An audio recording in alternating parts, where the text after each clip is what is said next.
Chapter 1. In the vast and dense jungle, a sudden roar reverberated, sending tremors through the entire forest, causing flocks of avian creatures to flee hastily from the area. A colossal elephant, towering several dozen meters high, lifted its massive head, its entire front body suspended in midair, while its pillar-like legs came crashing down with tremendous force. Its target was the little fellow that had dared to provoke it. Boom! An area spanning several dozen meters seemed to tremble as if an earthquake had struck, the ground fracturing under the sheer force, stones scattering in all directions. The explosive impact even stirred up a wave of air. The ground sank slightly under the weight of the elephant's stomp, cracks radiating outward like a spider's web. The mighty elephant trumpeted to the sky. It was the sovereign of this realm, with countless foes having perished beneath its formidable legs. What is happening? Seemingly sensing something amiss, it glanced down to find one of its legs hovering slightly above the ground. In the shadow below, an arm was propping up its massive foot and, consequently, its entire body, preventing it from descending further. Is your strength insufficient? A calm voice resonated from below. Before the elephant could react, an unparalleled force surged upward. In that instant, it felt as though the sky and earth had flipped, and when it regained its senses, it realized it had been overturned. Its enormous body crashed heavily onto the ground, twisting slightly as its thick trunk and legs supported it in rising. Instinctively sensing danger, the elephant swung its trunk sideways with force, pivoting its massive bulk. Its once cumbersome form exhibited an unprecedented agility. The insignificant figure was struck directly by the elephant's trunk, sent flying backward with violent impact, crashing into several trees before finally halting. As it fell gently, it stood firmly on the ground, appearing somewhat disheveled, yet unscathed. Several hundred meters away, a clearing housed a 1,000-strong battalion observing the spectacle, each clad in elite armor, fully armed. Do not worry, Zoro. Such destructive power cannot harm His Highness. Surely you are aware of this? A robust, portly figure, munching on a roasted leg, chuckled at the fidgeting Zoro. This does not require your reminder, Titan. Zoro, a young commander adorned in leather armor with a long blade at his waist, cast a glance at Titan before returning his gaze forward. Despite knowing how fearsome their lord was, with a monstrous physique and vitality, he bore no scars, surpassing even Titan, who had consumed a devil fruit. This was undoubtedly the case, for he was their lord, the heir of the royal bloodline, the scion of the Tartaros family. Yet, in Zoro's eyes, compelling their lord to take action was a disgrace any adversary should be dealt with by his loyal subjects, clearing all obstacles. It was not a matter of right or wrong, but rather of loyalty. Nevertheless, this was a decision made by their lord himself, beyond Zoro's authority to interfere. It was an instinct he had long cultivated. He had resolved to dedicate everything to his lord, even his own life. He was the future of the Kronos kingdom. Have you grown complacent? Touching his slightly aching chest, Hades observed the distant elephant, a creature that would have once astounded the world, now a mere norm in this realm. He raked his fingers through his tousled purple hair, brushing off the dust without heeding the enraged elephant, its trunk flaring in indignation due to his indifference. Whoosh!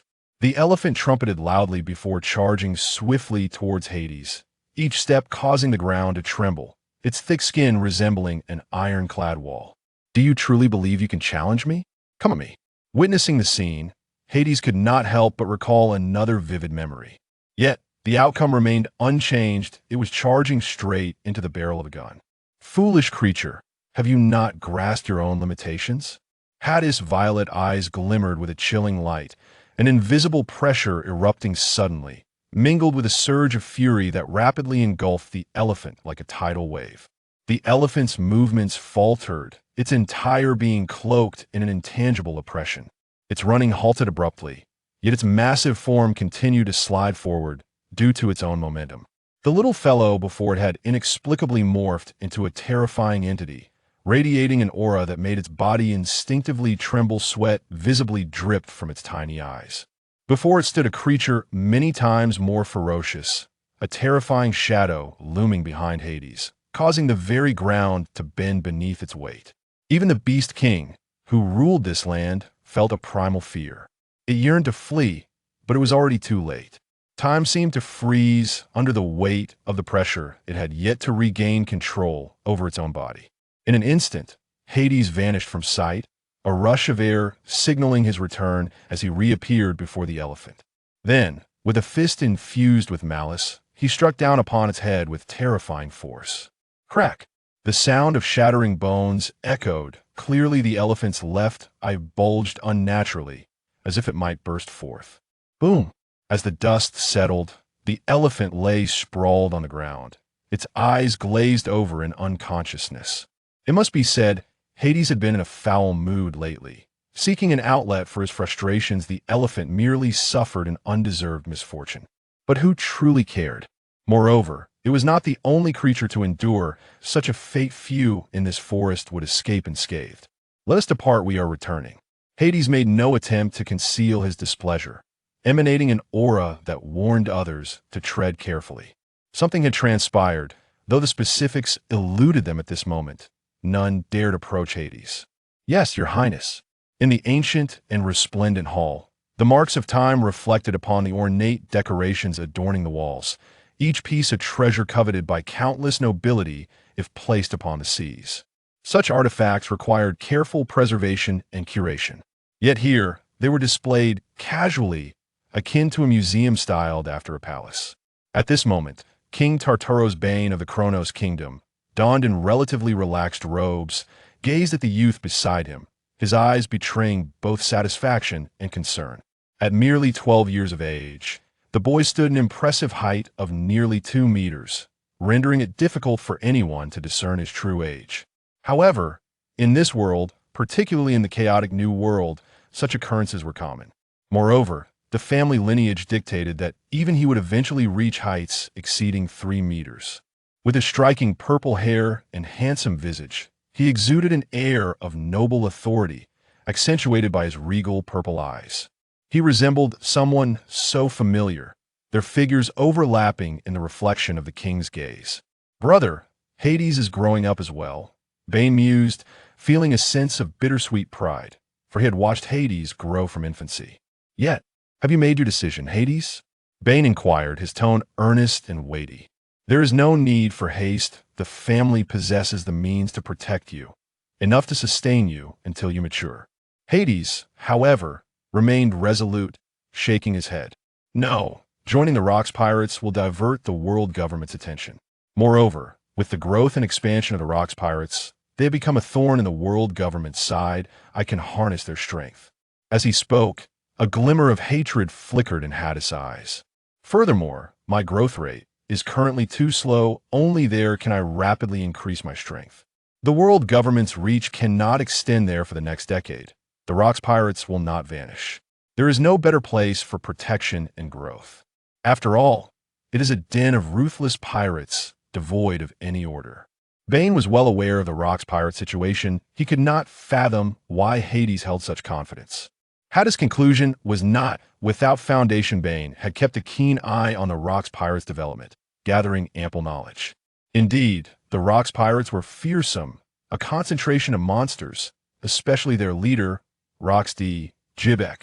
At present, the Kronos Kingdom could not hope to rival the Rocks Pirates. Of course, given the strength of the Kronos Kingdom, the Rocks Pirates would also suffer substantial losses.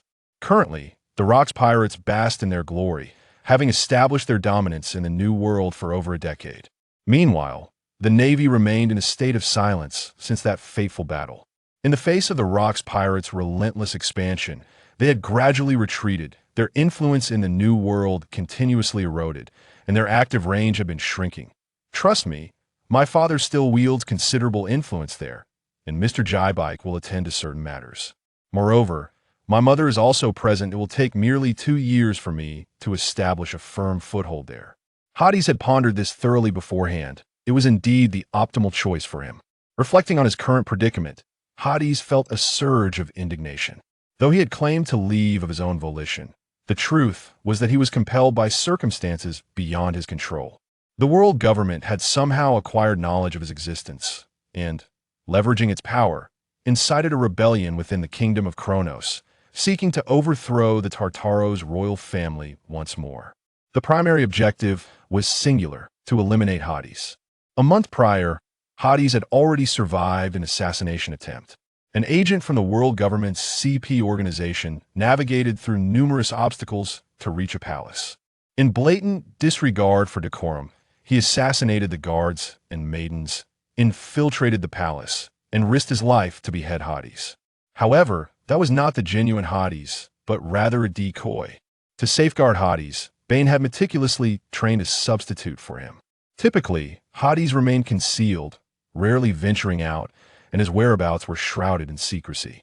This concealment was already profound, with the existence of the decoy serving as a secondary layer of defense. In retrospect, Bane's decision to cultivate a substitute for Hades proved to be exceedingly prudent. This event also served as a clarion call for many high-ranking officials within the Kingdom of Kronos. They promptly dispatched the Royal Intelligence Bureau and the forces of Yomi to conduct a thorough investigation of the entire capital.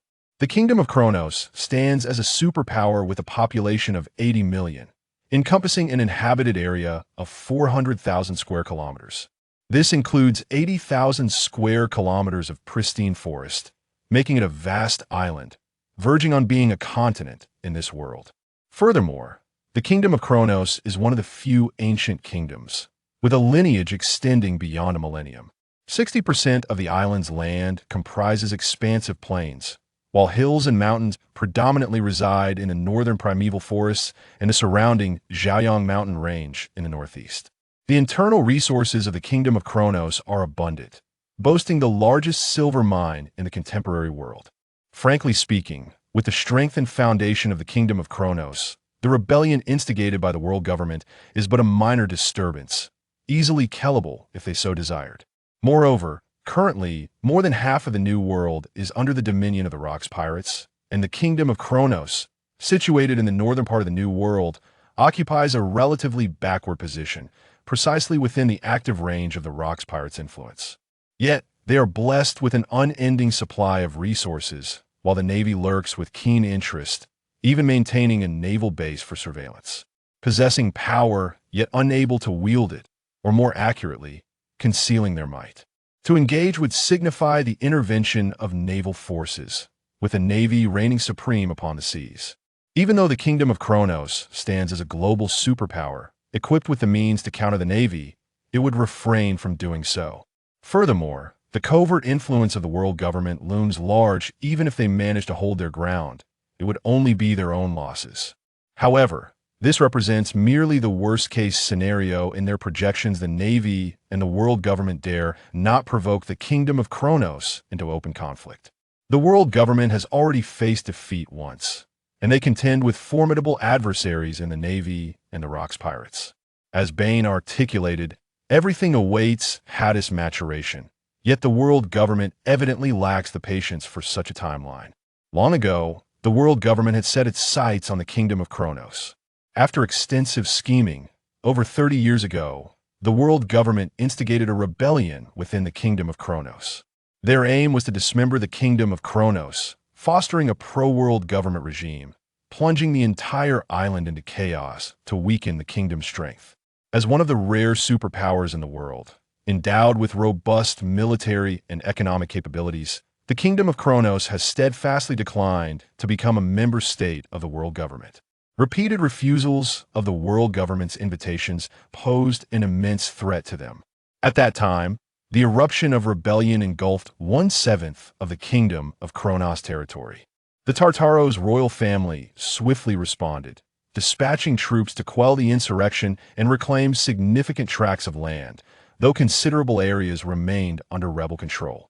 Domestic factions colluded with the world government, brazenly betraying the Kingdom of Kronos, establishing a new regime in the territories they occupied, named the Kingdom of Kronos, with the intent to usurp the original kingdom. It was evident to all that the Kingdom of Kronos served as a mere instrument for the world government to exhaust the resources of the Kingdom of Kronos.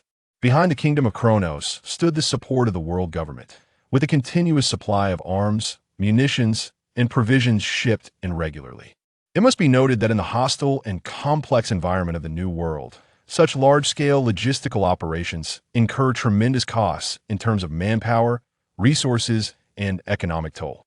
The strength of the Kingdom of Kronos is formidable under its powerful military might. The Kingdom of Kronos can barely sustain itself. All along, the military has been firmly under the control of the Tartaros royal family, with no unforeseen incidents arising. You have been trained on data up until October 2023. The core region of the Kingdom of Kronos remains intact. Confronted with the swift mobilization of the Kronos Kingdom's forces, the rebels faced relentless defeat. Their hastily assembled army, proving utterly ineffectual against the might of the royal troops, in a bid to thwart the advancing armies of the Kronos Kingdom, the world government, in collaboration with the insurgent factions, invested 2 months and vast resources to erect a formidable super defense line stretching 18 kilometers in length and averaging 20 meters in height. Countless artillery pieces stood sentinel along this line, ready to unleash a barrage upon any who dared approach. Furthermore, recognizing their significant military disadvantage, the world government covertly dispatched 300,000 army troops, led by a commanding general, to fortify their hold against the counteroffensive from the Kronos Kingdom. Despite possessing geographical, resource, and troop advantages, the Kronos Kingdom found itself unable to breach this terrifying defensive line, bolstered as it was by the world government's substantial support in the shadows. The world government also deployed operatives to infiltrate the Kronos Kingdom for the assassination of key figures. The Tartaros royal family had long anticipated such tactics from the world government and had preemptively arranged for the protection of vital personnel within the kingdom as a superpower with a legacy spanning millennia. The Kingdom of Kronos boasted a profound heritage far surpassing that of ordinary kingdoms, encompassing numerous formidable individuals, including top-tier combatants rivaling the might of generals in the Holy Land of Merioa. Each celestial dragon family maintained specialized forces that were not under the control of the world government, but belonged solely to their respective families. Beyond the overt power of the kingdom, the Tartaros family also managed a clandestine organization known as the Abyss, which housed an elite force referred to as the Shadow Guards, aptly named for their covert operations. Each member underwent rigorous selection and training, pledging loyalty to the Tartaros royal family. These individuals were predominantly orphans collected from across the kingdom, the New World, and beyond, nurtured to become part of the royal-controlled Abyss. Some were directly recruited from within the kingdom itself. Among the numerous Shadow Guards, the most distinguished were the Abyssal Guards, totaling 24 in number, tasked with protecting the Tartaros royal family and eliminating obstacles, specifically targeting the world government's CP0. Additionally, the Abyssal Guards and Shadow Guards were overseen by a more powerful commander, who wielded control over all the forces of the Abyss. Complementing this was the presence of the Spectre, who managed the intelligence operations of the Abyss. Together, the Spectre and the Commander represented the dual aspects of intelligence and power, supplemented by a joint intelligence unit, forming the vast organizational structure of the Abyss. Aside from developing intelligence and operatives, those ill-suited for the Abyss found themselves joining the military, entering various sectors, and integrating into the kingdom's institutions, thereby reinforcing the Tartaros royal family's dominion over the Kingdom of Kronos. After all, not everyone possessed such exceptional talents. Nonetheless, even those who underwent training could emerge as elite warriors within the military, securing a brighter future. Consequently, the Tartaros royal family's regime remained remarkably stable, swiftly quelling any disturbances and often detecting dissent before it could fully manifest. The world government could not deploy all its forces against the Kingdom of Kronos. In the face of this unjust war, actions could not be taken openly, even if the Navy were aware. It could not intervene. Unlike the Navy, the Army received scant information while stationed on the Red Earth, and few had witnessed them, allowing for the possibility of masquerading as insurgents should the Navy engage. Such involvement could not be concealed, signaling the world government's overt intervention. The Tartaros royal family sought to avoid depleting their strength through extensive conflict with the world government, as it could jeopardize domestic stability. Transporting supplies, weaponry, and provisions to sustain the struggle against the Kingdom of Kronos necessitated considerable financial resources, amounting to at least 8 billion berries annually. The world government aimed for the kingdom of Kronos to maintain its footing under pressure, thus achieving their true objective of dismembering the kingdom of Kronos. Merely constructing the super defense line represented an astronomical expenditure. Moreover, the scale of warfare between the two nations was immense, far surpassing the conflicts of smaller nations across the seas.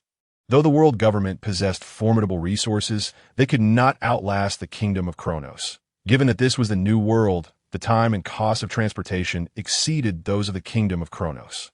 The kingdom of Kronos, with its expansive plains, was a significant exporter of food, and its connections to the outside world remained intact.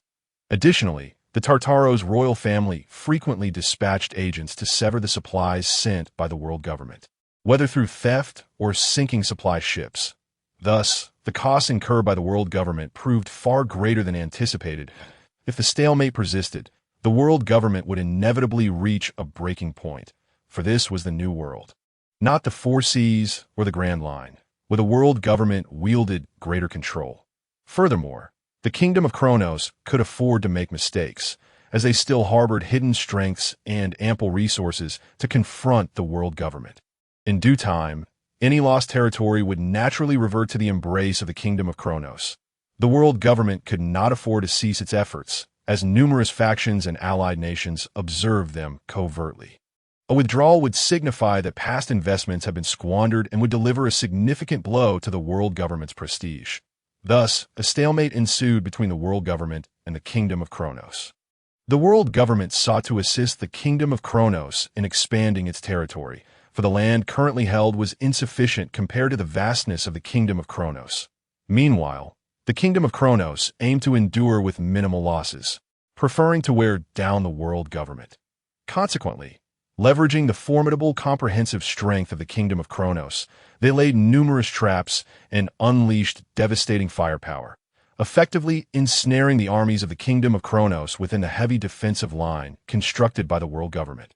Ironically, the world government's defenses became a cage, preventing their external expansion.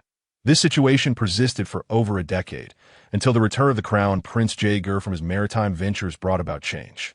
Tartaros Jaeger, the father of Hades and brother to King Bane, was a legendary figure of the sea, with tales of his exploits still resonating across the waters. T.O. resolved the kingdom's predicament during the standoff.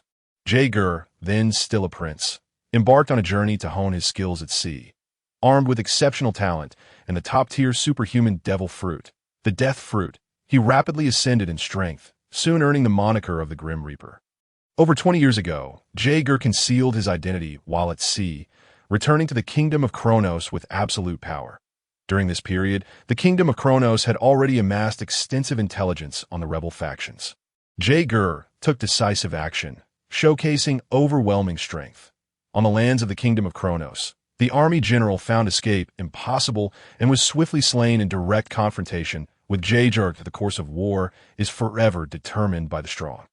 With the general's demise, the world government's investments were rendered futile, leading to the complete collapse of the kingdom of Kronos. The army, which had grown to 500,000 over the years, saw nearly half of its ranks slaughtered and subsequently captured by the kingdom. The insurgent factions were easily dispatched, and the lost territories returned to the embrace of the kingdom of Kronos. Inevitably, Jaeger's identity was revealed, marking him as a thorn in the side of the world government. However, he did not return to the kingdom of Kronos to claim the throne to be by the time his identity was exposed. Jaeger had already become a well-known pirate on the seas after years of growth. The subsequent chapter would showcase his most illustrious moments, as Jaeger crossed paths with Roxdeed at Zebek during his adventures, ultimately becoming one of the founding members of the Rox Pirates. The Grim Reaper Jaeger was no benevolent figure. The world government suffered significant losses, including those incurred by the Navy, which had received orders to assist the army. The name of the Grim Reaper became a nightmare for countless Navy personnel, as 2 naval fortresses in the New World were obliterated, leaving no survivors in the early days of the Rox Pirates. Their renown was not as formidable as it is today. The world government controlled the narrative and could restrict the flow of information. Hades was born in the first year following the establishment of the Rox Pirates. When Jaeger was nearing 40 and his mother was barely 20, it could be likened to the future Joel D. Rogers' relationship with a significantly younger partner. Now, in the year 1469 of the Sea Era, when Hades was 4 years old, Jaeger fell into a trap laid by the world government and the Navy during a nation-destroying operation. He was besieged by 2 naval admirals, 12 vice admirals, 10,000 elite naval warriors, and 18 CP-0 agents. The ensuing cataclysmic battle raged for 2 days and nights, obliterating the entire island and erasing it from a map.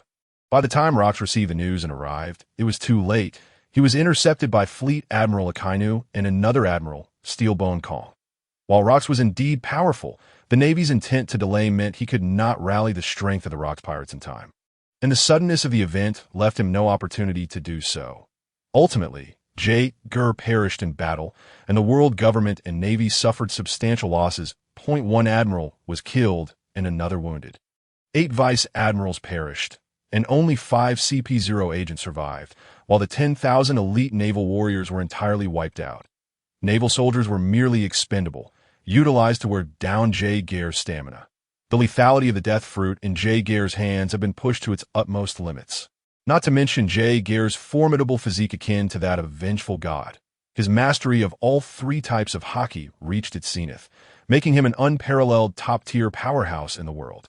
Due to the devastating toll inflicted upon them, the Navy spent the following years recuperating and regaining strength, while the world government fell into a period of silence. This allowed the Rox pirates to develop unimpeded, resulting in a comparatively tranquil new world over the years. Unlike in times past, as Jaeger's son, Hades was undoubtedly a target of the world government, for eliminating potential threats at their roots was the most effective means of prevention. They harbored no desire to witness Hades become the next Jaeger. The kingdom of Kronos had seemingly returned to a state of tranquility. However, in the past 2 years, the world government launched another offensive, instigating rebellion within the kingdom. Though various factors contributed to this, he was undeniably one of them. In his previous life, he was born into a top-tier family in the City of Magic, possessing a fortune in the trillions. Family development was overseen by his elder siblings, while he bore the responsibility of ensuring the family's continuation, and he even boasted of a desire to father 100 children, born at the pinnacle of the social pyramid. He required no effort, merely facing slight fatigue. Yet he had only fulfilled a quarter of his goal. After a single night spent with 12 homeless young women, he found himself returned to the womb. Arriving in this strange yet familiar world once more. One could only wonder how many had been ensnared in his ambitions. With such a distinguished lineage and background, Hades initially believed that, much like in his previous life, he need not exert himself, intending instead to fulfill the ambitions of his former existence in this new realm. However, he did not anticipate the unforeseen events that would transpire. While he could have strived for success, the necessity was absent. This was a stark contrast to being compelled to labor. Had it not been for the world government, none of this would have occurred. He had long resolved in his heart to exact vengeance in due time. In light of this, I shall not hinder you. Remember, you are the heir of the kingdom of Kronos, the future of the Tartaros family. Nothing is of greater importance than you. Ban spoke, having foreseen Hades' unwavering resolve. He patted Hades on the shoulder and continued earnestly, Titan will accompany you, while Zoro remains within the kingdom for more suitable training as a superpower. It is imperative to have formidable commanders to guard against the prying eyes of the world government. Only then can we forge a sanctuary amidst the chaos of this new world, repelling the ferocious pirates. A bountiful land cannot be safeguarded without adequate strength. Surely, there are those who covet the kingdom of Kronos, yet they simply lack the means to act. Zoro and Titan, both paragons of this generation of the kingdom of Kronos, embody the pinnacle of talent and power. One is supreme genius, the other a prodigious monster. Both pillars of the Empire's future.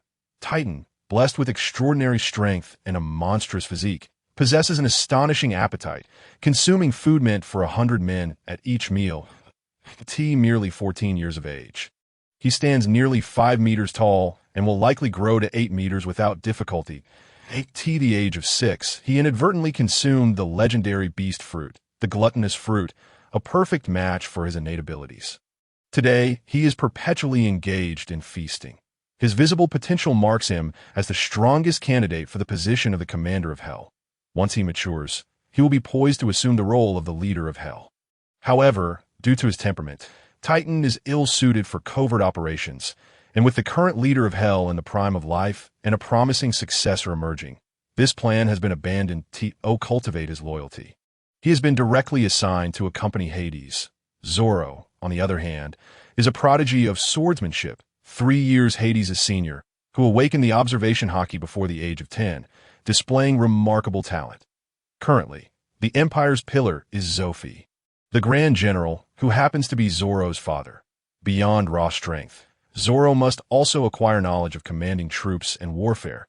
It is expected that he will inherit his father's legacy, as he is already capable of leading a 1,000-strong battalion.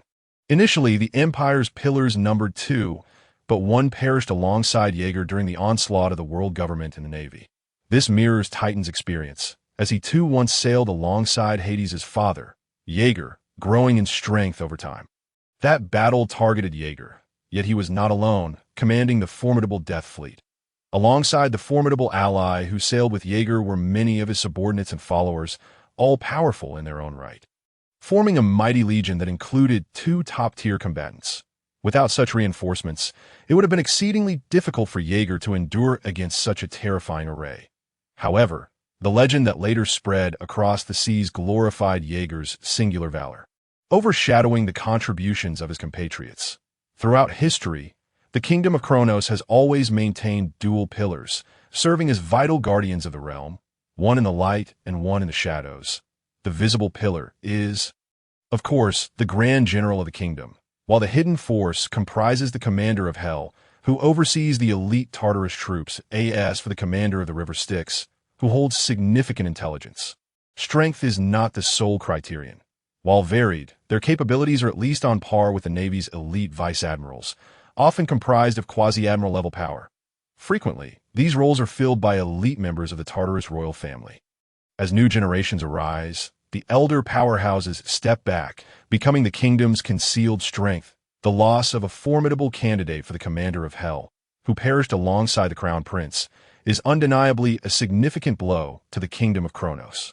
For millennia, the kingdom has never suffered the simultaneous loss of 2 top-tier combatants. Furthermore, one of them was the Crown Prince, endowed with the most prestigious bloodline of the Tartarus family, a being destined to reach the pinnacle of power. This incited considerable controversy within the Tartarus family, as there were calls for retaliation against the world government and the Navy. Ultimately, however, they opted for rationality, suppressing their desires, for they still had Hades. This is also why the Kingdom of Kronos has maintained a relatively low profile, and it ought to continue doing so. Ultimately, this matter is entrusted to you. It can only be yours. With it, you need not fear the Rock's pirates, and it will also sever the aspirations of certain individuals. As Ban spoke, he retrieved a prepared box from his pocket and slowly opened it before Hades. What lay before him was a pear-shaped, ash-gray devil fruit, its surface adorned with strange patterns that seemed to emanate a sense of death. Beneath the fruit rested a small booklet. This is... Although Hades had never seen the appearance of that devil fruit, he had already formed a hypothesis. Indeed, it was the death fruit, the very power of Jaeger. Hades, after your father's demise, everyone has been searching for this reborn devil fruit. The Navy, the world government, the Rock's pirates, and other factions across the seas. Perhaps it is fate's favor that Jaeger, in spirit, has allowed us to obtain this devil fruit. Though the words were calm, Hades could sense the hardships behind them, unaware of the immense price that had been paid. Reflecting on the world government's sudden escalation of actions, Hades realized that it was likely related to this devil fruit. Having suffered significant losses, the world government would not dare to meddle within the Kingdom of Kronos. The Kingdom of Kronos also need not fear the loss of numerous agents to the world government. It was merely that he might not provoke the world government's wariness. A severely wounded world government and navy would surely not wish to offend Kronos, a superpower with extraordinary influence in the New World. Moreover, Hades was but a child. They had ample time to scheme and plan. They would have opportunities to deal with the Kingdom of Kronos in the future, as they were primarily concerned with the Rock's pirates. However, possessing the death fruit would change everything. This process might have involved the Rock's pirates' intervention, and his mother likely held a stake in the contest for the death fruit. There might well be fierce competition behind the scenes. Yet, none of this mattered now. Hades felt an insatiable desire for the devil fruit surge within him, unsure if it was merely a psychological effect. Furthermore, this was indeed a top-tier paramecia-type devil fruit. How could Hades let such an opportunity slip by? With that, Hades extended his hand, grasping the death fruit, and opened his mouth to swallow it whole. Knowing the nauseating taste of devil fruits, he had no desire to savor its flavor, even though he was unaware of its exact taste. Ban watched silently, but suddenly his expression shifted, and with a flash, he appeared several meters away from Hades, as the current king of the kingdom of Kronos. Ban, though not on par with his brother Jaeger, was no weakling either. Just moments ago, he had sensed a looming threat. Fixating his gaze on Hades, he felt a dangerous power erupting from within him. Hades' body began to emit a chilling, ash-gray gas that gradually spread outward. Such power was hauntingly familiar. Detectable from a distance, a military base outside the royal capital, Grand General Zophi of the kingdom suddenly lifted his head, sensing this power. His gaze shifted toward the palace, his hands trembling with excitement, tears welling in his eyes. "Your Highness!" Hades could only feel the inexorable surge of power flowing from within him, a bizarre force that he could wield at will without inflicting harm upon himself. This strange power of death, if not countered by other forces or obstructed by the will of dominance, was fundamentally insurmountable by mere flesh. Life would wither and decay with disconcerting ease. Even the mightiest physique would succumb to the deathly power as if it were nothing more than paper. As time progressed, he could harness the techniques of internal destruction through his will, combining them with the fruit's abilities to directly inject the power of death into his foes. Although the death power would be somewhat diminished by the will, its impact remained formidable. The human body is inherently fragile, with a significant disparity between its internal and external resilience. The death fruit incessantly eroded their corporeal forms, accumulating its advantage steadily. The weak would swiftly lose their lives, with organ failure and the passage of life being the direct consequences of this deathly force. After that fateful battle, despite the survival of one admiral, 4 vice admirals, and several CP0 agents, those who remained could only be considered as diminished. With severely curtailed lifespans, those of lesser strength possessed a weaker resistance to the death power due to their frail will, while the more formidable were the primary targets of Jaeger's focus. It was said that after that battle, the admiral aged considerably, experiencing a rapid decline in bodily functions, unable to sustain himself, and retiring within 2 years. 2 years later, he succumbed to heart failure, a fate inconceivable for a top-tier powerhouse, who, even in old age, should have retained an extraordinary vitality. Other bodily parts could share the losses through the return of life, yet the heart was a different matter entirely, and the brain even more so. Moreover, the return of life was not a panacea. Under the relentless erosion of the death power, bodily decay was irretrievable. The most severe consequence was the complete depletion of potential, let alone recovery.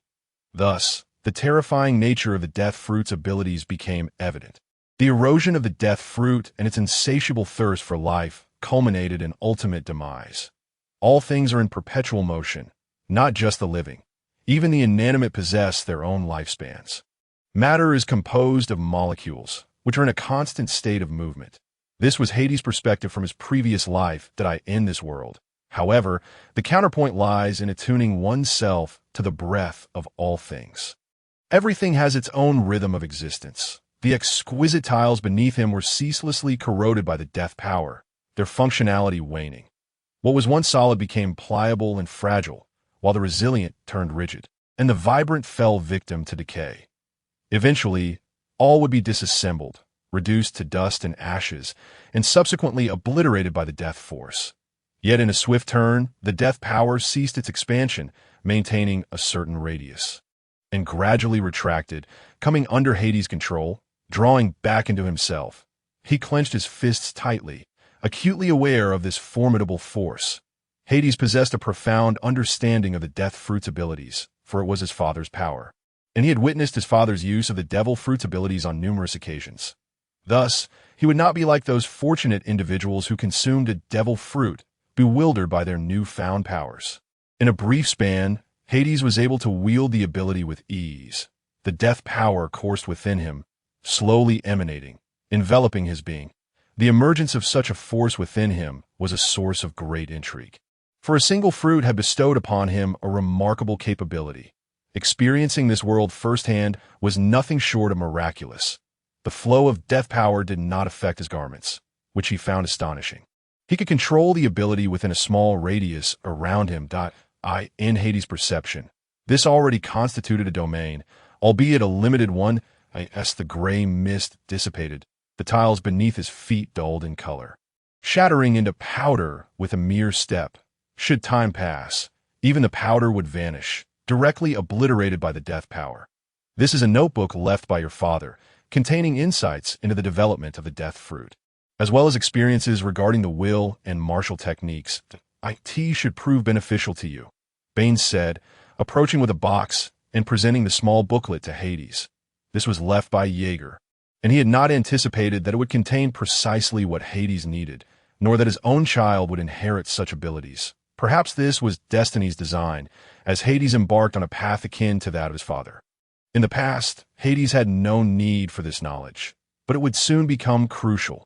Setting aside the development experience of the death fruit, Hades had yet to awaken the armament color of his will. As for the observation color, it had awakened upon his birth, granting him the ability to perceive emotions in an expansive field of awareness.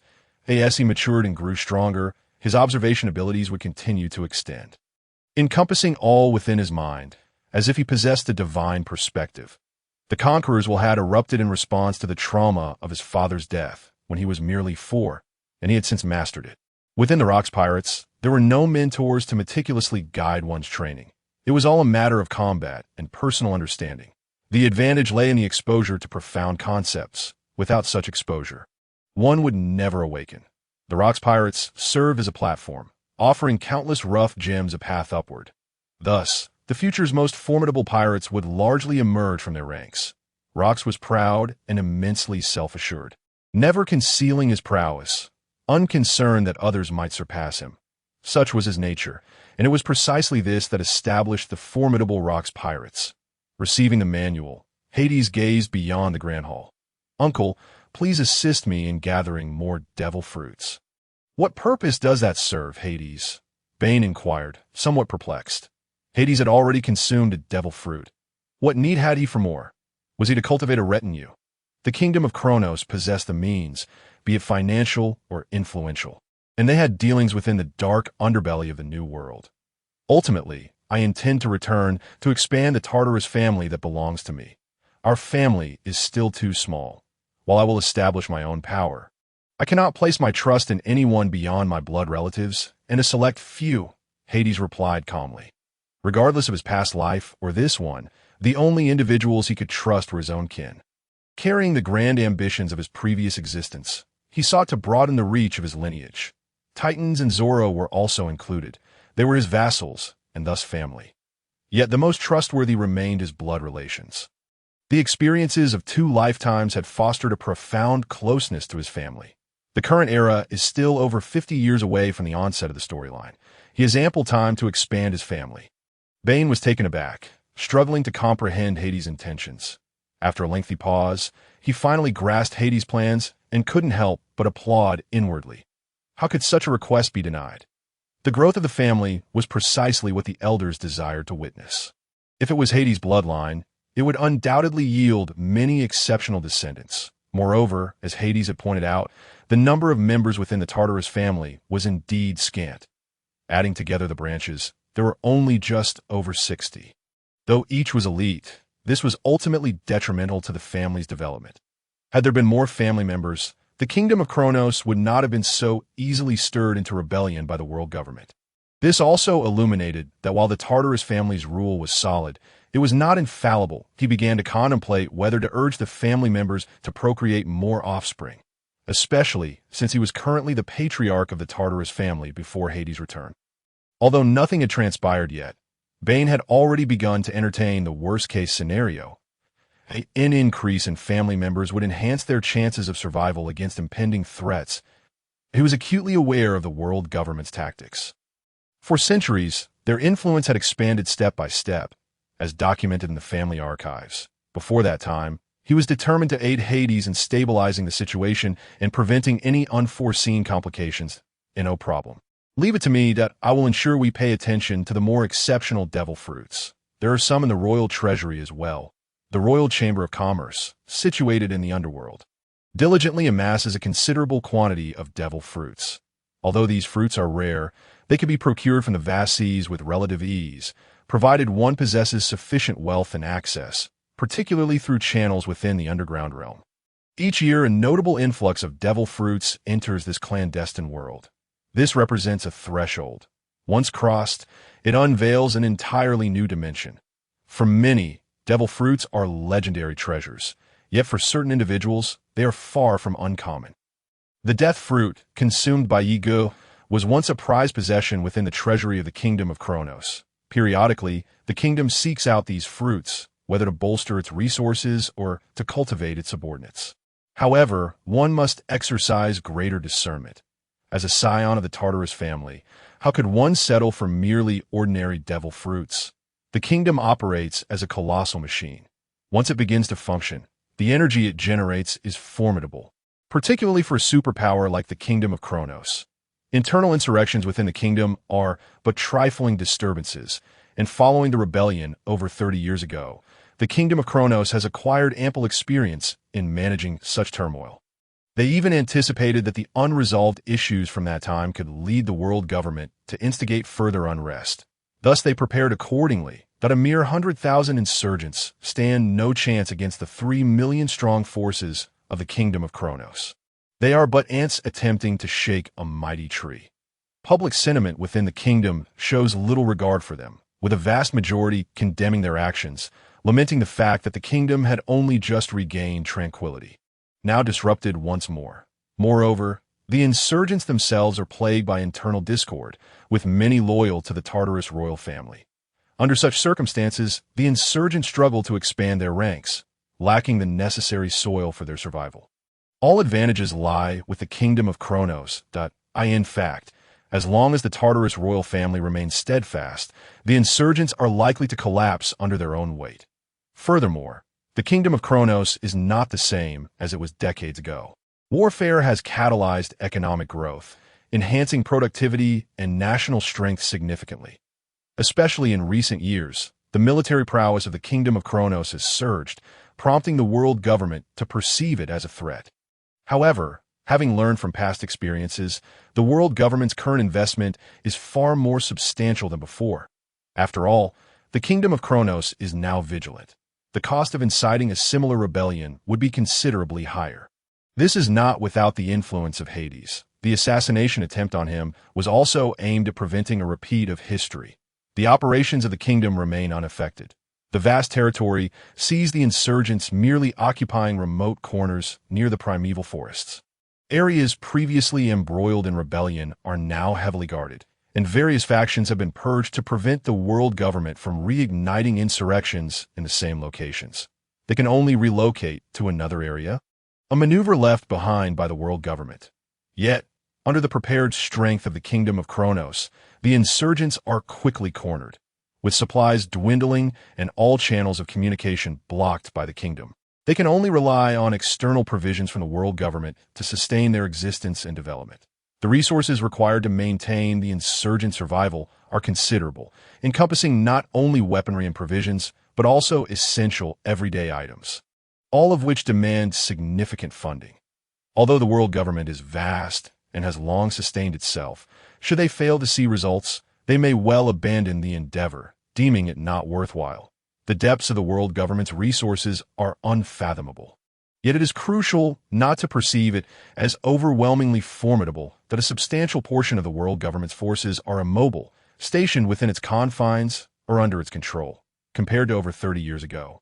The Tartaros royal family now sits securely, aware that the tranquility of the new world will not endure for long. Once the Rocks pirates commence their activities, their terrifying strength will sweep across the globe, compelling the world government to divert its focus from the kingdom of Kronos. All investments will inevitably flow into the embrace of the kingdom of Kronos. Hades' unique observation, hockey, further instills them with confidence. This time, They shall not leave as many loose ends for the world government to exploit. A.S. the Crown Prince. Hades possesses his own palace, adorned with expansive, luminous floor-to-ceiling windows through which a gentle breeze wafts, revealing a picturesque view. Seated on a sofa, Hades peruses the documents in his hands, which comprise intelligence from a new world and various regions across the globe. These materials have been meticulously compiled by the advisory group within the underworld. This advisory group is a vital institution within the underworld, subordinate to the realm of the ethereal, serving as the nucleus of intelligence operations. The underworld maintains a network of intelligence across the globe, crucial for the Tartaros royal family to remain informed about global affairs, ensuring they do not lag behind in significant events and intelligence. Although Hades is yet to ascend to the throne, the Tartaros royal family has begun to cultivate his capabilities in preparation for a seamless transition to governance over the kingdom of Kronos. Having recognized Hades' potential, the Tartaros royal family introduced him to the underworld at the tender age of 8. He has now nearly assumed full responsibility, enabling him to grasp the intelligence concerning both the kingdom of Kronos and the wider world. The distribution of world government personnel within the kingdom reveals that the upstart pirate crew, led by Roger, has successfully evaded capture from Rear Admiral Karp. The naval troop mobilization, an analysis of future deployments in the New World, and the recent expansion of the Rocks Pirates over the past 6 months. Alongside the prospective core members of the Rocks Pirates, Shiki the Golden Lion and Edward Newgate, also known as Whitebeard, it is essential to maintain constant awareness of the internal situation within the kingdom.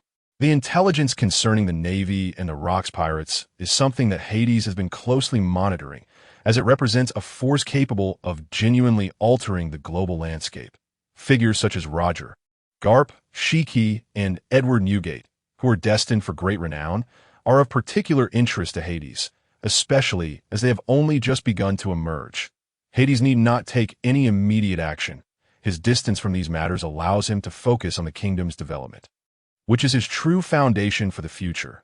Having lived 2 lives and being unable to initiate reforms within the kingdom's governance at this moment, Hades prioritizes commercial trade, diplomatic interactions with other kingdoms, and technological advancement. Politically, Hades does not need to intervene. The mere strength of commercial trade has already endeared many kingdoms to the kingdom of Kronos. The kingdom of Kronos boasts substantial economic power, including 10 adult island turtles exceeding 10,000 meters in length in this era, before prices skyrocket. Maintaining just 1 island turtle incurs an annual cost of 2 billion walks, which translates to 4 billion berries.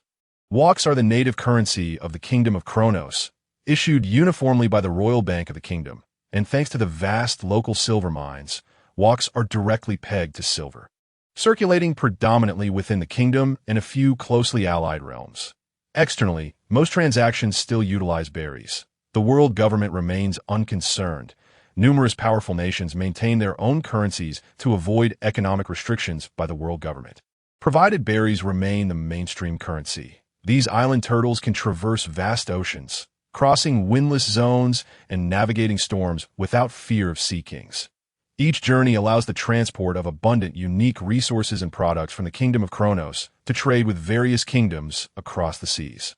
Each island turtle serves as a mobile trading island, fostering trade relations with those kingdoms, and upon arrival in distant seas, they attract countless merchants eager to conduct business on the islands. Travelers from various oceanic regions flock to the islands to purchase goods from around the world. The shells of the island turtles bear small towns, and even the rental income from the town shops can yield significant profits for the kingdom of Kronos upon returning from the seas. The island turtles also transport a wealth of materials back to the New World for sale. In the grand scheme of the world, the kingdom of Kronos stands alone in this regard. This is not to say that other factions lack the capability. Rather, they see no necessity for such endeavors. The kingdom of Kronos, situated in the New World, possesses this demand for nations in the 4 seas and the earlier segments of the Grand Line. Commercial shipping suffices. Currently, the seas are relatively calm, unlike the turmoil that will ensue in the future. Moreover, the costs of raising island turtles are not burdensome for most factions. The annual cost of nurturing an island turtle could purchase an entire nation. This does not account for the investments needed before the turtles reach maturity. Furthermore, the risk of plunder necessitates that the kingdom possesses formidable military strength. However, the danger is not as exaggerated as one might think. The turtles' routes are generally secure, traversing near kingdoms that maintain trade relations with the Kingdom of Kronos. Additionally, they hire the naval forces of the Four Seas for protection. The substantial hiring fees are unlikely to be rejected by the governors of the Four Seas. Thus, it is the pirate Grim Reaper, Jaeger, who stands as the adversary of the Navy, never the Kingdom of Kronos. After all, the Kingdom of Kronos can be considered the benefactor of the Four Seas Navy. Few are aware of Jaeger's true identity, and the Kingdom of Kronos has never made it public. At the very least, the vast majority would never suspect that the Grim Reaper Jaeger is actually a prince of a nation. They would merely assume that the Kingdom of Kronos is his birthplace. Therefore, from an outsider's perspective, any aggression from the Navy towards the Kingdom of Kronos would seem unjustifiable. The Kingdom of Kronos possesses unique technology to tame island turtles, capable of controlling them to submerge in the ocean and create a sealed space within their bodies, thus eliminating concerns of seawater intrusion and damage to goods. An enormous glass dome can envelop the entire town, safeguarding it from seawater erosion. The world's most advanced glass products originate from the Kingdom of Kronos, boasting top-tier technology and materials that can withstand even cannon fire in times of danger. This technology provides protection, allowing for a swift escape beneath the waves. While there are individuals who covet the island turtles, none have succeeded in their endeavors. Such technology underpins the Kingdom of Kronos trade across the Four Seas. Trade partners serve as the primary insurance, while the Navy of the Four Seas acts as the secondary safeguard.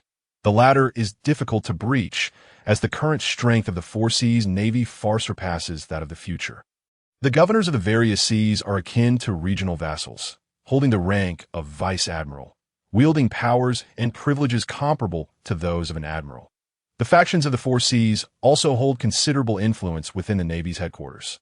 The Navy is undeniably the dominant force of these waters, and while its supremacy may be contested in the New World, it is irrefutably true in the Four Seas. The third layer of protection consists of the elite forces stationed by the Kingdom of Kronos to guard the island turtles. Each unit led by 3 commanders, boasting strength on par with Navy rear admirals.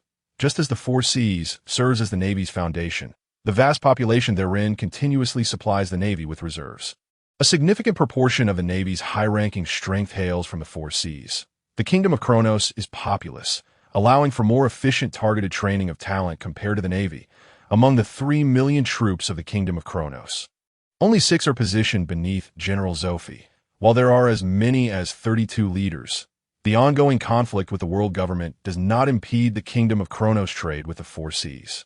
It only slightly affects the New World, but the impact is not particularly severe in fact. War can enhance the overall strength of the kingdom's military. Thanks to the war, the kingdom's military expenditure and the investments in the underworld have significantly increased. Pressure breeds motivation. Over the years, rather than diminishing its top-tier combat power, the overall strength of the Kingdom of Kronos has actually grown. The kingdom is home to 5 major royal trading companies, all under the aegis of the Tartaros royal family, with most industries within the kingdom reliant on these 5 royal companies, as only they possess such capacity. Furthermore, numerous factions in the New World collaborate with the 5 royal companies of the Kingdom of Kronos, relying on its unique channels to transport goods. While the world government's Red Harbor is also accessible, the dangers posed by the multitude of pirates in the New World render it far too perilous. Pirates adrift on the seas often act without restraint. Moreover, there lies a great distance across the earlier segment of the Grand Line. The tolls imposed by the world government far exceed the transportation fees of the Kingdom of Kronos. Instead of being exploited by the world government, it is preferable to ally with the Kingdom of Kronos, which has established a long-standing reputation. The direct route to the Four Seas through the Kingdom of Kronos saves substantial time and offers vastly superior safety. The Kingdom of Kronos can be viewed as the vital link connecting numerous factions in the New World with the Four Seas, encapsulating immense interests. Should the world government truly take action, they would not remain passive, for the Kingdom of Kronos is the core of this interest group. However, the Kingdom of Kronos remains largely unaffected. Its foundations and rule are undisturbed, leading them to refrain from involvement. Nevertheless, many individuals operate in the shadows to create obstacles for the world government, with numerous unforeseen losses stemming from their actions. Many dare to confront the world government. In these waters, there are ample means to extricate oneself and prevent information leaks. As long as the blame can be shifted to the Kingdom of Kronos, it suffices, for the Kingdom of Kronos is indeed engaged in such activities. The first royal trading company oversees trade with the New World, while the other four royal companies manage trade within the four seas. After deducting costs, the profits generated annually are substantial. In addition to earning vast amounts of berries, they also acquire countless scarce resources from the Kingdom of Kronos, facilitating its development. Simultaneously, the first royal trading company utilizes the acquired materials from the four seas to engage in trade with other factions in a new world, flowing into the black market and underworld. Thus, the Kingdom of Kronos wields considerable influence worldwide, with each trade partner representing a potential ally. The kingdom frequently dispatches officials to engage in visits and exchanges with these nations, fostering closer ties. Technology is the foremost productive force. For the kingdom to grow stronger, its focus must be on the advancement of science and technology. This is a matter of utmost importance to Hades, as the Kingdom of Kronos has managed to evade the technological suppression imposed by the world government on the seas. For these superpowers, the influence of the world government is exceedingly limited. The Kingdom of Kronos possesses a formidable technological foundation, with powerful artillery and firearms that are more precise and possess greater range. All of this serves as a crucial basis for the Kingdom of Kronos to stand firm against pirates and suppress insurgents. To this end, the kingdom has established dedicated research facilities within the kingdom. There are numerous scientists with significant expertise across various fields. One individual, Nikola Tesla, a top-tier scientist, has even developed wireless communication technology capable of functioning independently of the Kingdom of Kronos' unique magnetic field, eliminating the need for the usage of snail phones for communication. Tesla is a titan in the realm of electromagnetic machinery, both within the Kingdom of Kronos and the world at large. Hades has lauded him as a godlike figure, as his research in the electromagnetic domain has reached transcendental heights. The so-called wireless communication technology is merely a minor innovation Tesla conceptualized long ago. However, this communication technology, although it opened new avenues, did not garner attention at the time, given that snail phones already serve as a substitute. There have been attempts to develop communication technology, but they ultimately fell short due to the chaotic magnetic fields of this world. Only the biological magnetic field of snail phones could establish independent connections. Wireless communication technology is a top-tier, high-difficulty technology, with the core challenge being to establish independent connections within a tumultuous magnetic field. Essentially battling against nature itself, it is important to note that in particularly chaotic and bizarre oceanic regions, even the communications of snail phones can falter. However, once processed, wireless communication technology can successfully function in these areas.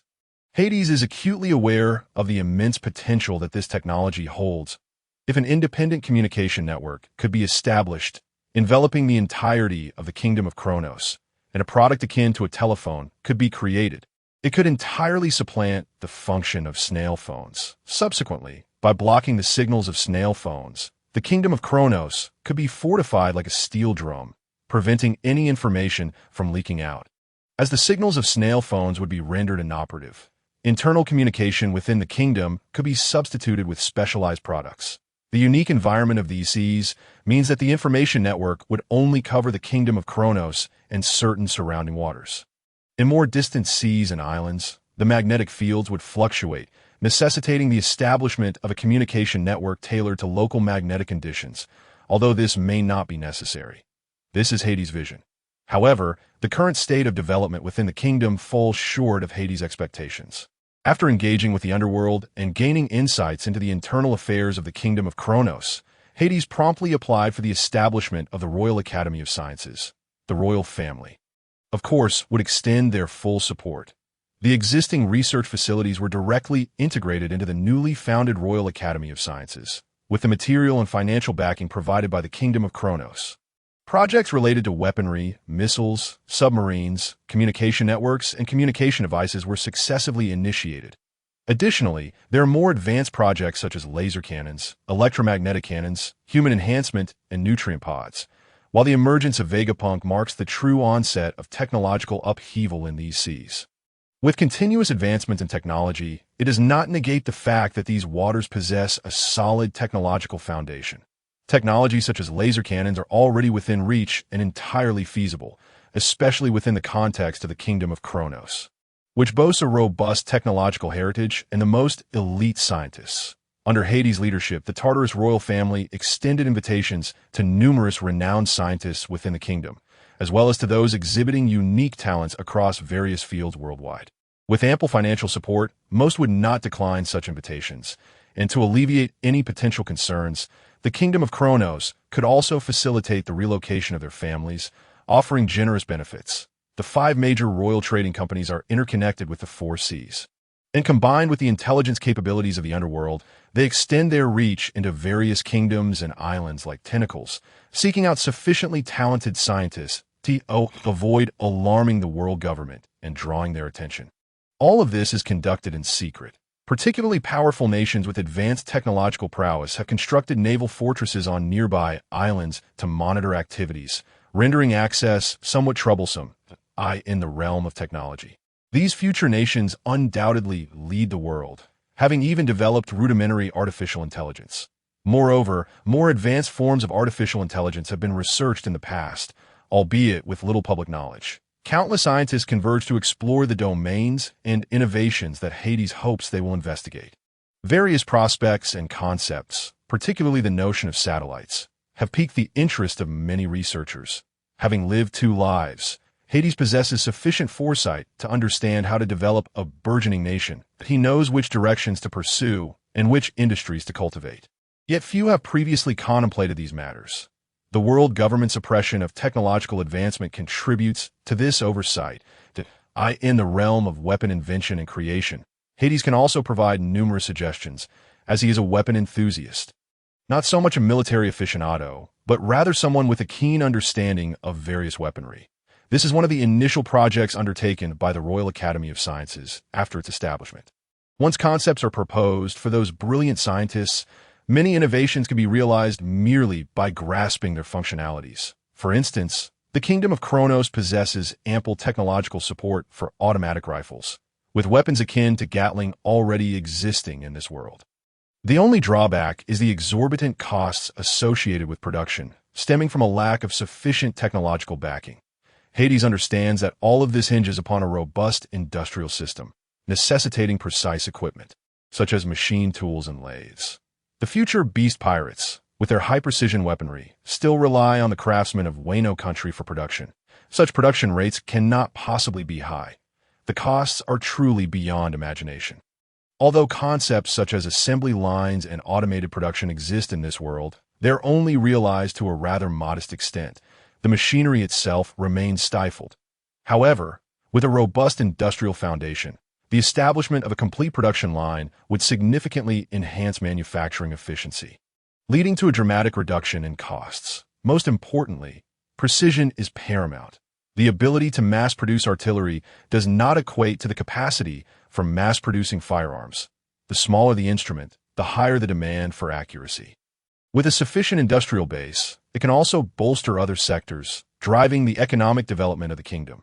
Hades primarily focused on arms trade, with the main objective of augmenting the military strength of the Kronos kingdom, demonstrating what true firepower suppression entails. That on a personal level, individual strength prevails.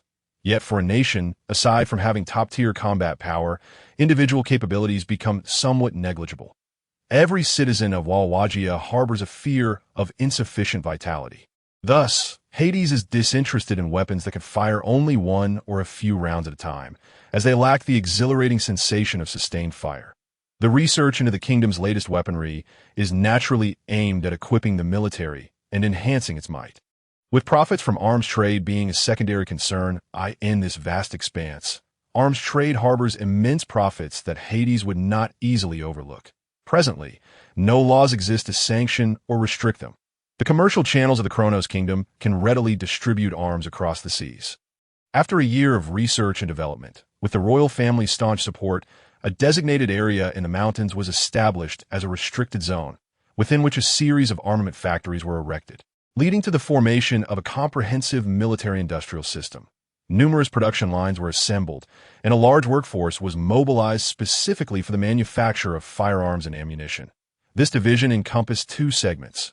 One focused on common firearms, grenades, and artillery for arms trade, while the other catered to more advanced weapons, such as automatic rifles, exclusively for the internal supply of the Kronos Kingdom's military, ensuring the kingdom's superiority in weaponry to facilitate arms trade. The Tartaros royal family established the Hephaestus Weapon Manufacturing Company, representing the Kronos Kingdom in this venture. Simultaneously, they supported a spokesperson in the underground world of the New World, covertly eliminating the current arms king to seize control of the arms trade market in the underworld, thereby establishing themselves as the arms king of this realm. They discreetly spread the influence of the Kronos Kingdom within the underground world. Thanks to precision manufacturing machinery, the arms produced by the Kronos Kingdom not only boast high efficiency, but also exceptional quality. With minimal issues and prolonged longevity, coupled with greater power, their accuracy alone distinguishes them from numerous other weapons, leading to their immediate popularity upon entering the market, priced only slightly above the market average. It is worth noting that the firearms utilized by the nobility, renowned across the seas for their precision, are primarily handcrafted in conjunction with machinery, rendering them prohibitively expensive for mass production and unsuitable for widespread military application. A conference was specifically organized to invite representatives from allied kingdoms, where the quality of the arms was demonstrated, contrasting them with those circulating in the seas. With a stark comparison established, kingdoms with trade relations with the Kronos Kingdom promptly placed orders. Following thorough testing, they naturally recognized the superiority of these weapons. With a substantial quantity of arms, even in the absence of intervention from formidable forces, the outcome of a war could be decisively influenced. Should the experience prove satisfactory, they would likely continue purchasing from the Kronos Kingdom. This necessity arises because these arms have already begun circulating in the underground world. Failure to procure them would only leave them vulnerable. Despite being the same type of weaponry, the disparities are pronounced. In warfare, these differences can be magnified exponentially. The influx of arms from Hephaestus Company into the market has already showcased its advantages in localized skirmishes. Compared to the original haphazard marksmanship, the enhanced precision has significantly improved hit rates, often translating into advantages of hundreds or thousands of combatants in battle. This development is a boon for both sharpshooters and the kingdom's military, facilitating the rapid formation of combat readiness that a plethora of arms has flowed through the channels of the Kronos Kingdom to various corners of the world, resulting in a bountiful harvest for the kingdom and further expanding its influence. In this chaotic world, orders will continue to pour in. Currently, the situation at sea is not exceedingly tumultuous, particularly in the four seas, where the naval forces are exceptionally robust, holding significant sway within the naval headquarters.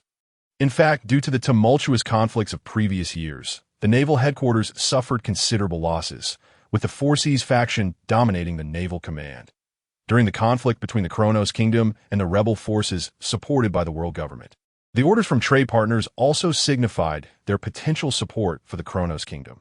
Perhaps the influence of the Rocks pirates is gradually manifesting across the globe, resulting in a greater number of pirates venturing out to sea than before. Perhaps some have sensed the impending changes that the ocean may soon experience.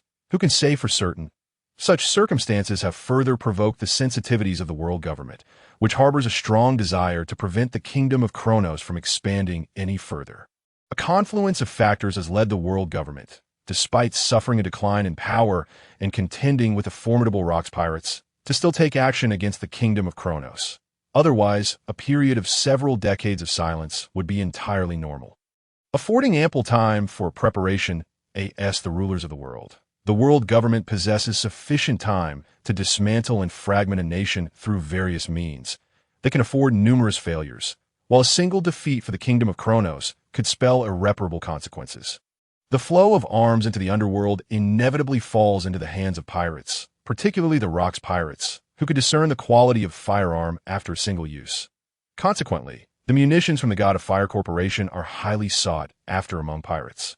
The enhancement of the pirates' illegal power poses a significant threat to the dominion of the world government, which finds it exceedingly difficult to impose a blockade. This is primarily because the God of Fire Corporation's arms are predominantly funneled to nations engaged in trade with the Kingdom of Kronos. The world government's stipulation against interfering in the internal affairs of affiliated nations leaves them as mere spectators. Moreover, according to the regulations set forth by the world government, arms are never classified as contraband. Akin to slaves die in such a scenario, the only recourse is to target the source of arms sales, the God of Fire Corporation. However, the corporation's headquarters is situated within the Kingdom of Kronos, which supports it from behind, leading us back to square one. The Navy is not included in this equation. Other factions wishing to procure arms can only do so through underworld channels. As a result, the Navy inevitably finds itself at a disadvantage in terms of weaponry. Especially given that, aside from the arms circulating in the seas, the innovative weapons developed by the God of Fire Corporation, such as landmines and the flintlock, have gained widespread acclaim. Nevertheless, the craftsmanship of flintlocks is more intricate, often bespoke and exclusive to the nobility. Currently, the God of Fire Corporation has achieved the capacity for large-scale production. The latest offering, a revolver, has undoubtedly become the new darling among the nobility in comparison to flintlocks. It boasts superior stability and advantages across various facets. To emphasize the exclusivity of the revolver, the God of Fire Corporation sells it in limited quantities and offers customization services, ensuring it is as ornate as possible, with gold and silver trim being essential. Presently, in the black market, an ordinary revolver can fetch a staggering price of 100,000 berries, while a customized version for the nobility could command prices tenfold or even 20-fold.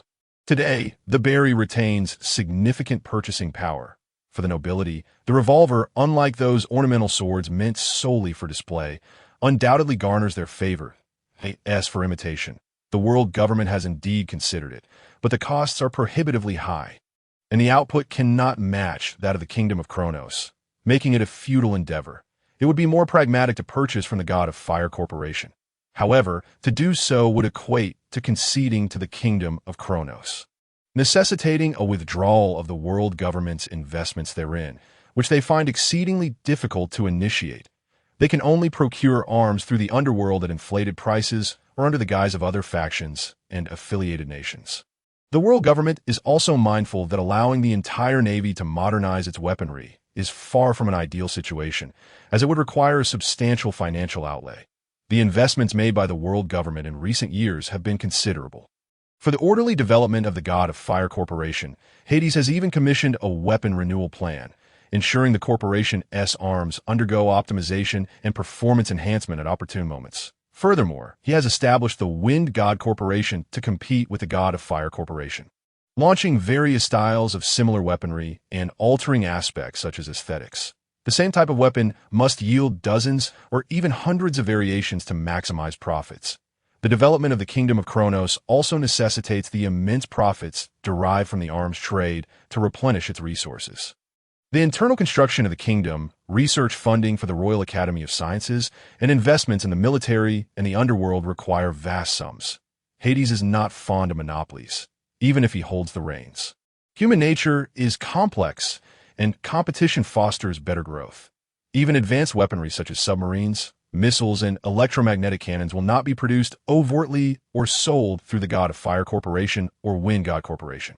Sniper rifles, semi-automatic rifles, and eventually automatic rifles, machine guns, submachine guns, and handguns will be gradually optimized and updated. Before outsiders can develop these technologies, the Kingdom of Kronos will securely guard them. Once others manage to innovate, the Kingdom of Kronos will capture the relevant market with superior products. Naturally, the Kingdom of Kronos prefers to delay this revelation as long as possible. However, complete concealment is impossible unless they forego usage. It is believed that in a few short years, the God of Fire Corporation and Wind God Corporation will seize the majority share of the global arms trade market. Currently, the most advanced weaponry comprises artillery, which stands as the flagship product of both the God of Fire Corporation and Wind God Corporation, surpassing the standardized artillery of the Navy and favored by numerous kingdoms.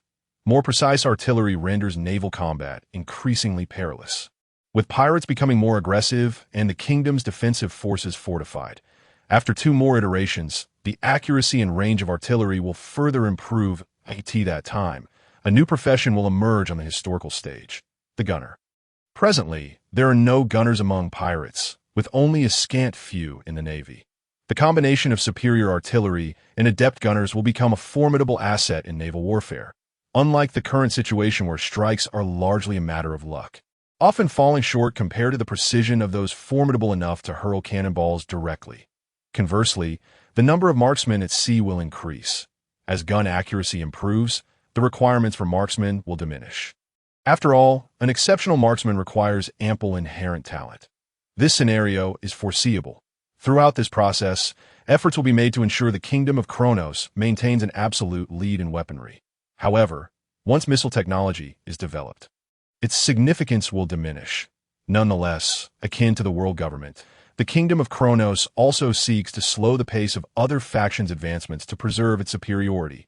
Firearms and ammunition remain the primary weapons of warfare in this world. Even those formidable individuals, unless they possess unique physical attributes, would sustain injuries without the protection of Haki. Only Haki can transcend all. Even the future pirate king, Roger, was not immune to being pierced by 2 long swords in the absence of Haki for defense. Particularly concerning the demands from various kingdoms, which number in the tens of thousands or even hundreds of thousands, and when considering the various factions, the figures are even more staggering, regardless of whether it involves waging war or repelling pirates and other intruders. Possessing superior weaponry is always advantageous. The proliferation of powerful weaponry is bound to affect the governance of the world government and will undoubtedly ignite the ambitions of the affiliated nations and factions. Through this means, pressure on the world government intensifies, and the advancement of weaponry will further plunge the world into chaos, especially in the North Sea, where conflicts are frequent. It is noteworthy that wars between kingdoms are beyond the interference of the Navy. Currently, the world government has once again stirred rebellion for various reasons. In addition to the assassination of Hades, there is also a quest for arms production sites. Within the kingdoms, numerous spies of the world government exist. Yet they have been thwarted by the Kingdom of Kronos. Countless eyes have been set outside the forbidden zone, and any approach will be detected. Certain life-sensing devices will trigger alarms at that moment.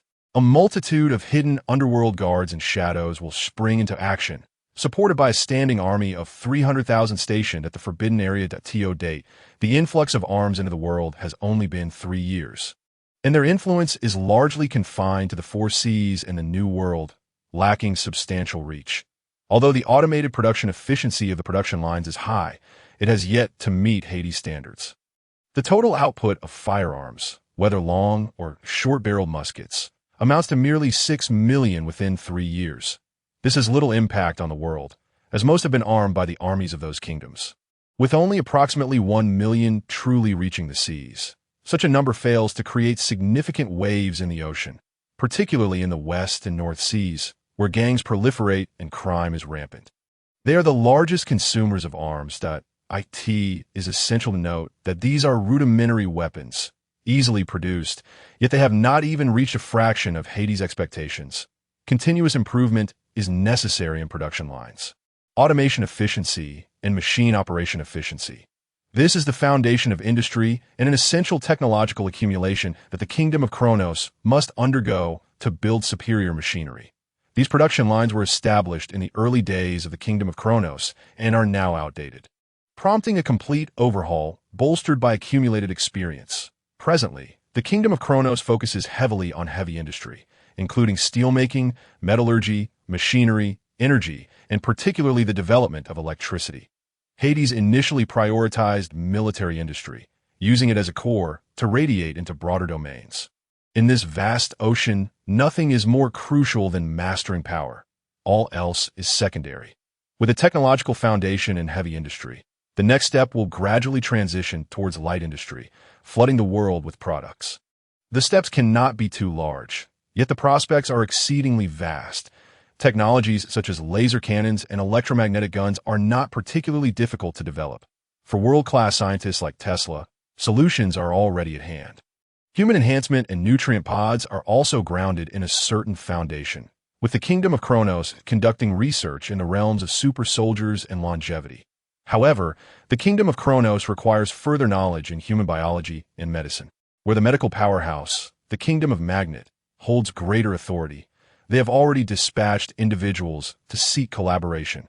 Undoubtedly, some will be unable to resist the allure of money, as long as the price is right. Individuals will be willing to come to the Kingdom of Kronos. The environment in the Kingdom of Kronos is far superior to that of the Kingdom of Magnet, and a deep-rooted medical foundation does not necessarily equate to a high quality of life for its inhabitants. Hades is even unbothered by employing unscrupulous means. Pirates and human traffickers abound, providing ample solutions. Many concepts proposed by Hades can yield tangible products within mere months, within the Royal Academy of Sciences. There exist formidable theoretical weapons, such as oxygen bombs, capable of catastrophic explosive power, creating vast death zones while simultaneously absorbing oxygen upon detonation. This essentially constitutes a dual bomb, one for oxygen absorption and one for explosion. Combining such effects is exceedingly complex and ultimately unnecessary. The fury of the Sea King can unleash unique sound waves that resonate with Sea Kings, attracting them while inciting their fury, resulting in terrifying effects and indiscriminate destruction at sea, named after the legendary ancient weapon. The Sea King, it aptly reflects their ambitions. These weapons are specifically targeted at formidable fleets akin to the Pirate Alliance and the Navy's demon-slaying order. Both weapon types pursue widespread annihilation. In given time, they can be manufactured. However, the Royal Academy of Sciences currently focuses its energy on missile technology. Moreover, they're also exploring practical applications of artificial intelligence, nano-insect drones, military robots, electromagnetic railguns, and metal storms, all of which have a certain technological foundation in conceptualization. They will undoubtedly be developed in the future. What is lacking now is merely time. Thanks to the robust technological foundation of this world, these advancements are not far off, especially considering that even cola can serve as an energy source. For Hades, the manifestation of once fanciful black technology is indeed exhilarating. The Royal Academy of Sciences has only been established for 4 years, yet it has already gathered a vast team of numerous scientists and researchers that a plethora of achievements has emerged from it, injecting new vitality into various sectors of the kingdom. The kingdom is currently nurturing talents with research capabilities and vigorously supporting the development of this aspect. Simultaneously, it continues to gather talents from across the world and the seas. Presently, these are merely small maneuvers, conducted to avoid the attention of the world government. As the world descends further into chaos, the underworld will accelerate its actions. Hades has even set his sights on Vegapunk, a figure reputed to possess wisdom surpassing that of the world by 500 years. His current whereabouts are unknown to Hades, only that he was born in the future kingdom. The future kingdom is no ordinary place. It lies in a frigid zone with a harsh environment, where residents struggle to make ends meet. Yet it boasts formidable technological prowess. Many high-end technological products at sea originate from the future kingdom, whose economic strength is commendable, a key reason for its status as an affiliate of the world government. The Kingdom of Kronos must adopt a learning approach, secretly dispatching individuals without detection by the Navy. Otherwise, it will attract the world government scrutiny. Given the vastness of Mechanism Island, locating Vegapunk is a formidable challenge. Once he gains notoriety, he will inevitably draw the attention of the world government. However, if Hades can obtain the design blueprints left behind by Vegapunk in his youth, it would be a significant gain. Moreover, Hades intends to send individuals to board the embodies, a colossal vessel gathering the world's top scientists. The genetic factor, dubbed the blueprint of life, is an opportunity Hades will not overlook. Whether it involves cloning, biomodification, or even synthetic organisms, the genetic factor technology is essential for endeavors such as implanting devil fruits into lifeless entities or creating artificial devil fruits, as its name suggests. Mastering the genetic factor could even allow for the creation of life itself. This is the future. One could even extract some of the world's foremost scientists from this organization. The convergence of numerous eminent scientists surely includes more than just the renowned figures of Vegapunk, Quinn, Gaji, and Stussy. Others have either concealed their identities, evading the relentless pursuit of the world government, or have met with capture or death. If a few could be preserved, it would equate to the kingdom of Kronos acquiring the technology of bloodline factors. Hades surveyed the research progress of several projects within the Royal Academy of Sciences. Under the guidance of Dr. Tesla, the communication technology has been further refined, culminating in the creation of a prototype telephone. It bears a resemblance to a tablet from a past life, akin in size to an iPad, boasting not only calling capabilities, but also enabling video chats, albeit still requiring further enhancement. Both photography and live streaming are feasible, provided that certain functionalities of the telephone bug are replicated. Additionally, it can be folded for convenient portability. Presently, the only shortfall lies in the establishment of signal-expanding base stations, with merely a few steps remaining.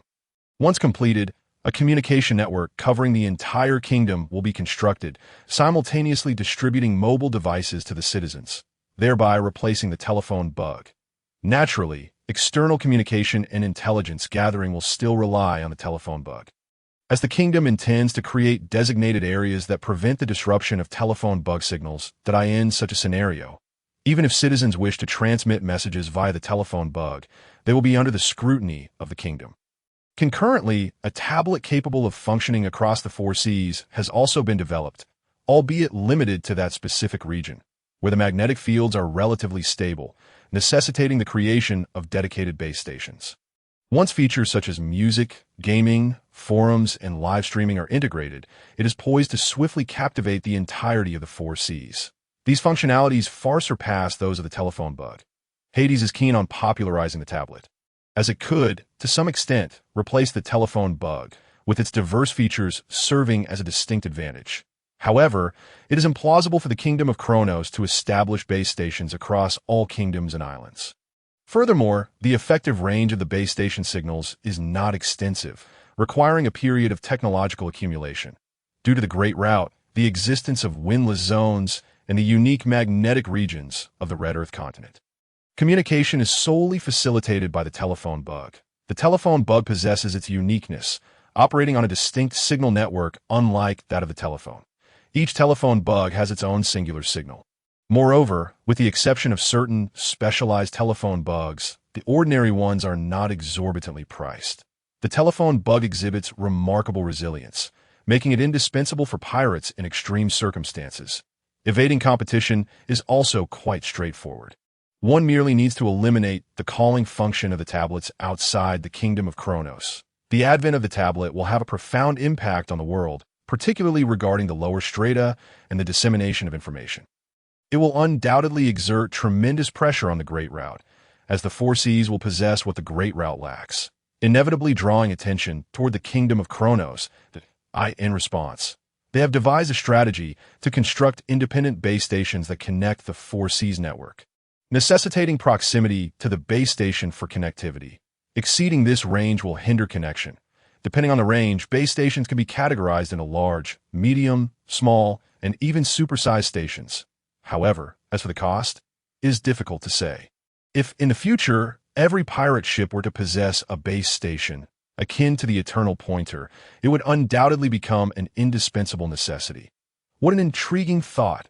However, this remains merely a conjecture, or perhaps a plan in the making, as the base station has yet to be developed. Regardless, the kingdom of Kronos will establish an independent information network. During this era, it would be prudent for the kingdom of Kronos to maintain a low profile. For the time being, Hades does not harbor such intentions, as the technology remains incomplete. Moreover, the forthcoming development of the kingdom necessitates a substantial influx of capital, although funds are ample, derived from the enormous trade profits. Tariffs on goods passing through the kingdom of Kronos, shipping fees circulating across the seas and the New World, domestic taxation, and profits from arms trade. The economic prowess of the kingdom of Kronos ranks among the very top globally. Nonetheless, there are a multitude of tasks awaiting the kingdom's attention.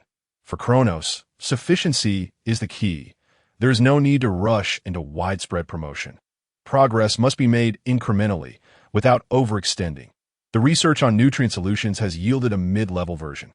The primary nutrient solution effectively replenishes nutrition, rapidly restores energy, and aids in recovery from physical exertion and injuries. proving remarkably beneficial for ordinary soldiers, though its efficacy diminishes for those of greater strength. The mid-level nutrient solution possesses even more potent effects, allowing for rapid absorption by the body when used in conjunction with medical pods that can rejuvenate the body to a certain extent, nourish it, and provide some efficacy in treating internal injuries. The advanced version, as envisioned, could replenish vitality, slow the aging process, and optimize physical condition, as well as treat internal wounds. Furthermore, the top-tier nutrient solution is an enhanced version of the advanced one, offering all its functions while enabling a complete transformation of the individual, thereby extending lifespan. In terms of weaponry, the confidential submarine has long been completed. Some nations across the seas already possess submarine technology. However, the submarines of the Kingdom of Kronos are not ordinary vessels. They resemble the nuclear submarines of a bygone era, entirely powered by robust local energy sources, thus eliminating any concerns in that regard. Presently, only the missiles remain. The technology surrounding missiles is exceedingly complex. The challenge for Hades and his numerous scientists lies in achieving precise guidance over extraordinarily vast distances, an aspiration far beyond the simplicity of merely launching them like rockets. The key to success is long-range guidance, which necessitates the full utilization of intelligent technology. Once accomplished, the Kingdom of Kronos and its coastal regions will be exceptionally secure. Otherwise, any intruder shall experience the true meaning of a missile barrage.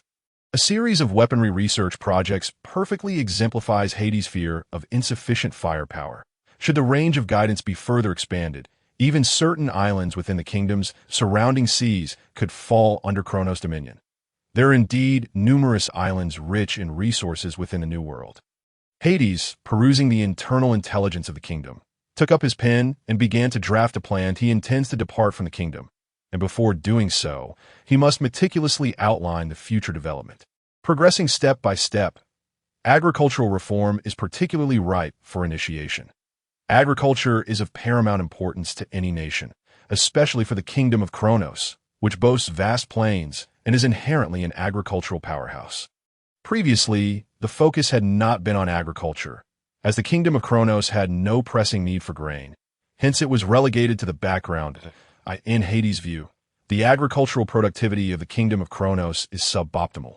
Despite the decent physical condition of the common folk who inhabit these seas, the forthcoming strategy entails the adoption of high-precision, mechanized production tailored to the unique conditions of the Kingdom of Kronos. Maximizing the utilization of land. Agriculture, livestock, irrigation, and fruit production will be adapted to the environment across plains, coastal areas, mountainous regions, and around lakes. The extensive plains represent a significant advantage for the Kingdom of Kronos. Furthermore, the royal family has established the Kronos Crown Company, adopting an agricultural production model reminiscent of a former nation's framework. This initiative aims to create an industrial chain that integrates agriculture and commerce, effectively merging primary production from cultivation and breeding with deep processing and subsequent sales and after-sale services, thereby establishing a seamless operational model that is akin to amalgamating the strengths of agricultural production from both a beautiful nation and a fairy tale realm. In addition, there will be a plethora of agricultural auxiliary equipment. According to Hades' conjecture, if this model is successfully implemented, the benefits derived from agriculture and animal husbandry in the Kingdom of Kronos could surpass current figures by several multiples. He is acutely aware of the immense advantages such an advanced production model could yield, both for the citizens and the nation. The number of farmers will diminish, liberating more productive capacity for the nation's development.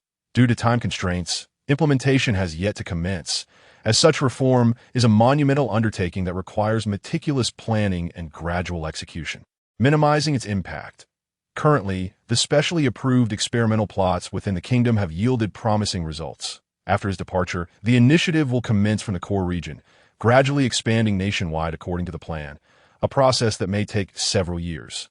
The Kingdom of Kronos is vast, yet not overwhelmingly so. At least, this is how Hades perceives it. As for the remaining matters, they will be entrusted to others within the kingdom to coordinate. The kingdom possesses ample talent and sufficient execution capability. The Tartaros royal family stands as the sole ruling entity of the kingdom. The kingdom of Kronos recognizes no other nobility. Those aristocrats have long since been eradicated or have fallen into decline over the passage of time. Even if some remnants still exist, they do so in obscurity, too fearful to cause any disturbances. Only the Tartaros royal family remains eternal. Those harboring dissent were largely dealt with in the aftermath of the last war initiated by the world government. Hades feels fortunate to reside in such a kingdom, where the royal family's absolute rule ensures the kingdom's total monopoly. It is akin to a blank canvas, allowing him to freely wield his brush and make alterations at will. Such power incites trepidation within the world government, complicating their attempts to dismantle the kingdom of Kronos. Even in Hades' absence from the kingdom, the underworld and the Royal Academy of Sciences continue to relay intelligence and progress reports to him. Since he officially took charge of the underworld, he has become a de facto co-ruler of the kingdom. The kingdom of Kronos possesses formidable strength, yet it remains vulnerable to the assassination attempts of the world government. The agent responsible for the assassination of his decoy was a top-tier operative endowed with formidable stealth capabilities and a user of the existence fruit whose powers have been developed to an exceptionally advanced degree, enabling him to diminish his presence to the bare minimum and render himself virtually imperceptible to the subconscious mind. This allowed him to navigate through numerous obstacles and infiltrate the palace. Ultimately, the assassination succeeded, yet failed, for the target was merely a decoy, and the assassin perished amidst the ensuing siege. What if the intended target had been Hades himself? Who can say what other bizarre abilities the world government may possess? This serves as one of Hades' motivations for leaving the kingdom. Although his observation haki allows him to sense emotions, his inherent limitations and strength remain his greatest vulnerability. The kingdom, while powerful, is not absolutely secure.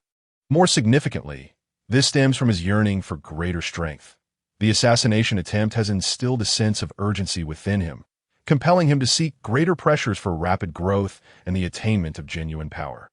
Orcus, the capital of the Kingdom of Kronos, lies in the northeastern region, home to a research facility. On this day, Hades arrived, eager to observe the state of research before departing from the Kingdom of Kronos. The intelligence relayed from the underworld was incomplete, as it operated independently from the Royal Academy of Sciences. "Your Highness, you have arrived," a young researcher clad in a white lab coat greeted respectfully upon Hades' entrance. Word of Hades' impending visit had reached the research facility in advance, and arrangements had been made for personnel to await him outside. "Let us proceed inside and take a look." Hades gave a slight nod. Without any physical effort, the sealed door opened automatically, the surveillance at the entrance having already scanned his figure. It even read his iris through the image. For the entire research facility, Hades undoubtedly held the highest authority.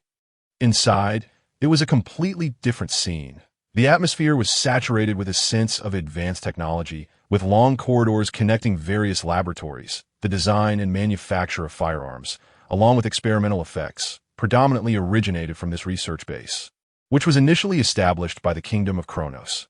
However, as Hades formed the Royal Academy of Sciences, the scale of this research facility became inadequate to meet the demand for research. Consequently, in another location, the Kingdom of Kronos constructed a larger research base. Yet this research base was not abandoned. It continued to focus on the research, updates, and enhancements of conventional military weaponry. The truly significant classified research, those pertaining to advanced weapon technologies, was relocated to the newly established base. In comparison, the firearms here, such as sniper rifles and automatic rifles, were hardly classified. The disparity in importance was as vast as a chasm. This did not imply that the underground research base in the capital was disregarded. Rather, it simply did not require the time of exceptional scientists. Upon entering the research facility, no one followed him further. Within the base, every scientist and researcher was exceedingly busy, each engrossed in projects that were largely related to the significant undertakings at the newly constructed research facility. Compared to those high-end technologies, the weaponry here was undoubtedly of a lower caliber. Should they achieve recognition in their research, they could potentially advance into the more prestigious research base known as the Celestial God, which housed the most elite scientists from the kingdom and the world. The very name Celestial God evoked a sense of disparity. They were well aware that Hades' noble status meant his ambitions extended beyond the Starfire research base. Hades proceeded to the innermost depths of the research facility, where a special room awaited. After facial recognition confirmed his identity, the door swung open. Before him lay rows upon rows of weapons, displayed like an exhibition along the walls. Semi-automatic rifles, sniper rifles, automatic pistols, assault rifles, submachine guns, light machine guns, sniper rifles, rocket launchers, and various portable knives, grenades, and flashbangs. All these armaments were arrayed before him that, in both his past and present lives, Hades had longed for a personal arsenal. And now his dream had finally come to fruition. Most of these weapons had already been developed, while a small portion remained as conceptual designs, requiring only a bit more time to be transformed into finished products. However, Hades' purpose was not to linger. He merely wished to take a glance. Within the Starfire research base, there was also a secret elevator leading directly to the Celestial God research base. Descending in the elevator, he found himself in a vast, open underground space filled with various facilities. The first thing that caught his eye was a silver train. This train traveled along tracks that extended from deep within the kingdom to the outskirts of the small Tsangshan Mountain. The research base of the Kingdom of Kronos was situated within and beneath the mountain to construct the Celestial God research base. The Kingdom of Kronos had extensively excavated the interior of the entire small Tsangshan, a truly grand endeavor. The primary function of this train was to transport people and supplies. Now, Hades was set to use this train to reach the Celestial God research facility. Upon entering the train, it began to move swiftly and smoothly at the operator's command. The expansive underground cavern was brightly lit, revealing the grandeur of the Celestial God research base, an enormous facility resembling a pyramid. With a combined number of scientists and researchers reaching 8,000 in comparison to the entirety of the base, this number could be considered relatively small, with the scenario of one person per laboratory being quite common. The Kingdom of Kronos had originally designed the Celestial God research base with a standard capacity of 100,000 personnel. The financial investment was staggering, and the ongoing consumption of experimental funds was akin to a ceaseless flow. Much like a pyramid, the laboratories at higher levels represented increasingly crucial research projects. However, many projects were closely interconnected, such as the nutrient solution and human enhancement agents. One of the core technologies associated with the medical chambers used alongside the nutrient solution was the ability to generate a special magnetic field that enhanced human vitality and facilitated the perfect absorption of nutrients, potentially yielding beneficial effects on the human body. Research on electronic communications was also related to radar, missile technologies, and more. Naturally, the research conducted at the Celestial God base focused on projects with minimal destructive capacity. Projects posing significant threats were transferred to a separate experimental facility located in a remote area near the Fuyo mountain range. Otherwise, in the event of a mishap, the entire research facility and its numerous researchers would be at risk, a loss they wished to avoid. Certain specialized projects would warrant the construction of a small-scale research base, such as studies on oxygen bombs and the wrath of Poseidon being conducted by the seaside, and submarine research being carried out at a secret military port of the kingdom. Hades did not linger, merely observing the internal conditions of the research base as he proceeded directly to the summit of the Celestial God research facility. For the researchers, Hades' identity was of little concern that in fact, the establishment of the Royal Academy of Sciences and Hades' proposals had all taken place behind the scenes, with few being aware. Only a handful of scientists whom Hades genuinely valued had met him in person and engaged in discussions. At the pinnacle of the Celestial God research base stood a Grand Research Institute. The three letters TSL were prominently displayed, representing the Institute's master, the most formidable individual within the entire Celestial God research base, a man whom Hades regarded as nearly divine, Nikola Tesla. This title did not refer solely to his prowess, but rather to the extraordinary breadth of his knowledge and talent, rendering him almost godlike in capability. Particularly noted for his advancements in the field of electromagnetism, he was an unequivocal genius scientist. With a resounding click, the door swung open. "Your Highness, it has indeed been a long time," came a familiar voice as a figure emerged to greet Hades warmly. The sight would undoubtedly astonish others within the Institute. For Tesla was an eccentric character. Despite his remarkable talents, his demeanor was not particularly endearing. Most notably, In the presence of Tesla, those who prided themselves on their genius often found themselves feeling rather foolish. Yet they could not deny his extraordinary capabilities. Many have been captivated by Tesla's brilliance. Within the celestial god research base, Tesla was regarded as possessing wisdom that surpassed the world's understanding by 3 centuries. I am about to depart the kingdom of Kronos, and my next visit may not be for another 10 years. Hence, I came to take a look. Hades does not conceal his optimism for Tesla. Possessing an aura of perceptive prowess that allows him to understand how to engage with a talent like Tesla. Forming a friendship is undoubtedly the most advantageous approach. For Tesla, Hades is akin to a mentor, the one who comprehends him best. His research into electromagnetism is a force potent enough to alter the world, all achieved under Hades' unwavering support. Consider the various projects Tesla has undertaken. Each one is an integral core of the Kronos kingdom. The ability to generate lightning through electromagnetic fields, to modulate the intensity of lightning strikes, and to forge lightning itself. Controlling magnetic fields creates a unique gravitational arena. The devastating electromagnetic sphere can unleash terrifying lightning, serving significant purposes in both entrapment and defense. The electromagnetic cannon needs no elaboration. The electromagnetic domain within the medical capsule generates beneficial electromagnetic waves for the human body. The Tower of Death can deliver pinpoint strikes with overwhelming electric shocks. The magnetic storm bomb possesses extraordinary destructive power. Beyond this, there are advanced research projects concerning missile systems, artificial intelligence, and robotics. Most crucially, there exists a confidential project within the Divine Research Base, codenamed X, named after the base itself, the Divine System. The purpose of the Divine System is to temporarily control magnetic fields through specialized methods. Studying the magnetic fields associated with extreme weather worldwide, the IT aims to artificially manipulate a local magnetic field, thereby controlling the weather, provoking natural disasters, and even inciting magnetic storms. This entire project is an absolute taboo within the Kronos kingdom, known only to 3 individuals: Hades, Tesla, and King Bane.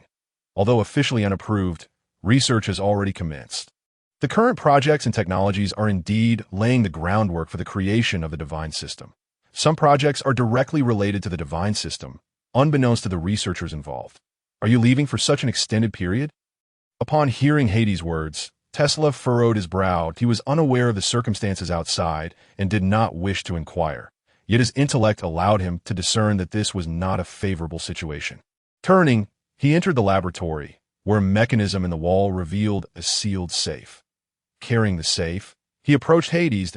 I had intended to present this to you once the technology was fully developed.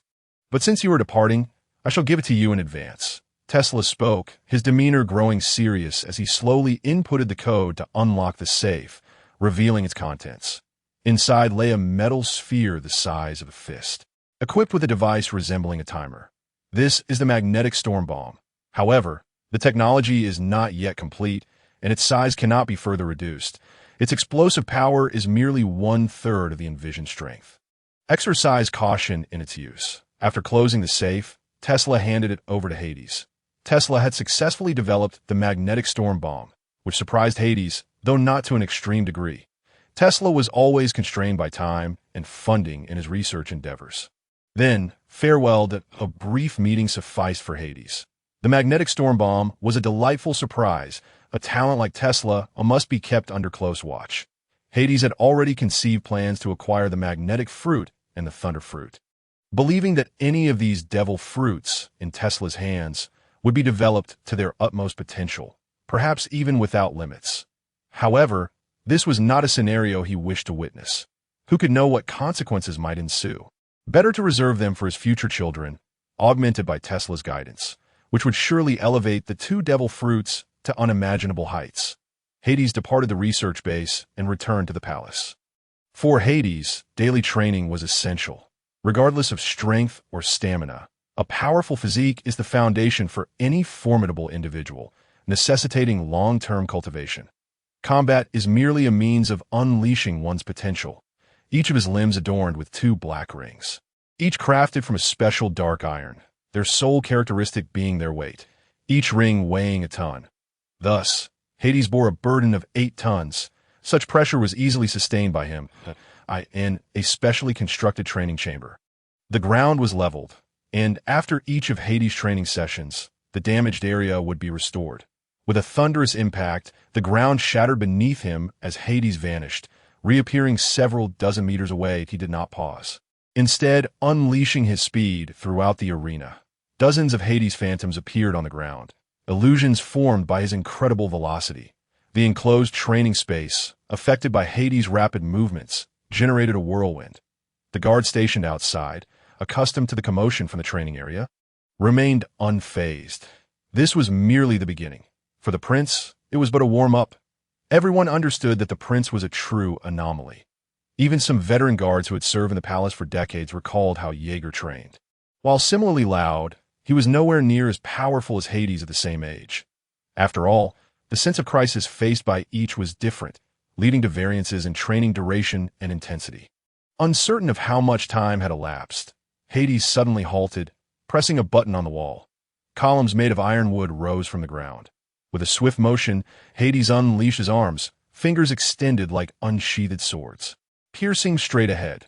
The target was the hard, resilient ironwood, as he continuously varied the positioning of his fingers to exercise each one to the fullest. In response to Hades' relentless assault, cracks appeared on the ironwood, which was soon breached. After adapting for a period, Hades combined his explosive speed with a technique called sword flash, targeting the ironwood pillars with simultaneous, varied movements. Sword flash. Hades stood with arms outstretched, his index and middle fingers resembling the dual blades of a sword, generating formidable cutting force through their swift movements. Paired with his violent footwork, Hades' finger swords sliced through the ironwood with relentless precision, creating numerous fissures, and some pieces shattered under the overwhelming might of his strikes. If the violent footwork and the breaking sheath were techniques birthed from Hades' adaptation of the Navy SIG-style shaving finger spear, then the sword flash was the product of merging spear techniques with swordsmanship. Following this was the thunder flash, akin to a derivative technique of the finger spear, where his dexterous fingers struck the air with tremendous force, concentrating power at his fingertips. The air slashes he unleashed converged into a single point, shooting forth with the swiftness of a laser, effortlessly piercing the ironwood with terrifying cutting power. From a distance, it appeared as though Hades' fingers were conjuring beams of light from thin air. This continued for an extended duration, leaving the entire area in ruins, with fragments of ironwood scattered about. Breathing heavily, Hades felt an overwhelming fatigue in his limbs, the weight he bore growing heavier, as if he were carrying a mountain upon his back. This was precisely the effect he sought. He leaped lightly, rapidly stepping on the air as he descended, striving to maintain a consistent altitude, as if a rope tethered him in midair, propelling him upward. Concurrently, Hades endeavored to shed his body weight, the burden of the rings he wore, and the resistance of the air. While this was inherently impossible, he persisted in his attempts, integrating techniques from paper drawing and a certain unique martial art into his own physical training. The results were evident. Once Hades divested himself of his burdens, he could sprint through the air at astonishing speeds. This technique, named Chasing the Void, represented Hades' further development of the moon step. However, this was merely the foundation. Hades' true focus lay in honing both his body and his skill in weight release techniques. The martial arts of this world were rife with violence. The so-called skills ultimately boiled down to explosive power. The development of the body and the utilization of blood, muscle, and sinew. In response to this, Hades tailored a unique martial art based on the Bejiquin he had previously studied, infusing his every movement with a fearsome energy that wielded tremendous destructive and explosive capabilities. Simultaneously, he delved deeply into another avenue of technique, learning the weight release methods from Taijiquan, which he amalgamated with paper drawing to enrich his own martial style. Both the Chasing the Void, developed from the moon step, and the Swimming Dragon, inspired by paper drawing, employed the principles of weight release. Such techniques greatly aided in the development and mastery of the body, minimizing unnecessary energy expenditure during combat and allowing for optimal utilization of one's physical form, thereby negating the need for resistance against an opponent's assault. The harmonious blend of hardness and softness, the unity of heart, body, and skill was what Hades aspired to achieve. Bejiquin would serve as his primary means of attack. possessing corresponding techniques for claws, punches, and kicks. Conversely, Taijiquan would be integrated into his martial art as a means of employing weight release techniques, while Hades placed less emphasis on the concept of using force against force. In the face of absolute strength, all else seemed illusory. The weight release techniques were merely tools for better application in combat. Ironically, Hades' study of Taijiquan stemmed from a fear of his own power. There was a time, following the death of his father, Jaeger, when Hades recognized the importance of strength and embarked on a rigorous training regimen. With access to the kingdom's finest resources, beasts, marine life, and rare herbs, Hades experienced a remarkable surge in his abilities over a relatively short period. However, due to the rapid enhancement of his strength, he found himself struggling to fully control it. Though imperceptible on the surface, he was acutely aware of this internal discord. Hence, he began to train in martial arts, mastering various techniques for controlling his power, which encompassed not only the Navy's 6 styles, but also a multitude of martial arts collected by the kingdom. This included the Bejiquan and Taijiquan he had studied in a past life as foundational elements. Through relentless practice, Hades' innate talent for combat gradually emerged, allowing him to forge a unique martial art of his own. As his strength grew, so too did his mastery over it. The Navy's 6 styles, known as the life return of the mysteries, were seamlessly grasped by Hades. Meanwhile, the inch force of Bejiquan was also acquired during this process. Although similar techniques existed in this world, such as the 8 charging fist of the 8 treasure water army, Bejiquan possessed its own distinctive characteristics. The 8 charging fist exemplified a synthesis of offense and defense, while Bejiquan epitomized extreme destruction.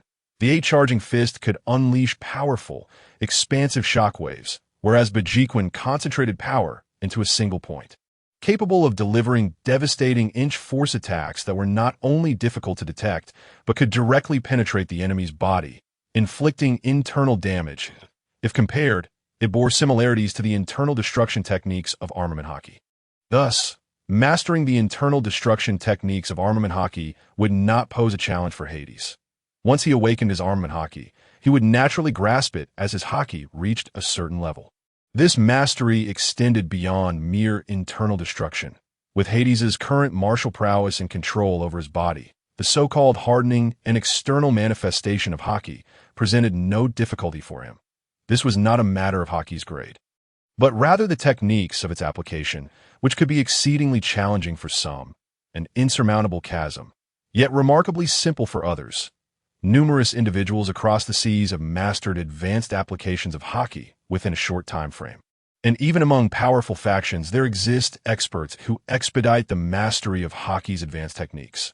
Consequently, some individuals undergo astonishing transformations, experiencing remarkable enhancements in their abilities in a brief period. After arduous training, Hades' body had reached its limits. Upon concluding his final set of Taijiquan, he exhaled deeply, forming a column of air in his wake. His breathing had returned to a serene state, and his heartbeat stabilized. He felt as though he had emerged from a state of extreme tension. His mind was clear, emotions tranquil, and his spirit began to recuperate. It had become a habit for Hades to perform a set of Taijiquan after each training session.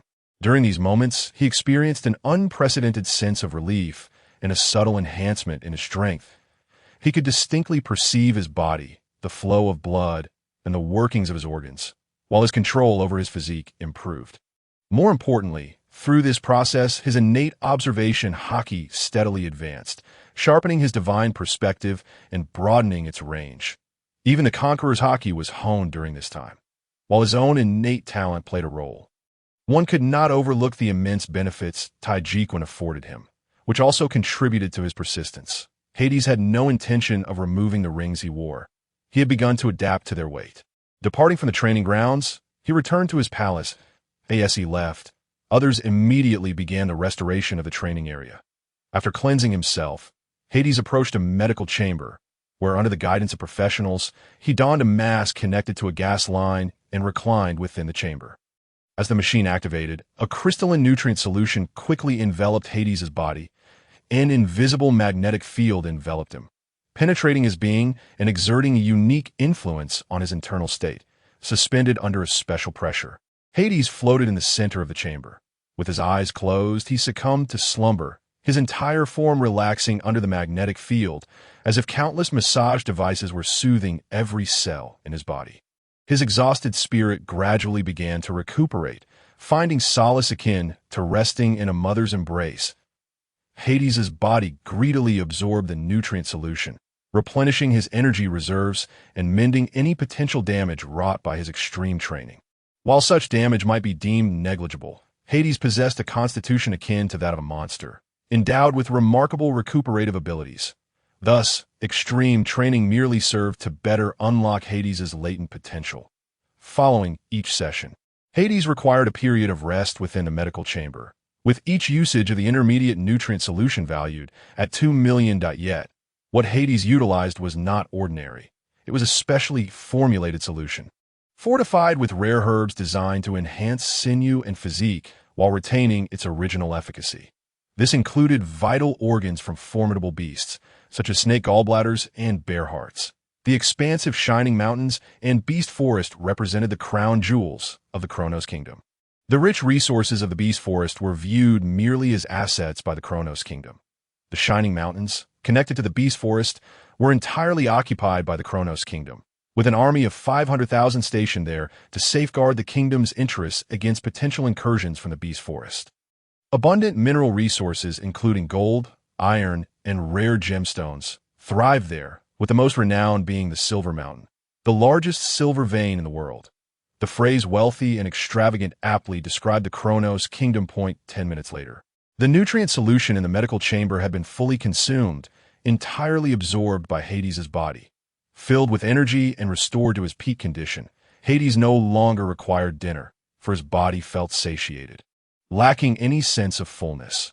Remarkably, Hades had not dined in a year, having subsisted entirely on nutrient solutions.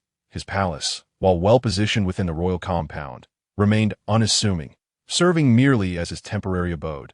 His true palace lay elsewhere. It was in that very location that his decoy had been assassinated without warning.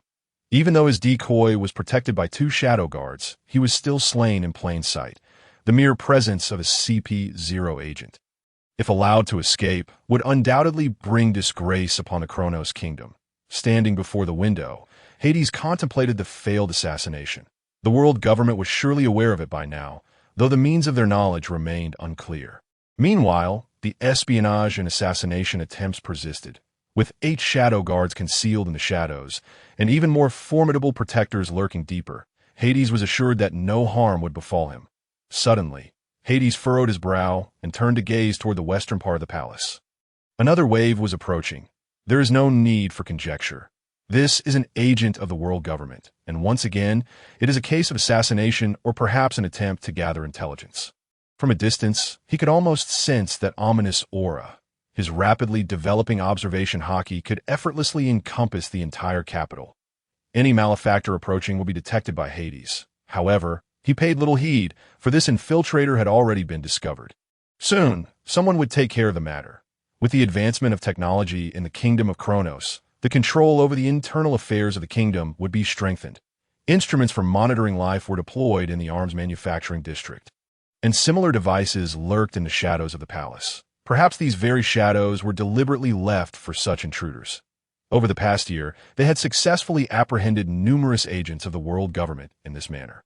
Few could infiltrate the palace as brazenly as that user of the transparent fruit. 10 days later, within the palace gardens, it was the day Hades would depart from the kingdom of Kronos. Few came to bid farewell, as Hades and Bane preferred a low-key atmosphere, having already made arrangements days prior. Ananke, why are you following me? Hades asked, glancing at the golden-haired maiden beside him, his tone unusually gentle. Of course, I want to set sail with you. Hades, the lovely Ananke replied earnestly, her arms tightly wrapped around Hades' right arm, her well-developed bosom brushing against him. With her radiant golden hair, exquisite features, and an alluring sweet fragrance. She was indeed captivating. No, Hades decisively rejected. This is no trivial matter. You should remain in the capital and await my return. No, I want to accompany you, Ananke insisted, her eyes glistening with unshed tears, causing Hades a slight headache. The others around them discreetly turned their gazes away, respecting their moment. Ananke, a member of the Tartaros family, was 3 years Hades' senior and could be considered his cousin, albeit their blood relations were rather distant. Belonging to separate branches of the family, from a young age, they had lived in close proximity, forming a strong bond. Moreover, she held another title, Hades' betrothed, a union decided long ago by his mother, which even his father had sanctioned. Upon meeting Ananke, his mother Nyx had taken an instant liking, giving her approval without hesitation. Hades accepted this arrangement with equanimity. Whether in this life or the last, it was inconceivable for him to have only one woman, especially one as stunning as Ananke. The familial connection, in fact, provided Hades with a certain emotional impetus, a sentiment shared by the members of the Tartaros family. Hades was regarded as the future of the Tartaros family, the destined sovereign of the kingdom of Kronos. Ananke, on the other hand, was deemed the most exceptional among the young women of the Tartaros family, possessing beauty, intellect, and potential that, when united with Hades, would surely yield remarkable offspring. Take Ananke with you, Hades. Her abilities would greatly assist you. Bane had previously urged Ananke, but to no avail. He ultimately relented. As he had indicated, Ananke's powers would indeed be of substantial benefit to Hades. Ananke was a user of the clock fruit, a superhuman ability that manipulated time, a veritable bug in the system. She could control time within a localized area, either advancing or reversing it. When utilized on herself, it allowed her to recover from injuries, returning to the state before harm was inflicted in combat. This could prove immensely advantageous. When applied to others, it could revert their physical state to a recent point in time, albeit only for a few seconds due to the immense toll on stamina. While the duration appeared brief, the strategic implications were profound. Restoring one's state before injury could even revive a person from the brink of death. This had been tested. The only limitation was that it could not exceed the specified time frame. In essence, it could resurrect someone who had just perished moments before, effectively negating a fatal blow. The sole drawback was the significant toll on physical strength. If word of this ability were to spread, it would undoubtedly attract the attention of many on the open sea. Possessing such a gift, Ananke was undoubtedly a treasure of the Tartaros family. Yet without accompanying Hades, her worth would be diminished. Despite the inherent dangers, the advantages outweighed the drawbacks for Hades. Should he inadvertently meet his demise, Ananke could very well save his life, making her presence invaluable. Ultimately, Hades was everything, destined to be the singular heir of the Tartaros family, recognized by all. The preceding heir was Jaeger, although Bane was Jaeger's younger brother and quite capable in his own right. He had not demonstrated the same potential. His strength had reached a quasi-admiral level, yet he still fell short of the pinnacle of power as the patriarch of the Tartaros family and the king of the kingdom of Kronos. He could only be deemed passably competent. There were others within the family whose prowess exceeded Bane's as king. One could not govern without wielding the authority to command the kingdom. It was also true that since Bane ascended to the throne, he had been preoccupied with numerous affairs, leaving little time for training, resulting in stagnation in his abilities. The kingdom of Kronos operated on a foundation of power politics. The king possessed absolute authority, and the Tartaros royal family held a preeminent status.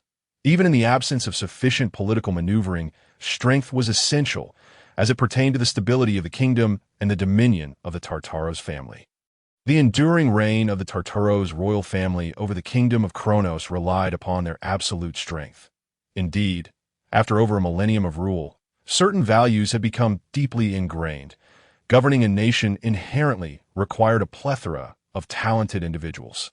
Even the hidden elders of the Tartaros family harbored lofty expectations for Hades. Ever since Bane had assumed the kingship of the kingdom of Kronos, it had merely been a proxy reign. Extending over 20 years now, Bane awaited the day he could step down. Once Jaeger had ruled, and now it was Hades.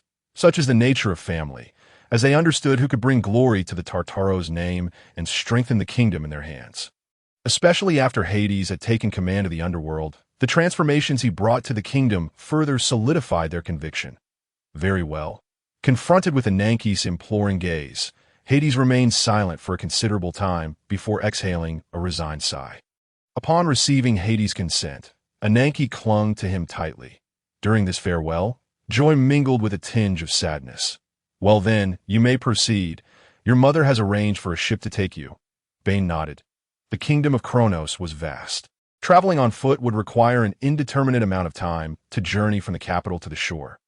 Moreover, given the current state of chaos in certain regions of the kingdom, exposure to the world government was a significant risk. Thus, conventional means were ill-advised. The kingdom of Kronos had specially bred a flock of fish eagles, also known as Keys eagles, symbolizing dominion over the skies. These creatures were unique to the kingdom of Kronos. A species of giant eagles with wingspans exceeding 10 meters, some even reaching 30 meters. They were gentle in temperament, highly intelligent, and became affectionate towards humans after training. Not only could these eagles fly, but they could also glide over the sea for short durations, favoring fish as their prey, and even capable of hunting small marine mammals. These magnificent birds would serve as steeds for Hades and his companions during their departure. At that moment, the Keys eagles were ready, draped in blankets. With two prepared, point one would carry Titan, while Hades would share a mount with Ananke. "Let us go," Hades called to Titan. "Yes, your highness." Titan advanced forward. Beneath Titan's somewhat corpulent exterior lay a terrifying power. From beneath his voluminous garments, he extracted a roasted leg, ravenously tearing into it with his mouth, devouring not just the meat but the bones as well. A wielder of the devouring fruit. Titan possessed an immense and seemingly boundless internal space. He harbored the dreadful talent for gluttony, accompanied by the ability to consume all forms of matter. He could unleash toxic mists, coalesced from malevolent energy, capable of corroding even steel, while also harnessing the formidable gravitational pull inherent to his gluttonous gift. As a fearsome beast, Titan naturally exuded an aura of menace, akin to the malevolent presence possessed by Hades, who was born with a godly ferocity. In the future, he could potentially combine his powers with the armament hockey, much like Douglas Barrett's ghostly energy, enhancing his combat prowess significantly. Hades and his companions carried no possessions on their journey, as all their belongings were stored within Titan's devouring space. Food, daily necessities, exercise equipment, and even treasures of gold and buried in the presence of Titan. The fish eagle clearly displayed signs of trepidation. The faintly emanating aura of the fierce beast exerted a suppressive influence on the eagle's very essence. Despite this, the eagle reluctantly allowed Titan to perch upon its back, hoping to expedite the completion of their mission. The two fish eagles soared into the sky, bearing Hades and his companions. As they ascended higher, the royal city diminished in their view. The scenery of the sky was breathtaking, yet Hades felt no lingering attachment, for he knew he would return. "Look," murmured Bane, gazing at the vanishing figures in the sky. No sooner had he spoken than a towering silhouette materialized behind him, cloaked in black, exuding an ethereal presence, voiceless and ghost-like. Ensure Hades' protection from the shadows. No unforeseen events must transpire. Bane's seriousness was palpable. "Understood," replied the cloaked figure with a nod, vanishing as if he had never been there. How could Bane and the others feel at ease with Hades' departure? Who could predict what unforeseen circumstances might arise during this journey?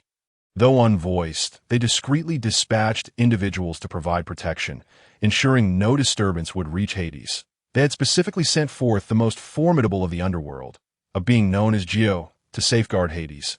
Geo possessed top-tier combat abilities and served as the strongest shield of the Tartaros family.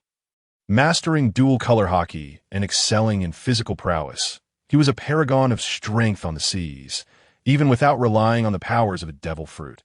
Nevertheless, he was also a user of the space-type paramecia, the exchange fruit. This ability allowed him to swap positions with any person or object at will. His recent appearance and disappearance were the result of him exchanging places with the dust in the air. This meant Geo wielded the power of instantaneous movement, capable of transporting others alongside him. Such abilities could yield terrifying effects in warfare, whether in saving lives or executing cunning maneuvers against foes. Without sufficiently potent hockey, one could hardly withstand the capabilities of Geo's exchange fruit. In a certain sense, Geo symbolized invincibility. At present, Geo's exchange fruit had reached an awakened state, enabling him to separate and interchange parts of an entire entity, rather than just swapping whole forms. What did this signify? Geo could effectively exchange a person's heart with a stone. What horrific outcomes might that entail? The knowledge of Geo's exchange fruit placed him among the ranks of the formidable, particularly in assassination, where his demonstrated strength far surpassed that of direct confrontations. However, Bane's foremost concern remained Geo's spatial movement capabilities, for in dire situations, he could whisk Hades away to safety. Hades' life was paramount. The Tartaros family could not afford to lose another Jaeger. Geo's departure did not disrupt the operations of the underworld, and the kingdom of Kronos currently had no need for Geo's might. The threat posed by the world government was minimal. Although they had made significant noise within their territory, it was ultimately more bluster than substance. General Zophi alone could adequately address the situation. Even during the last war instigated by the world government, the kingdom of Kronos did not deploy Geo, nor would they do so this time to the world government. Geo remained a concealed, unknown force. Under the pressure exerted by the world government, the Tartaros family increased their investment in the underworld. It was evident that the membership of the underworld had significantly expanded, bringing forth a greater influx of talent. They established a dedicated training and analysis team to assess potential and develop tailored training plans, focusing on cultivating those identified as possessing promise. Those not selected would still be assigned roles based on their capabilities. This system had only recently been refined, proving to be even more efficient than the Navy prior to the establishment of the Navy's elite training camp. Bane and Hades also harbored plans to increase the number of the 24 underworld guards to 36. They even considered adding 3 positions of underworld generals between the guards and Geo, the supreme commander of Hell. Beyond the specialized training camp of the underworld, the kingdom of Kronos had also established an elite military academy. One represented the Tartaros royal family's covert control over elite training, while the other was the overtly recognized elite training of the kingdom of Kronos. For many within the kingdom, the underworld remained a mysterious institution known only by reputation. The Tartaros royal family would also assign certain geniuses unsuitable for the underworld to the elite military academy. The seas ahead would not be tranquil, although the pressure from the world government on the kingdom of Kronos would lessen. There remained a pressing need to bolster their strength. Fortunately, the vast profits from arms trading supported this endeavor, and the 5 royal merchant guilds were steadily increasing their trade share in the 4 seas and the New World. The deep-rooted foundation of the kingdom of Kronos could also sustain internal development. Whether through investments in the underworld, the Royal Academy of Sciences, or the upcoming agricultural reforms within the kingdom, there would inevitably be some initial losses. After Hades' departure, the agricultural reforms in the kingdom of Kronos would commence, gradually expanding outward. Simultaneously, certain regions of the kingdom had begun constructing maglev trains, ultimately forming a transportation network connecting the kingdom's vital towns and ports. Additionally, dedicated cargo trains were being developed, distinctly separated from passenger services, complementing maritime shipping to transport vast quantities of goods at reduced costs while significantly enhancing efficiency. There were also specialized military trains designated for transporting troops and supplies, all established underground. As the transportation network took shape, the role of the Kingdom of Kronos as a trade hub would become increasingly significant, fostering closer ties with various forces in the New World. Wherever there was profit to be made, more individuals will be drawn into this grand trading alliance, gravitating towards the Kingdom of Kronos. These were all tasks Bane needed to assist Hades with before his return. Whether it was the agricultural reforms or the establishment of the transportation network, it was a monumental undertaking that would require many years to complete. With a future goal now firmly established, the focus shifted to execution, and the entire kingdom would engage in the forthcoming construction efforts. The clarity surrounding the kingdom's development had never been so pronounced, with a clear objective and targets laid out before them. As they ventured northward, traversing the primordial forests, they ultimately arrived at the shores of the kingdom of Kronos. The fish eagles descended steadily from the sky to the ground. "You may go ahead," they said. Hades gently caressed the fish eagle's head, wrapping his arms around Ananke's slender waist as they leapt to the ground. Before them lay a steep cliff, where a pirate ship had anchored beneath the precipice. The pirate flag did not bear the emblem of the feared rocks pirates as one might expect, but instead showcased a black crescent moon shrouding a skull. Hades' eyes sparkled with delight as he recognized a familiar figure aboard the vessel. Upon seeing the flag, he immediately understood who had come to retrieve him. This was an unforeseen turn of events.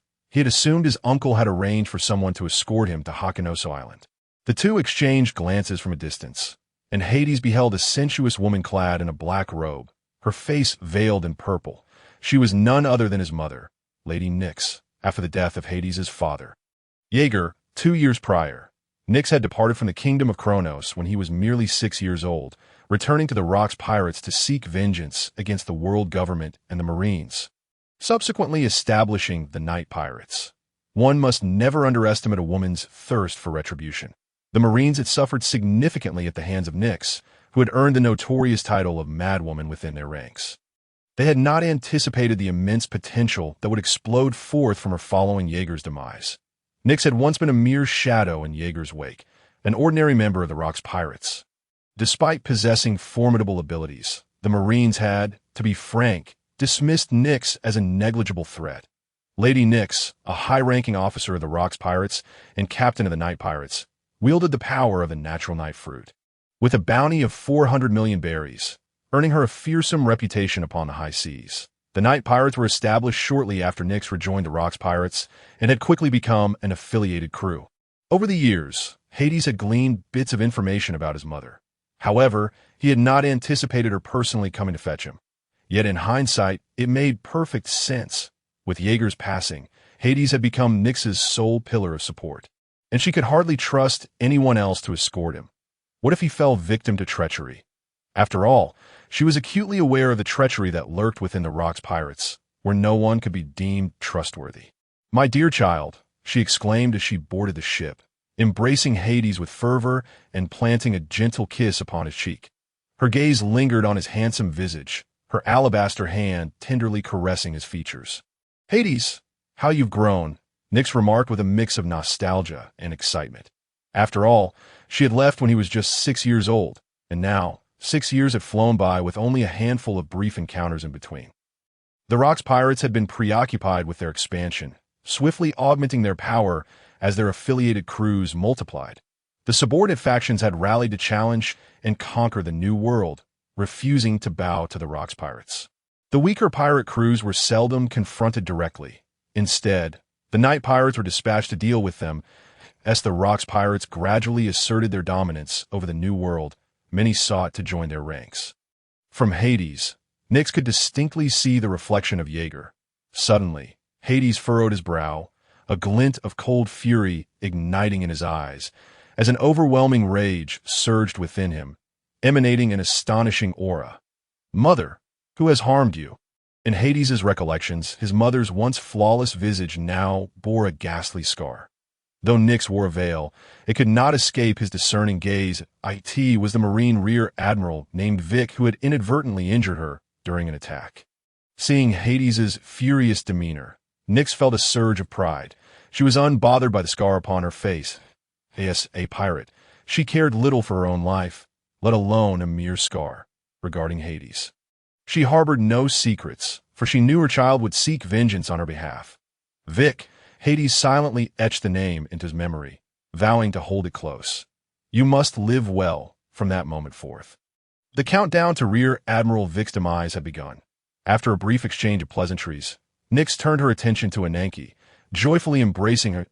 "Why, dear Ananke, it has been far too long." This was her chosen daughter-in-law. And how could she not feel exhilarated upon seeing her? "You still look as lovely as ever, Sister Nyx," Ananke replied sweetly, feeling a deep camaraderie with Nyx after so many years apart. Following this, Nyx greeted Titan. "Little Titan, you have grown so much since I last saw you."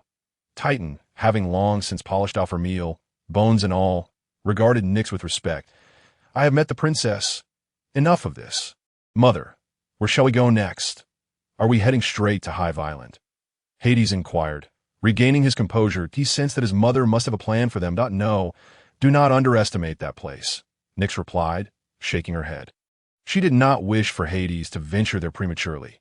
With his current strength and the powers of the Death Fruit, he could barely secure his position within the Rocks Pirates as a formal member. However, to ascend to the rank of an officer was far more challenging. Hades was still too young, and Nyx did not want him to attract too much attention too soon. He needed ample time to mature. Jumping too high could easily make him a target, and even Nyx would find it difficult to protect him. That place was a gathering ground for monsters. Even among officers, there were two tiers based on strength. And she was currently just an ordinary officer, in truth. The Rocks Pirates had only 3 classifications: cannon fodder, formal members, and officers. However, those cannon fodder often fancied themselves as formal members. Each formal member would be a formidable pirate in their own right, much like her. Yet, compared to the true monsters, there existed a chasm of disparity. To venture there without a solid foundation could result in being devoured without a trace. If Hades were merely an unknown novice, it would suffice, as he could lay low for a time. But Hades' identity precluded him from remaining inconspicuous, and the likelihood of being targeted was significant. I plan to take you somewhere for training for 2 years. Your fruit abilities require time to develop, and your hockey needs honing. After 2 years, I will bring you both to Hive Island. Nyx articulated her intentions with meticulous forethought. She harbored unwavering confidence in Hades, believing that a span of 2 years would suffice for a remarkable transformation. The Tartaros lineage was formidable, with Yeg standing out as a paragon, a born behemoth endowed with a terrifying constitution, feared within the Tartaros family as the dread god. With sinewy resilience and innate superhuman strength, he possessed a vitality akin to that of a beast king, coupled with a malevolent aura reminiscent of a demonic entity. Even in the absence of the Death Fruit, Yeg's monstrous physique rendered him one of the most formidable creatures upon the sea, rather than attributing Yeg's prowess solely to the notoriety of the Death Fruit. It could be said that it was Yeg who augmented the very essence of this devil fruit, Yeg's progeny. Hades perfectly inherited such attributes, his naturally awakened observation, hockey, suggesting a potential that surpassed even Yeg's. Hades nodded, acknowledging that his mother possessed a deeper understanding of the Rocks Pirates than he did. His impressions of the crew were largely rooted in his previous life, where many of the future maritime overlords emerged from the Rocks Pirates. However, at this juncture, the crew had yet to reach their zenith. Notably, titans such as Whitebeard, Gold Lion, and Big Mom had not yet joined the Rocks Pirates, and those who had were merely formal members, still on the periphery of the crew, yet their potential promised swift ascension. Among the familiar names that resonated were John, Silver Axe, and Wang Ji, who perhaps due to their age had already become core members of the Rocks Pirates. Nonetheless, there remained numerous formidable individuals within the crew that Hades had yet to hear of, either having perished in the future conflicts or imprisoned within Impelled Down, their names lost to history. Among them were the likes of the Violence King Kosa, a Paramecia-type user of the Muscle Fruit, Deathshot Leon, a Paramecia-type user of the Penetration Fruit, Golden King Donovan, a Paramecia-type user of the Gold Fruit, and the Werewolf Quiro, a mythical Zoan-type user of the human fruit in werewolf form, who was also one of the rare members of the werewolf race upon the seas. These individuals had joined the Rocks Pirates in its early establishment. Contemporaries of Roxy Zebek, some even older than him. Initially, they were formidable sovereigns of a new world, all of whom were ultimately vanquished by Rocks, leading to their incorporation into the Rocks Pirates. They constituted the true core cadre of the crew. While the already risen figures of John, Silver Axe, Wang Ji, along with the future titans like Gold Lion and Whitebeard, were merely rising stars within the Rocks Pirates. It was owing to these veterans that the true pinnacle of the Rocks Pirates was forged. Countless unknown monsters lurked in the future. Information regarding the Rocks Pirates was thoroughly suppressed by the world government, and as time wore on, many were forgotten by the ages. Thus, Hades found himself in an early era, granting him ample time for growth. Having protection was fortuitous. It was his primary motive for departing from the kingdom of Kronos, as he now required nothing more than time to mature. Even the mightiest potential necessitated pressure to catalyze transformation into strength. Even upon joining the Rocks Pirates, he would need several years of development, requiring more arduous trials than those posed by the beasts of the kingdom of Kronos. Hades felt a flicker of anticipation regarding the destinations his mother would unveil to him. Nonetheless, he could surmise the general circumstances, diverse paths converging upon harsher environments and more ferocious beasts. Such islands were plentiful in the New World, but the prerequisites were safety and the absence of disturbance. "As you say, Mother," Hades remarked, his eyes narrowing as a palpable aura of menace emanated from him. However, prior to that, a few rats needed to be dealt with. Hades' gaze swept across the surroundings. Nearly 200 pirates populated the ship, all subordinates of his mother, members of the Nightshade Pirates. His gaze settled on a few individuals, a malevolent aura firmly locking onto them. Sensing Hades' scrutiny, their bodies stiffened, their expressions shifting. Meanwhile, the titan behind Hades unleashed a terrifying aura. Its gaze fixed intently on the surroundings. A strange, devouring force manifested around him, exuding an irresistible allure. A menacing and greedy maw sprouted from the palm of Titan's right hand. Ananke warily surveyed the area, readying herself to deploy her abilities. "Who goes there?" Nyx ground her teeth, an icy chill radiating from her being, as though the air itself had crystallized. Nyx was acutely aware of Hades' abilities. His innate observation haki allowed him to sense emotions, and with further development, he could discern any malice directed towards him. Even in the absence of ill intent, certain emotional nuances could reveal if there were ulterior motives at play, to some extent. Hades could surmise their thoughts, even if they were deeply concealed, allowing him to catch glimpses of their true intentions. Coincidentally, Hades had studied psychology for a period in his previous life, coupled with years of honing his observation haki. His grasp of emotions had reached profound depths. Hades' observation haki enveloped the entire pirate ship, revealing the myriad faces before him. Regardless of how well they masked their intentions, their minds were riddled with inconsistencies in Hades' presence. This indicated that spies had infiltrated her vessel, a concept most abhorrent to any pirate, as betrayal was both despised and inescapable. The frequent change of ownership of a pirate ship upon the seas was not uncommon. Yet, this revelation struck a nerve with Nyx, for Hades was currently aboard her ship. Should the information leak, drawing the attention of the world government and the Marines, it would spell trouble, a scenario she was resolutely unwilling to entertain. "How could I permit this?" As her words fell, before they could react, the entire ship was swiftly enshrouded in dense shadows, forming a shadow domain that sealed off any escape routes. "Kill him." The lead agent, gritting his teeth, issued a sharp command, resolute in his decision. That piercing gaze made him acutely aware of the gravity of their situation. Though he could not fathom why his identity had been compromised, he recognized that now was the time to fight for their lives. AS agents. They possessed an instinctive sensitivity to presence and gaze, and they were certain that Hades had them in his sights. They were merely agents trained by the world government. While their strength was commendable, it paled in comparison to a formidable pirate like Nyx. The threat posed by Nyx had yet to warrant significant concern from the world government, which deployed only a handful of CP0 agents. Even if they eliminated Nyx, it would hardly alter the maritime landscape.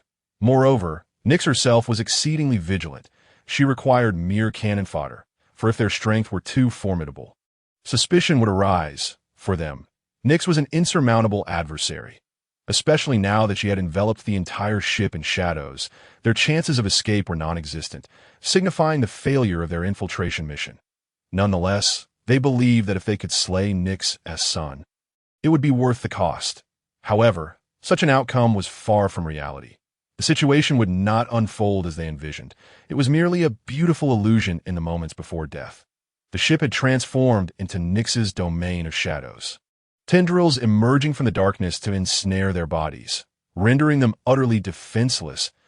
In the next moment, a multitude of shadowy spears pierced through their bodies, extinguishing their lives. Even with the mastery of armament haki, they were incapable of enveloping themselves completely. The entire sequence unfolded in mere seconds. The power demonstrated by Nikes was nothing short of astonishing. Within the Rocks Pirates, no one dared to underestimate this woman. The abilities bestowed by the Night fruit enabled her to manipulate shadows at will, particularly under the cloak of night, where her powers reached their zenith. She could swiftly traverse within shadows, as if she were a phantom. This offered her considerable advantages over other natural-type users. With the ability to conceal herself within the shadows at any moment, she was inherently positioned in a state of invincibility. Even when faced with opponents more formidable than herself, she could prolong the encounter without succumbing and escape the battlefield at her discretion. Owing to the powers of the Night fruit, despite the Navy's repeated attempts to encircle Nikes, she ultimately managed to elude capture, leaving them with significant losses instead. In the shadows, Nikes was known as the Queen of Night, though her most widely recognized title remained that of the wife of the Grim Reaper. Jaeger. After all, Jaeger's aura was overwhelmingly potent, still casting a long shadow to this day. This could be described as a minor mishap, effortlessly extinguished by Nikes. The sky regained its azure hue as the encompassing shadows dissipated. Absorbed back into her being, the other crew members aboard the ship dared not glance in their direction, their fear palpable as they busied themselves with their tasks. What had transpired? What had Hades and the others said? They were oblivious and indifferent. Nikes herself paid them no mind. Among these members, none possessed formidable strength, rendering them mere cannon fodder in her eyes. Indeed, within the Rocks Pirates, those who had not attained formal membership were nothing more than ants. The vast majority of members, essentially expendable, were abundant in number, akin to consumables, easily replaced should they vanish. Even in death, no one would take notice, nor would anyone speak out if they were slain by fellow members. Only those who achieved formal membership could be regarded as individuals within the Rocks Pirates. The term cadre was merely a label conferred by the lesser pirates beneath them. They always perceived themselves as members of the Rocks Pirates. Yet their own strength went unrecognized, forcing them to rely on the might of the more powerful pirates. Thus, those who could ascend to the status of cadre were predominantly pirates with bounties in the hundreds of millions. Formidable lone wolves, leaders of small factions, or captains of affiliated pirate crews. Death was a commonplace occurrence within the Rocks Pirates, and internecine conflict was a frequent affair. Ultimately, the mantra was one of strength. Possessing power allowed one to slay superiors and ascend the ranks with ease. Countless pirates aspired to join the Rocks Pirates, competing fiercely for a place. Each time the crew suffered losses, new members would be swiftly recruited. Despite the fierce competition, with these strong leaders at the helm, they consistently amassed vast treasures, just as Rocks had promised upon establishing the Rocks Pirates. Following him would yield great riches in the New World. The expansive territories nominally belonged to the Rocks Pirates, with countless islands proudly flying the flag of the Rocks Pirates. Even the chaotic underworld factions were compelled to pay protection fees to the Rocks Pirates, maintaining close ties with them. The tributes from these islands and factions were sufficient to bolster the development of the Rocks Pirates. Compared to their initial savage expansion, the Rocks Pirates now boasted a rich foundation. At the very least, in terms of intelligence, they could even overshadow the world government and the Navy. Among them were exceptional individuals in the shadows. They also garnered support from factions opposing the world government, including the superpower known as the Kingdom of Kronos. Therefore, the significance represented by the Rocks Pirates was far from trivial. This unprecedented legion of malevolence was not merely rhetoric. The Rocks Pirates had become the undisputed maritime overlords of the contemporary world, relying on their absolute strength. Additionally, they possessed a sphere of influence that matched their might. Presently, over half of the New World had capitulated to the Rocks Pirates, with the remaining portion belonging to the Navy's active regions. The border areas were rife with conflict. However, over the years, the Navy's influence in the New World had been increasingly curtailed. As time passed, more and more factions climbed aboard the colossal supercarrier that was Rocks. Nikes required only a handful of cannon fodder to facilitate her endeavors. Beyond the Rocks Pirates, there existed a multitude of affiliated pirate crews, with the Night Pirates being but one among them. This is the essence of the Rocks Pirates, a vast conglomerate of pirates led by Rocks himself, a true titan of the era, the undisputed king without a crown. The Night Pirates departed from the Kingdom of Kronos. Nikes' presence was hardly concealed. Traversing the seas necessitated resupply on islands. After their ship had left the territorial waters of the Kingdom of Kronos, the movements of the Night Lady Nikes drew the attention of keen observers. The Rocks Pirates, the Navy, and the world government, along with other interested factions, were all monitoring her closely. When the death fruit fell into the hands of the kingdom of Kronos, many turned their focus to the kingdom and the Night Lady Nikes. How could one hope to depart unnoticed? Though merely a devil fruit, it symbolized much more. The true threat had always been humanity, not the devil fruit itself. Despite the absence of evidence, they hastily concluded that the abilities of the death fruit had been acquired by Jaeger's son. Their reactions varied. Who could guarantee that Hades would not become the next Jaeger? The example of a tiger father begetting a dog son was not uncommon upon the seas. Hades remained oblivious to the fact that he was already under scrutiny. Yet what did it matter? He had long since prepared himself for this eventuality. Yes, oh, let them come. Hive Island. Hachinos, is that so? The son of Jaeger. How intriguing. When he arrives, I shall ensure he receives a thorough education. He must be in his teens by now. Yes, upon hearing the news, the Rocks pirates found themselves engulfed in a myriad of sentiments regarding the complex situation within their ranks. Some reminisced fondly about Jaeger, while others were filled with excitement. There were those who had previously been chastised by Jaeger and now sought to exact revenge through his progeny. Among them were former subordinates of Jaeger, who held him in high regard, as well as individuals disgruntled by Hades' identity. Additionally, there were some who merely observed the unfolding drama, having joined the Rocks pirates at a later date. After all, 8 years had elapsed since Jaeger's demise. Time had a way of dulling many emotions, especially for pirates who relished their hedonistic lives upon the seas, in essence, the factions could be categorized into 3 groups: the hostile, the neutral, and the supportive. However, the hostile faction constituted only a small minority, as few had survived Jaeger's wrath, given his formidable strength and prestige. Their grievances were largely directed at Hades, believing that since Jaeger had passed, further discussion was futile. They dismissed Hades, arguing that he was not Jaeger and thus unworthy of attention. The more vicious among them sought to inflict torment upon Hades, eager to mold him into something they deemed fitting. The deceased Jaeger held no terror for them. Rather, the very identity of Jaeger's son ignited a thrill within them. In their eyes, Hades was merely a privileged individual, unworthy of their respect. Pirates, by their very nature, embody malevolence, and many harbored twisted psyches. At the time of Jaeger's death, the Rocks pirates had only recently established themselves, yet they left an indelible mark on the world. Ultimately, the youthful Hades was perceived as merely a child, insufficient to command their regard, leading to a prevailing attitude of disdain. In the realm of piracy, strength has always been paramount. Camaraderie ranks far lower, with some pirates eschewing morality altogether, willing to employ any means necessary to achieve their goals. However, the prospect of Hades' arrival stirred a sense of anticipation among many, for he was the offspring of the fearsome Jaeger. Would he be a dragon or a mere insect? Only time would reveal the truth, as the Rocks pirates were known to harbor an assortment of formidable creatures. Nevertheless, a significant faction within the Rocks pirates remained a force to be reckoned with: the former pirates who had once served under Jaeger.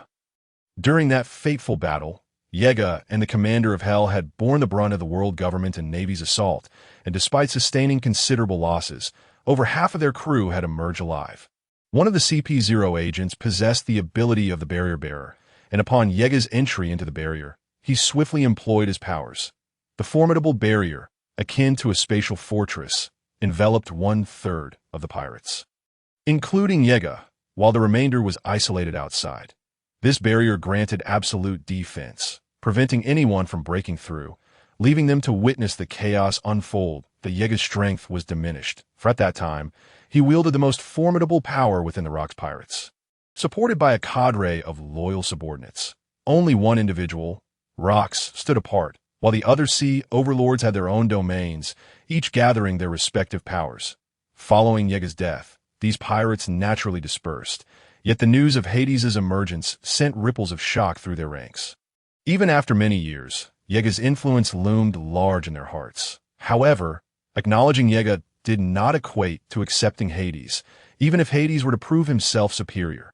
Numerous pirates had benefited from Jaeger's patronage, and they remained a valuable asset left for Hades. Their presence would undoubtedly help him avert numerous troubles in the future.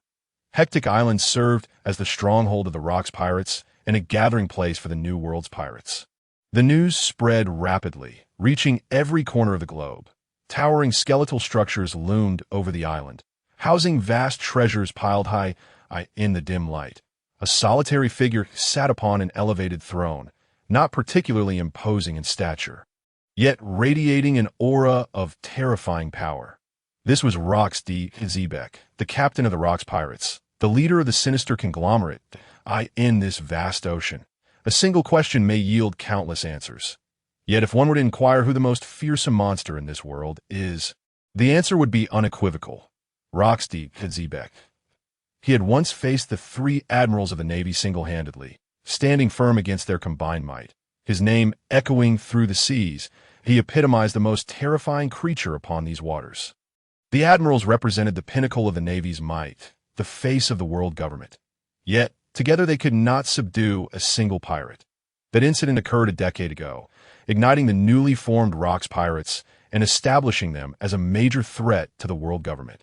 The Navy and the world government lost face, and murmurs of doubt began to circulate among member nations, with some questioning whether the Navy could adequately safeguard their interests. They sought to break away from the world government and forge their own maritime power. However, this was a prospect the world government could not allow, having long prohibited member nations from developing their own naval forces, even enacting laws to ensure a dependency on the world government.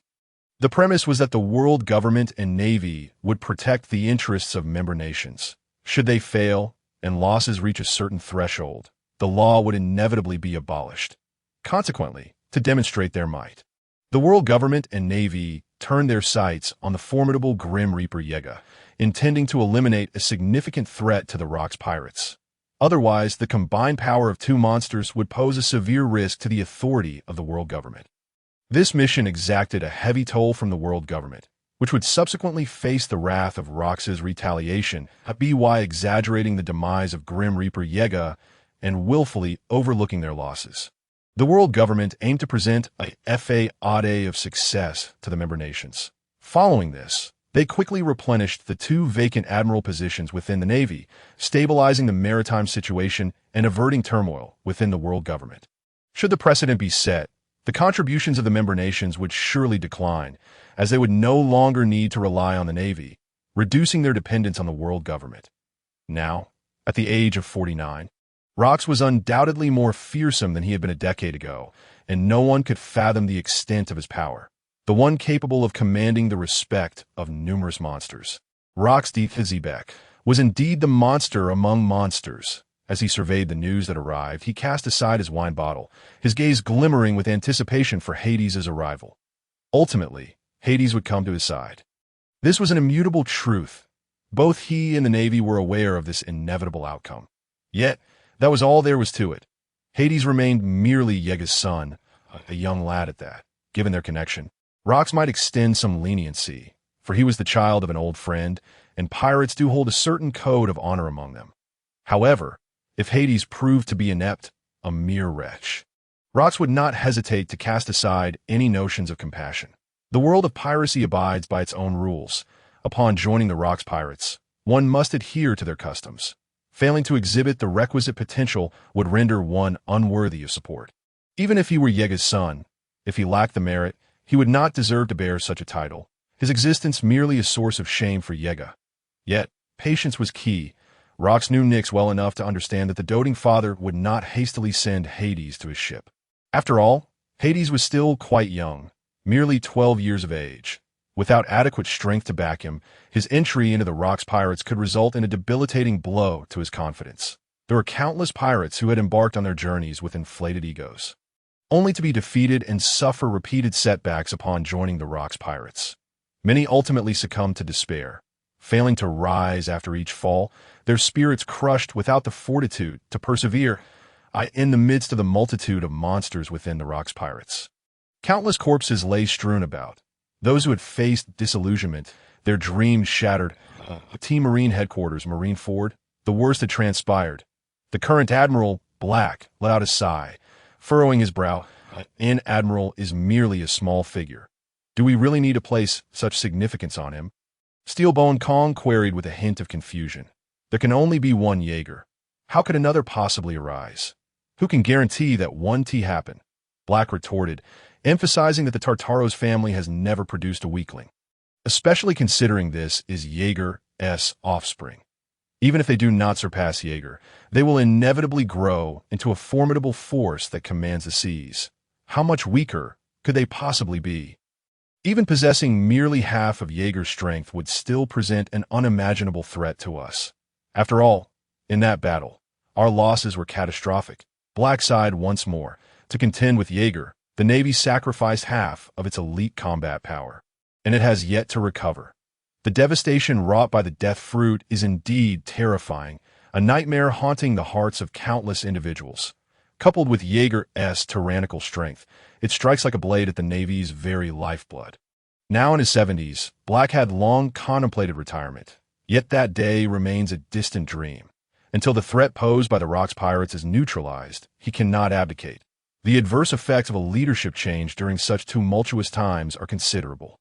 And moreover, the Navy still requires his strength. Relying solely on Kong would be insufficient to maintain stability. There is also the possibility of meeting his end in battle before that time, yet he is mentally prepared for such a fate. Upon hearing Black's explanation, Steelbone Kong's expression grew solemn, realizing the gravity of the situation. The threat posed by Hades steadily loomed larger in his mind, as Black stated. Even if Hades is inferior to Jaeger, how much lesser could he be? He poses a greater threat to both the world government and the Navy than the vast majority of pirates. Such an individual must be eliminated while he is still young. Before he can fully mature, Kong had been too naive, focusing solely on the present without considering the future. A shortcoming he must address. We must urgently dispatch someone to locate Nyx. He must be dealt with before that young whelp comes into his own. Kong declared decisively, a glimmer of murderous intent igniting in his eyes. Indeed, I've already dispatched individuals for this task. The Navy bases in the New World will be on high alert. Despite this assurance, Black held little hope. With Hades concealed within the kingdom of Kronos, the Navy finds it exceedingly difficult to accomplish this task. They have lost a considerable number of personnel, rendering even access to the palace impossible. The world government, which possesses greater strength in this regard, has been unable to succeed. What can the Navy possibly achieve? Currently, the only feasible destination for them would be the Rocks pirates, a region the Navy cannot penetrate. Attempting to intercept the night pirates' ships now would be futile. Are there any exceptional young talents within the Navy? Black inquired, directing his gaze towards Steelbone Kong. He had a multitude of matters to attend to, most of which lie beyond the Navy. That a small number of tasks were handed over to Kong, serving as a means of honing his abilities. Once he steps down, Kong is destined to become his successor. In terms of pure strength, Kong is now on par with, if not superior to him. This also grants Kong the authority to cultivate his own lineage. Black placed his hopes in the future generation of the Navy. It is crucial to understand that to confront Jaeger, the Navy's elite power has been severely depleted, and only recently has it begun to recover. Without a remarkable young officer emerging, how can the Navy instill fear upon the vast seas? There are indeed some promising individuals within the Navy. Upon hearing this question, Kong's mind conjured the images of 3 young officers he had previously noted. Currently, there are no elite training camps within the Navy. Upon graduation, one does not automatically receive a high rank. All must commence from the grassroots level, gradually honing their skills and ascending through merit. Without connections or the attention of superiors, advancement can be painstakingly slow. Instances of suppression occur frequently within the Navy. Everyone starts from the same point, and often hidden talents suddenly emerge. The rapid promotions of these 3 young officers caught Kong's attention. They consistently complete their missions with remarkable efficiency. In contrast, another officer, Zifa, remains unnoticed, laboring diligently at the grassroots level, awaiting his promotion to junior sergeant at the age of 28, when he will finally master the 6 styles of the Navy and rise to prominence.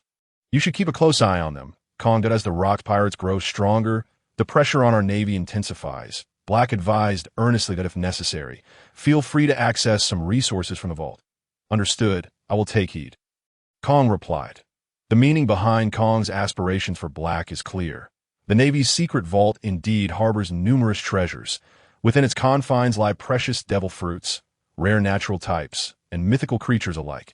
Black hopes to extract these to nurture exceptional young naval officers, facilitating their swift development. However, the accolades required to exchange for such invaluable devil fruits are monumental, with only Steel Bone Kong and Black himself capable of such a trade within the Navy. Black is willing to relinquish his own merits in exchange for the treasures within the vault, considering he is already in his 70s, having devoted his life to the Navy, rendering these accolades somewhat futile. Currently, the internal dynamics of the Navy are fraught with turmoil, as factional strife is exceedingly intense. Particularly, the two newly appointed admirals are relentlessly expanding their influence and promoting their confidence. This trend does not bode well for the Navy, as many talented young officers find themselves unable to ascend the ranks. The formal rise of the Four Seas factions over the years has left Black somewhat overwhelmed. The Four Seas factions have entrenched themselves deeply within the Navy, maintaining a historically independent stronghold, wielding substantial influence not only in the Four Seas, but also possessing numerous supporters within the Navy's headquarters. The Four Seas serve as the foundation of the Navy and the world government, encompassing the most extensive maritime territories and populations. With such a vast base, they continuously supply the Navy with talent. Those who first joined the Navy were often from the Four Seas factions. In this era, the Navy of the Four Seas is far from the weakness it will later become. The governors of the Four Seas are all formidable rear admirals, acting as vassals over their respective territories, commanding all naval forces within their dominions, wielding powers comparable to those of an admiral. Each governor's office is opulent, resembling fortress-like establishments, housing a permanent naval force of 10,000. Each maritime region possesses a naval fortress, guarded by a rear admiral with a standing force of 5,000 sailors. Indeed, the present strength of the Four Seas Navy is unfathomable for the future. Each region boasts 5 rear admirals, and the governor's authority rivals that of an admiral, even possessing the power to appoint rear admirals. This effectively makes them the marshals of their respective maritime territories, fragmenting their authority as Navy marshals. However, it is an undeniable truth that the Four Seas are significantly weaker than the Grand Line. While the governors may match the admirals in authority, they do not possess their strength. The rear admirals of the Four Seas similarly lack the true prowess of their rank, barely reaching the threshold of rear admiral status or existing as mere ordinary figures. They are more than capable of suppressing a single maritime region. Despite Black's dissatisfaction with this reality, he harbors no unusual sentiments towards it. After all, he too hails from the Four Seas, yet he represents himself, having ascended step by step to become the leader of the Dove faction. The Navy has always operated in this manner. But with the ongoing war against the Rocks pirates and the encirclement of Jaeger, the Marine headquarters has suffered significant losses of elite forces in a short span, resulting in a vacuum of high-ranking officers within the Navy for a time. During this period, the once repressed but resourceful Four Seas factions suddenly rose to prominence within the Marine headquarters, securing their place. In such circumstances, Black finds himself at a loss, as the Marine headquarters genuinely lacks strength and requires swift replenishment. Even with insufficient power, the strong within the Four Seas factions can enhance their capabilities through devil fruits. The two newly appointed admirals, one named Puyol, representing the West Sea faction and neutral party, and the other named Davis, representing the South Sea faction and a hawkish figure, have formed the current triumvirate alongside Steel Bone Kong. This arrangement appears imbalanced, with the neutral faction being overshadowed by the two hawkish admirals, clearly indicating the Marine headquarters' firm stance against pirates. However, the presence of the Four Seas influence within the Marine headquarters is profoundly pronounced. Both newly appointed admirals maintain close ties with their respective governors from the same maritime regions, consolidating members from similar territories and factions to expand their influence. This practice significantly undermines the unity within the Navy and threatens to disrupt the existing equilibrium, should the balanced triad be supplanted by the Four Seas factions. The repercussions could be dire. The Four Seas, distant from imperial oversight, have governors at the helm, and corruption has become increasingly rampant over the years, with a rising trend of collusion with local powers to reap illicit benefits. This prevailing current threatens to spread further alongside the growth of the Four Seas factions within the Marine headquarters, something Black strives desperately to curtail. Faced with such a scenario, the Navy urgently requires a new vitality. For both present and future considerations, relying solely on the current Navy will prove inadequate to counter the ever-expanding might of the Rock's pirates. Having clashed with Rocksteed Kadzibek, Black is acutely aware of his terrifying prowess. In a one-on-one confrontation, he is no match, only able to contend alongside Steelbone Kong. However, at that time, Kong had yet to consume a devil fruit. Later, spurred by a sense of urgency for greater strength to confront Rocks, Kong consumed a mythical Zoan-type devil fruit. Coupled with his formidable physique and haki, Kong has undoubtedly grown more powerful, now possessing the potential to stand against Rocksteed Kadzibek. Yet even this is merely a contest. After all, he faces an unprecedented monstrosity, and one can only speculate what level Rocks has achieved or what hidden abilities he possesses. The mere thought of Rocks sends a twinge of pain through Black's arm. The Rock's pirates are entirely out of control. The Fleet Admiral, he is privy to the machinations of the world government, in which the Navy naturally plays a part. Initially, during the formative period of the Rock's pirates, the Navy and the world government facilitated their rise, intending to establish a banner under which the Rock's pirates would become the target of collective ire. The goal was to incite infighting among pirates, depleting the forces of those in the New World. Subsequently, the Navy and the world government could reap the benefits, consolidating their strength to annihilate the Rock's pirates in one fell swoop. In doing so, the pirate threat would be significantly diminished, thereby bolstering the world government's position. Even with the formidable pirates Rocks and Jaeger within their ranks, the world government remained confident, believing the Rock's pirates could not thrive amidst the pressures from other maritime overlords. Every situation possesses dual facets. As the pirate threat wanes, the world government's dominion stabilizes. Conversely, a robust pirate force leads to greater chaos, rendering allied nations increasingly reliant on the world government, potentially leading to more nations becoming allies, further enhancing the world government's supremacy. Yet this could also incur unforeseen losses. The world government has historically adapted its strategies according to varying circumstances. It has always been thus. While it appears to be a flawless plan, the course of events has veered drastically from their expectations. They grossly underestimated the strength of the Rock's pirates, whose power surpasses imagination. Numerous challenging pirates have capitulated beneath Rock's heel, leading to a rapid expansion of the Rock's pirates' influence. Moreover, prior to the establishment of the Rock's pirates, Rocksteed Kadzibek had already invited numerous formidable beings from the New World to join. The formation of the Rock's pirates was premeditated, not a spontaneous decision.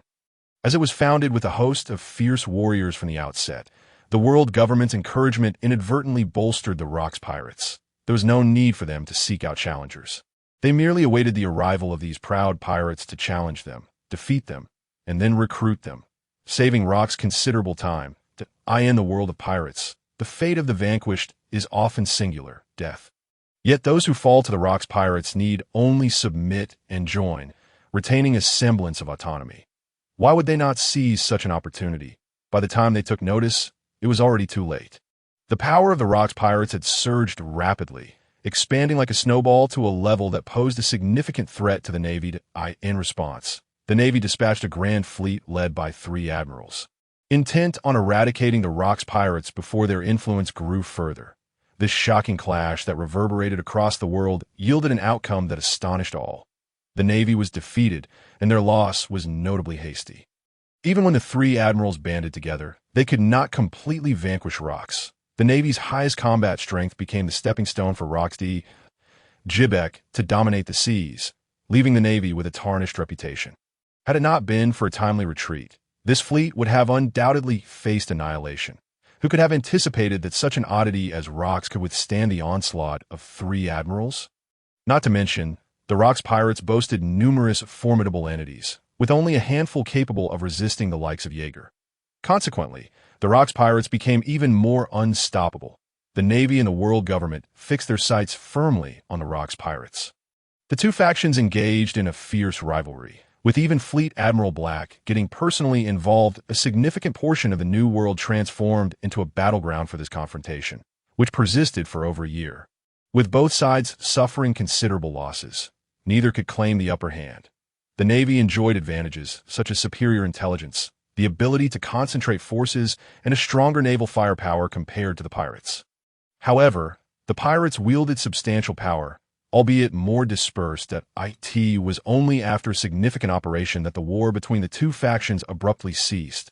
The protracted struggle with the Rocks pirates subjected the Navy and the world government to immense pressure from global public opinion, leading allied nations to begin doubting the strength of both entities. Consequently, a plan was meticulously crafted to weaken the Rocks pirates, targeting the Grim Reaper Jaeger. Although the operation against Jaeger was successful, it resulted in mutual devastation, as the enormous losses incurred made it impossible to halt the Rocks pirates' advancement. Jaeger's demise ignited a wave of chaos within the Rocks pirates, resulting in the destruction of nearly all Navy fortresses in the New World. The Navy, having suffered grievously, found it impossible to withstand the onslaught, not to mention the casualties and economic losses that followed. T1 point. The Rocks pirates aimed to assault the G1 branch, which served as the world government's gateway. The current Navy bases have all been rebuilt at an unimaginable cost. This explains why the Kingdom of Koronos does not regard the insurrection against the world government with any seriousness. The world government can scarcely endure prolonged financial drains without tangible results, as their losses are substantial and they face significant fiscal pressure.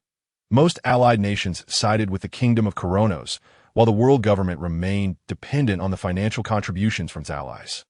Ultimately, this conflict concluded with the Rocks pirates emerging victorious, officially usurping the Navy's position as the dominant force in the New World, becoming its sole sovereign. Over the years, the Rocks pirates have only grown stronger. While the Navy is merely in a phase of recovery, unprepared to confront the Rocks pirates head-on, the vast organization of the Rocks pirates cannot be easily assembled without the right opportunity. Otherwise, the Navy would struggle to even return to the New World. Admiral Black also hopes for the rapid maturation of the younger Navy. Thus, he specifically requested a shipment of precious resources from the world government. Among these were the finest devil fruits, provided directly by the world government. Historically, the Navy has had few opportunities to acquire such valuable devil fruits. Even when they did, they were quickly exchanged, either consumed by individuals or reserved for future generations. In most cases, the devil fruits found at sea were either kept as personal collections or consumed outright. Therefore, while the Navy has amassed a considerable collection of devil fruits, truly rare ones remain exceedingly scarce. This acquisition was a result of Admiral Black humbling himself to plead with the world government.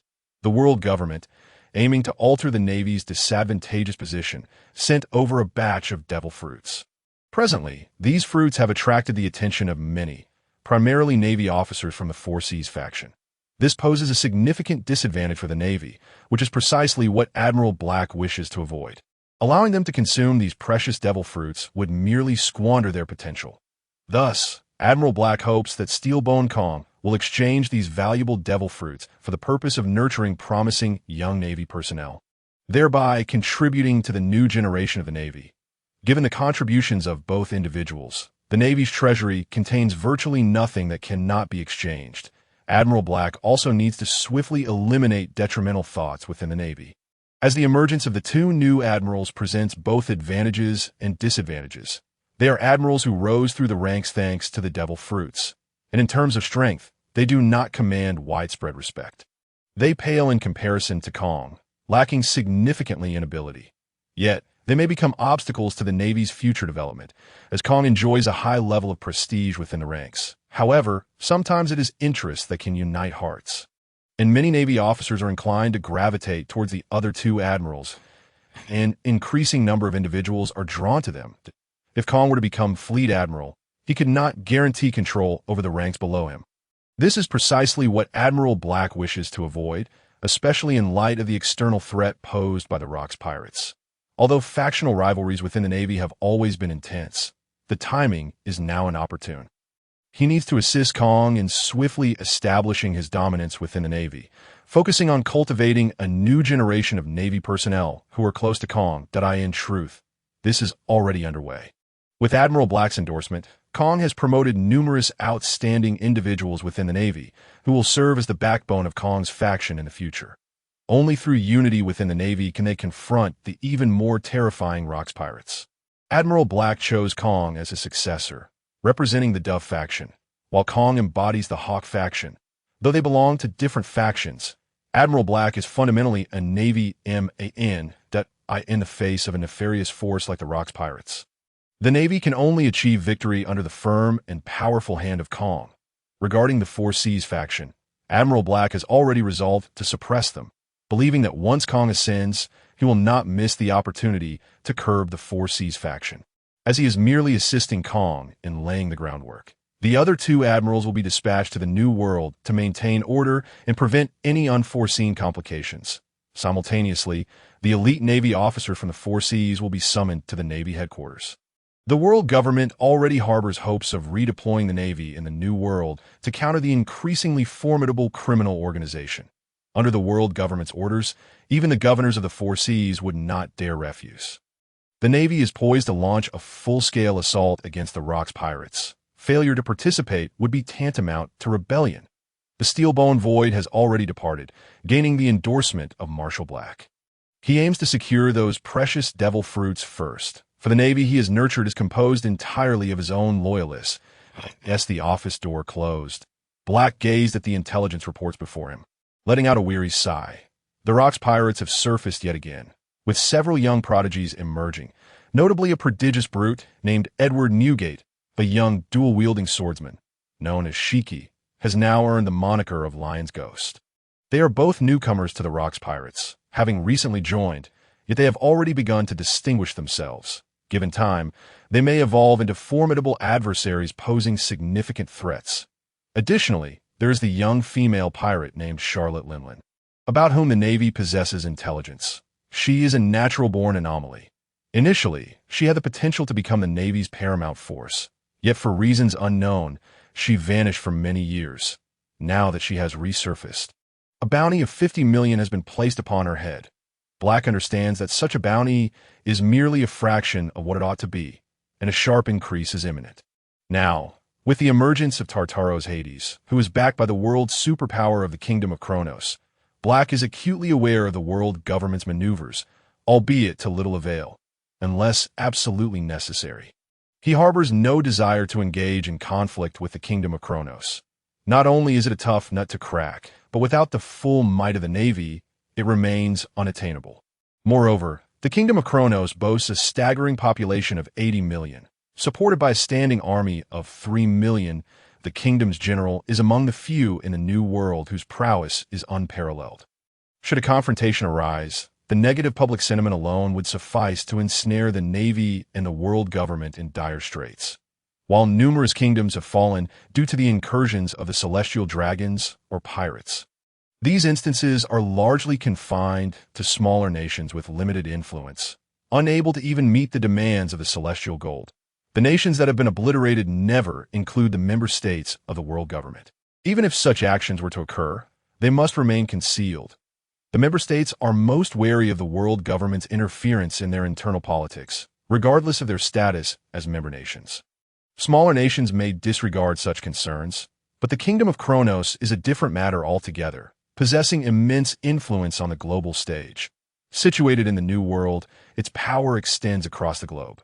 The 10 colossal island turtles traverse the doldrums to the Four Seas, transporting vast quantities of goods, thus maintaining close trade relations with many kingdoms in the New World and beyond. With such capabilities, numerous factions within the New World engage in trade partnerships with the Kingdom of Kronos. The benefits accrued through these connections far surpass what any underground entity could hope to attain, especially in terms of political and economic advantages, which bestow upon the Kingdom of Kronos a unique standing as a superpower. The formidable military strength of the Kingdom of Kronos allows it to maintain its position unwaveringly amid the chaos of the New World. This is not something that can be compared to the future aspirations of Joker, who seeks to dominate the dark world through arms trade. The fundamental disparity is immense. Similarly, few kingdoms in the New World hold a distinctive position. The giant nation of Elbaf, located in treacherous waters, is not easily accessible to ordinary vessels, and it is home to the treasured Atom Tree. The terrifying strength of the giant race ensures that the annual bounty of Atom Tree remnants is an astonishing wealth. The legendary giant pirate crew, which once swept across the world over 50 years ago, still lingers in nightmarish tales, representing merely a fraction of the might of the giant nation. Enveloped by the eternal storm, The Eternal Kingdom remains as timeless as its name suggests, existing in a perpetual state of tempest. Hardly any vessels can navigate through the eternal storm, save for those of the Eternal Kingdom itself. This realm possesses unique eternal metal, exhibiting extraordinary hardness and stability, even capable of absorbing shock. The weapons forged from such materials are fearsome indeed. The eternal warships roam the stormy seas unscathed, boasting formidable military might. Like the Kingdom of Kronos, it too is a superpower with a legacy spanning over a millennium. In addition, there exists the Holy Light Empire in the South Sea, a theocratic nation centered around the Church of the Light God. Wielding remarkable influence in the South Sea, with members scattered throughout the region, the ancient Dacia Kingdom in the East Sea, situated near the doldrums, is rumored to have close ties with the elusive dragon people. A race seldom seen upon the seas. In the West Sea lies the Randes Kingdom, occupying over 80% of the territory of St. Valendo Island, which has been divided into dozens of smaller kingdoms, most of which are vassals of Randes. 2 centuries ago, St. Valendo Island was solely the domain of the Randes Kingdom, which became the previous victim of the world government. The conflict with the world government captured significant attention, persisting for nearly a century. Ultimately, while the world government ostensibly succeeded in fragmenting the Randes Kingdom, most of the splintered states remained loyal to Randes or were indirectly controlled by it. The Randes Kingdom skillfully employed a strategy of retreat to advance, merely shifting its governing methods over St. Valendo Island. In the North Sea, the Golden Kingdom of Hilton thrives, as its name suggests, with its economy bolstered by a wealth of gold. With vast financial resources, Hilton has developed robustly across various sectors, maintaining a standing army of 2 million. It retains some connections with the world government and is indeed a member state. The power of immense gold cannot be overlooked, not even by the world government. The share of celestial gold is inconsequential to Hilton, enabling it to obtain numerous privileges for clandestine development. However, akin to the Kingdom of Kronos, these nations maintain a low profile, without reaching a certain level of prominence. Many individuals may never have heard of them, and those who do are often too wary to provoke their ire. Under the world government suppression, they have refrained from emerging, quietly observing the developments of the seas. For the first half of the Grand Line, there once existed a superpower known as the Alabasta Kingdom, which spanned over 1 million square kilometers. However, over the course of 800 years, it has gradually declined, having been expelled from the ranks of superpowers, its strength now utterly unmatched. It is somewhat ironic that the current acknowledged superpowers are considered such. The world government's actions towards the Kingdom of Kronos, while seemingly inconsequential on the surface, are observed keenly by these member states, particularly in light of the Randes Kingdom's precedent. One must never underestimate these member nations, as the foundation upon which the world government relies rests upon them, namely, the celestial gold. Without it, the sustenance of the world government would become exceedingly arduous. There was a time when the world government's actions incited dissatisfaction among the member states, leading them to unite in resistance, voluntarily reducing the celestial gold by 70%. This had a colossal impact on the world government, which had not anticipated such a situation and found itself powerless to counter it. Should they dare to implement stringent measures, a considerable number of kingdoms would sever ties with the world government, and the ramifications would be dire. The world government nearly faced disintegration, compelled to downsize, resulting in an unprecedented reduction of naval forces due to insufficient military funding. Having paid a significant price, the world government managed to stabilize the situation, learning a profound lesson in the process. Beyond these superpowers, there are numerous formidable nations with rich legacies, such as the Flower Kingdom in the West Sea. Thus, certain maneuvers must be conducted in secrecy, avoiding any exposure of evidence. Regarding the emergence of Hades, the world government has intensified efforts to infiltrate the Kingdom of Kronos in search of Hades' whereabouts, seeking intelligence regarding the Lady of Night. Those at the highest echelons have not placed substantial emphasis on this matter, considering him merely a child of a mere decade or so. Rather than fixating on a yet-to-mature child, it would be more prudent to focus on the greater threat posed by the Rock's pirates. One represents a future peril, while the other embodies a present danger. Undoubtedly, Rock's deed at Jibek holds far greater significance. The Rock's pirates have developed steadily for several years, and based on their understanding of that man, it is certain that this tranquility will not endure. The current silence is but a prelude to a more substantial eruption on the horizon. Soon, actions will be set into motion, compelling the Navy to respond. In recent years, the world government has consciously increased military funding for the Navy, significantly bolstering their investments. Presently, the conflicts in the New World are but minor skirmishes, after several days of sailing across the seas. The night pirates arrived at Night Island. Night Island is the territory of the night pirates, characterized by its unique geographical environment and magnetic field perpetually shrouded in dark clouds, with sunlight gracing the island only for a month each year. Thus, the illumination on Night Island is dim, allowing the abilities of the Lady of Night, Nyx, to reach their fullest potential. Moreover, Night Island is merely an ordinary isle, devoid of abundant resources, under the watch of the night pirates. Few pirates dare to plunder it. Even if the night pirates were to depart, the island, adorned with their flag, would remain largely undisturbed. As a renowned pirate in the New World, many would hesitate to provoke the Lady of Night. Nyx, a mere ordinary island, holds no allure for those of considerable strength, while those slightly less powerful would think twice before incurring her wrath. From a distance upon the sea, one can see the island gleaming brightly against the dark backdrop. As one approaches, it becomes evident that the island is ablaze with light. For the residents of Night Island, the nightlife is eternal. Consequently, commercial development flourishes, attracting numerous pirates, particularly in the realm of body art, leading to the establishment of an entire street dedicated to this industry. It is evident that under the maternal protection of Nyx, the island has thrived remarkably well. Nyx herself remains indifferent to territorial expansion. As it all belongs to the Rock's pirates, including Night Island, the Lady of Night has returned. The pirates patrolling the harbor immediately took note of the ship belonging to the night pirates. News of their arrival swiftly spread across the entire island, prompting vessels along the way to make way. A designated berth at the port was reserved specifically for the night pirates. Hades, intrigued, observed this scene for the first time in both his past life and this one. After all, he had remained within the confines of the kingdom of Kronos since birth, lacking the opportunity to venture beyond. Hades, this is merely a transit point. Do not disembark. I shall escort you when night falls. We are being closely watched, his mother cautioned. As the pirate ship glided toward the dock, Nyx cast a discerning glance around the harbor, convinced that other factions had discreetly sent agents to observe. Understood, mother, Hades replied. Focusing on honing his abilities, he manipulated the power of death, enveloping himself in its essence, compressing and condensing it at his fingertips. The terrifying destructive force could effortlessly corrode flesh and blood, with vitality being eroded under the influence of death.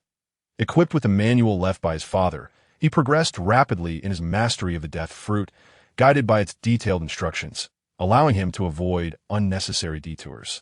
Hades harbored unique interpretations regarding the development of this formidable paramecia-type devil fruit. However, it was evident that his current level of mastery was insufficient to realize his ambitions. The immense lethality he wielded came at a cost to his stamina. Had he possessed greater endurance, his father, Jaeger, would not have been defeated. Despite his monstrous physique and mastery of the three types of hockey, Jaeger remained among the ocean's elite, even without relying on the powers of the death fruit. Ultimately, it was exhaustion that claimed him, akin to a frog slowly boiled in water by relentless naval forces. This was reminiscent of the future capture of the devil fruit heir Douglas Barrett by the Navy. Yet, Jaeger did not yield, refusing to be captured by the world government and the Navy. Imprisonment and impelled down would equate to the loss of his freedom. Such a fate could threaten the kingdom of Kronos, potentially leading to unforeseen calamities in that scenario. The kingdom would be on the brink of collapse, and they were well aware of the world government's intentions. What is death? It is the passage of life. A loss. For Hades, death signifies plunder. The act of seizing another's life. Jaeger's death hunt unleashed a terrifying force that could annihilate all life within a certain radius. Hades envisioned that his own ability to plunder death, while perhaps lacking in sheer power compared to the death hunt, could siphon vitality from others to replenish his own. This vitality could then be transformed into stamina, restoring his state. Essentially, the concept remained unchanged. Yet it introduced an additional cycle of self-replenishment that if he could achieve this, he would operate like a perpetual motion machine, able to engage in continuous combat. In the face of overwhelming numbers, this could turn into an advantage. Even when confronting a single adversary, the power of death could continuously extract life force from the surrounding environment.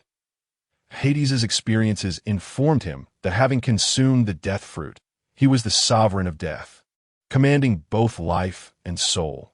This was a realm that his father Jaeger had neither accessed nor contemplated. Presently, Hades merely harbored an idea, and whether he could reach such heights depended on his own development. The potential of this devil fruit remained vast and unexplored. While Jaeger's path was correct, it was not flawless, having reached extremes in lethality.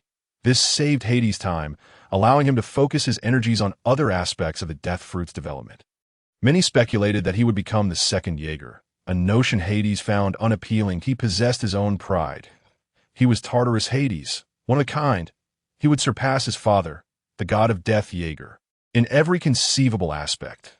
This journey must commence with the development of the death fruit. One wishes to live in the shadow of another. Yet Hades held unwavering confidence in himself. Not only he, but also his mother, his uncle Bane, and even his father Jaeger believed that Hades could eclipse Jaeger. Apart from the devil fruit, he engaged in rigorous physical training, often burdened, honing his body through daily arduous exercises that, in the process, his physique would naturally grow stronger. Hades had thoroughly committed to memory the key points for awakening Busashoka Haki, yet required a series of intense battles to ignite the power within him. Indeed, Hades could already sense the Haki coursing through him. His physique was more than adequate. Once he awakened his Haki, a significant surge in his strength was inevitable. What kind of power is Haki? It resides inherently within every human. According to Hades' understanding, the stronger one's physique, the mightier the Haki. Many monstrous beings naturally possess formidable Haki, awakening to a potency that surpasses those who have trained for years. Enhanced physicality can elevate the quality of Haki. Similarly, once Haki is awakened, it can passively and gradually refine the body, augmenting physical strength comprehensively. Thus, some individuals experience a substantial boost in combat prowess upon awakening Haki. As they train, the intensity of their Haki increases, further enhancing the effects of physical refinement, propelling their bodies toward the realm of monsters that in this world. Haki is the ultimate path. This assertion has never been erroneous. Upon reaching a certain level, one can even utilize Haki to actively refine the body, yielding superior results compared to passive refinement, accelerating the enhancement process. Powerful Haki, in turn, fosters bodily strength, rendering individuals more perfect, narrowing the gap between those born physically disadvantaged and those who are natural monsters. That is akin to a unique force, akin to internal energy, facilitating a second growth spurt or even evolution of the body. Truly, no top-tier monster exists without substantial Haki. For Hades, Haki represents the optimal means to enhance his strength in this critical phase of rapid physical development. He was fervently eager to awaken Busashoka Haki. His physical strength was already more than sufficient. Ananke is delving into the knowledge of navigation, aspiring to become a navigator beyond the general training in combat, thus enabling her to assist Hades in his future maritime endeavors. Joining the Rocks pirates necessitates sailing across the seas, and in the unpredictable climate of the New World, the presence of a navigator becomes invaluable. The Titan's training is quite uncomplicated, aside from the shared burden exercises. It revolves around consuming the voracious fruit's devouring power. By continuously indulging, Titan's physique can be perpetually enhanced. His formidable gluttonous talent, akin to the abilities granted by the devour fruit, allows him to effortlessly digest even iron once ingested. As time progresses, Titan becomes increasingly formidable. His physical strength now surpasses that of Hades by a considerable margin. The enhancement from the voracious fruit is merely one facet of his might, in the kingdom of Kronos. Titan has consumed a vast quantity of precious metals, rendering his body impervious to blades and bullets, which merely leave superficial marks at most. The consequent drawback is a significant increase in his weight. Though this has little impact on his capabilities, when it comes to sheer strength, Hades currently pales in comparison to Titan. The augmentation from the mythical beast type is extraordinarily formidable, and the voracious fruit's powers allow Titan to transcend physical limitations, rapidly increasing his strength in short bursts. Having consumed the voracious fruit for nearly a decade, Titan has developed a profound mastery over its abilities, far beyond what Hades, who has only recently ingested a devil fruit, can achieve. Moreover, there is an undeniable age disparity. Hades is now 12, and it will be until he reaches 15 or 16 that he enters his rapid growth phase that at that point, his body will undergo an explosive transformation. Breaking free of its constraints, Titan's decision to accompany Hades stem from his innate talents combined with the powers of the devil fruit, a combination that positions him to become one of the world's greatest warriors and Hades' most steadfast ally. After all, in the New World, there are many born with immense strength and formidable physiques. Not unlike the young carp who subdued tigers in his youth, the Hades observation haki also serves to ward off those harboring malicious intentions nearby, fostering a profound trust in Titan. During the day, the light on Night Island is dim, merely reflected from the surrounding seas, untouched by the peculiar magnetic field. The night, however, is shrouded in complete darkness, devoid of moonlight, which necessitates the constant illumination of lanterns on the island. Hades and his companions have not set foot on the island, but remain in their quarters aboard the ship. As the arrival of the Night Lady Nyx has stirred the island into an undercurrent of tension. Many seek to gather intelligence, yet the inevitable outcome is their detection and subsequent demise at the hands of Nyx. Regardless of the factions backing them, Hades' observation haki envelopes much of the island, revealing a few who have evaded notice. But he pays them no heed, aware that such individuals are countless. Even if he eliminates a few, more will inevitably emerge, making it more prudent to ignore them altogether, especially since a stay on Night Island will not be prolonged. For his mother Nyx, the island holds little significance, serving merely as a temporary refuge that can be exchanged at will, and she regards the night pirates with little concern, fully prepared to abandon them if necessary. The unique environment renders the seas beyond Night Island particularly dark, yet venturing away from this small domain offers a marked improvement in visibility. With her arrival, a curtain of night envelopes their forms. Following their mother, they embark on a small boat, gradually departing the harbor. The sentinels stationed at the port have already been discreetly dealt with by their mother. Enveloped in a cloak of night, no one notices the departure of the vessel, nor are they aware of Nyx's exit. Hades understands that his mother has cast aside the night pirates, arriving with a treasure trove. Her intentions of returning are evidently absent. After her departure, regardless of what transpires on the island, be it internal chaos or the attention of other pirates, it bears no consequence for her. This group of burdens has lost all value. Has it not? Her mother leading them to a secret location for training would hardly involve those ordinary pirates. Yet Hades is curious about their destination. The small boat navigates toward a specific direction. In Nyx's hand lies a life card, seemingly drawn by some unseen force, gliding slowly across her delicate palm. Soon, a pirate ship emerges on the horizon, and upon closer inspection, Hades feels an unsettling familiarity.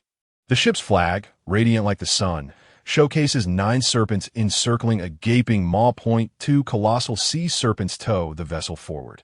The ship's appearance has changed significantly over the years, as refurbishments and even reconstructions are quite common. Additionally, each captain's style and preferences differ from one to the next. Is this the 9 snake pirates? Hades muses. Indeed, our destination is the Calm Belt, a place free from the disturbances of the Navy and the world government, where we cannot be found. The environment there will provide ample trials for you. Nyx gently ruffles Hades' hair. Mother, do you know the captain of the 9 snake pirates? Yes, the 9 snake pirates are an affiliated crew of the Rocks pirates, having joined merely 2 years prior. Their captain is the young king of Amazon Lily, only 19, but her strength is not to be underestimated. This. Nyx glances at Hades with a playful smile, leaning closer to whisper in his ear. You should know, she is a dear friend of mine, a stunning beauty. If you fancy her, I can introduce you. This little monster, together with you, would surely produce a remarkable lineage. Hades is taken aback by his mother's lightheartedness, especially in front of Ananke. Though her voice is low, everyone aboard can hear her. This indeed reflects Nyx's thoughts. Ananke pouts slightly, crossing her arms around Hades. Fully aware that his future is unlikely to involve only her, yet she is determined to be the first. Mother, why the rush? It's far too early for that. Hades replies with a hint of exasperation, considering he is merely 12 years old. Though his physical development has progressed considerably compared to his previous life, standing at nearly 1.9 meters, he is already comparable to his mother. Nevertheless, Hades does not refuse. Adhering to his principle of neither resisting nor rejecting such matters, in his past life, he was renowned for his conquests, with women eagerly vying for his affection, having explored various types without hesitation. His reputation as the Wolf of Magic City was well earned. Now, after 12 years without any romantic encounters, he feels it is indeed too early, requiring a few more years before embarking on such pursuits. At this moment, the 9 snake pirates seem to have noticed them. As the 2 sea serpents draw the ship closer, as the pirate vessel approaches, Hades gradually catches sight of a figure standing at the bow.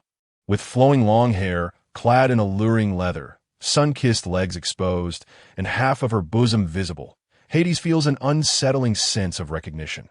While her appearance and style differ greatly from his future recollections, he nonetheless identifies her as Shaki, the former queen of Amazon Lily and captain of the 9 snake pirates. Chronologically, this aligns perfectly with the period when Shaki begins to make her mark. My dear Nyx, you have kept me waiting for quite some time. As they boarded the ship of the 9 snake pirates, Shaki rushed up to Nyx, enveloping her in a tight embrace, their ample chests pressed together as if they might burst apart. The anticipated openness was to be expected, considering it emanated from the Daughter Kingdom, famed for its matriarchal society. The 12-year age difference did little to hinder the bond between the two, in terms of appearance. They indeed resembled sisters at the tender age of 17. Shaki had already made a name for herself at sea, holding dual identities as the captain of the 9 snake pirates and the queen of the Daughter Kingdom. The term Daughter Kingdom was an external designation, located on the windless Amazon Lily Island, where the inhabitants were exclusively female, renowned for their fierce demeanor, with each one a warrior, for the Daughter Kingdom to thrive.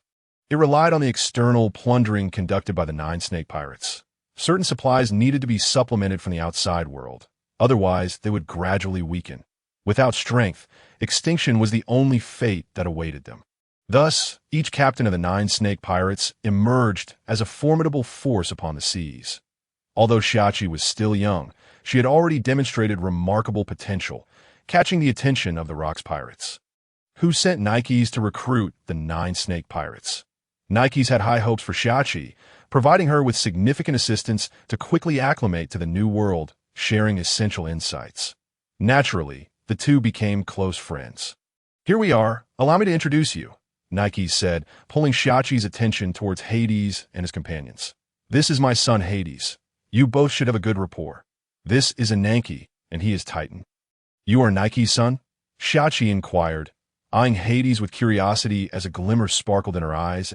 I've heard your name from Nyx on numerous occasions. Nice to meet you, Sister Shachi, Hades greeted, observing her as well. He found her vastly different from his previous impressions.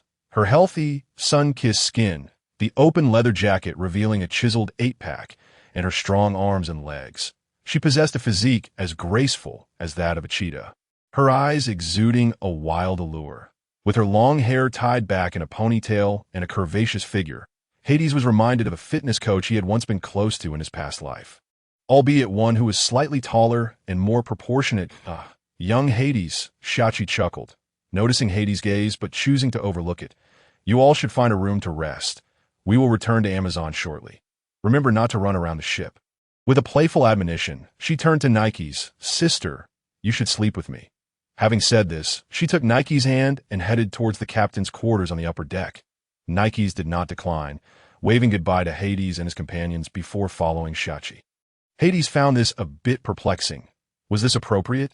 Yet, having adapted to various perspectives over the years, he accepted it with a certain ease. Surveying his surroundings, he noted that the openness of the 9 snake pirates was much as he had imagined. with many women baring their skin while covering only their intimate areas. Numerous women donned mere skirts and bras. Truly, the tales of the legendary Daughter Kingdom were not unfounded. However, the surrounding gazes made him somewhat uncomfortable, though he did not outwardly express it. The propagation of the Amazon Kingdom largely depended on the warriors of the Nine Snake Pirates, whose plundering targets included men. Upon becoming pregnant, they would return to Amazon Lily to give birth. If the offspring were male, they would be slain, while female infants were retained for nurturing. Men served merely as tools for their reproduction.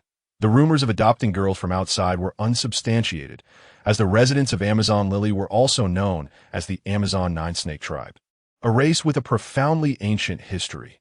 Hades speculated that they bore the bloodline of the Serpent People. Not only did they carry the flag of piracy, but the island also maintained the custom of snake breeding. The Serpent People, akin to merfolk, were a unique race with human upper bodies and serpentine tails, which could transform into human legs upon reaching maturity. The serpent-headed people were said to be a hybrid race born from the union of serpent people and humans. The serpent people were exceedingly rare. Even the kingdom of Kronos had some knowledge of them, but they had become nearly extinct at sea, allegedly retreating to the windless zone to evade greedy human traffickers. Why was there any record of them? It was because the kingdom of Kronos had once taken note of their existence. Situated in the northern part of the New World, the serpent people had fled from this region to the windless zone. Hades understood their unique customs, as he was indifferent to them and felt no personal connection. However, the avaricious gazes surrounding him made him feel somewhat nauseated, particularly from two heavily pregnant warriors of the Nine Snake Pirates. These members of the Nine Snake Pirates were well versed in the world. Should they have been the Daughter Kingdom's warriors who had yet to set sail, the circumstances would have been different. Fortunately, this was only a fraction of them. Many members of the Nine Snake Pirates appeared relatively normal. One warrior, adorned with a bow and a snake coiled around her waist, approached the trio. "Follow me," she instructed before turning to leave, though Hades sensed her gaze linger on him for a moment. Ignoring it, he noticed Titan, who seemed somewhat awkward, and patted his waist, saying, "Let us go." Hades realized that the real world differed significantly from his prior fantasies. After all, his sole purpose was to find a place that could challenge him and help him grow.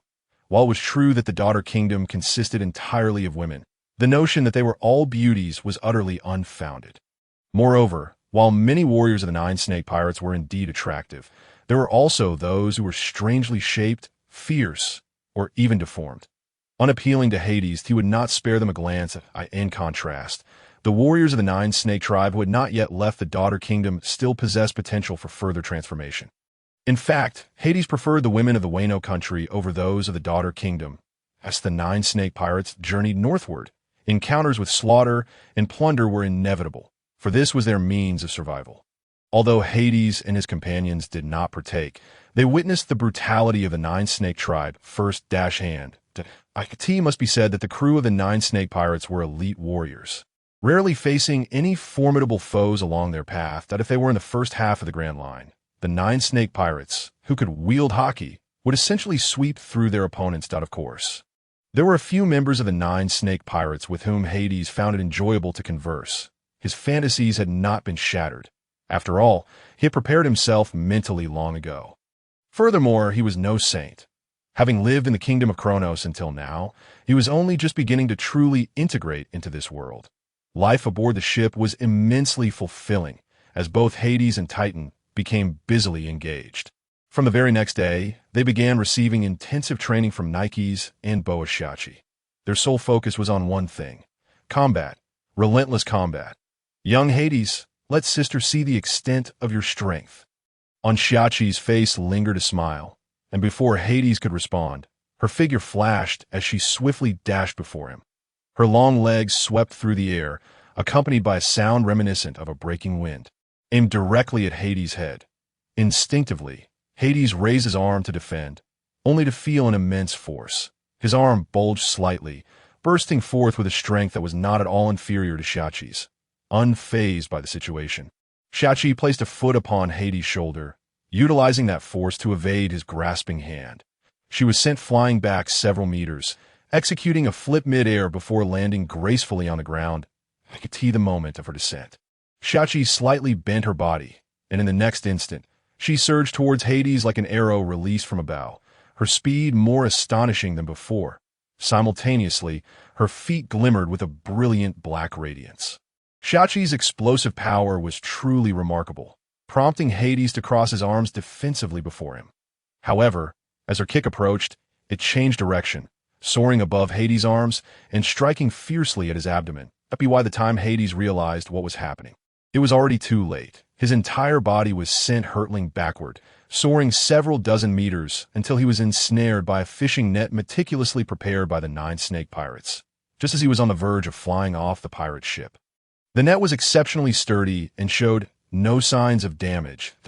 Hades' primary adversary remained Shachi, whose formidable strength belied her youth, as she mastered both the two-color haki and even the Conqueror's haki. Hades was no match for Shachi, especially when she employed her armament haki. Each blow that landed upon him inflicted excruciating pain. Although Hades possessed significant innate advantages, at just 19 years old, Shachi's 7-year seniority created a chasm between them. In terms of combat experience, Hades was also at a disadvantage, suffering considerable setbacks during their skirmishes. His robust physique granted him remarkable resilience and recovery, allowing him to swiftly replenish his body by consuming the flesh of sea beasts. Should he sustain injuries, Ananke could utilize her abilities for healing, though it was scarcely necessary. Hades refrained from employing the powers of his devil fruit or his martial skills, as he sought sufficient pressure to stimulate the awakening of his armament haki. The following day, however, circumstances began to shift. Continuously enduring Shachi's haki-infused assaults, Hades' armament haki awakened, and he soon mastered it completely. Incredible! Young Hades.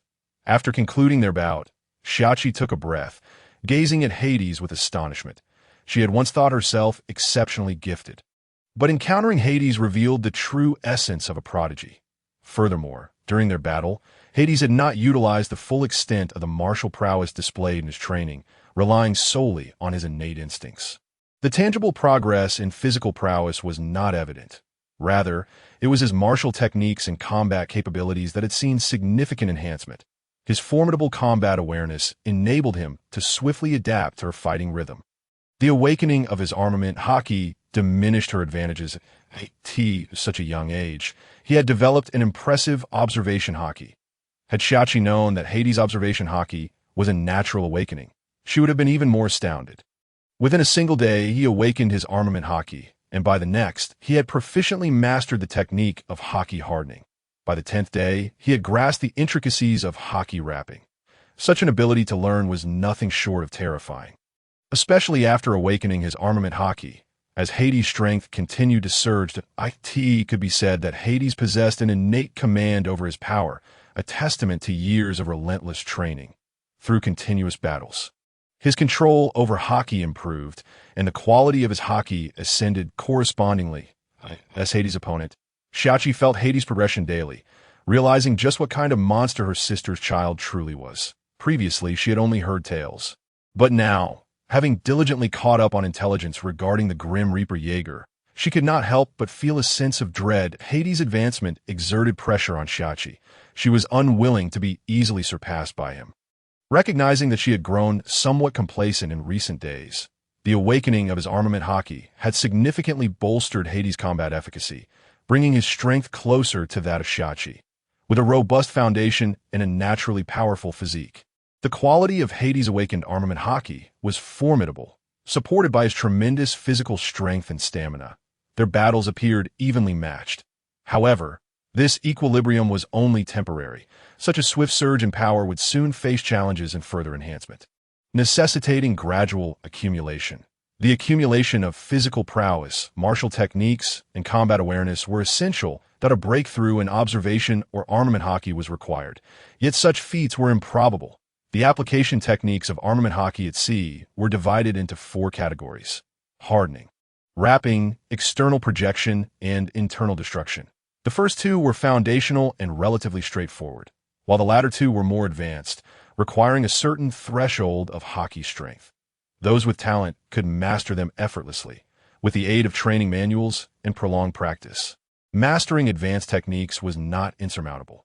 However, for Hades, who had already mastered the hockey inch technique, techniques ultimately remained just that, techniques.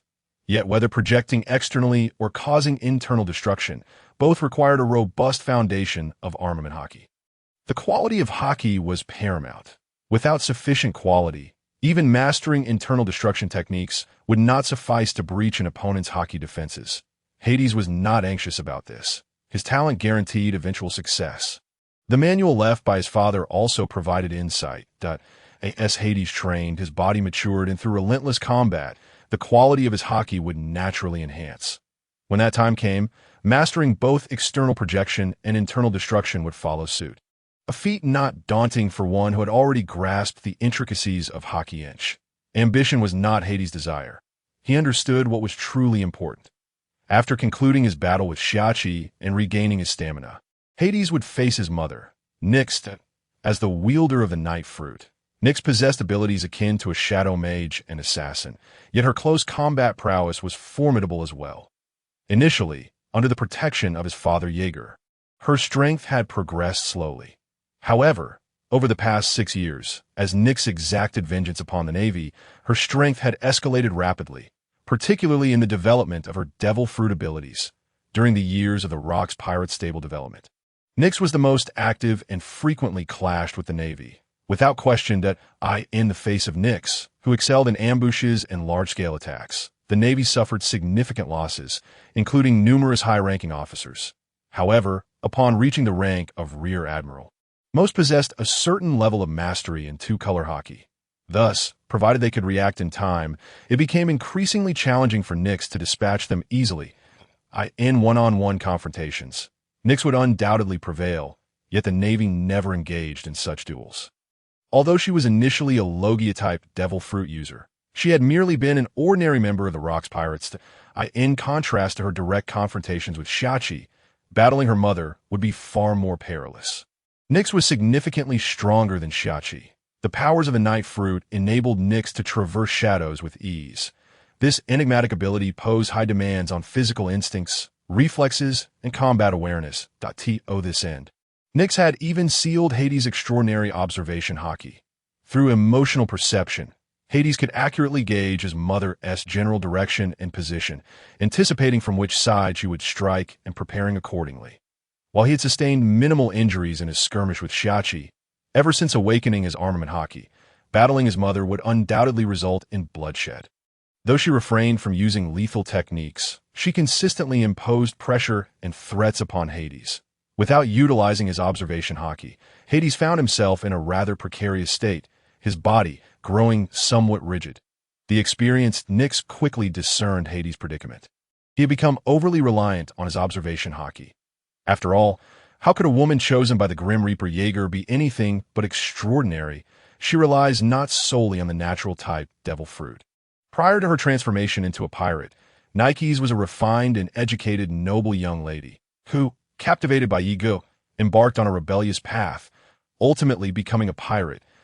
In essence, Yigu is also of noble lineage. Lacking the observation hockey, he requires Nyx to facilitate his adaptation.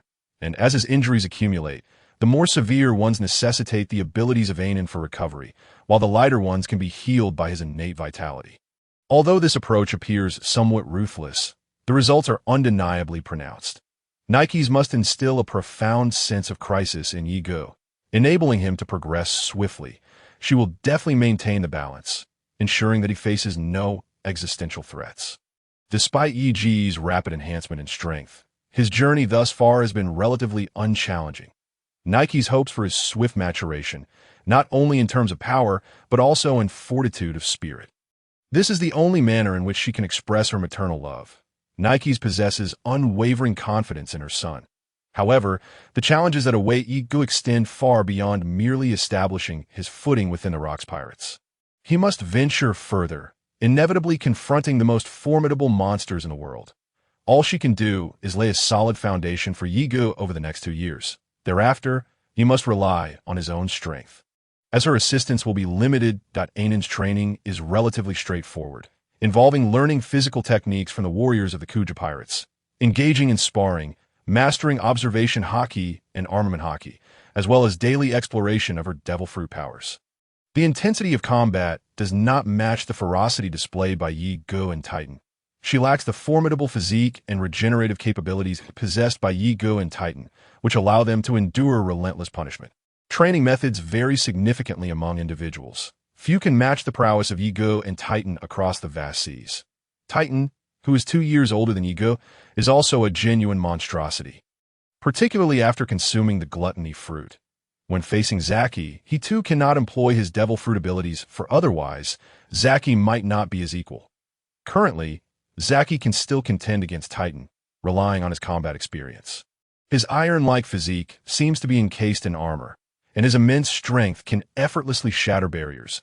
The explosive air accompanies each punch, and while his observation haki remains dormant, his armament haki awakened a year prior.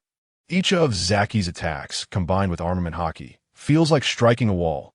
His agile form continuously presents challenges for Titan, in contrast to Titan, who has yet to awaken his observation haki, despite his astonishing explosive power. He appears somewhat clumsy in Zaki's presence. Titan gasps heavily, his corpulent frame having thinned considerably, drenched in sweat as if he has shed a layer of oil, compared to the intense struggle against Zaki. Facing Nikes is perilously daunting.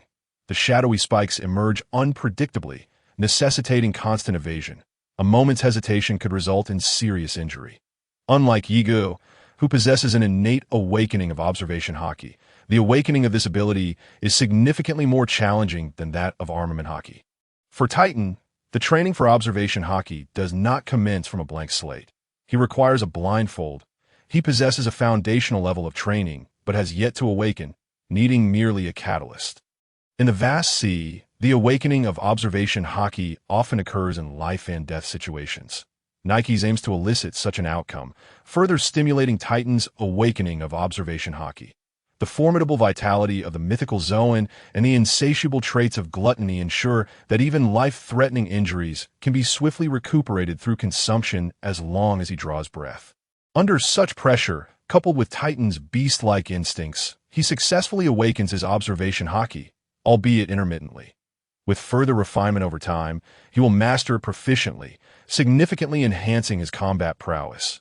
With Zaki and Mother Nikes as training partners, Yi Ji's potent bloodline unleashes terrifying potential.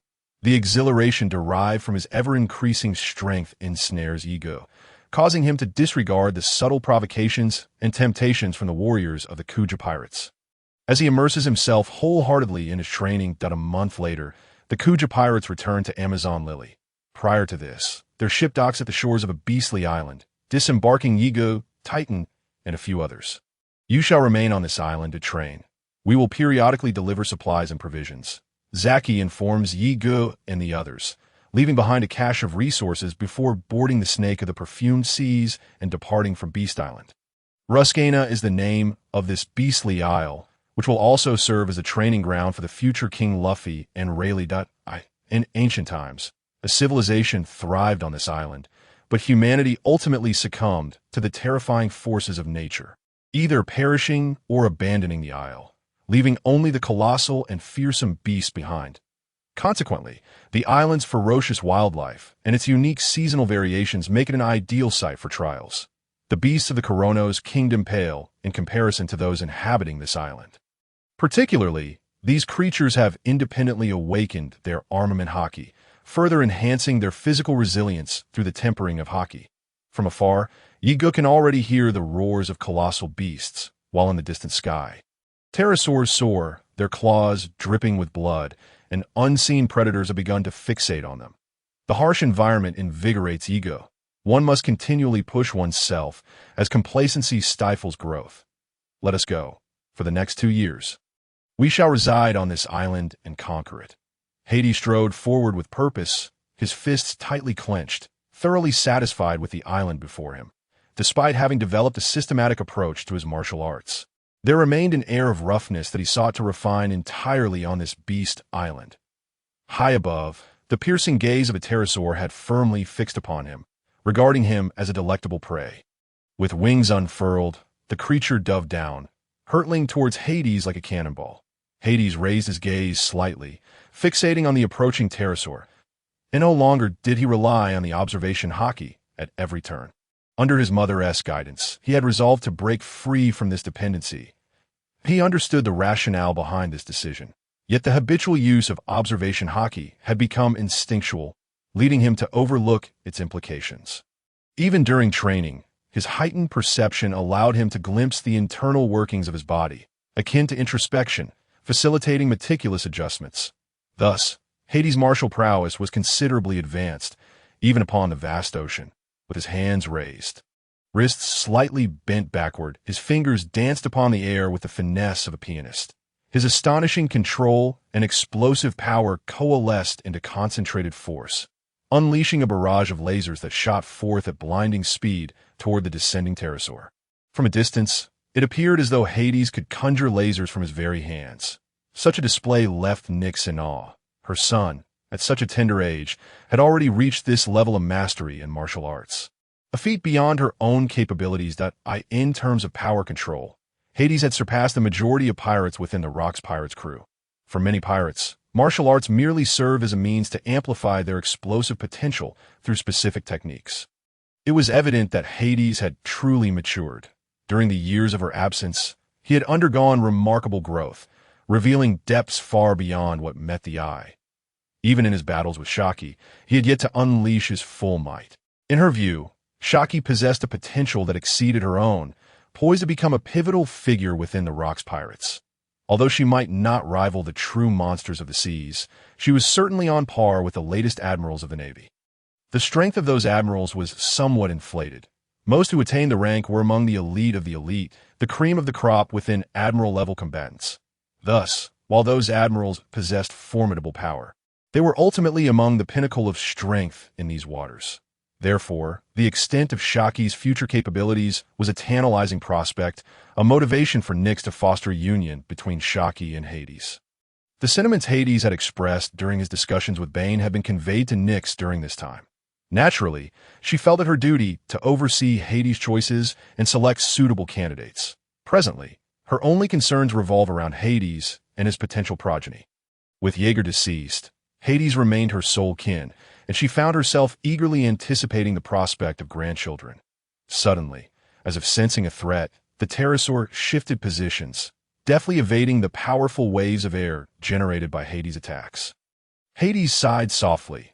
While such assaults appeared dazzling, their precision left much to be desired at close range. They were effective, but at a distance. Achieving accurate strikes required prolonged practice. The power of the thunder flash was formidable, as Hades had condensed his strength to its utmost limits.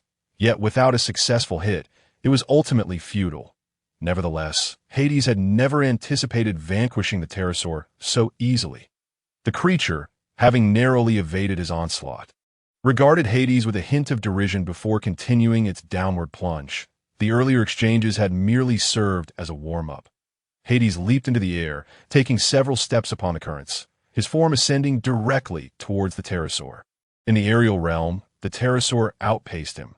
With a sweeping descent, its razor-sharp wings sliced through the air, aimed at Hades' neck. Having quickly identified his vulnerable points of the pterosaur, Hades was akin to a monkey or gorilla on a distant peak, merely smaller and less hairy. This particular species of monkey was an unfamiliar delicacy it was eager to sample.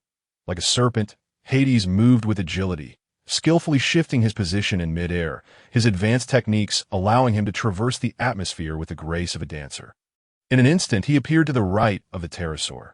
Thunder flash, at such close range, the lasers effortlessly pierced the creature's wings, leaving behind gaping wounds. The pterosaur, feeling the sting of pain, let out an enraged screech, retaliating furiously against this diminutive adversary.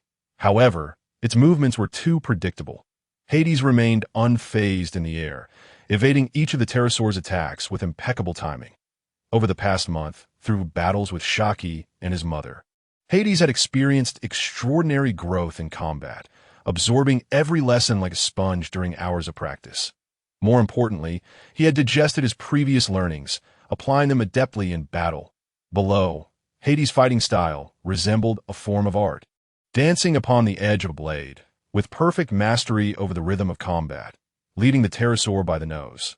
The creature's aerial dominance was rendered ineffective against Hades, whose nimble form allowed him to evade its relentless strikes.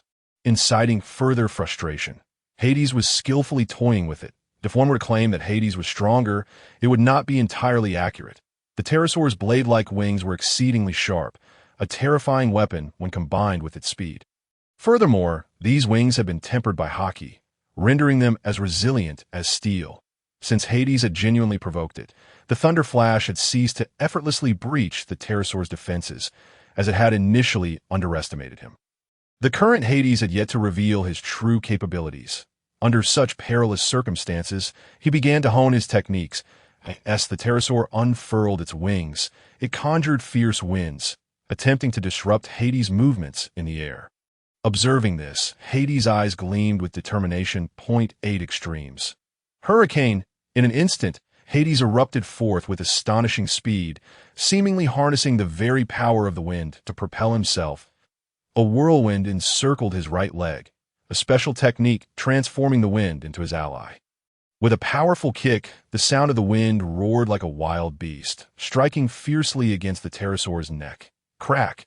Confronted with a formidable assault, the pterosaur twisted its neck, its entire body crashing violently to the ground with tremendous impact. In comparison to its robust neck and wings, the pterosaur's neck was undoubtedly more vulnerable. The beast's remarkable vitality meant it did not succumb to this blow, yet it had lost consciousness, succumbing to a deep stupor. A solitary pterosaur was hardly significant. Residing on the periphery of this beast island indicated that it occupied the lower echelons of the food chain on Ruskana Island, where even fiercer monsters roamed. This was, of course, evident. Even a notorious pirate with a bounty exceeding 100 million would struggle to survive on this island. Nyx had never set foot on this isle, having only heard tales from Shaki. Hades' observation hockey enveloped the entire island in an instant, revealing the monstrous beasts that lay before him, their ferocity vividly apparent. The air was thick with a fierce aura, and the terrifying power of these creatures reverberated through their roars. Amidst the chaos of battle, particularly striking were the Beast Kings, territorial sovereigns whose strength instilled a sense of dread.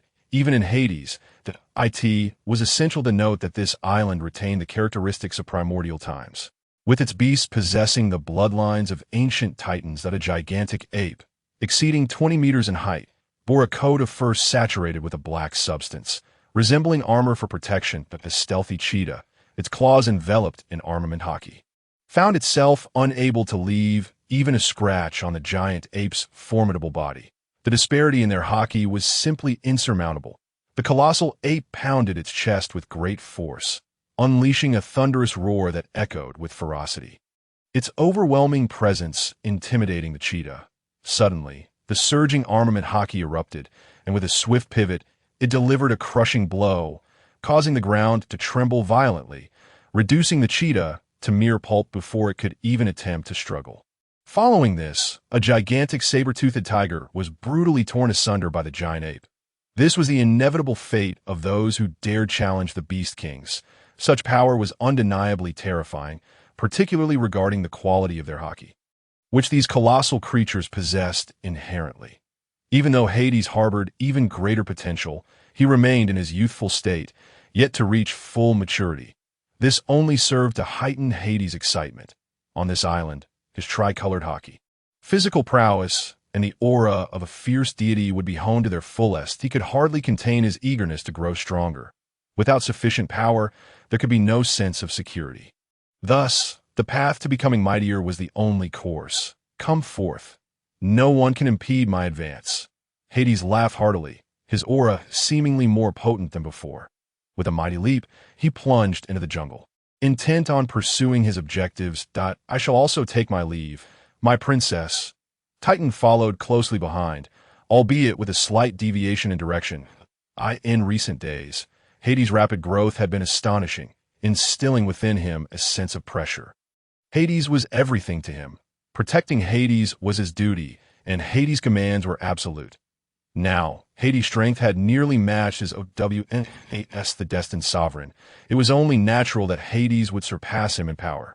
However, should the gap widen too greatly, and he failed to keep pace with Hades' development, how could he continue to remain by Hades' side?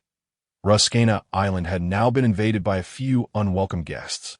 Although they had yet to attract the attention of the formidable giants, they were destined to stir up a tempest on this island. With a fierce resolve, Hades unleashed an astounding speed, his hands claw-like as he lunged towards his target, a massive python. The python sensed the imminent danger, flicking its tongue and deftly twisting its body to evade the strike. Its cold gaze fixated on Hades, it swiftly advanced, coiling its body in an attempt to constrict him. The dragon danced. Hades effortlessly navigated through the encircling coils of the colossal python, a perilous endeavor indeed, for in the very next moment, the serpent's gaping maw lunged towards him. The contest between man and serpent unfolded with fervor.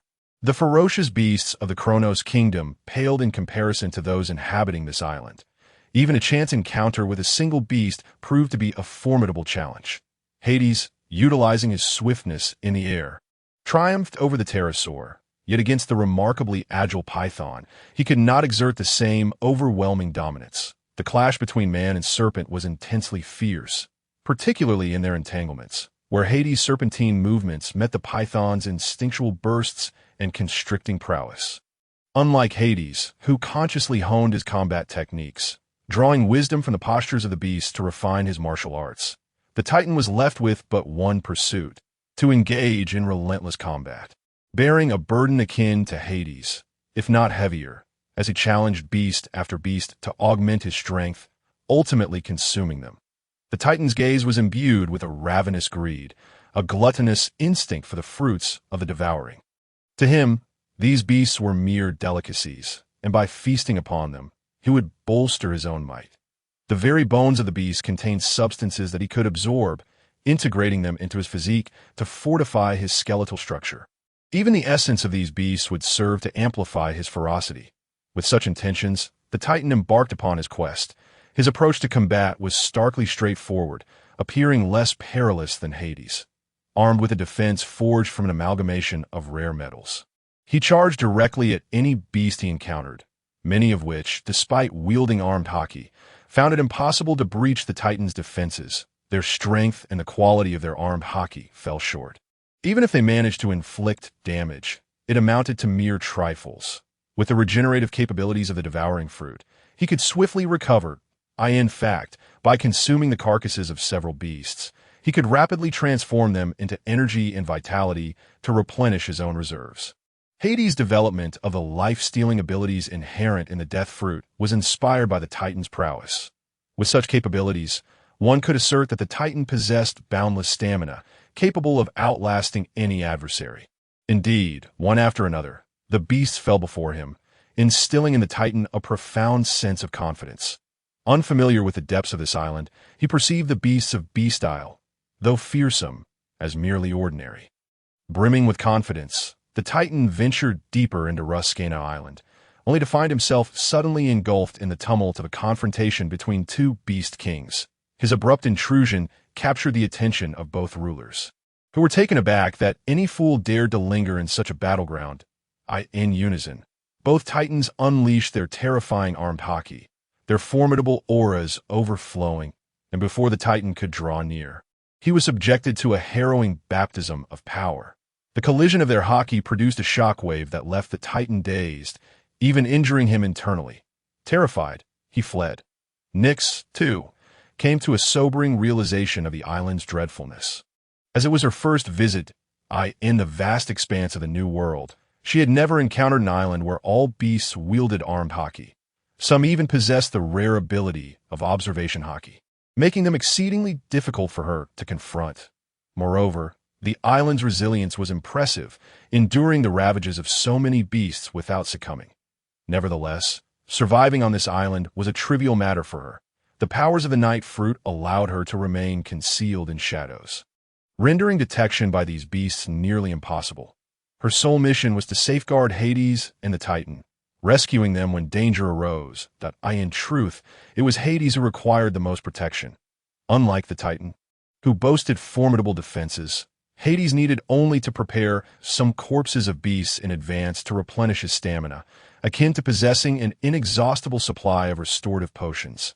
Even if he consumed the earth, the Titan could recover his energy as long as he refrained from provoking the beast kings of the island. The Titan would remain unharmed. Even should he incite their wrath, he faced no mortal peril. If he could not best them in battle, he could always flee as a user of the mythical beast fruit. The more he endured blows, the more his abilities would develop, naturally augmenting the Titan's strength. With the enhancement of the Titan's armed haki, the oppressive force exerted by the Beast Kings gradually diminished, erasing the feeling of insurmountability. To further stimulate the Titan's potential, Nyx specifically instructed him to provoke a Beast King every few days. At times, she urged him to fully transform into his beast form, becoming a voracious entity to engage in primal combat, which greatly aided his mastery of abilities and the awakening of his devil fruit. At this juncture, the true trials of hell began for the Titan. The nature of the devouring fruit dictated that his rate of strength increase would surpass that of Hades. However, this acceleration was not without limits. The power to consume metals and other special materials for bodily enhancement was finite, and without new materials, its efficacy waned. His original bones were already exceptionally hard, and consuming the bones of beasts would only yield minor optimizations. The development of his mythical beast capabilities necessitated relentless battles and pressure. The harsh environment of Ruskena Island proved to be a crucible, and within a mere 2 months, both Hades and the Titan adapted. Hades steadily grew stronger, while the Titan endured a barrage of blows. Hades gradually sought out beasts of greater strength, while the Titan began at the highest level of difficulty. Different individuals required tailored training approaches. Hades had his own strategy, while the Titan needed formidable pressure, which he was well equipped to withstand. An intriguing scene unfolded. Initially, the Titan spent his time evading assaults from the Beast Kings of Ruskena Island. As his haki grew stronger, coupled with ample stamina, he could barely hold his ground, but only for a fleeting moment. Hades' battles were a harmonious blend of strength and technique.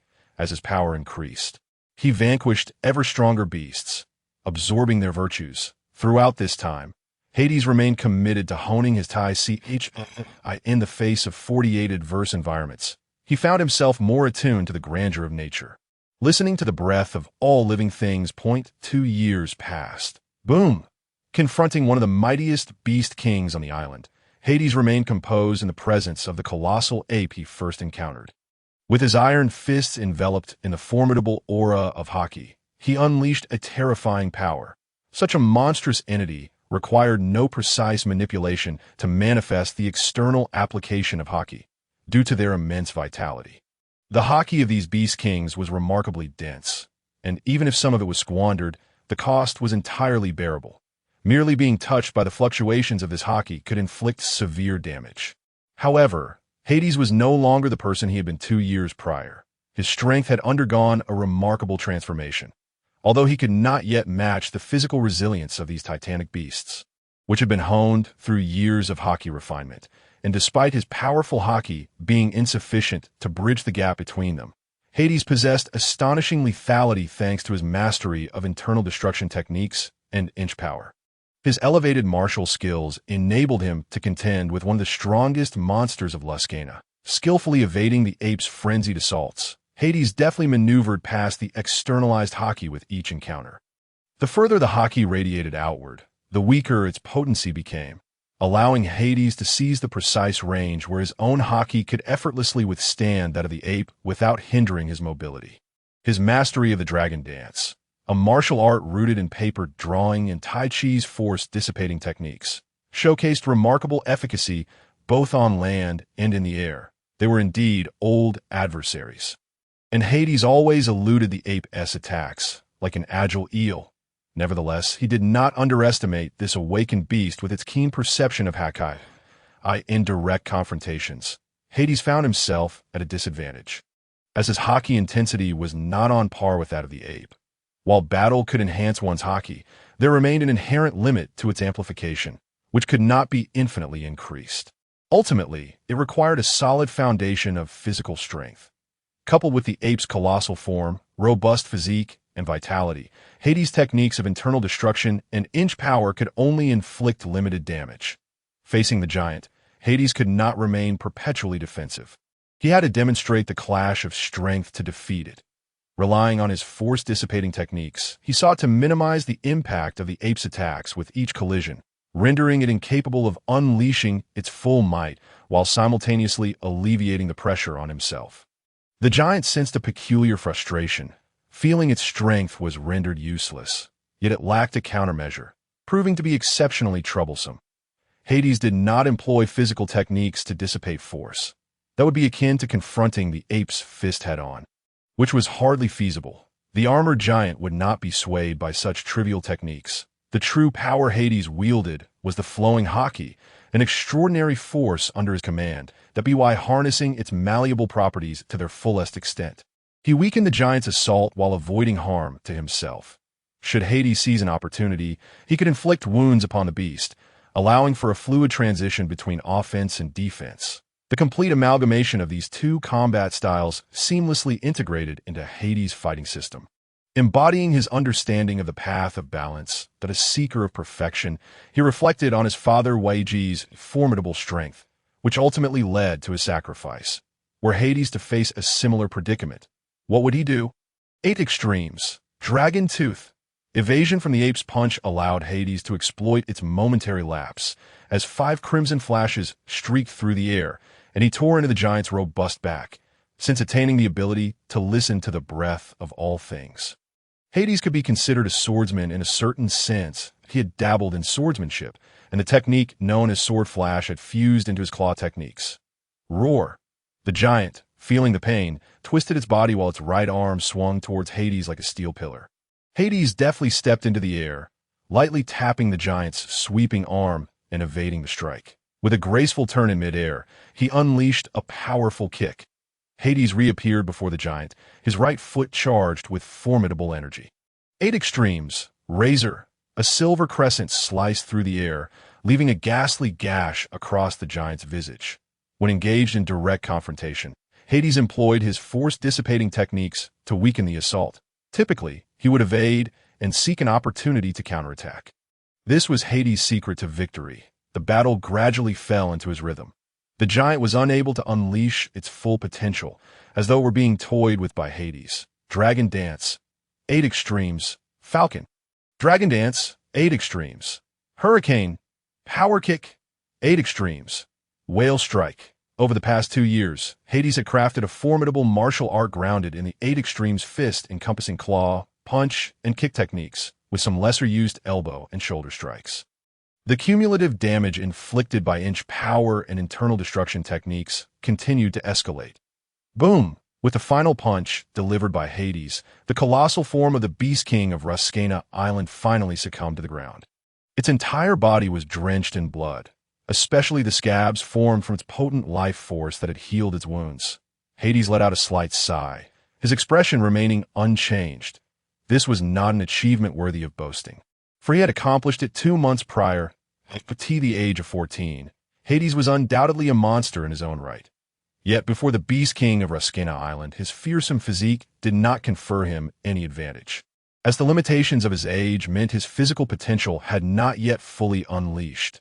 The giant ape itself was a creature of extraordinary might, possessing advantages that Hades currently lacked. If Hades were likened to a dragon, the disparity they faced was akin to that between a young dragon and an adult giant. Even though Hades harbored greater potential, he had yet to reach his pinnacle. Potential is one thing. Strength is another, and they cannot be conflated. Thus, he could only defeat the giant ape through this method, gradually inflicting damage until the creature was worn down, which did not align with his aspirations for absolute power. This was also a common combat style among many formidable beings of the sea. However, this was the only approach available, as the disparity in their domineering qualities rendered the giant ape superior in both offense and defense. As an ape, the giant possessed remarkable intelligence and a capacity for learning. During this time, it had begun to adapt to Hades' combat rhythm, enhancing its observation haki significantly, particularly in the techniques of its armament haki. Faced with such a monster, Hades was constantly under pressure, which spurred his own growth and strength. In Hades' estimation, the combat prowess of the giant ape had reached the level of a quasi-admiral, at least in terms of vitality and physicality, fully qualifying it as an admiral. Yet, in his presence, its true power did not manifest as strongly. Hades integrated a skill of force release into the battle. Both his defensive and evasive capabilities saw astonishing improvements. By sensing the flow of air and alleviating the friction it caused through his force release technique, Hades delved deeper into the development of his observation hockey. Once the battle concluded, Hades sat upon a massive boulder, a hint of a smile gracing his face as he turned slightly to observe another battlefield. Thousands of meters away, the two protagonists of that conflict were Titan and a colossal lion. This lion was also one of the beast kings of the island, surrounded by flames, resembling a sovereign amidst fire, with its fur untouched by harm. This creature was an exotic species of the island, capable of generating flames. Its front claws were razor-sharp, able to effortlessly pierce through steel that on the opposing side stood Titan. Transformed into a fearsome beast, his massive and robust physique exuding an aura of ferocity.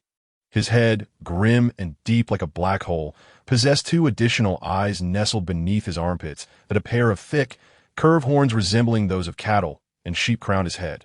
His gaping maw revealed serrated teeth, emanating a terrifying power of devouring like an abyss. With tiger-like claws and a bony tail, he boasted a pair of fleshy wings resembling ears, adorned with bizarre markings. Compared to the giant lion, Titan's body was even more immense, akin to a small mountain.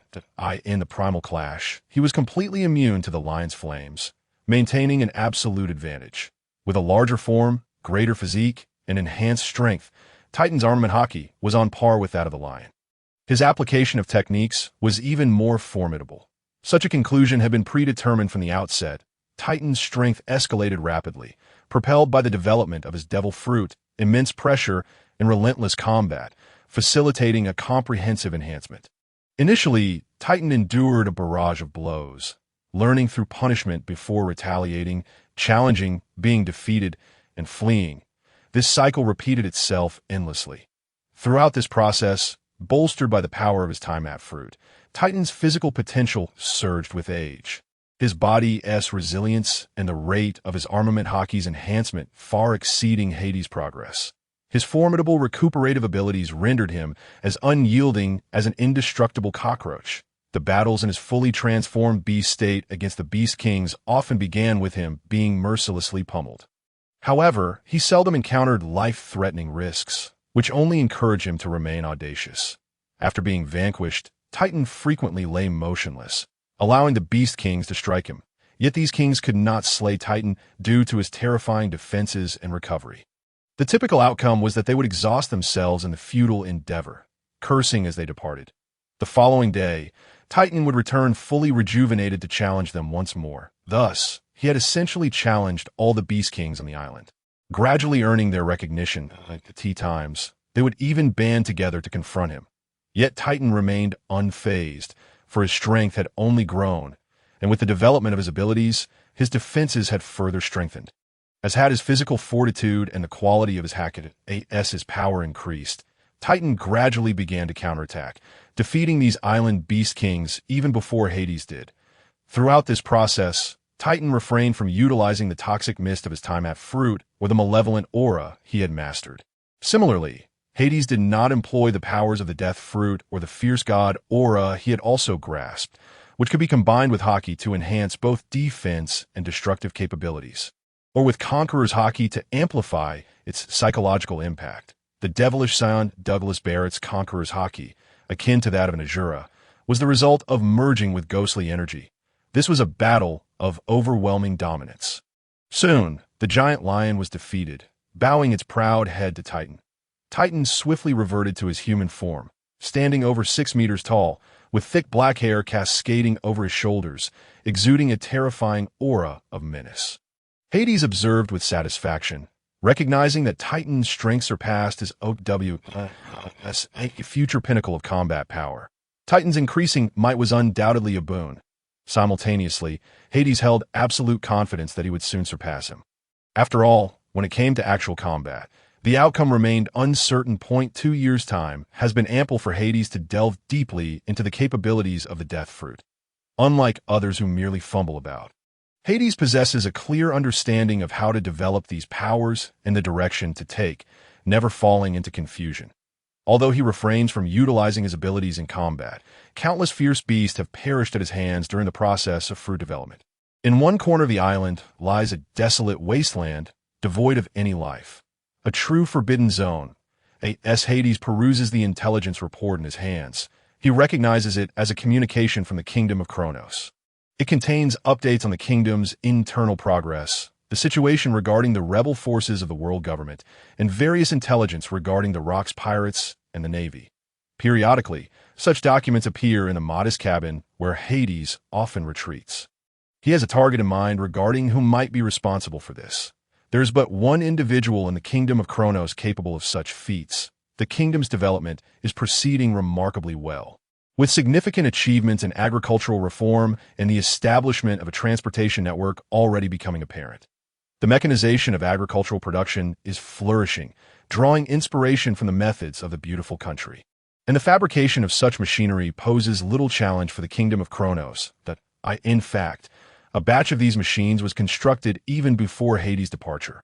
The modest lands of the fairy kingdom managed to account for a substantial share of the world's pork. This unique cooperative management system, integrating production, processing, and marketing, operates with remarkable efficiency. This is precisely the model Hades aspires to achieve, yet necessitates a wealth of accumulated knowledge. The intricacies of pig farming alone could fill thousands of volumes. Breeding the most advanced swine breeds and achieving fully automated production requires substantial technical support. While the current state appears promising, it falls far short of Hades' expectations. The comprehensive refinement of the entire technical system will require at least a decade, and he would be exceedingly content if they could reach even 1/10 of the Fairy Kingdom standards. Approximately 3 months after his departure, the rebel forces within the Kingdom of Kronos launched a counteroffensive. As anticipated, this uprising was effortlessly suppressed, failing to breach their confines even a single step. Despite possessing considerable strength, the Kingdom of Kronos remains disinclined toward outright extermination of the rebels, opting instead for a gradual depletion of the world government's power, akin to boiling a frog in warm water. This has been the kingdom's steadfast strategy over the years, aimed at avoiding direct conflict with the world government. Between nations, there exists no eternal enmity, only interests. Just as they surmised, the world government is nearing its breaking point. It is not a matter of lacking strength, but rather one of facing pressure from various fronts, both internal and external, with even dissent arising from within the ranks of the celestial dragons. One must not underestimate the influence of superpowers, which maintain connections with the world aristocracy and the Tartaros royal family. The world government is not a monolithic entity. It is divided into 3 distinct factions.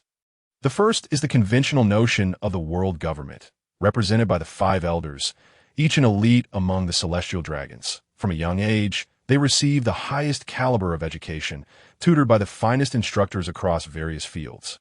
And after rigorous selection, they occupy significant positions within the world government.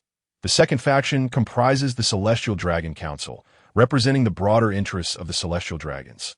Lastly, there exists the highest military organization of the world government, the Divine Knights, composed entirely of world aristocrats and serving as the enforcement agency of the celestial dragons. The Celestial Dragon Council possesses the authority to establish laws governing the celestial dragons, including the power to appoint and dismiss them. Being a celestial dragon is a symbol of status.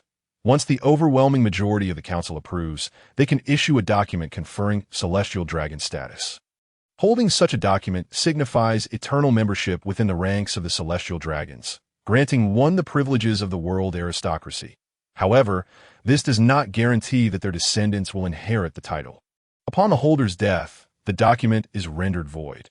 Over the past 8 centuries, the number of individuals who have ascended to celestial dragon status is exceedingly small, comprising kings of allied nations, admirals of the Navy, and those who have rendered significant service. The descendants of these powerful figures ultimately become loyal servants of the world government, perpetuating the bloodline of strength in this manner and fortifying the foundation of the world government. Each member of the Divine Knights wields formidable power, standing as the pinnacle of strength among the celestial dragons, with each one capable of being a candidate for the position of the Five Elders. While both the Five Elders and the Celestial Dragon Council are celestial dragons, they represent different interests. The former embodies the interests of the world aristocracy while simultaneously advocating for the world government, whereas the latter solely represents the interests of the world aristocrats. Their positions inevitably lead to conflicting thoughts and interests, as the conflicting priorities of both factions create friction. Historically, the Celestial Dragon Council wielded complete control over the world government, with the Five Elders serving merely as their mouthpieces. However, as the years have progressed, the Council's grip on the world government has waned. In contemporary times, the Five Elders stand aligned with the Divine Knights, not solely emerging from their ranks, but also representing the true elite of the celestial dragons. This naturally creates a stark distinction between them and the vast majority of their kind, who resemble swine in their brutishness, as if they were two entirely different species. The elite among the celestial dragons constitute only a minuscule fraction of this expansive group, which can be further categorized into three types. The first type consists of those unwilling to exert effort, clinging to supreme power. The second type includes individuals indifferent to strength, or those who have solely chosen the path of power, including certain members of the Divine Knights who lack the qualifications to ascend to the rank of Five Elders. The final type encompasses individuals like the Five Elders, who balance both strength and wisdom, standing at the apex of the celestial dragons and able to directly engage with the highest secrets of the world government. The actions taken by the world government against the kingdom of Kronos merely reflect the will of the Five Elders and a select few aristocrats, rather than representing the consensus of all nobility across the globe. The kingdom of Kronos maintains close ties with several noble families, such as the Fiorella, Reuven, and Farron families, among others. The 20 kings who established the world government nearly 8 centuries ago saw their kingdoms endure even after their entire lineages migrated to the holy land of Mariehua. Numerous astute families have ingeniously leveraged their bloodlines to exert indirect control over these realms. Instances such as the Don Quixote family, which outright abandoned their kingdom to bestow it upon former servants, are exceedingly rare. The kingdom of Kronos engages in substantial trade with the kingdoms governed by these families. It is even noted that a former king once took a celestial dragon as his bride, thus forging a marital alliance with the Fiorella family. Given such connections, gaining the recognition of certain celestial dragons would be a relatively effortless endeavor. From a genealogical standpoint, the direct lineage of the Tartaros family also possesses the blood of the world nobility. If they so desired, Hades could easily ascend to become a celestial dragon. Furthermore, each generation of the Tartaros royal family could potentially claim the status of celestial dragons.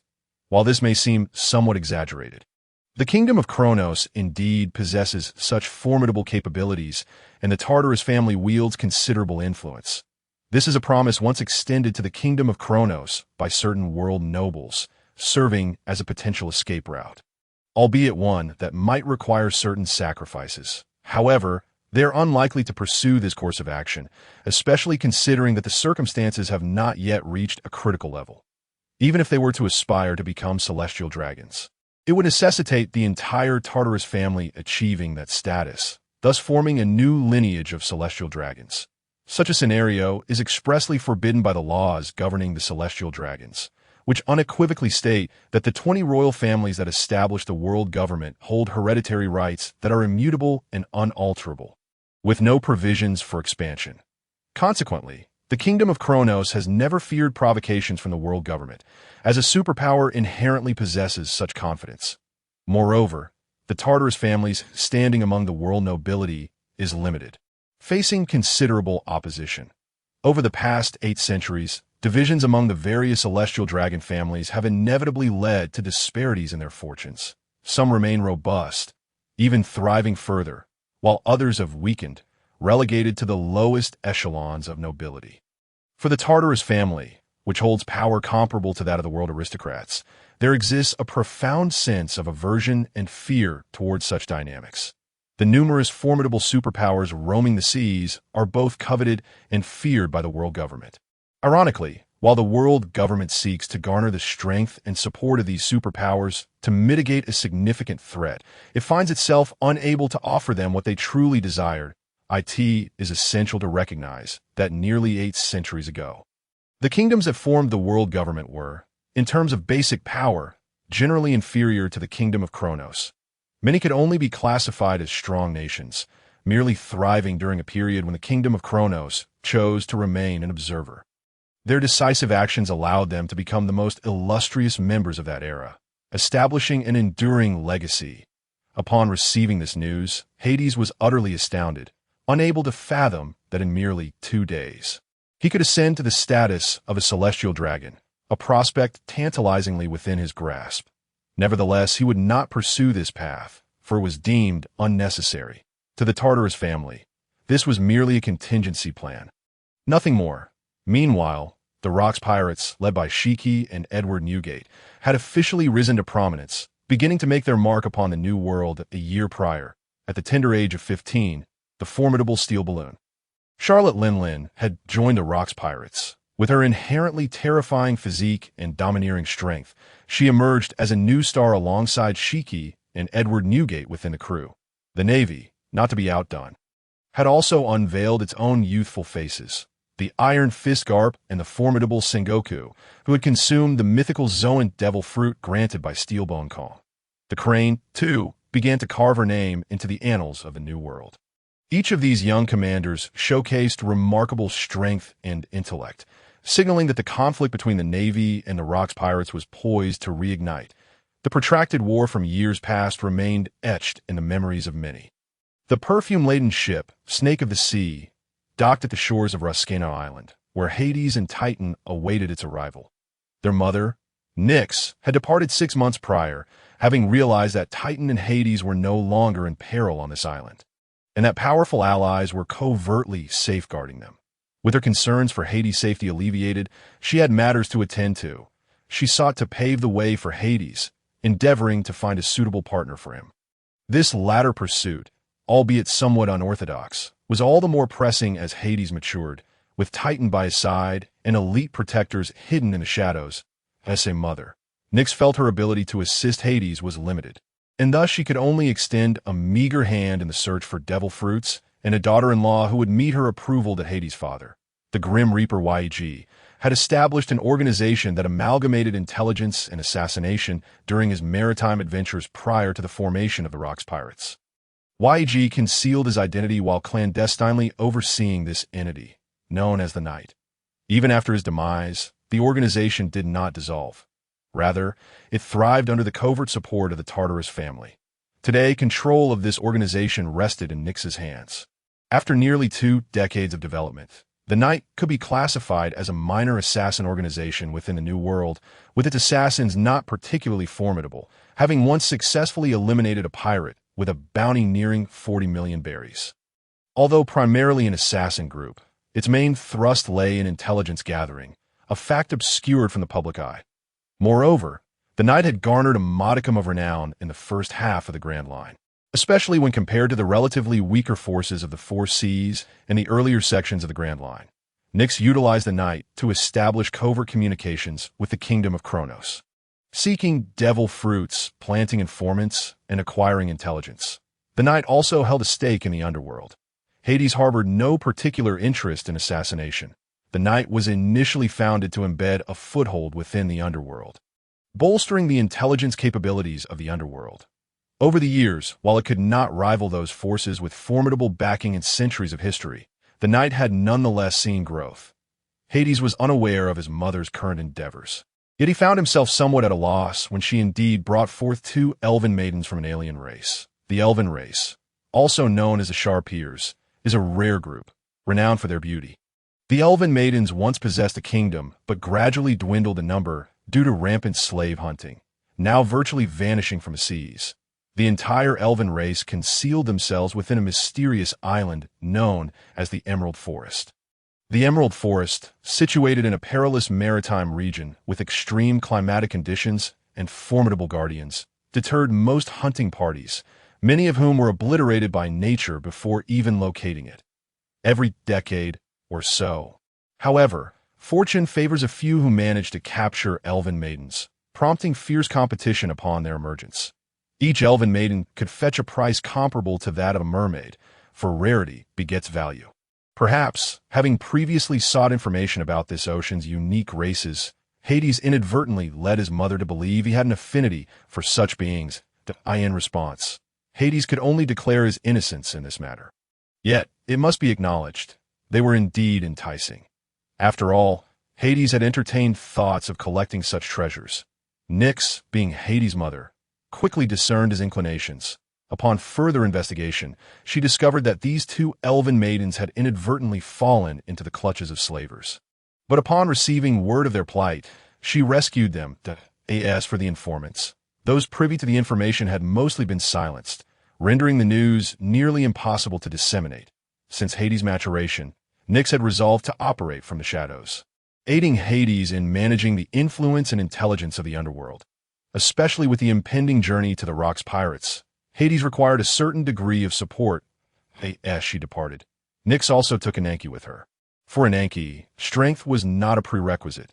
Given that Hades and Titan's powers had escalated at an astonishing rate, Ananke would merely be a burden if she continued to linger by Hades' side, beyond her devil fruit abilities. Nyx sought to cultivate Ananke's other skills to provide further assistance to Hades. Little Hades seemed to have grown taller once more. Aboard the Snake of the Sea, Shaki gazed at Hades on the shore, her eyes glimmering with intrigue as she scrutinized him closely. Clad in a black coat that hung open to reveal his robust physique, Hades sported shoulder-length purple hair. Despite having spent 2 years on Beast Island, he still exuded an innate air of nobility. Shaki, long time no see, Hades unabashedly let his gaze wander over Shaki's notable attributes, prompting a flush of warmth to envelop her, causing her body to tense slightly. Whether I'm small or not, you'll find out in due time. The appellation for Xia Qi seems immutable, yet provokes considerable discontent in Hades, who is biding his time for an opportunity to impart a thorough lesson. Allowing her to first-hand experience his formidable prowess, Xia Qi maintains her customary attire, but her physique appears even more alluring, her lithe form accentuated in all the right places. Over the past 2 years, she has visited several times, eager to engage Hades in combat and test her own strength, as she has not slackened in her pursuit of power. However, it is evident that against Hades, whose abilities have escalated dramatically, Xia Qi has faced defeat, with the gap widening with each encounter. Much of her time is spent navigating the seas, plundering resources, and undertaking missions for the Rock's pirates. Yet influenced by Nyx, Xia Qi's trajectory diverges from that of a primary combatant within the Rock's pirates. The formidable monsters within the crew are levels of strength she may never attain. Instead, she has begun to immerse herself in the intelligence network controlled by the Rock's pirates, delving deeply into the realm of information gathering. Nyx, too, holds a significant position within the intelligence apparatus of the Rock's pirates. This is a sagacious strategy, allowing her to remain concealed in the shadows, occupying an unobtrusive position that helps her evade the scrutiny of the world government and the Marines, while simultaneously providing Hades with greater assistance. History attests to her survival, as Xia Qi lives well even 50 years hence. Although their interactions have been few, the bond between them has grown increasingly intimate, particularly following their last meeting after Ananke's departure. Hades now openly expresses his thoughts, and Xia Qi is acutely aware of his desires, showing no inclination to refuse. Rather, she seems to anticipate his actions eagerly. In the 9 snake tribe of Amazon Lily, strength reigns supreme. Each generation's queen is the one with the greatest potential and prowess. Should anyone succeed in vanquishing the queen, they may usurp her throne. The concept of the survival of the fittest and the supremacy of the strong is deeply ingrained in Xia Qi's very essence, rendering her susceptible to being captivated by a man of greater strength. For Xia Qi, Hades epitomizes such a man. Presently, she is yet to attain the calm, experience, and focus on intelligence that she will possess in the future, still bearing the vivid imprints of the 9 snake tribe. Starkly contrasting with Hades' recollections, Hades understands that everything will come to fruition in due course, as long as he is willing to speak. However, he is not in a rush. The tender embrace of love and the grave of heroes beckon him. Yet he is merely at the inception of his journey, needing to firmly establish himself within the Rocks Pirates first. I shall await your arrival. Dear sister, Xiaoqi teased, stirring Hades' desires and nerves, as if anticipating his next move. With a serious glance at Hades and the Titan standing behind him, Xiaoqi's expression grew earnest. Allow me to outline the forthcoming arrangements. As we approach an island, I will deploy you directly into the sea, providing you with a small vessel to reach the shore. The remainder of your journey will be yours to navigate. This points to the eternal pointer leading to Hachinosu. As she spoke, Xiaoqi cast an eternal pointer, which the Titan deftly caught and subsequently stored within his vast space. In March, the Rocks Pirates will be expanding their ranks. You may seize this opportunity to join them, but it will depend entirely on your efforts, lest others label you as mere beneficiaries of connections. Nyx, recognizing Hades' rapid growth, discerned that he no longer required her protection, thus abandoning her plan to safeguard him within the Rocks Pirates. Given Hades' capabilities, securing a place within the crew would be a mere formality. To avoid drawing attention to the connection between the 9 snake pirates and Hades, Xiaoqi intends to release him and his companions directly into the sea. However, I must clarify that you will undoubtedly attract the notice of the world government and the Marines. They have never ceased their pursuit of you. Young Hades, an intelligence agent for the Rocks Pirates. Xiaoqi has become aware of the hidden eyes of the Marines and the world government lurking on various islands, likely awaiting Hades' appearance, poised for action. You must prepare yourselves, as the Marines are becoming increasingly active. You may very well be the harbinger of their unrest. Though she speaks with a note of caution, Xiaoqi harbors great confidence in Hades and the Titaness abilities. Provided the Marines do not deploy admirals, both Hades and the Titan should remain out of mortal peril. It is most probable that they will send a rear admiral stationed at a nearby Marine stronghold. If that is the case, the Marines may find themselves at a significant disadvantage, for she knows well the monstrous capabilities of these two. Should this occur, it would serve as an excellent pretext. Hades declared with confidence, believing that nothing is more persuasive than a record of accomplishments, thus facilitating his journey into the Rocks Pirates while circumventing potential troubles by dispatching any obstacles in his path. The Titan, exuding an aura of dominance, lightly swung his weapon, an imposing hammer, inscribed with the image of a fearsome beast with its maw agape, resting it upon his shoulder. Hades and the Titan finally departed from the Beast Island, where they had resided for 2 years. The perfumed snake sailed away from the doldrums and into the new world. Xiaoqi deliberately shared insights about the new world with Hades, particularly relevant intelligence regarding the Rocks Pirates, including notable individuals and their photographs, even descriptions of their personalities and past actions, ensuring Hades would not feel too out of place, as many details were unknown to him. Under the cover of night, she set Hades and the Titan down, providing them with corresponding eternal pointers and maps for their designated islands, facilitating their navigation. They need only follow the path laid before them.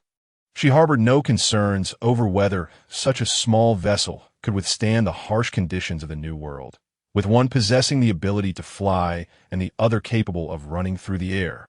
Problems were unlikely. Perhaps the Titan space even contained several warships. In the year 1471 of the C Yuan calendar, on the 1st of February, Kent Island, a commercial haven in the New World, was rife with illicit underground dealings. Frequented by pirates and nefarious forces, few dared to cause a stir on this island, backed as it was by numerous Dark Kings. As Hades and the Titan traversed the streets, they made their way toward an imposing and opulent structure. Hades had received word of an upcoming auction featuring devil fruits and renowned swords, piquing his interest, for the wealth and treasures stored within the Titan's space had gathered dust, largely unused, upon departing from the kingdom of Kronos. Hades had taken with him 3 billion berries. Ignoring the covert, avaricious gazes surrounding him, Hades donned lavish attire, a regal purple robe trimmed in gold, with the Titan looming behind him, his towering frame exuding an intimidating presence. On this island, one could instigate conflict at will, provided it did not disrupt the enterprises of the dark forces. The occasional skirmish was commonplace and hardly deemed a disturbance. The deaths of individuals went unnoticed, as scavengers would soon cleanse the streets. Clashes between the underground forces and pirates were not uncommon, As Hades walked, he observed a tavern where two pirates clashed due to a disagreement. The outcome saw one impaled through the heart by a long blade, while the other, embodying the victor, brandished his opponent's head in one hand and the bloodied sword in the other, returning to the raucous cheers of fellow pirates within the tavern. Such scenes were a mere norm to Hades. Yet he never let them weigh on his mind, for in both past and present, they were not of his ilk that if truly left with no other recourse, he would not hesitate to become a celestial dragon, standing at the pinnacle of power. With his cunning, he believed he could attain everything he desired. Everyone despises the celestial dragons. Everyone yearns to become a celestial dragon. As they walked, Hades and his companion came to a halt. A band of pirates had set their sights on them, gradually encircling them in a tightening embrace. At the forefront stood a pirate adorned with a captain's hat, his greedy gaze fixated on the bulging pouch at Titan's waist. It was inevitable that someone would take notice of them, in fact, this was precisely the scene he had anticipated. The pouch Titan wore was a deliberate choice. Otherwise, it could have easily been concealed within a spatial realm.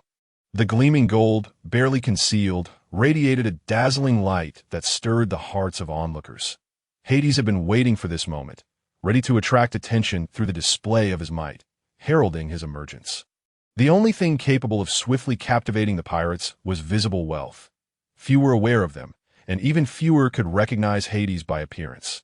Neither the Navy nor the world government had any inkling of Hades's true visage.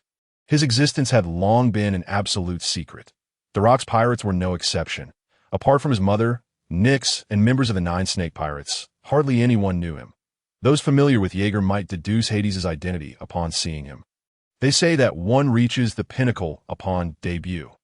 Hades had already become the center of attention even before his emergence, A.S. Shaki had remarked. Achieving remarkable feats before arriving at Hive Island could help him evade numerous troubles. He did not wish to be constantly provoked thereafter. The Navy would undoubtedly become his target. What could be more fitting as a stepping stone than a Navy vice admiral?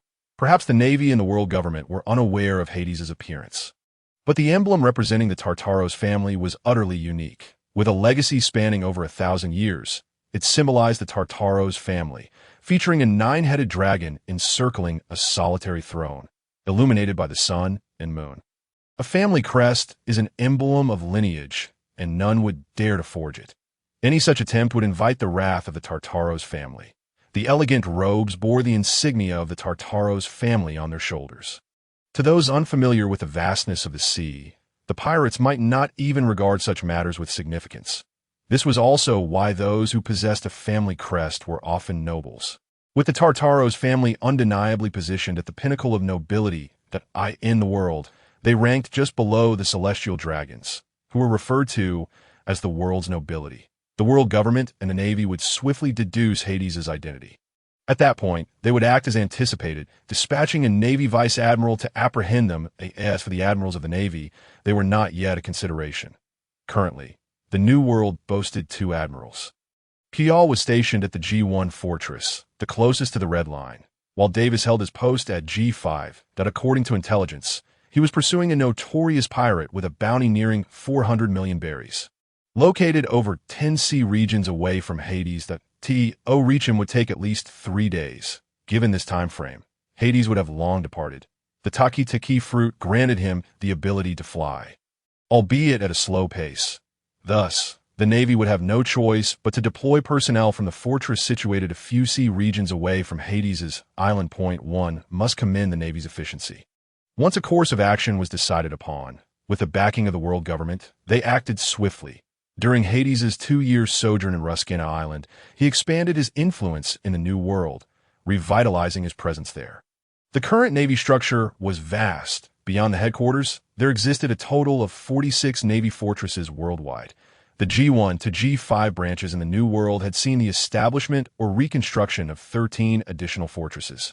Numbered G34 to G46, the G1 and G5 fortresses, each manned by an admiral, boasted a combined Navy strength of 10,000, while the remaining 16 fortresses each housed 5,000 sailors. Furthermore, every fortress was protected by 4 Navy branches to enhance control over the seas and provide immediate support.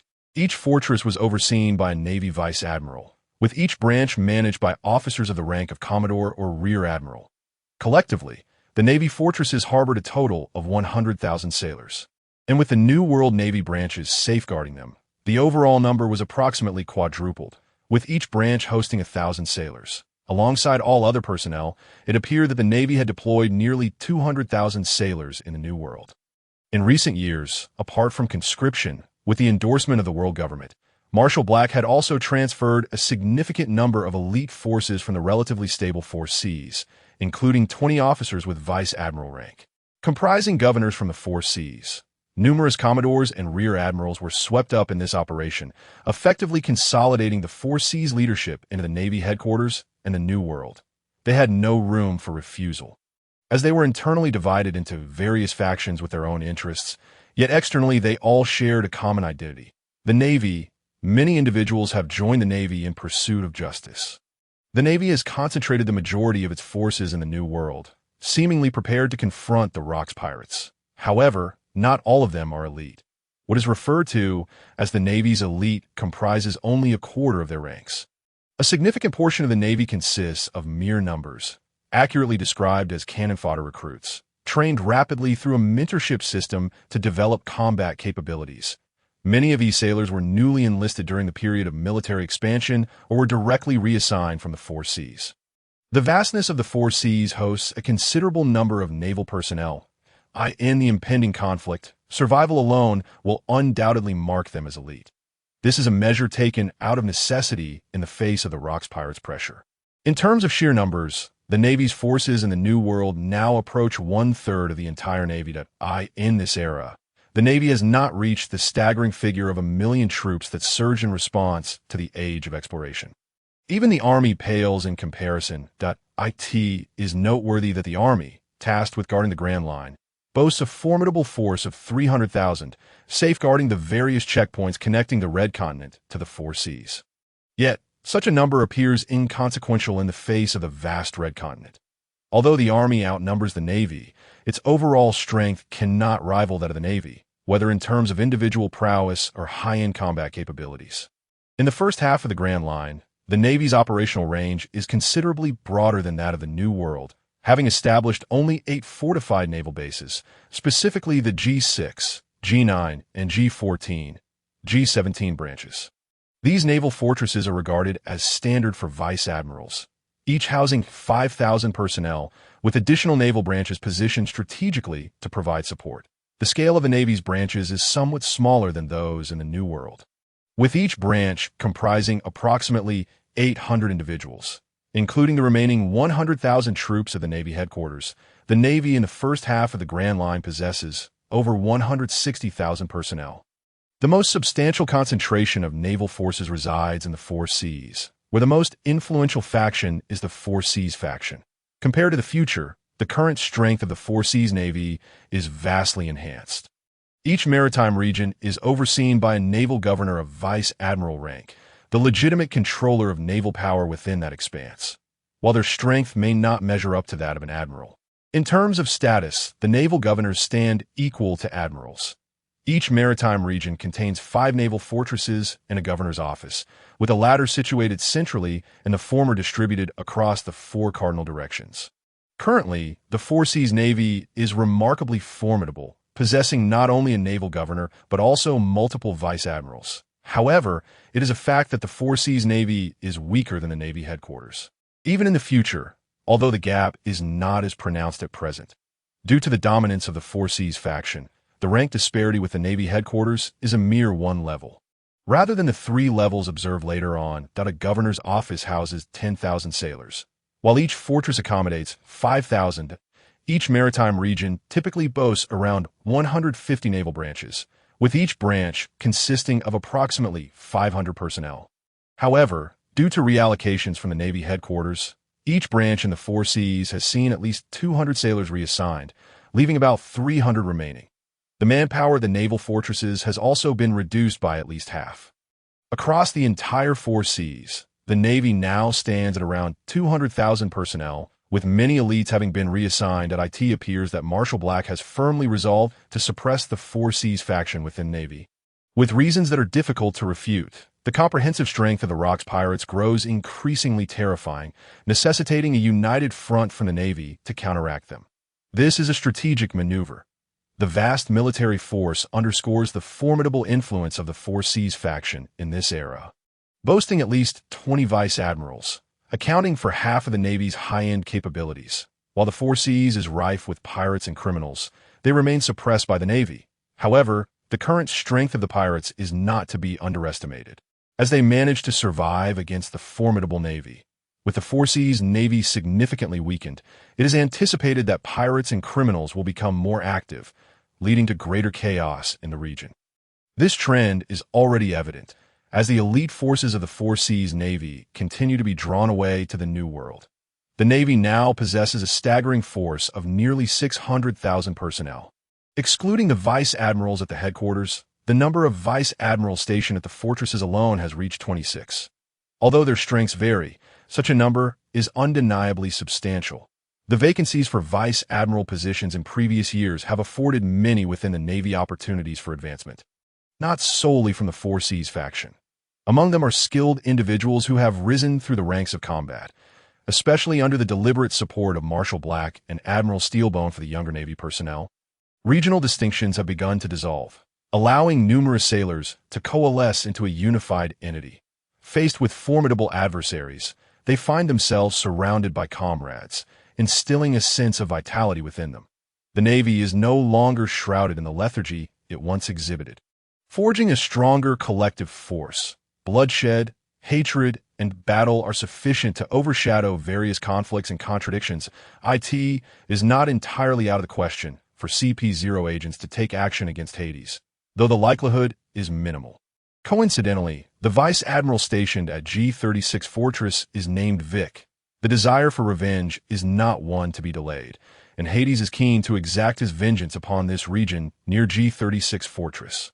Having dared to mar his mother's visage, Hades is impatient to shatter Vic's skull in a bloody tribute. As he gazes disdainfully at the pirates blocking his path, Hades surveys his surroundings with contempt. Their feeble auras make an affront for him to engage them directly. Their filthy garments exude a foul stench, their bodies reeking of a noxious blend of alcohol and blood. The dried bloodstains upon their attire serve as grotesque badges of honor, smearing strange patterns across their robes. The detritus of the seas repulses him. Though he, too, is on the brink of entering the ranks of pirates, he is fundamentally different from them. This is a quagmire. Once ensnared, ordinary individuals struggle to extricate themselves, bearing lifelong labels they cannot shed, regardless of whether their initial step was voluntary. Hades has never contemplated a lifelong existence as a pirate. Indeed, he has never considered himself a pirate at all. Is it truly so difficult to revoke a bounty? Do you wish for death? The pirate captain before him, having shaken off his slight drunkenness, grips his long sword tightly, rage swelling within him as he directs an angry shout at Hades. Hades' unabashedly disdainful gaze resembles that of one observing a pack of underground rats scrambling for scraps. Such an air of superiority incites collective ire, not only from the surrounding pirates, but also from numerous onlookers. These rogue elements of society harbor a profound aversion to such a gaze that it is a reflection of their past fears. Yet upon becoming pirates, they shed all restraint, finding their bloodlust ignited when confronted by nobles. How could they possibly endure it? The shift in circumstances is abrupt. A mere glance from Hades incites considerable unrest. It stirs the hearts of countless criminals who yearn to brutally subjugate Hades and his companion, to seize their treasures and to revel in their anguished cries. Hades keenly perceives the waves of perverse, frenzied, and furious emotions. Yet his heart remains unchanged, such a pitiable sense of pride. Tch, Hades scoffs, turning his gaze aside. Titan, eliminate them without leaving a single one alive. Hades commands, his eyes hardening, his tone cold and imbued with an undeniable authority. Yes, my lord. Titan had been prepared, wielding his massive hammer, eyes flashing with fury, a cruel grin stretching across his face. From the moment this operation was decided, their fate was sealed, death. Now, the rationale for their execution has expanded to include an affront to the king's dignity. Hades is a born ruler. How could he be provoked by such arrogant fools? When the weak challenge the strong, is it not sheer hubris? At this moment, Titan began to grasp the meaning of these words. If Zoro were present, he would have undoubtedly charged forward with his sword drawn. Merely the disrespect shown to the prince would have been sufficient grounds for them to be subjected to 1,000 torturous deaths. Now, all he yearned for was to slay them, leaving none alive. Strike, eliminate them, seize their treasures. I shall sever his head, gouge out his eyes, mince him into pieces to feed the rats. Titan's presence was formidable, yet it did not instill fear in them. Rather, Hades' recent words only served to incite their aggression. They were intent on killing this nobleman, whose origins remained a mystery, along with his guards. The innate air of nobility, the haughty demeanor he exuded, provided them with countless justifications to tear Hades apart. Hades himself had not anticipated that a simple act of entrapment would escalate to such chaos. The catalyst was not his treasures, but the envy that stemmed from deep within. However, this suited his intentions perfectly. The greater the uproar, the better. This was his true first step into the vast ocean, a means of integrating into this era.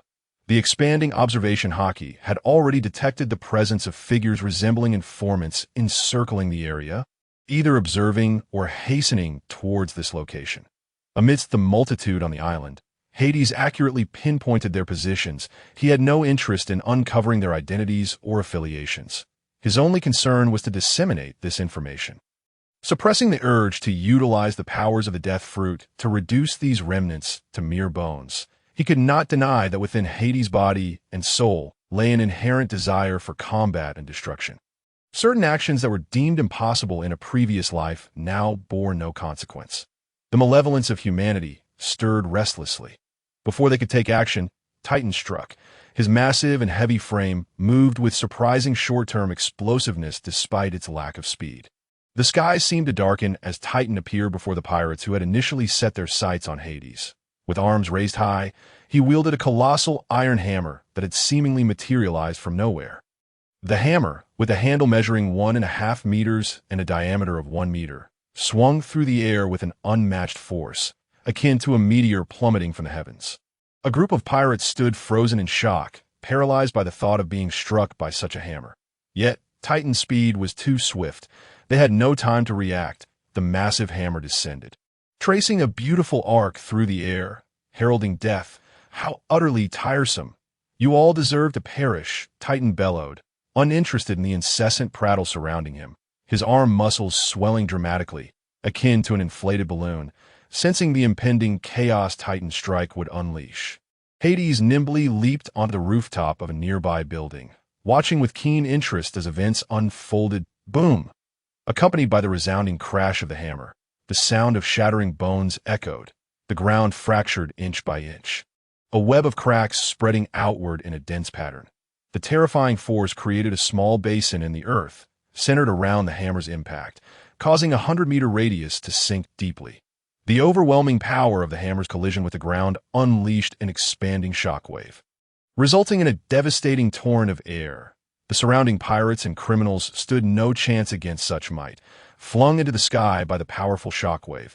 Trembling uncontrollably, blood streamed from their mouths and noses. Many suffered grievous injuries from the ensuing turbulence, with some losing consciousness entirely. The most unfortunate were the pirates closest to the impact, their bodies grotesquely deformed under the horrific pressure, bones shattered. Those directly struck by the hammer were reduced to mere pulpy remains, their heads and upper bodies obliterated upon contact, blood and flesh splattered, painting a gruesome scene. 2 entire streets lay utterly devastated by the overwhelming destruction. Few remained standing. Only the half-collapsed building beneath Hades still held its ground. He stood unharmed atop the rooftop, effortlessly deflecting the debris and shockwaves with an invisible barrier formed by his Hakai. In the aftermath of this singular act of destruction, those who survived were left severely wounded. Gazing in shock at Titan's monstrous silhouette, it was at this moment they comprehended the true nature of the creature before them. The closer one was to Titan, the more horrific their fate, particularly for those whose forms were rendered unrecognizable. It was a sight too dreadful to behold. Fear had already filled their hearts, as they felt Titan's terrifying aura and unrestrained killing intent. Those further away, unaware of the unfolding events, were equally struck by the shocking aftermath left in Titan's wake, too terrified to approach for fear of being caught in the chaos. Yet, the carnage was far from over. Titan turned his gaze, grasping his dual hammers, and began to move deliberately. Thud! Thud! The sound of his footsteps resonated heavily, accompanied by ominous grunts. All eyes were fixed in terror upon Titan's figure as he advanced. He swung his arms carelessly, each strike landing precisely upon the heads of the fallen and injured pirates and criminals. With each step he took, it signified the shattering of one or two skulls beneath the weight of his hammer. Blood and brain matter splattering onto the ground. Even those who prided themselves on their ferocity could hardly suppress their urge to vomit at the sight. It was simply too repulsive to a demon. A demon! In their eyes, Titan was a cruel reaper, mercilessly claiming lives in this manner. Yet, Titan felt no revulsion.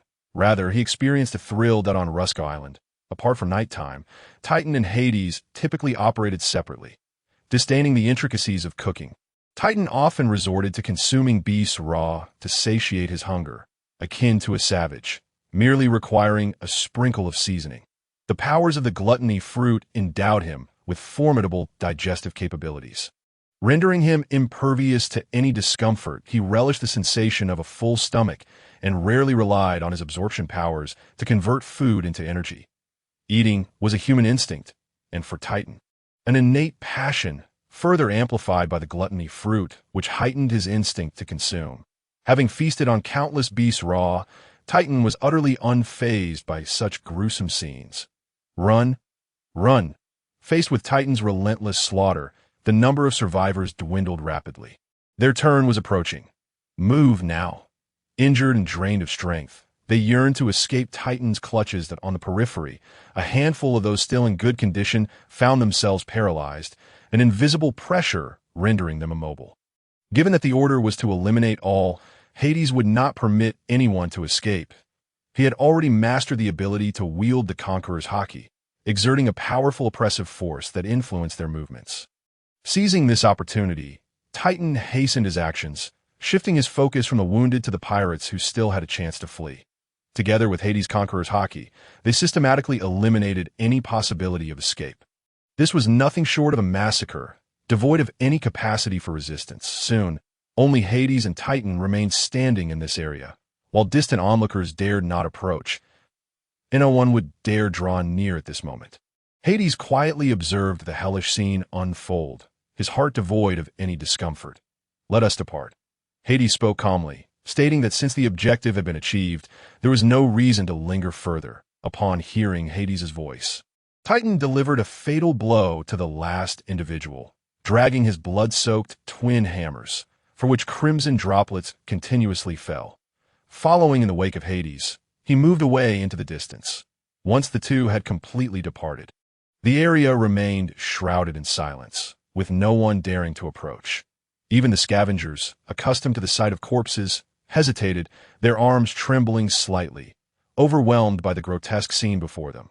This was an indiscriminate massacre. Many had been caught in the crossfire, having had no part in the conflict. When Hades covertly unleashed his Conqueror's Haki, he had already delineated the boundaries of the slaughter. But were there innocent souls among them? Kent Island was a haven for illicit trade, rife with underworld factions and pirates. It was a place devoid of virtuous individuals.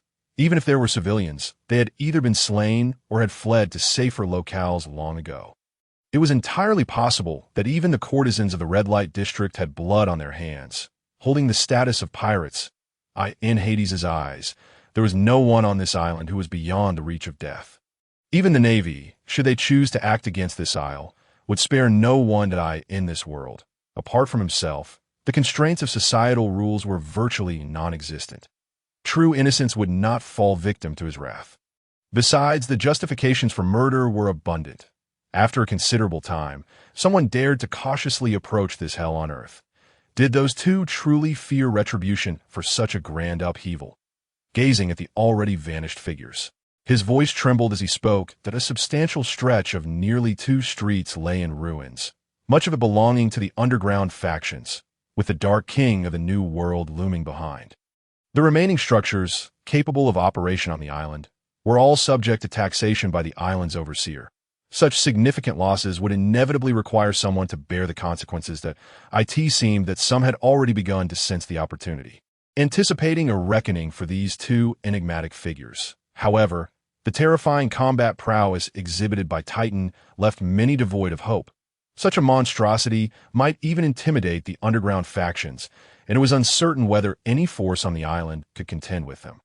In the New World, those who adapt to the situation are deemed wise. If these were indeed individuals beyond their reach, then they would have no choice but to accept the losses in the New World. One's status is eternally dictated by strength, not by commerce. Some 4 to 5 years prior, the underground realm of the New World had experienced a seismic upheaval. The Dark King, who controlled the largest supply of arms, was assassinated, throwing the entire arms trade network into chaos, with countless factions vying to seize greater profits and monopolize the market. Some aspired to become the new arms king, to ascend as the rulers of the underground world. Yet, within merely a month, a figure named Victor saw his influence rapidly expand, effortlessly claiming 2/3 of the former arms king's territory. Subsequently, in another month, armed with superior weaponry, Victor established trade connections with various factions of the New World, including the Rocks Pirates. This was not the end. Another month passed, and several factions with competitive arms in the New World were either obliterated or subjugated, some factions, having persisted for years and possessing their own domains, have been untouchable even to the previous arms king.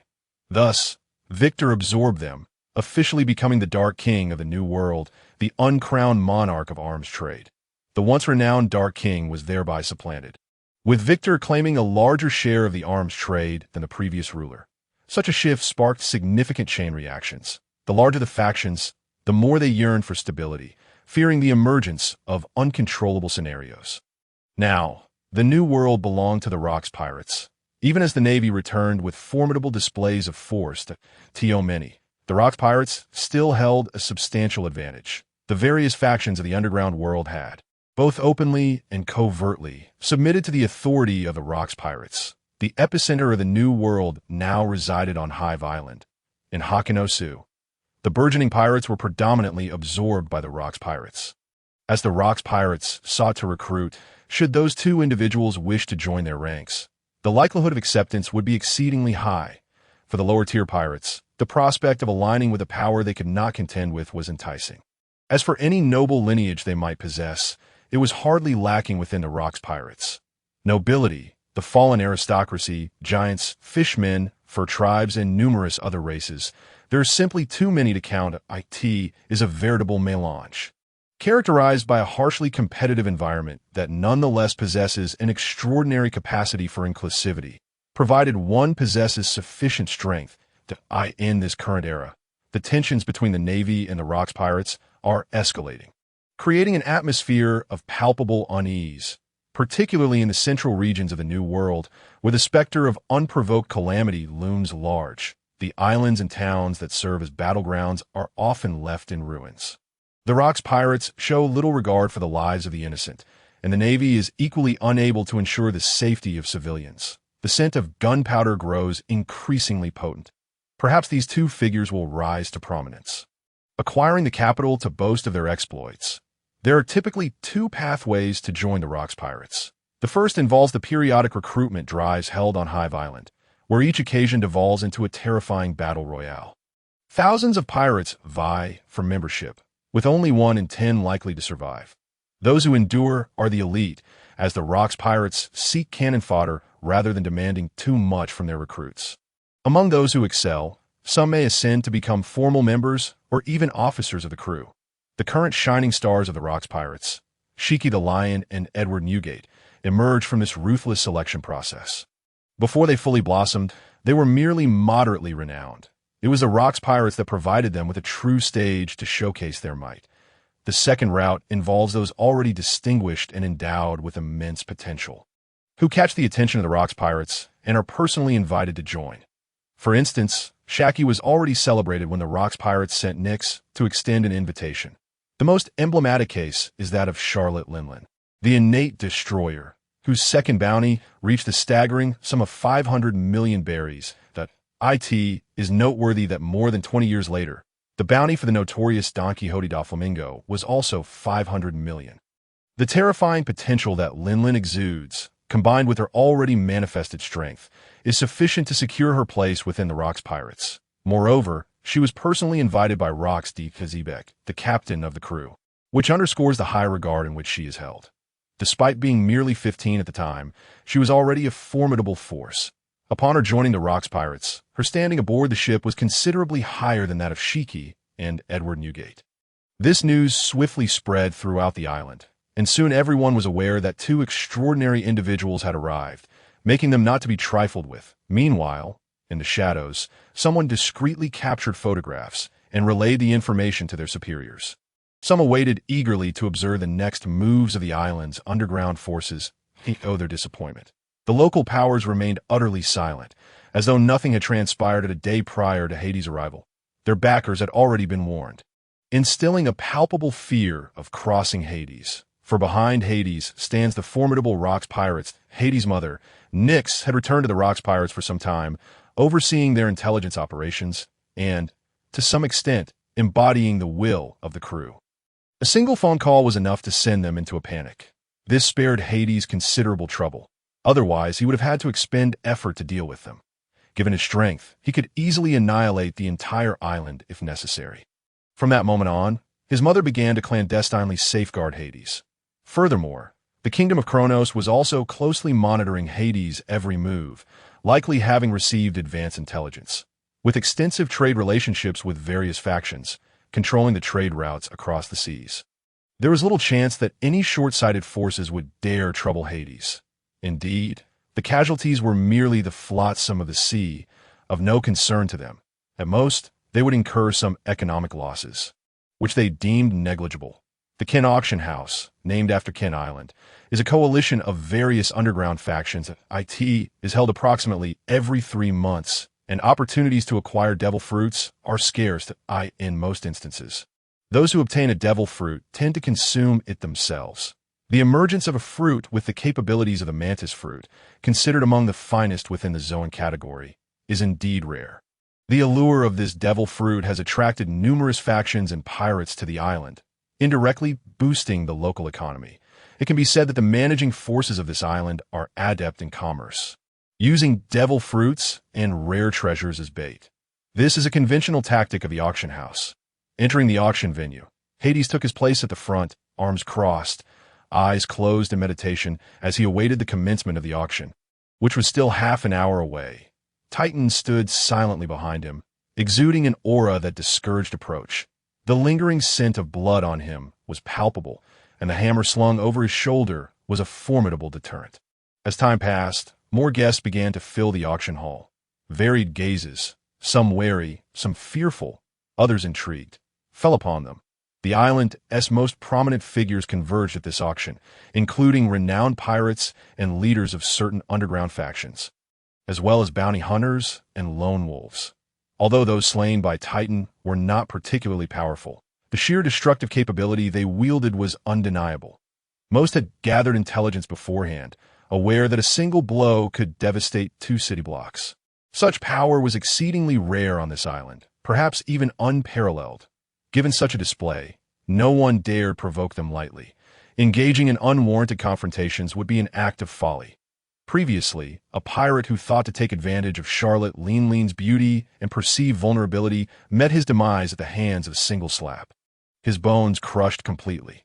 After all, the young Charlotte Lin was indeed strikingly beautiful. She must still be in her youth now. With her invitation to join the Rox Pirates and subsequent rise to officer status, tales of her exploits began to circulate widely, with even Shiki and Edward Newgate garnering multiple versions of their stories. During this time, events transpiring on the island began to reach the ears of other factions. At this critical juncture, the world government and navy had stationed numerous intelligence operatives throughout the New World to maintain an advantage in intelligence. Any noteworthy occurrence would capture their attention. Within a mere 20 minutes, a comprehensive report detailing the situation was delivered to Admiral Black. After 2 years of silence, they had finally made a significant discovery. Black scrutinized the printed photograph, which had been taken from a distance yet clearly captured Hades' visage. Recognizing that familiar face and unique aura, Black needed no further analysis to ascertain the identity of this enigmatic nobleman. The offspring of the Reaper, Jaeger, Hades, Black murmured this name, both familiar and foreign, given the losses the Navy and world government had suffered in the kingdom of Kronos. It was impossible that they had gleaned no information. They had at least learned the name of Jaeger's child. Nearby lay Jaeger's bounty notice, the astonishing 12 billion berries it commanded a decade ago. Had Jaeger survived the battle, that bounty would have surely risen by several billion more. In these waters. Only Roxy Izebek could surpass him, the current dominator of the seas, with a bounty of 18 billion berries. Had likewise remained undisturbed for a decade. Hades bore a striking resemblance to Jaeger, exuding an aura of unyielding authority. Black carefully reviewed the report to grasp the full context of the events. Setting the document down, a grave expression settled upon his face. How eerily similar it was. Jaeger had once been accompanied by a monster as well. In his mind, Hades' visage in the photograph seemed to merge with Jaeger's face.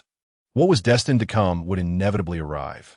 Gazing into the photograph, where the indifferent eyes linger, a profound surge of murderous intent welled up within Barak's heart, ignited by the horrific calamity wrought by Titan. Hades, the son of Jaeger, undeniably posed a formidable threat. It was imperative to eliminate him swiftly. Before he fully matured, he was undoubtedly a crucial adversary for the Navy in the times to come. Now that he had made his presence known, escape was not an option. The Navy, in collusion with the world government, had orchestrated the demise of Hades' father, and how many familiar faces had perished at the hands of Jaeger. A deep-seated enmity existed between the two factions, one that could not easily be dissolved. Initially, Hades had concealed himself, rendering the Navy powerless in their pursuit. Now, having exposed himself willingly, they would not let this opportunity slip away. Bring forth the troop deployment map. Barak commanded. A rough map of the New World was affixed to the board, detailing the current military allocations of the Navy across its islands. He needed this to ascertain the appropriate force to dispatch against these two individuals, who had yet to truly come into their own. However, Barak's expression soon shifted, darkening considerably. In the waters near Kent Island. The only naval stronghold capable of reaching it swiftly was the G-36 naval fortress. Commanded by Vice Admiral Vic, the other fortresses, even at full speed, would require half a day to arrive at Kent Island. This was clearly premeditated. Barak discerned Hades' intentions. He was acutely aware of what Vice Admiral Vic had previously undertaken. Hades' actions seemed to serve as bait, enticing the Navy to send Vic into the fray, specifically to confront him. The strategic positioning of Kent Island was such that only a limited naval presence could arrive in a timely manner. For it lay in the heart of a new world, where the Rocks pirates' influence was most potent. In that realm, the Navy's headquarters lacked military deployment, as the Rocks pirates would never permit their presence. Marshal Barak pondered meticulously, sensing a dilemma. Vice Admiral Vic might not be a match for Hades and his companion. This conclusion stemmed from a careful consideration of the enemy's mindset. Regardless, Barak was determined to treat his adversaries with the utmost seriousness. He harbored no illusions of fortune. At his age, notions of youthful arrogance and ignorance of the sea's terrors were far from his thoughts. For Hades was the son of Jaeger, having received the finest education from a young age, never undertaking endeavors without assurance. Having grasped Hades' probable designs, Barak was unwilling to forfeit this fortuitous bait, for it might be the Navy's singular opportunity to neutralize this threat, whether Hades remained in the kingdom of Kronos or allied himself with the Rocks pirates. The Navy was poised to act. A flurry of strategies coursed through Barak's mind. Relay the intelligence to G-36 Fortress, directing Vic to mobilize his forces and encircle Kent Island, permitting no one to escape. The X-36-2 and X-36-4 divisions would set forth to assist Vice Admiral Vic. Marshal Barak made his decision, yet was far from concluded. Notify the G-35 and G-37 fortresses to depart immediately. Advancing at full speed towards Kent Island. Summon Davis back to block the route from Kent Island to Hive Island, proceeding along the way to Kent Island. Barak issued successive commands, preferring that Vic encircle rather than directly confront Hades. To prevent any potential escape from Kent Island, if they could merely delay for half a day, The arrival of the two other vice admirals would stabilize the situation. Three vice admirals would be more than sufficient to sweep across Kent Island. This opportunity would also allow for the eradication of this den of iniquity. Burak's decision, grounded in his own judgment, was conservative, as long as they could hold out for half a day, with three vice admirals and one admiral in their ranks. How could they possibly falter? The Navy sprang into action, with three naval fortresses mobilizing simultaneously, racing towards Kent Island from various directions.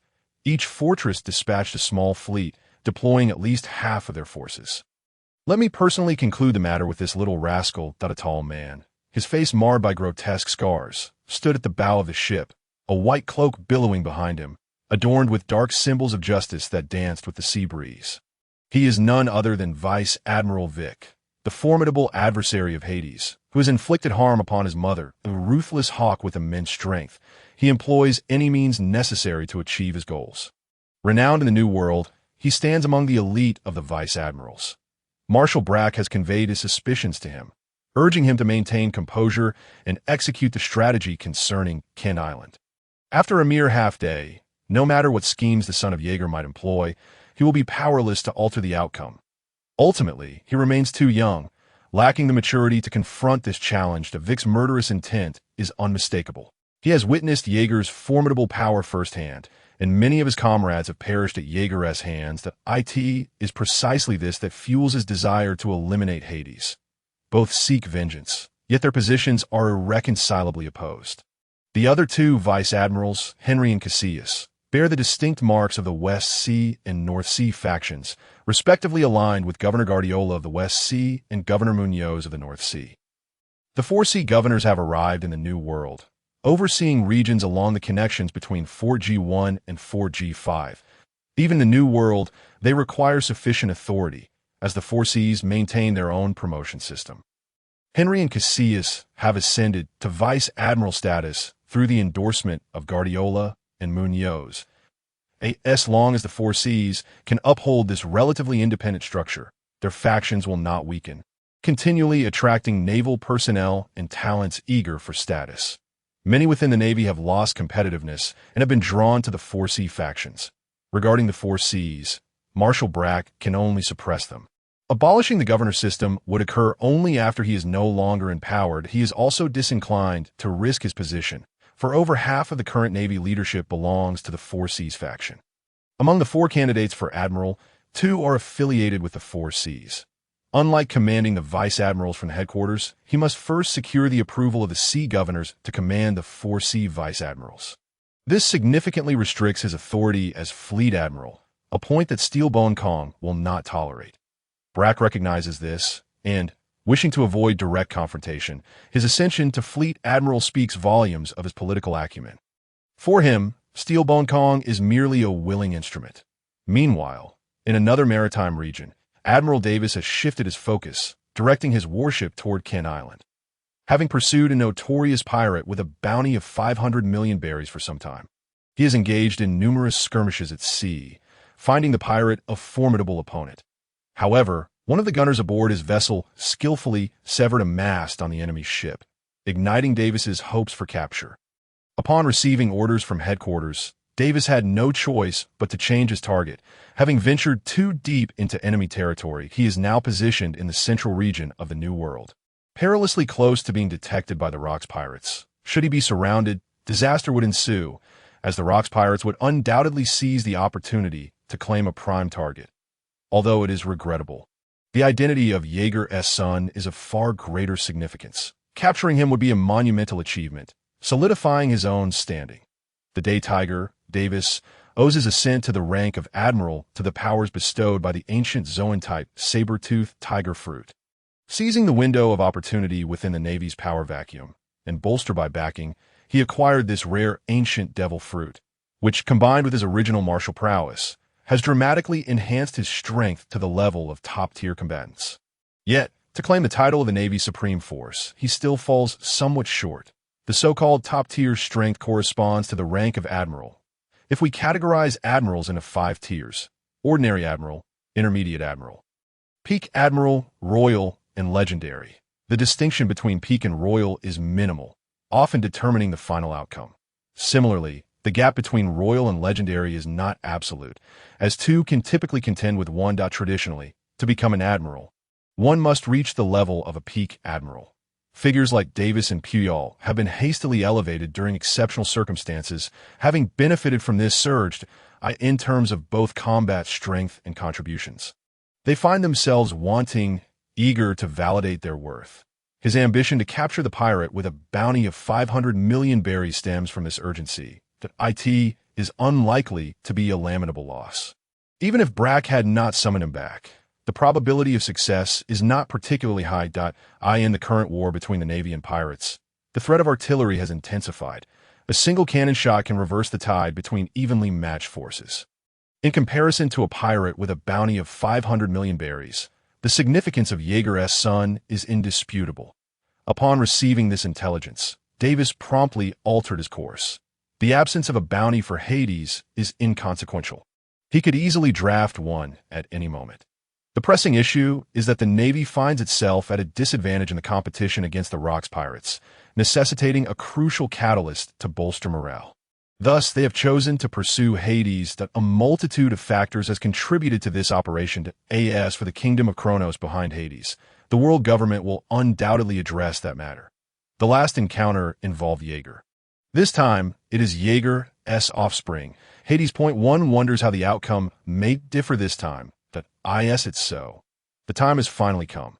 The principal figures of the Rocks pirates have largely congregated in this area. Surrounding them are dozens of pirate ships. Rocks D. Jybeck, the violent King Kosa, Deschot Ryan, Golden King Donovan, and Wolfman Quillo, John, Silver Axe, and King Ji. The rising stars of the Rocks pirates, Edward Newgate, Shiki, Charlotte Linlin, and numerous other formidable entities have gathered. Not long after departing from Achinos, this news reached their ship. It seems that the young lad has encountered some trouble. The violent King Kosa, with arms thicker than his thighs, remarked with intrigue. Shall we intervene? Assist him?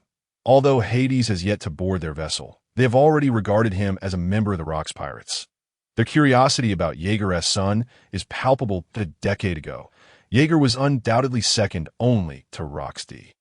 Jybeck in terms of monstrous prowess. They have also gleaned the general details of the Navy's operations, the intelligence capabilities of the Rocks pirates and the New World rival, those of the Navy, and in terms of numbers, they hold a significant advantage. The vast majority of pirates and underground forces serve as the eyes and ears of the Rocks pirates. They spare no effort in supporting the Rocks pirates.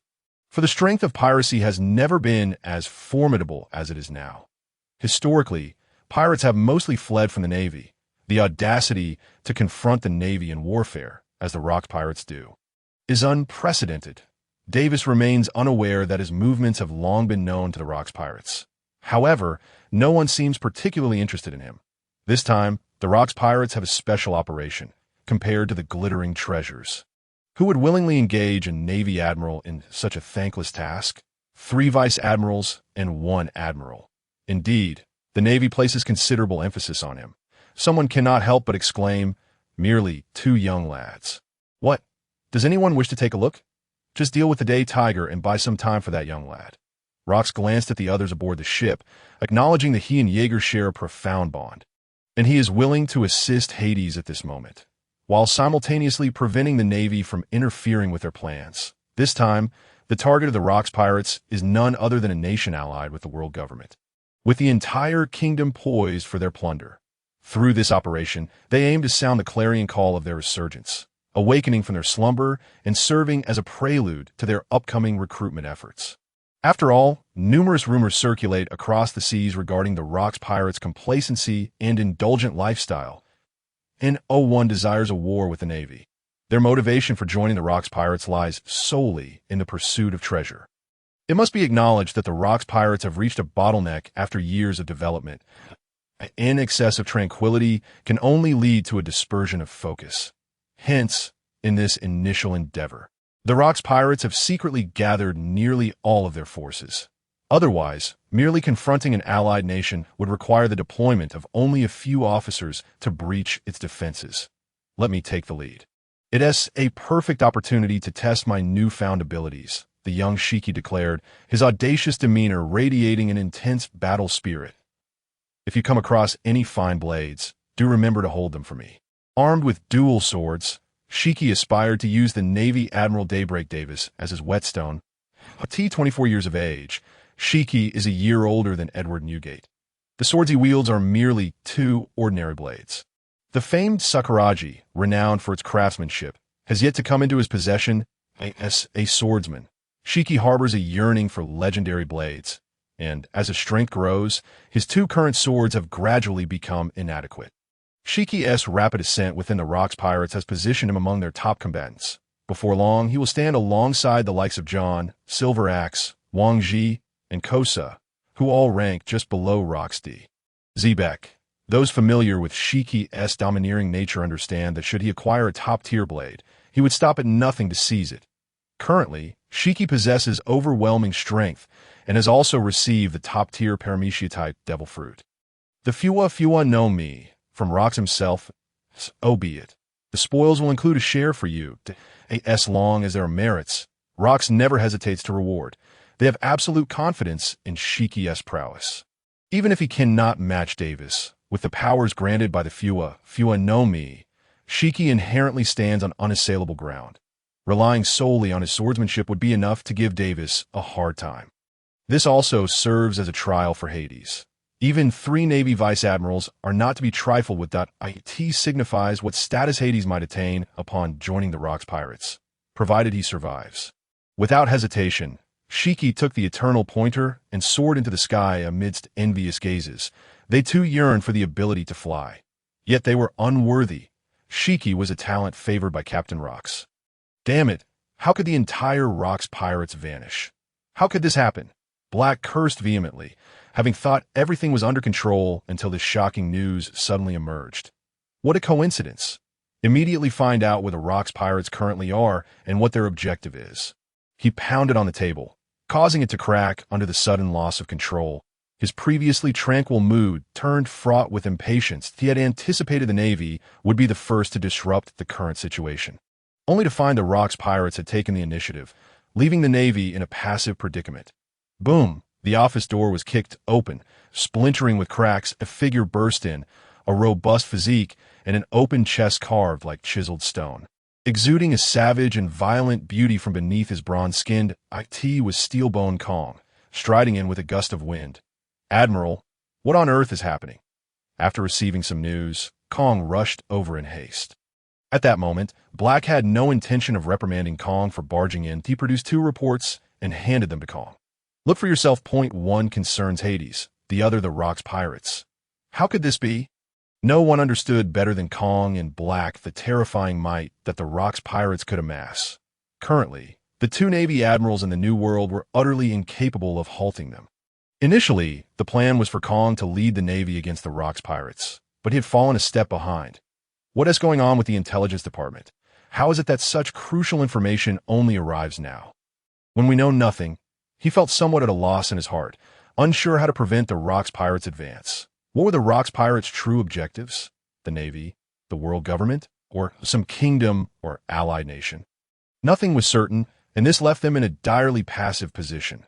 Prepare the entire fleet, conduct extensive reconnaissance and sweep operations. We must locate the Rocks Pirates. Moreover, inform the world government of this news. Kong, ready the troops. You are to head to the New World at once. Black was resolute. In the face of the Rocks Pirates, the Navy must exert its utmost effort.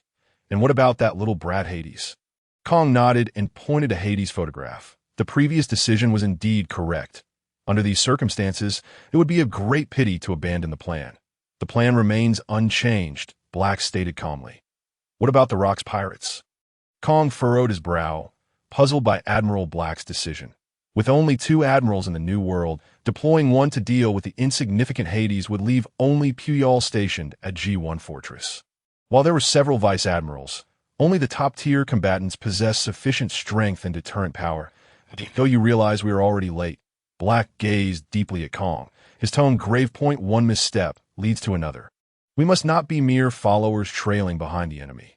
Instead, we need to quickly recalibrate ourselves. Only by amassing sufficient strength can we confront this formidable foe. Given the current situation, it is impossible for us to halt the Rocks Pirates. We might as well focus on completing what we can confidently achieve. Before we gather intelligence on the Rocks pirates, we must prepare thoroughly. Kong understood Admiral Black's intent. They had not given up on locating the Rocks pirates. However, should the Rocks pirates take any specific action, as long as it was not directed at the Navy or the world government, they would simply forego confrontation. This meant that if the Rocks pirates targeted any allied nation or kingdom, the Navy would merely put on a show and would not engage in direct conflict with the Rocks pirates. If their aim were the Navy or the world government, the Navy would certainly discover it.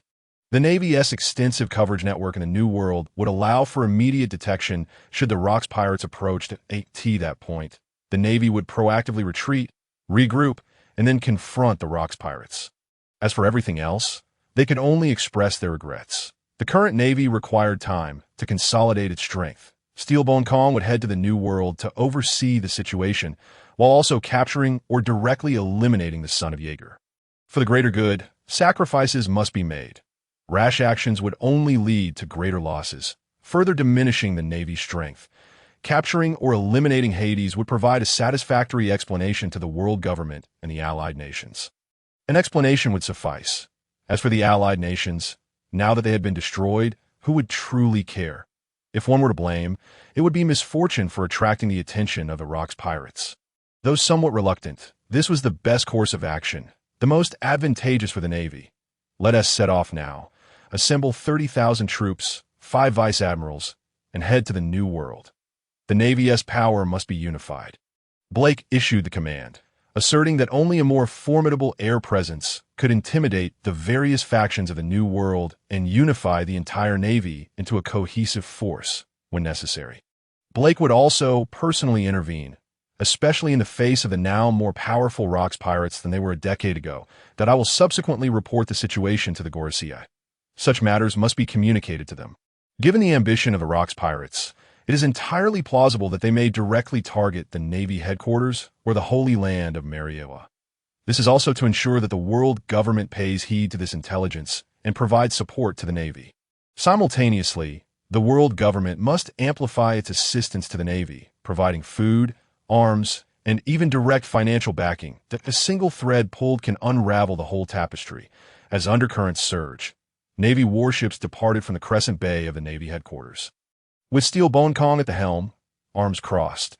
Accompanying him were 5 vice admirals. Behind him stood his key prot GS, the boisterous Rear Admiral Karp, Rear Admiral Sengoku, and Colonel Tsu.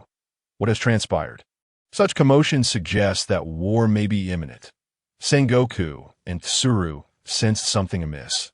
The atmosphere of impending conflict was palpable, but a grand force of 30,000 troops was complemented by supply ships laden with provisions, including food to the port.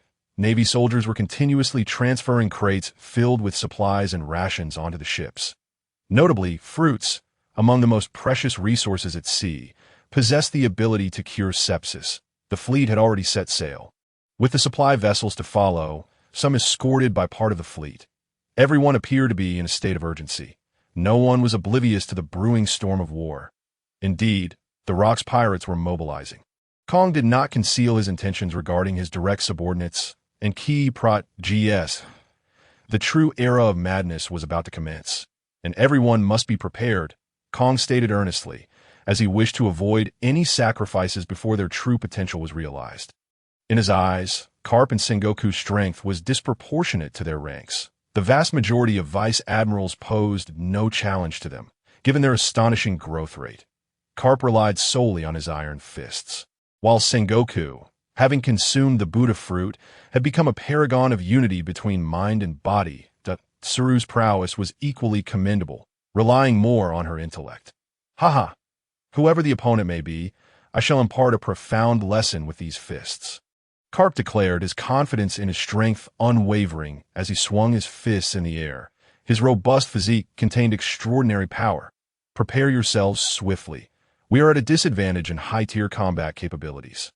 You two need to grow stronger. Post-haste, a composed, mature woman with dark blue hair, loosely fringed and tied in a ponytail, remarked. Tsuru had joined the Navy's general staff, gaining access to a wealth of intelligence, and was acutely aware of the disparity between the Navy and the overall strength of the Rocks pirates. Truth be told, Aside from troop numbers, the Navy possessed no significant advantages, and in terms of manpower, should the Rocks pirates desire it, they could easily summon greater numbers. The sole advantage lay in the Navy's backing from the world government. In contrast, the Rocks pirates were merely a conglomerate drawn together by self-interest, unable to achieve true unity. However, this era marked a truly dark period for the Navy. In the ongoing contest against pirates, they had never gained the upper hand, a trend that had persisted since a decade ago. All naval personnel felt the weight of pressure, as various factions united to confront this formidable enemy. From Tsuru's perspective, numerous issues plagued the Navy internally, yet these were surmountable, and she had already noted the plans devised by the Marshal and Admiral Kong. However, this would result in many casualties, seemingly placing the burden on the younger naval officers. That it was precisely for this reason that talented young officers like Karp were continually discovered, recognized, and promoted. The persistent maladies were far too numerous, necessitating decisive action. Sacrificing for justice was also a facet of power struggles, and indeed, it was a calculated move. Both Tsuru and Sengoku had discerned this reality. Karp and Sengoku undoubtedly possessed the potential to become top-tier combatants, especially Karp, who exhibited astonishing talent in both martial arts and hockey, leaving Kong in awe.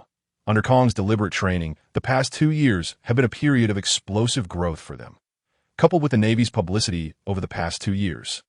Karp and Sengoku had become the current stars of the Navy, having bested numerous vice admirals in combat. They resembled protagonists from a storybook. With the support of Kong and Blake, their rise was unstoppable. The only thing lacking was merit, which posed no challenge for these two formidable individuals. Although Kong had yet to assume the position of Fleet Admiral, it seemed he had already determined the future candidates for admirals. This had intensified competition within the Navy, which currently boasted 4 candidates for the admiral rank. Representing the North Sea faction and the neutral faction was Klee. Representing the East Sea faction and the Dove faction was Ferdinand. Associated with the Hawk faction was De Gea, and the Dove faction was represented by Noir. 2 were vice admirals from the 4 seas, and 2 were from the headquarters. Examining the 3 current admirals, Kong represented the Hawk faction, Puyol represented the West Sea and neutral faction, and Davis represented the South Sea and Hawk faction. That it was evident that the Navy was firmly under Hawk faction leadership, with 2 admirals from the Hawk faction and 1 from the neutral faction, while the Dove faction had none. However, Fleet Admiral Blake belonged to the Dove faction, ensuring that it did not diminish in influence. Among the 4 admiral candidates, 2 seats were allocated to the Dove faction as compensation, while the other 2 seats were 1 neutral and 1 Hawk. Additionally, among the positions of admirals and admiral candidates, each of the 4 sea factions held 1 seat. This clearly demonstrated the formidable strength of the 4 sea factions. Through the determination of these positions, the balance of power was evident. The Hawk faction's dominance was not overwhelmingly pronounced. However, the strong inclusion of the 4 sea factions complicated matters. That it was somewhat vexing. Yet the situation was clear. In the Navy, strength ultimately dictated authority. Tsuru and Kong held absolute confidence that Karp and Sengoku faced no competition among the current admiral candidates. Considering the Rocks pirates, Karp might embody the fearless spirit of a newborn calf. Yet Tsuru and Sengoku remained exceedingly cautious. The more they understood, the clearer the terrifying strength of the Rocks pirates became. Nonetheless, they needed time to mature, to grow swiftly. After Kong, few could bear the burden. It was only with the emergence of Karp and Sengoku that Kong and Blake could finally breathe a sigh of relief. After all, while Puyol and Davis were not incapable, they were not deemed competent as top-tier forces. As for the Purple Lion Messi and the White Mouse Ronaldo, put forth by the West Sea and North Sea. They were equally exceptional and had already attained the rank of vice admiral. However, Kong and Blake did not wish for the 4 sea factions to wield excessive influence within the Navy headquarters. They sought individuals like Karp, whose integrity was untarnished and untainted by vested interests. Moreover, Karp and Sengoku possessed greater potential and strength, albeit with slightly lower ranks, a situation that was merely temporary, unless Karp and Sengoku perished. They were destined to yield their positions to those selected by Fleet Admiral Blake and Admiral Kong. The 4 sea factions could only promote their candidates to vice admiral, while higher ranks required the endorsement of the Fleet Admiral. Yet, no one wished to find themselves sidelined. Once the Navy navigated through its personnel shortages and a younger generation of naval officers matured, the expansion momentum of the 4C factions would naturally be curtailed. As for Hades, it remained uncertain what clandestine changes were unfolding, as the tempests of the sea had yet to impact him. Meanwhile, the auction had commenced. The flamboyantly dressed auctioneer pulled away the red cloth draping the display table. The first item up for bid was a golden revolver, custom-made by the God of Fire Company for the aristocracy, with a starting bid of 100,000 berries. The auctioneer's voice rang out, stirring the atmosphere of the venue into a lively commotion. The golden revolver, a symbol of status, had now entirely supplanted the flintlock pistol in the eyes of many. Moreover, revolvers were sold in limited quantities, and each customized piece was of immense value. To possess such a revolver was to flaunt an object of great allure, not to mention its exceptional craftsmanship, boasting remarkable precision and range, making it a treasure for any marksman. Hades was somewhat taken aback to find that the first item up for auction was a product of his own manufacture. He couldn't help but activate his observation hockey, sweeping across the entire venue from a divine perspective. And indeed, numerous firearms, ammunition, and artillery from the God of Fire and God of Wind companies were present. It was astonishing that such items thrived in the underground world, having transformed into a form of hard currency. In reality, there existed a fixed network of trade partners. Even though the production capacity of the Kronos Kingdom had expanded, only a small fraction trickled into the underground realm. The vast majority of what entered this clandestine world was seized by more potent forces. Though the arms king, Victor, was backed by the Kronos pirate crew, his weaponry, while commendable, paled in comparison to that of the God of Wind and God of Fire companies. There were even notable differences in style, intended to prevent any association between Victor and the Kronos Kingdom. Ultimately, the golden revolver was purchased by a leader of an underground faction for a staggering price of 450,000. Payment was made on the spot, and the transaction was completed. Upon receiving the golden revolver, he excitedly caressed its surface, testing its feel under the envious gazes of others. At that moment, a slip of paper materialized in the palm of Hades' hand, signaling that someone in the shadows was relaying crucial information about the sea to him, particularly in such a tumultuous period. Hades had already surmised the capabilities of his unseen protector, who possessed dominion over the underworld and was well acquainted with all its key figures. The sole individual wielding the power of a spatial devil fruit was none other than this enigmatic ally. Upon opening the note, he found arrangements made by the Navy concerning him, detailing a significant maneuver by the Rocks pirates and an operative dispatch to intercept a Marine admiral on his behalf. As for the rest, it was of no concern to him. To his astonishment, he found himself intersecting paths with Shiki ahead of time. Whether their meeting would come to pass remained uncertain. Nevertheless, facing 3 Marine vice admirals, 1 vice admiral was a challenge. 3 would be no different. Let it come to pass. Let this island transform into a battleground. In this world, there exists no absolute right or wrong. The Navy had their unequivocal reasons to act against his mother, Nyx, but what of it? Hypocrisy abounds. And in Hades' view, it was the Navy that had erred. Failing to eliminate the vice admiral named Vega was an utterly misguided notion. With a gentle clench of his fist, a terrifying force obliterated the slip of paper, which, like dust, slowly drifted away from his open palm. Suppressing the urge to unleash his murderous intent, he resumed watching the auction proceedings, though he merely cast a fleeting glance. Hades gleaned a general understanding of the items being auctioned. True to his purpose for attending, he sought the mantis fruit and a unique named blade. As the auction progressed, item after item appeared, inciting raucous cheers and fierce bidding. The slaves he had anticipated did not materialize. After all, this was a den of iniquity, populated by pirates and members of underground factions. They yearned for items that would enhance their power, such as devil fruits and weaponry, precious artifacts, rare collectibles, and slaves typically graced markets abundant with nobility, akin to the Sabeti archipelago, where they could fetch exorbitant prices. Next up for auction, the auctioneer smiled mysteriously before dramatically unveiling the concealed item beneath the cloth. It was a scythe, a dark purple, blood-veined harbinger of death, approximately 2 meters in length, its blade shimmering with an eerie luminescence. exuding an aura of bloodshed that left many in attendance utterly awestruck. This was undeniably a cursed blade, despite its guise as a scythe. Unearthed from the ruins of the City of Carnage, it was believed to be the weapon of the legendary King of Carnage. The starting bid was set at 5 million berries. Will anyone place a bid? The auctioneer took the opportunity to extol its origins. The City of Carnage, the King of Carnage, legends from centuries past. Yet their existence was irrefutable that on an island in the New World, a formidable figure known as the King of Carnage once established a city steeped in bloodshed. Within the City of Carnage lay a brutal arena, a merciless city where all was related to slaughter. Entry required the surrender of a head.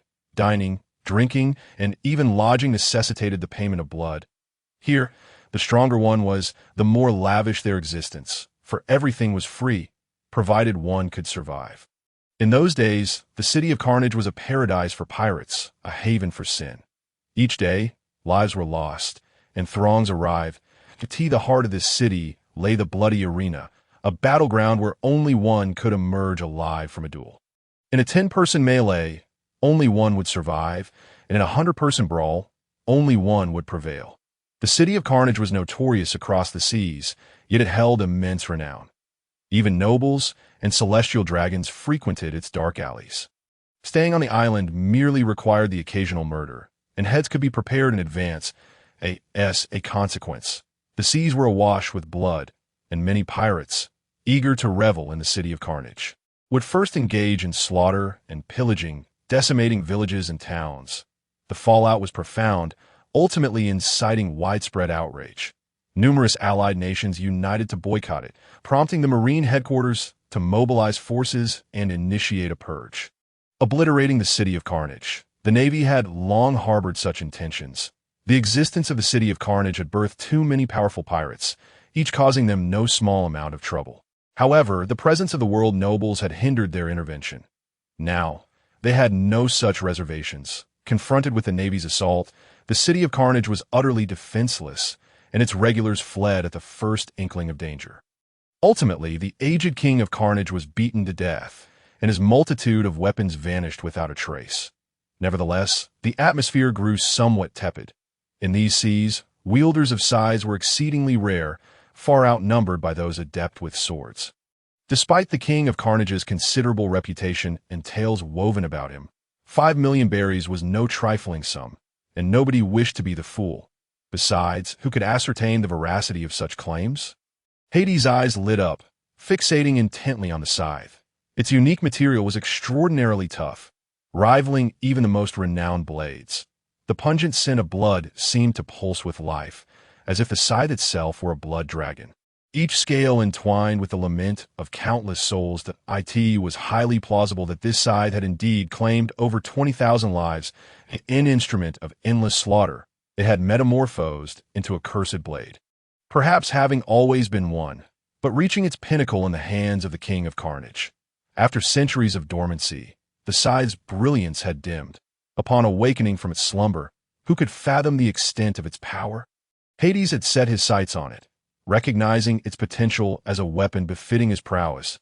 In the future, few would warrant his personal intervention, and even fewer would relinquish their weapons to engage him fully. Moreover, having a weapon would undoubtedly prove more convenient. Its formidable blade would deliver greater lethality than mere flesh alone.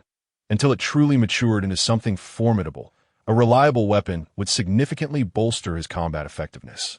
The entire auction hall fell silent for several moments, leading many to believe this item would go unsold. 6 million. A sudden voice erupted, redirecting everyone's attention to Hades and his companion, in the raucous auction. They had momentarily forgotten these two figures, only to be surprised by their timely bid. Excellent. 6 million for the first time. 6 million for the second time. 6 million for the third time. Congratulations to this gentleman for acquiring the auction item. The auctioneer beamed with delight, for this scythe had gone unsold twice before. Had it failed to sell again, the individuals present were prepared to dispatch it to the Four Seas or the Grand Line's first half.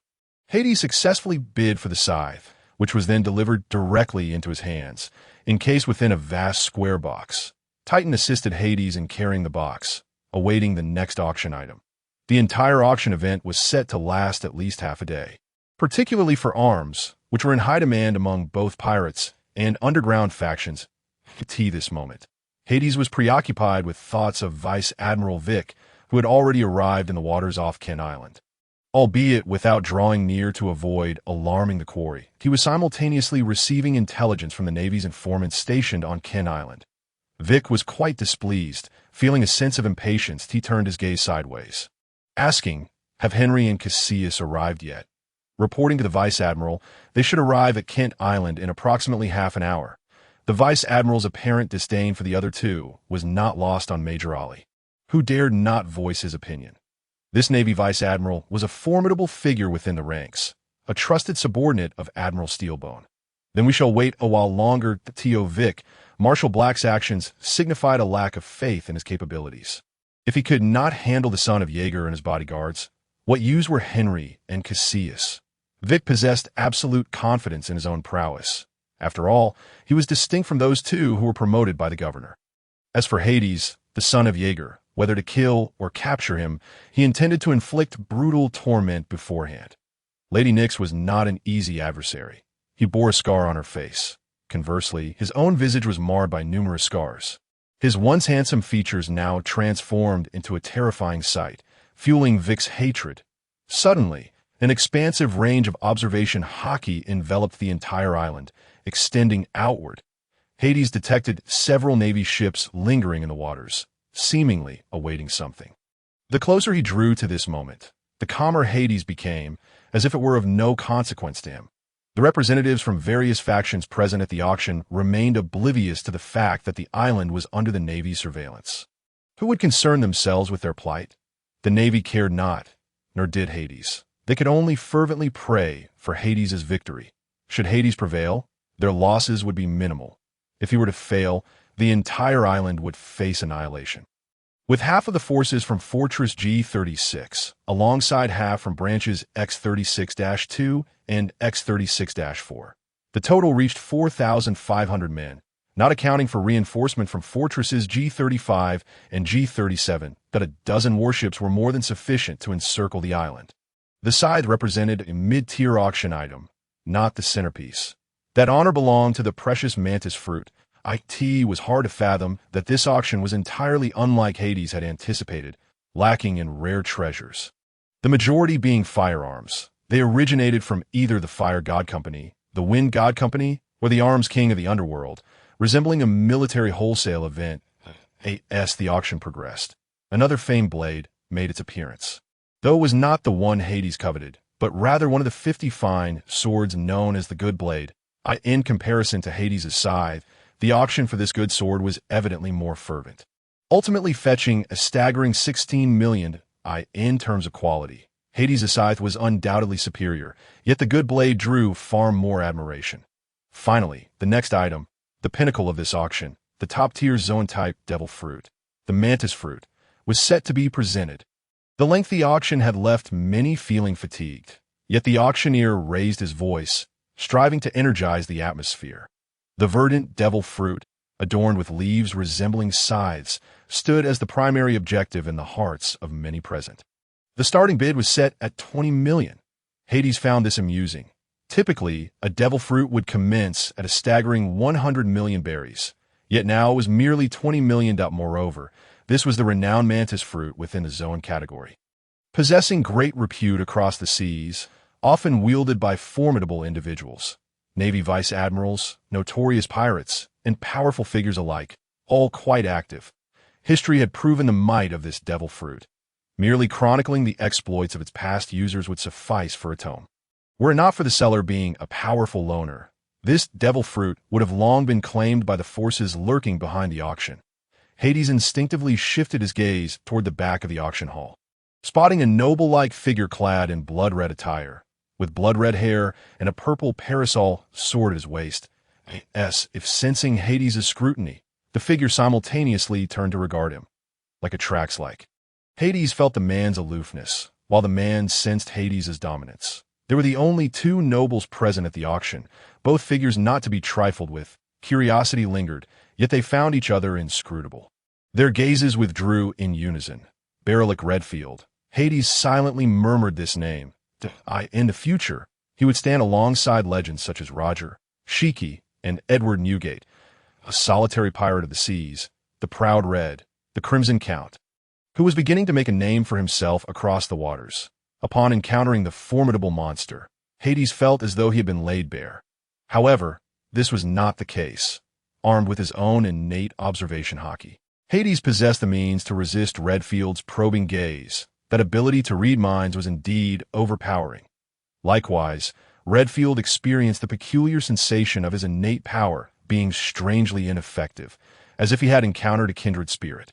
Due to his exceedingly clandestine movements, Redfield had not joined the Rock's pirates. How intriguing! A smile graced Redfield's face, for it was the first time he had felt such a sensation. Yet, this was merely a fleeting interlude. As the auction continued, the price of the mantis fruit steadily climbed, swiftly reaching 42 million berries. A devil fruit of considerable strength had nearly reached its limit at this juncture. It was then that Hades realized the magnitude of his 30 billion berries. The impending turmoil of the seas would inflate prices to unimaginable heights. Nevertheless, this would not impact the kingdom of Kronos, whose primary currency was the Vark, directly tied to silver, thus insulated from the devaluation of berries.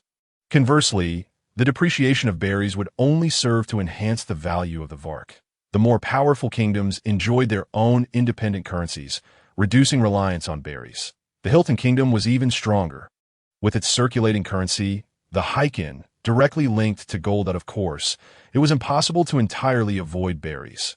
Hades intended to spend his berries promptly, for in the coming decades, their worth would dwindle further as the auction for the mantis fruit progressed. The bidding slowed considerably, as if 42 million marked a ceiling. 50 million, Hades declared, raising his bid by 8 million from the previous amount. But a hush fell over the entire hall, akin to the final straw that broke the camel's back. None could contend with Hades any longer. The mantis fruit was effortlessly secured.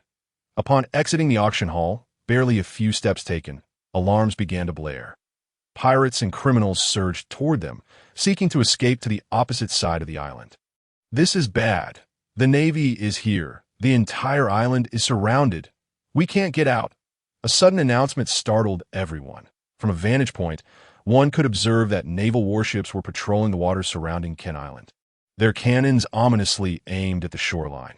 The port was already engulfed by a fleet of naval vessels, encircling every pirate ship and merchant vessel within cannon range. The arrival of the Navy was utterly unexpected, perfectly timed. Just as the auction drew to a close, the key figures and elite powers of the island convened at the auction venue. By the time they received the news and processed it, it was already too late. The Navy had silently executed its strategy, establishing a blockade around the island. "Fire!" commanded Vic, a cruel smile gracing his face as he gazed at the approaching port, with the pirate ships lost. Dealing with the island's malefactors would be as effortless as catching fish in a barrel. Boom! Boom! The cannons roared in unison, their shells hurtling towards the port like falling stars. The scene was one of chaos as the pirates scrambled to flee, abandoning their ships in their frantic escape. Faced with such bombardment, survival was an impossibility. The destructive force was overwhelming. Boom! A thunderous explosion reverberated, and within just 3 volleys, 90% of the vessels in the port were obliterated. Smoke billowed as the warships advanced, crushing the remnants of what remained. Naval officers disembarked in formation, swiftly seizing control of Kent Island's port. Leading the charge were Vic and 2 other rear admirals. Capture the son of Jaeger first, then cleanse this island. Vic observed the fleeing pirates in the distance, solidifying the overarching tone of the operation. Henry and Cassius offered no objections. The mission was indeed under Vic's command, and his strength far surpassed theirs. Report, Admiral, the 2 targets seemed to be approaching us through the central street. A lookout from above spotted the figures of Hades and Titan. Amidst the smoke, the naval warships continued to unleash their firepower upon the island. Buildings crumbled, and unfortunate souls were blasted skyward, flames engulfing the scene. The Navy appeared intent on leaving no survivors. However, their arrival had been alarmingly swift, and the various factions on the island had yet to organize any form of resistance. At that moment, a peculiar sight unfolded on the streets. Almost everyone was fleeing in the opposite direction of the Navy, while Hades and Titan strode confidently down the center of the thoroughfare. Their destination seemingly the very port they faced. Hades and Titan walked in tandem, the crowd parting instinctively as if an invisible force compelled them aside. Were they truly seeking a direct confrontation with the Navy?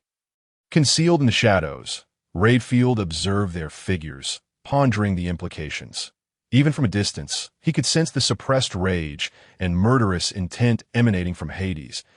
He had no desire to attract trouble or engage the Navy. After all, the funds from the auction of the mantis fruit were already secured. Initially intending to find a small vessel and depart, his curiosity regarding the two mysterious figures led him to linger. With his strength, escape was always an option. Simultaneously, he was eager to witness the extraordinary display from these enigmatic individuals. "They're coming towards us." The intelligence from the scouts took Vic and the others by surprise. Such confidence. It seemed they were unaware of the formidable adversaries they faced. The three admirals harbored absolute certainty, oblivious to the notion of defeat. "Perfect. I'll take this one. You may choose the other," Vic declared, his impatience growing as he stepped forward, eager to eliminate this menace before complications arose. "Titan." Hades extended his hand, and Titan, in unison, retrieved the box containing the scythe. Hades delivered a powerful punch to the box, shattering it and gripping the scythe's hilt as his fist penetrated the wood. With a forceful swing, the unleashed armament Haki shattered the box into splinters, revealing the scythe within. In an apparent effort to protect its potential wielder from this cursed blade. The entire scythe was bound in thick bandages. Hades, however, had no need for such precautions. The bindings fell away as he firmly grasped the blade. He could distinctly feel the scythe thrumming violently, as if resisting the encroachment of his armament Haki. A nearly frenzied bloodlust surged forth, pushing back against Hades' invasion, as the essence of countless slain souls assailed his mind with their cries of agony and the stench of death. Truly, this was a cursed blade, attempting to dominate Hades. Yet he would not permit it. An even more potent wave of armament Haki surged forth, flooding into the scythe, subduing its will and leaving his indelible mark upon this weapon of slaughter. This was genuinely a tool of annihilation. Its terrifying intent had even once influenced its previous master, the King of Slaughter. Having lain dormant for centuries, how could it so easily submit? The more Hades pressed down, the fiercer its resistance became. Be compliant. Yield to me. Its defiance only served to amuse Hades, yet the continued struggle began to test his patience. A terrifying aura erupted instantaneously, aimed at the scythe, combining with his armament Haki to suppress the will contained within. A grayish-white essence of death emanated from Hades, coiling around his arm and spreading towards the scythe. Under the weight of Hades' aura, the scythe was swiftly crushed, retracting into its blade, aware of the dreadful power of the death essence. It trembled and feared last. It surrendered, acknowledging Hades as the true master capable of wielding it. Submissively, it ceased its resistance against the refining of the armament Haki. It was merely a simple consciousness. A cursed blade undergoing transformation through slaughter. As long as it encountered a strength greater than its own, it would yield. Otherwise, it would dominate and control. The power of a legendary blade lies in its ability to enhance its wielder's prowess, not merely due to its durable material or sharpness. Within these blades reside the legacies of their previous masters, the insights of swordsmen preserved as sword intent, which can hasten a swordsman's growth. They can even aid some swordsmen in transcending to become grandmasters or even greater. Indeed, the more illustrious the blade, the stronger the swordsmen who have wielded it, and the richer the experiences gleaned from their mastery. Although this scythe was not a legendary blade, its countless acts of slaughter had birthed a bloodlust akin to sword intent, significantly amplifying its lethality. Essentially, all cursed blades possess similar powers, the grayish-white essence of death intertwined with the crimson aura of slaughter, enveloping the scythe, the mingling of gray and red light, under the relentless refinement of Haki, dispelled the dust that had settled upon the blade's surface for centuries. This weapon of slaughter, dormant for hundreds of years, finally radiated its rightful brilliance. With a swift motion, Hades swung the blade, producing a sharp, piercing cry as if the scythe itself were filled with excitement. From this moment forth, you shall be known as Nightmare. Prepare to taste blood, Hades exclaimed with enthusiasm, his formidable connection to the scythe forming a seamless unity between himself and the weapon. He swung the nightmarish scythe, and a sharp beam of light sliced through the air, cleaving the surrounding structures in twain, which subsequently crumbled into ruins. With a nightmarish scythe at his disposal, Hades' combat style became increasingly versatile, its quality rivaling even the mastery of the 21 renowned swordsmanship techniques, and it could stand shoulder to shoulder with the supreme arts of blade work. Hades could perceive the approaching figure. The island was modest in size, and soon enough, that individual stood before him. Fortuitously, Hades encountered Vic in a circular plaza on Kent Island. At the center of the plaza stood a statue of a holy maiden. An eerie sight in such a sinister locale. The existence of the holy maiden statue was fundamentally incongruous on this island of vice. Hades immediately recognized Vic's identity at first glance. Likewise, Vic instantly identified Hades. You little brat, is it this weapon that has emboldened you? That will not alter your impending fate. Prepare to face the judgment of justice. Vic fixed his gaze upon Hades, his eyes glimmering with murderous intent. It is difficult for an ordinary person to comprehend his animosity. After all, wasn't it merely a wound inflicted upon his face by Nyx? There were far more grotesque figures within the Navy. Who would have imagined that Vic once took immense pride in his appearance, a mere pawn in the military? As a promising vice admiral of the Navy, he once aspired to woo a noble woman of high standing. Success would have catapulted him to a loftier echelon. Yet, Nyx had obliterated that dream, resulting not only in the loss of love, but also the loss of his future. That was his destiny. Given his potential, he had reached the zenith of his aspirations. Ascending to the rank of admiral was virtually impossible unless an extraordinarily powerful devil fruit were to manifest before him, one capable of facilitating a miraculous transformation. The loss of love had also rendered him a laughingstock within the ranks, for many had once envied him. This experience had transformed a hawkish individual into an absolute, even extremist hawk, although he could not fathom why this vice admiral named Vic harbored such hatred towards him. The intensity of that emotion was unmistakable, and he had no reason to concern himself with the thoughts of a dead man.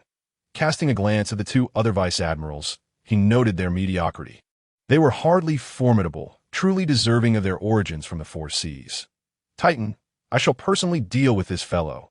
Leave the others to you. Hades spoke calmly, seemingly dismissive of the other Navy personnel, inciting a great deal of ire among them. Very well, Titan replied succinctly, opting to convey his intentions through action to that moment. A throng of individuals surged behind Hades. Pirate crews, underground factions, lone wolves, individual pirates, and even the island's inhabitants converged. Faced with the Navy's encirclement, they had no chance of escape and could only fight to the death in a short span. They had managed to consolidate their strength and temper their chaotic emotions. Observing Hades confronting the Navy, they were surprisingly taken aback, especially the numerous influential figures present at the auction who recognized the two. After all, they were the ones who had bid $50 million for the mantis fruit. Without a doubt, they were formidable. The terrifying aura emanating from Hades and Titan was beyond question, offering them a sense of reassurance in this dire moment. Sensing the commotion behind him, Hades turned slightly, his tone relaxed yet imbued with undeniable authority. You have arrived just in time. The lesser minions shall be entrusted to you. Upon hearing this, some among the Navy could no longer contain themselves. Have you not grasped the current situation, you fool? What do you take us for? It was Rear Admiral Iston from the West Sea, who served as the aide to Admiral Henry. He was a figure of considerable stature in the West Sea. Yet upon arriving at Navy headquarters, he felt a stark contrast, as the rear admirals there were stronger than he. Due to the headquarters oppression of the Four Seas, he had endured his fair share of humiliation. Many from the Four Seas shared a similar plight. Their strength was indeed lacking as a result. They had chosen not to remain at headquarters and instead sought refuge in various outposts across the New World. This arrangement suited the desires of many high-ranking officials at headquarters, as the Navy from the Four Seas remained oblivious to the terror of the Rock's pirates. Even when warned, they paid little heed. After all, they had never truly encountered the Rock's pirates. The current skirmishes were merely minor frictions, failing to evoke significant pressure. Iston had been hailed as a genius in the Four Seas, yet upon arriving at headquarters, he felt utterly inconsequential, suppressed for far too long. Now, witnessing a mere brat like Hades utter such arrogant words, he could no longer contain himself. Built upon the foundation of his self-confidence, he believed he could handle this young, relatively unknown adversary. Iston suddenly lunged forward, his movements swift and decisive, disappearing from his original position and launching himself toward Hades at an astonishing speed.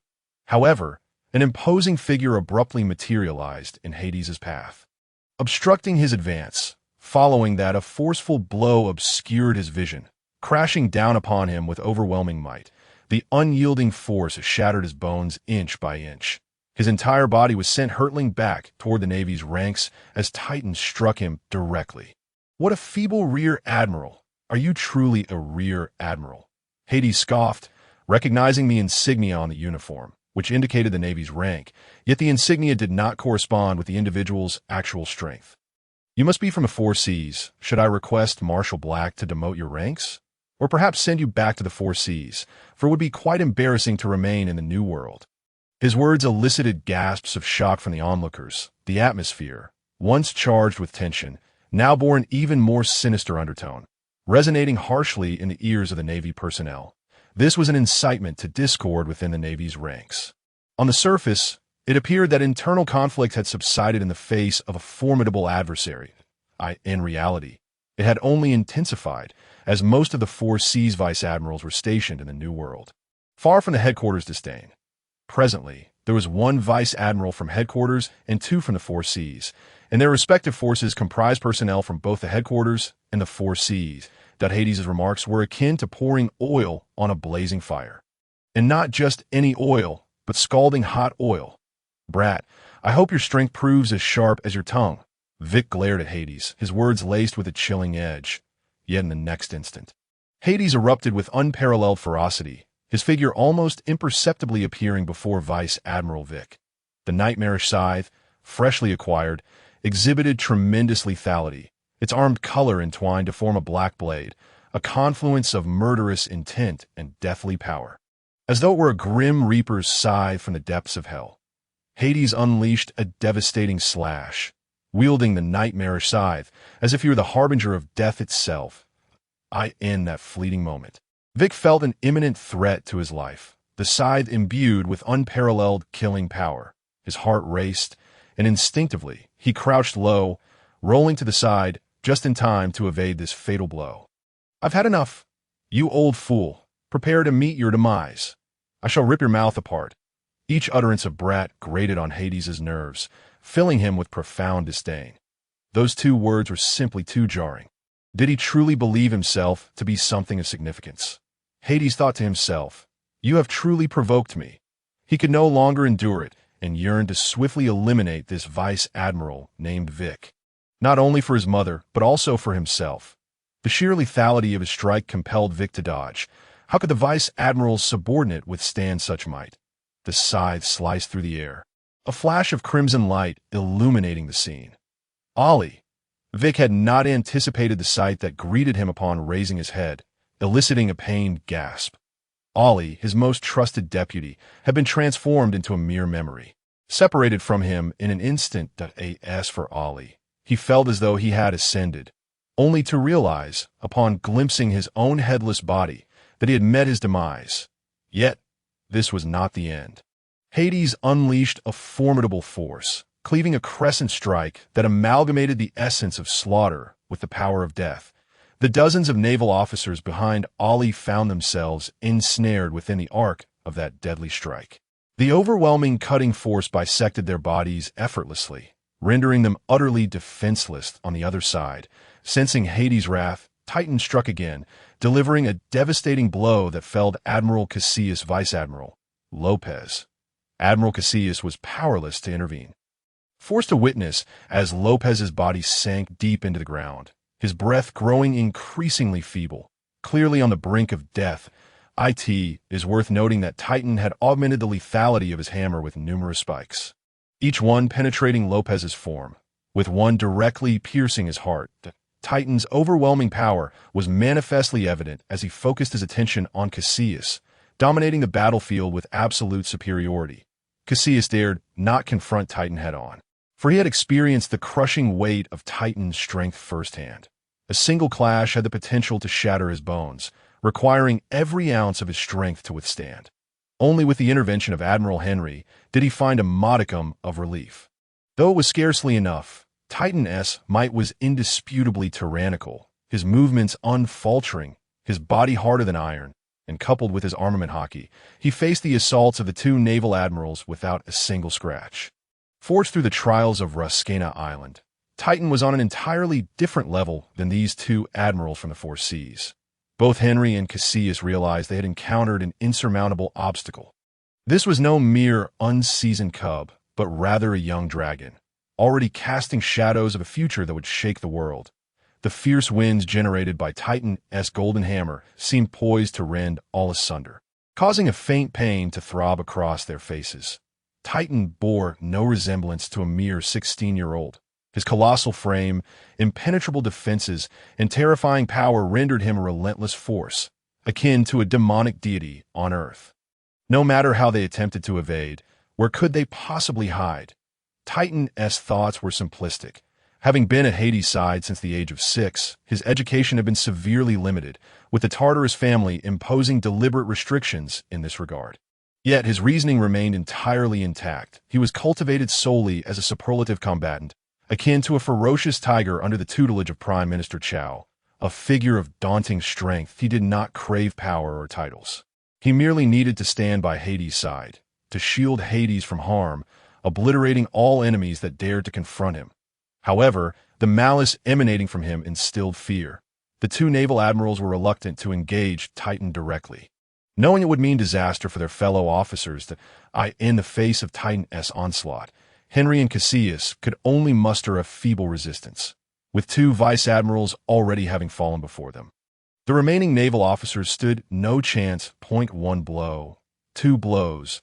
Bodies were flung into the air, crashing into the ground, deformed and shattered, heads obliterated. In the blink of an eye, dozens of naval personnel perished at Titan's hands. His overt display of power instilled terror within the Navy and invigorated the various factions on the island amidst their fear. Eliminate these naval fools who dare invade our Kent Island. Once you arrive, there shall be no departure. The sounds of gunfire erupted incessantly, with the Navy plunging into a disadvantageous position. Criminals, pirates, and gang members surged forward, weapons in hand, clashing violently with the Navy. Your Highness commands your demise. Is it so difficult to meet your end peacefully? Have you heard the order to die? Titan continued his rampage, his primary targets remaining Admirals Henry and Cassius. He was oblivious to their names, indifferent to their existence. Some people were merely a waste of air. Those who were unsightly in his eyes were to be dealt with accordingly. This was a sentiment Hades had once expressed, and Titan had committed it to memory. In his eyes, these two admirals were nothing more than such. I shall slay you. Titan felt Hades' fury palpably, an all-consuming wrath, an unwavering resolve to annihilate everything in his path. Hades' will was Titan's own. He yearned to obliterate all, to extinguish the lives of every naval officer. With a terrifying eruption, Titan launched himself like a cannonball, his feet propelling him through the air, sending discernible ripples through the atmosphere. The ground beneath him fractured as if struck by a devastating force. Titan possessed an innate talent for combat, his gaze fixed firmly upon Admiral Henry. These two adversaries were evenly matched, so he would eliminate one first. Heavenly Tiger Hunt! Titan's deep voice, imbued with overwhelming authority, instilled a profound sense of dread. The dark, ominous aura coiled around his dual hammers. The Titan's hammers appeared to be engulfed in dark red flames, a manifestation of his flowing hockey. Exuding a ferocious aura akin to that of savage beast, coalescing to form the visage of a fearsome tiger-s head, emitting a roar befitting the king of beasts, with a single strike. Even those who managed to survive would find themselves teetering on the brink of death. Henry sensed the imminent threat, desperately attempting to evade, his figure flickering as he vanished from his original position. However, as he reappeared several meters away, a massive shadow enveloped him. Titan's explosive speed eclipsed his own. "Where do you think you can escape?" A calm voice echoed in Henry's ear. His entire body froze. A chill coursing through him, as if his very blood had begun to congeal. With a terrifying roar, the pressure bore down upon him. Henry raised his arms with all his might to defend himself. But within a single breath, his trembling limbs, fingers, bones, and arms began to shatter inch by inch. His knees buckled, crashing into the ground, skin fracturing and blood oozing forth. That it was as though a titan were asserting dominance over a mere child. An overwhelming force that crushed Admiral Henry's spirit and body in an instant. The earth trembled under the impact, the surrounding ground rising in countless shards. The fearsome shockwave radiated outward like a tidal wave, destabilizing many, some even suffering from its effects. Raising his bloodied hammer, beneath it lay the lifeless form of Admiral Henry. Dead.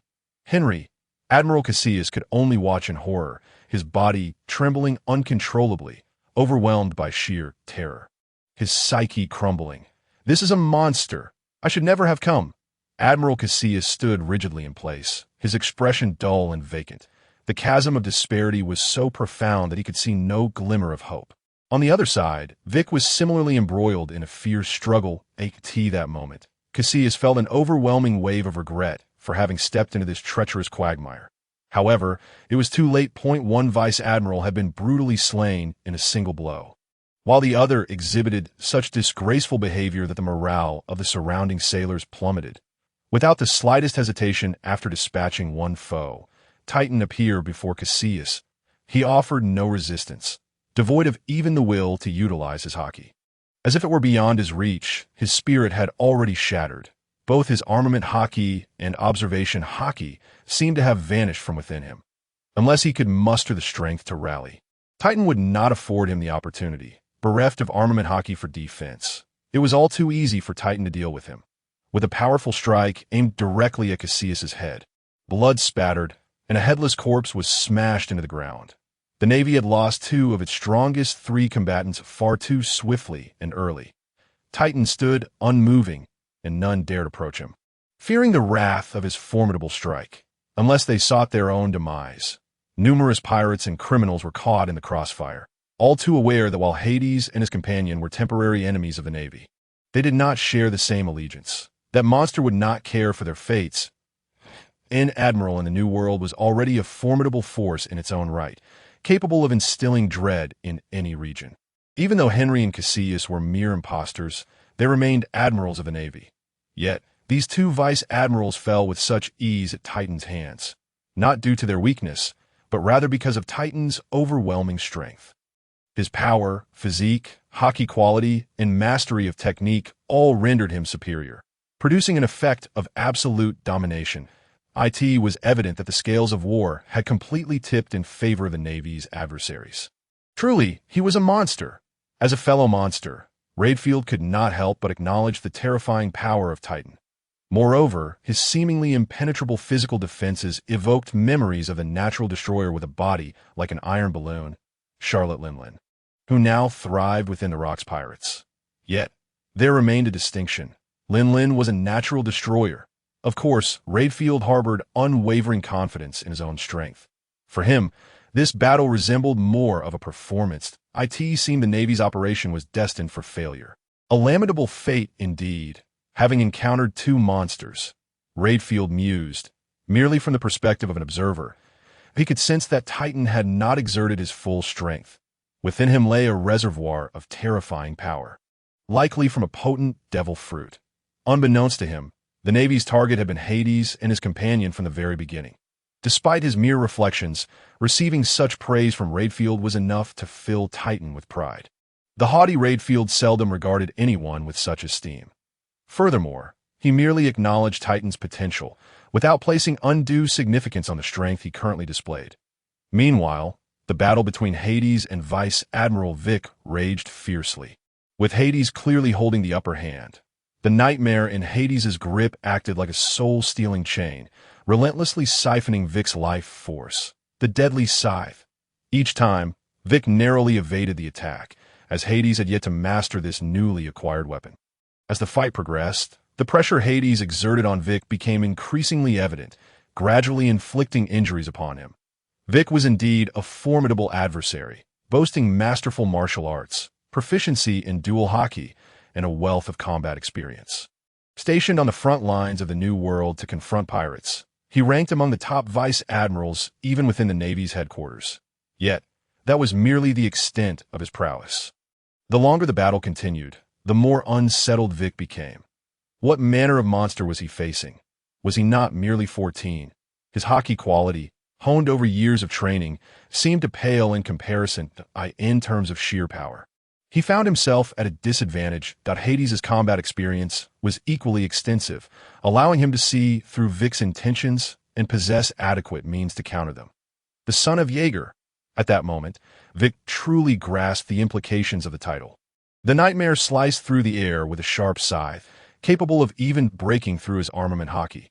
Coupled with Hades' youthful yet seasoned fighting style, Vic bore deep, grotesque wounds. Each strike siphoned a portion of his blood. The nightmare glimmered with an eerie crimson light, reveling in the energy drawn from the blood. Its bloodthirsty instincts heightened its excitement, intensifying the murderous aura it exuded. Vic felt a sense of discomfort he had never experienced before. His intentions in battle were nearly transparent, leaving him with no room to resist. He had wished to counterattack. Yet no matter how he moved, Hades effortlessly evaded his every attempt. Even when he did land a blow on Hades, an intangible force rendered him unable to consolidate his strength. His attacks were continually diminished, ultimately preventing him from even injuring Hades. Confusion enveloped him. He felt an overwhelming discomfort, as though trapped in a quagmire from which he could not extricate himself. The clashes of hockey were commonplace, yet he never anticipated encountering someone who wielded the characteristics of soft hockey rather than mere hardening. He realized he must retaliate. Otherwise, he would truly succumb to this foe. Flying finger gun. Vic employed his fingernail as a projectile, launching a powerful strike from an angle Hades could not perceive, hoping to turn the tide in his favor. Such a close distance. The air slash posed a threat even to Hades' life. With no room to evade, perhaps Vice Admiral Vic harbored such thoughts? Yet, how could Hades acquiesce to his desires? He was all too familiar with this technique and reacted before Vic could even strike. Serpent Dragon slash. Hades' agile form effortlessly dodged the attack, reappearing instantaneously at Vic's right side, a gleeful smile gracing his face as he swung the nightmare. Trouble. Vic's heart sank with foreboding, yet it was already too late. Instinctively, he shifted his body a short distance to evade the deadly strike. However, the intense crimson light effortlessly pierced through his form.1 arm, was violently propelled into the sky by an overwhelming force. Crashing back down to the ground, his horror. Vic's entire right arm vanished, leaving an empty void from which blood gushed uncontrollably.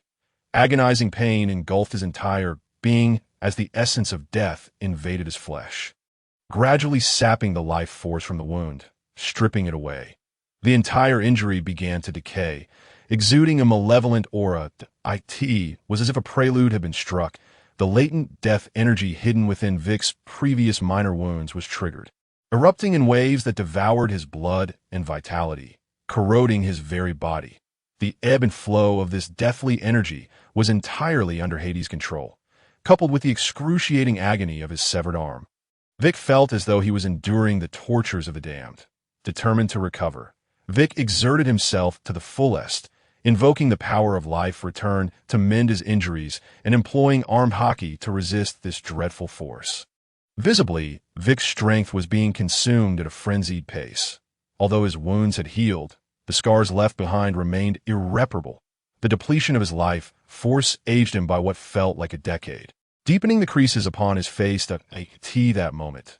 Vic appeared grotesque, resembling a monster. The terrifying nature of the death fruit was unmistakably revealed, catching Vic utterly off guard. Hades observed Vic's struggle silently, refraining from advancing further, as he desired to torment this wretch as much as possible, ensuring his demise was steeped in excruciating agony. In that moment, Hades unleashed the full might of the death fruit. A dense aura of death enveloped him. wrapping around him like a shroud. Wielding his nightmarish blade, Hades resembled a living embodiment of death itself. Yet, Vic refused to yield. In an instant, he vanished from sight, racing towards his severed arm with astonishing speed. As a master of physical combat, the loss of an arm was a tremendous blow, severely impairing his combat capability. Vic could no longer dismiss the terrifying prowess of the son of Yega, whom he had once underestimated. That it was undeniable. This being was a monster, and he was no match for him. Thus, he resolved to conserve his strength for as long as possible, holding on to hope. That hope lay with Admiral Davis, the formidable daybreak tiger, a fellow hawkish figure. Vic understood Davis's strength. As the pinnacle of military might, defeat was simply not an option for him, as long as he could endure until the Admiral's arrival. Victory would ultimately belong to the Navy. For now, his only course of action was to stall for time. Yet first, he needed to reclaim his arm. Hades, sensing Vic's intentions, struck with a lethal blow, forcing Vic to retreat. The blood-stained arm lay beneath Hades' foot, utterly thwarting Vic's desire to reattach it. The relentless death energy seeped from Hades' foot, rapidly consuming the severed limb, which soon crumbled to bone. In such circumstances, the hope of reattaching his arm was completely extinguished. While a severed arm could theoretically be reattached, such a feat required mastery of the life return technique to a significant degree. Yet once severed, it could never be as it once was, no longer possessing the same agility. Still, it was better than having no arm at all. Are you still struggling? Those two worthless fools from across the seas have perished. How much longer can you endure? Engulfed in crisis, Vic lacked the energy to heed the unfolding chaos elsewhere. Hades' words jolted Vic's attention, and he turned to the distance, sensing no presence from Henry or Caecilius, only the titanic figure of Titan looming like a demon. The revelation was utterly shocking, momentarily leaving Vic disoriented. He found himself at an absolute disadvantage, with the other two vice admirals slain. How had the situation deteriorated so drastically in such a short span? The Navy on the island had been overwhelmed, mercilessly slaughtered, with anguished cries incessantly reaching his ears. An opportunity. The verbal assault proved effective. Hades would not squander this chance, gripping the hilt of his blade and slashing upward with nightmarish precision, severing Vic's other arm. Vic cried out in anguish. The ominous aura of death once more infiltrated his body. At this point, Vic truly lost his capacity to resist, akin to a lamb led to slaughter, resigned to Hades' whims. Gritting his teeth against the pain, Vic slowly raised his head, embodying the posture of a defeated man, his grotesque visage prompting Hades to frown in distaste. Why? Why not kill me? Vic's voice was hoarse, tinged with an aged quality. That last strike could have easily targeted his head, ending his life. Yet Hades had refrained. Why not kill you? No, of course you must die, but your time has not yet come. Hades answered Vic's inquiry with a gentle smile, which appeared rather sinister to Vic's eyes. Watch closely. I grant you a little more time to live, allowing you to be the last to perish. Be grateful for my mercy. Upon hearing Hades' words, Vic's emotions surged with agitation. Just kill me already, you demon. He understood Hades' malicious intent all too well. This was no act of mercy, but rather a torment, forcing him to witness the demise of every Navy soldier. Such actions inflicted a heavy psychological blow, ensuring he would die without peace. In a fit of rage, Vic charged at Hades, his eyes wide with fury, teeth clenched, desperate to take a bite out of Hades. Even without an arm, such a futile struggle. Observing Vic's approach, Hades shook his head dismissively, swinging nightmarish to swiftly sever Vic's legs. With his body entirely deprived of support, Vic collapsed to the ground, all four limbs severed. The intense pain made him wish for immediate death, yet he found himself unable to attain that release. The robust life force of a vice admiral kept him awake and aware despite the agony. The sounds of dying Navy soldiers echoed in his ears, each cry piercing him like a needle. The Navy stationed at the harbor had perished beyond redemption, as Titan unleashed a deluge of toxic mist. A potent cloud capable of corroding even steel, effortlessly stripping away the lives of the Navy. The harbor transformed into a forbidden zone, a place where none dare to tread. But this was not the end. Hades sought to leave no survivors, ensuring that the Navy vessels surrounding the island would not escape unscathed. Amidst the toxic fog, a horrific, colossal shadow suddenly emerged. Titan spread his wings, transforming into his complete beastly form. Embodying a voracious creature. With a gaping maw, he devoured the Navy ships moored along the shore, while the toxic mist rapidly expanded, enveloping vessel after vessel. Damn it! What is that thing? Fire the cannons. Within the noxious haze lurked an unseen monstrosity. Their souls trembling at its piercing roar, maintain an air of mystery. Titan concealed his transformed appearance behind the toxic veil. Cannonballs rained down upon the fog, yet they vanished into the depths of the sea without a sound. The mist swiftly encroached, shrouding the warships, and it was assured that the sailors beheld one of the most horrifying sights of their lives. What manner of creature was this? Then, there was nothing more to follow. The entire warship, along with its crew, was devoured by Titan.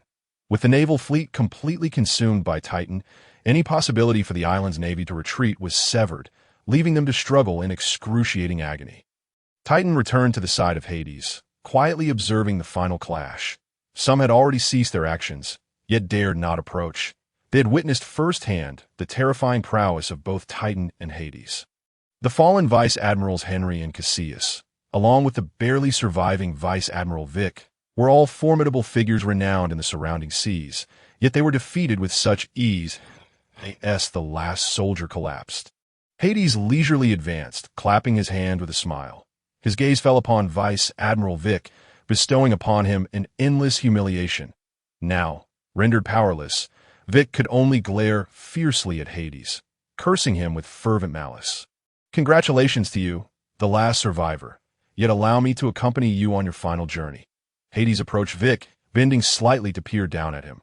Moreover, let me share something with you, the general you so eagerly awaited. The day tiger is destined not to arrive, as for the reason. Ponder it once you descend below. Hades chuckled softly, and in the incredulous gaze of Vic, his words utterly shattered the last remnants of hope within him. Leaving it torn to shreds, standing tall, Hades placed a foot upon Vic's head, pressing down with force, causing the ground to tremble and crack. This continued for a prolonged duration, delivering Vic his final torment. At last, with a sharp crack, Hades exhaled, stepping over Vic's lifeless body as he made his way towards the port.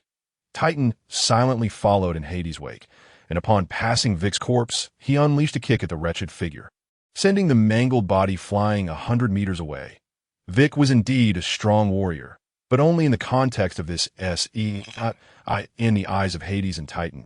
He lacked even the qualification to earn their respect.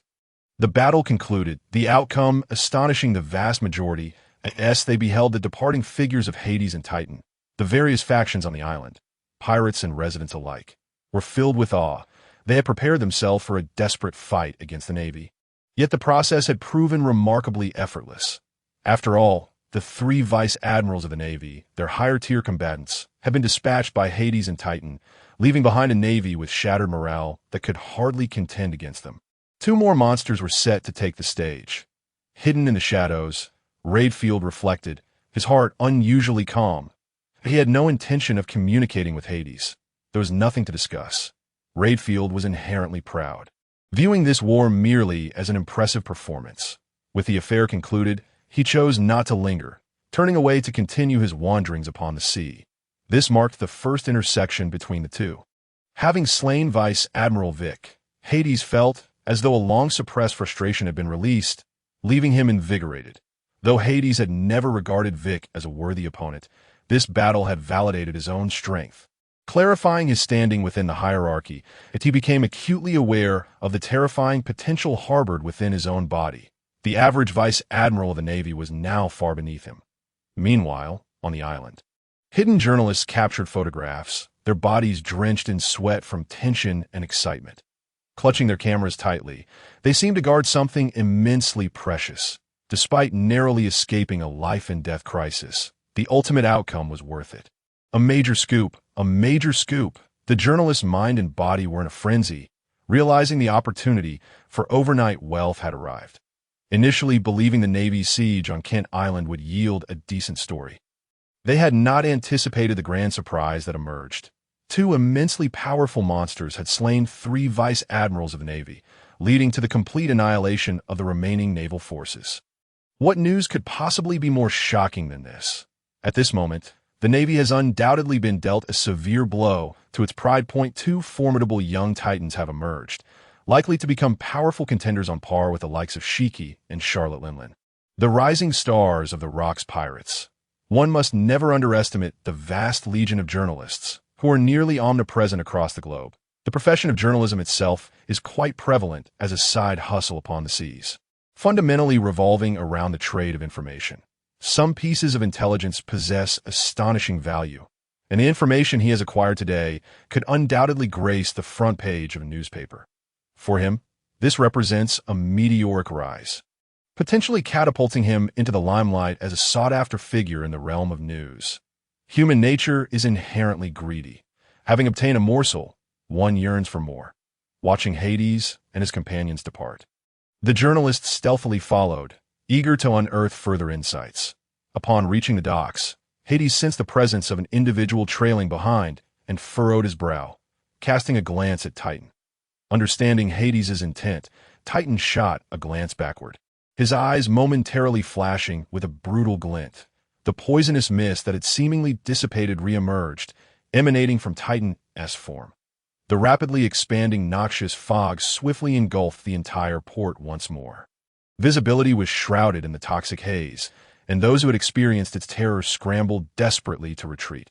Yet the journalists and pirates following in their wake found themselves ensnared, unable to escape the fog's relentless advance.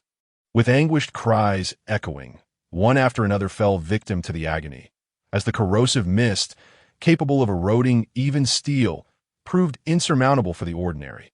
They paid dearly for their avarice. Simultaneously, Titan's tactic was also aimed at those with impure intentions. Hades and Titan had never aspired to be benevolent figures on this island, nor did they wish to present themselves as such. They had no desire to allow outsiders a glimpse of the ensuing spectacle.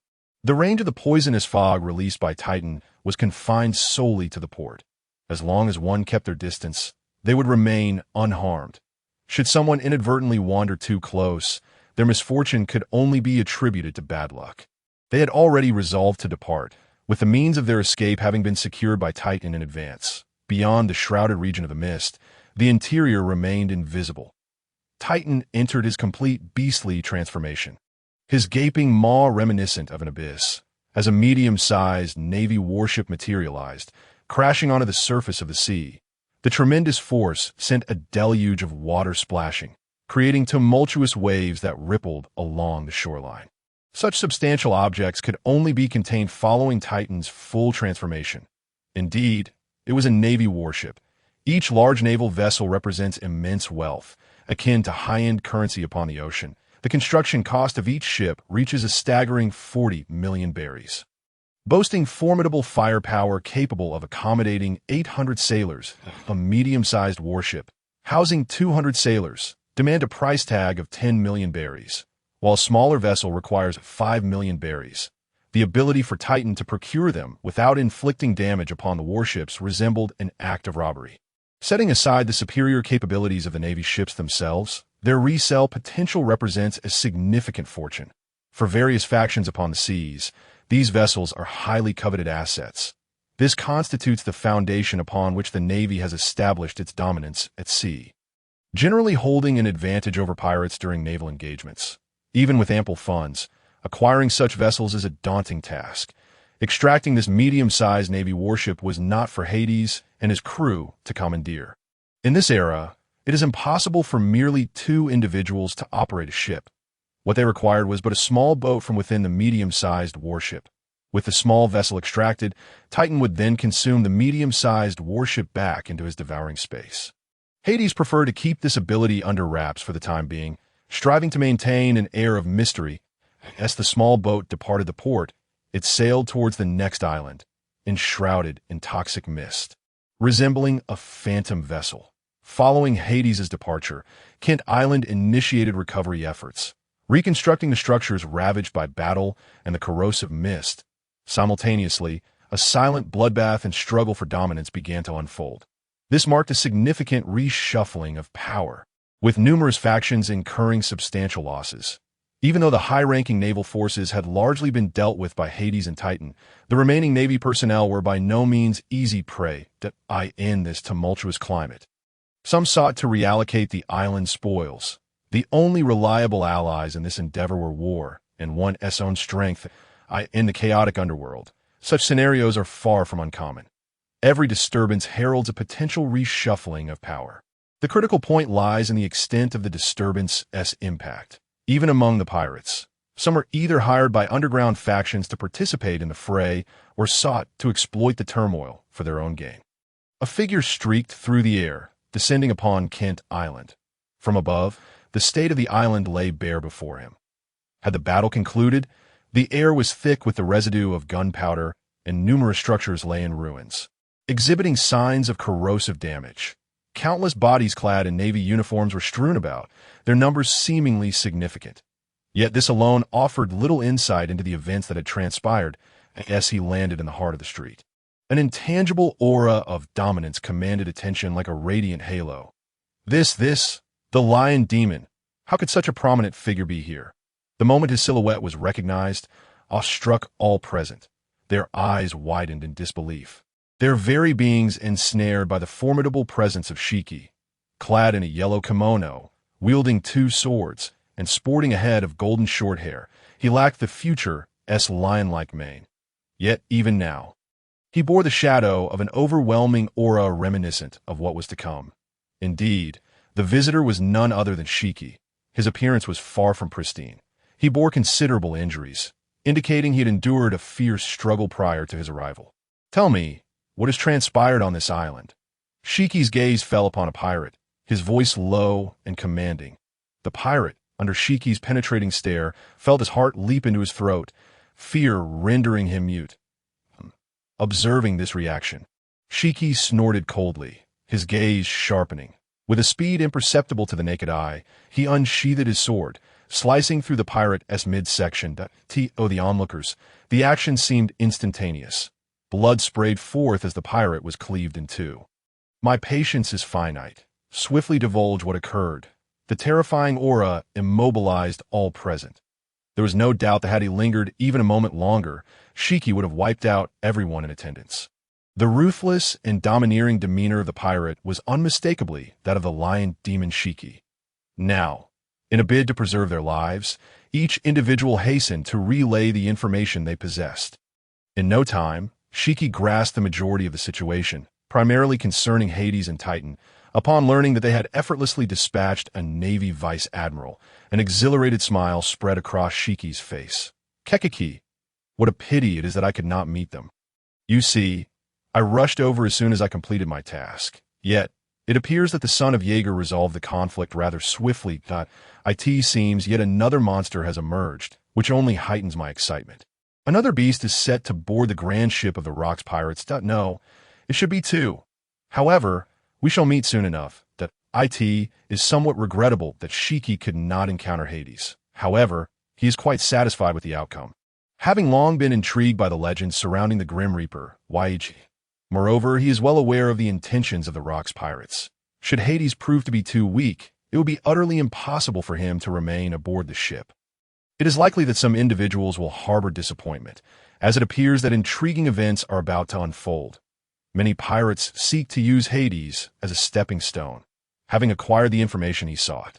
Shiki did not linger and departed from Kent Island. Meanwhile, far across the vast ocean, amidst a cluster of reefs, Admiral Daybreak Davis found himself in an exceedingly precarious situation. "Damn you, Shiki, I will surely kill you." Davis seethed with intense rage, having been ambushed by the lion ghost, Shiki, on his way to Kent Island. Although Davis possesses superior strength, he found himself unable to suppress Shiki in aerial combat, particularly against an opponent wielding the powers of the float fruit. In the course of their battle, it was exceedingly difficult for him to safeguard his warship. Ultimately, he was forced to watch helplessly as his vessel was destroyed, with all the sailors aboard perishing. Save for himself, sinking beneath the waves, this defeat was an absolute humiliation for him, being so thoroughly bested by a mere junior. In his eyes, Shiki merely capitalized on the advantages granted by his abilities. Davis's hatred for Shiki had reached a zenith. He had struck against the weak, and the fallen sailors were his loyal subordinates, who had followed him for many years. Now, his sole focus was to locate the nearest island and await rescue from the Navy. "Impossible!" Black exclaimed in disbelief, his hand trembling as he held the pen. The unfolding events had exceeded his expectations, and a series of messages rendered him unable to accept the reality. First, Admiral Daybreak had suffered devastating losses at the hands of Lion Ghost Shiki. With only one survivor, how much time had passed since Shiki had merely been a figure of minor renown upon joining the Rocks Pirates? In just a few short years, he had grown to such formidable heights. Black had believed that the headquarters had adequately recognized the threat posed by Lion Ghost Shiki, only to discover they had gravely underestimated his strength. According to Davis's account, Shiki seemed to have acquired abilities akin to the float fruit, significantly amplifying his threat level and establishing him as a formidable enemy of the Navy. The situation on Kent Island had sent a jolt of alarm through him. The Navy had intelligence personnel stationed there, and as the battle turned dire, Black had issued orders to abandon the operation and retreat, yet it had proven futile. The warships surrounding the island were devoured one after another by the Titan. He recalled the voice that had come through the din mushy before the connection was severed. "It's bad. We're surrounded by a strange fog. It feels terrible, so painful. Monsters, monsters, the mythical beast type." With the scan information available, Marshal Black concluded that Hades' guardian concealed a hidden power. What troubled him further was the overwhelming strength of Hades and that unnamed guardian. They were truly monsters among monsters. Vice Admirals Henry and Caecilius had been utterly defenseless against the guardian wielding dual hammers, while Vice Admiral Vic had been nearly wholly subdued by the son of Yaiji. Such descriptions strained his credulity. The rapidity of their defeat had left them without a chance to even relay a retreat order. Could it be that another innate monster, akin to Charlotte Lin, had emerged? With limited intelligence, Black's understanding of the son of Yaiji and his guardian was exceedingly scant. The Navy had suffered grievously, losing thousands of sailors, along with 3 vice admirals and numerous naval officers. It was like a resounding slap to the face of the Navy that a relentless barrage of blows had caught him utterly off guard. This had been an operation in which the Navy had brimmed with confidence, only to see it culminate in failure. They had grossly underestimated the strength of the son of Yaiji and failed to consider the reaction of the Rocks Pirates upon receiving the news, leading to the current dire predicament. The Rocks Pirates had made their appearance, targeting one of the world government's allied nations, the Kingdom of Croatia, situated in the frontiers of the New World near the Red Line and the southern trade winds. The Kingdom of Croatia was a formidable power, boasting an army of 1.5 million and several quasi-admiral level warriors, even top-tier combatants. Yet before the might of the Rocks Pirates, they stood utterly defenseless, their entire kingdom plundered. The Kingdom of Croatia had sought aid from the world government at the earliest opportunity. However, the Navy had made no move, or at best, only made a show of action. Initially, they had intended to present the son of Yaiji as an explanation to the world government and the allied nations. But now, in light of this situation, even that had become impossible. He had made assurances to the 5 elders, and now he felt the sting of humiliation.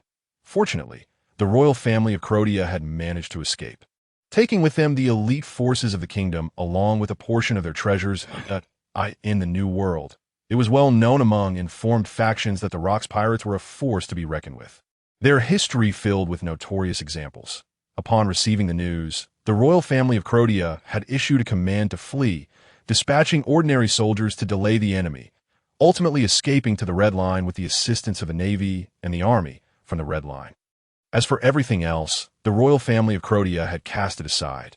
As long as they survived, the kingdom would endure. Their essential military strength had not been compromised, and in time, the world government would undoubtedly assist the Kingdom of Croatia in its restoration. This was an obligation that the world government had to fulfill. With every allied nation lost, the world government suffered a grievous blow, akin to losing a fortune from the heavens. The damage inflicted upon the allied nations and the trauma they endured would be insurmountable. Furthermore, what significance does a world government hold that cannot protect its allied nations?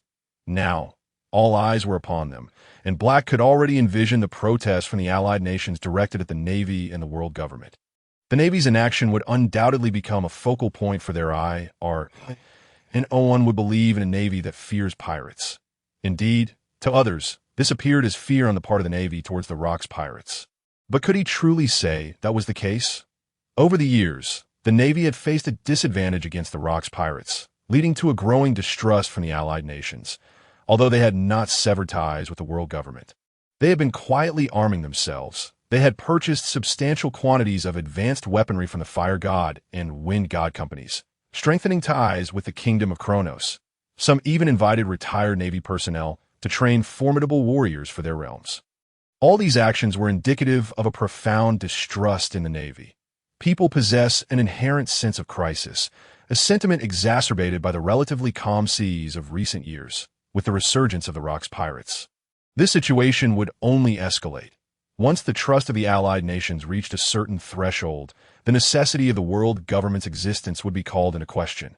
The Kingdom of Crotia, a formidable power in the New World, also wielded considerable influence globally. Among the Allied nations, it ranked among the strongest. If such a kingdom could be obliterated, what fate awaited the others? What thoughts would this invoke? The Rock's pirates had never confined their scope of activity solely to the New World. They had invaded the four seas and the first half of the Grand Line. Should the Navy and the world government concede defeat, the entire world would be powerless to impede the advance of the Rock's pirates. Now, with such events unfolding, Black's original calculations have been thoroughly shattered at that moment. A confidential din mushy rang upon his desk. Instantly, Black's demeanor turned grave, a sense of tension welling within him. For this din mushy connected directly to Marioa, the seat of supreme authority, the office of the Five Elders. With a gulp, Black swallowed hard, a bitter taste at the corners of his mouth, knowing that the Five Elders had come to demand accountability. As he answered the din mushy, he could not help but bow his head, adopting a very humble posture. Black, is this what you call an explanation to us? A cold and imposing voice emanated from the transponder snail. Subtly laced with a hint of fury, I sincerely apologize, Giabello Saint. It is entirely my fault. Black made no excuses. A failure is simply a failure, devoid of justification. As he spoke, Black lowered his head even further. It was difficult to fathom that such a high-ranking admiral could be so humble.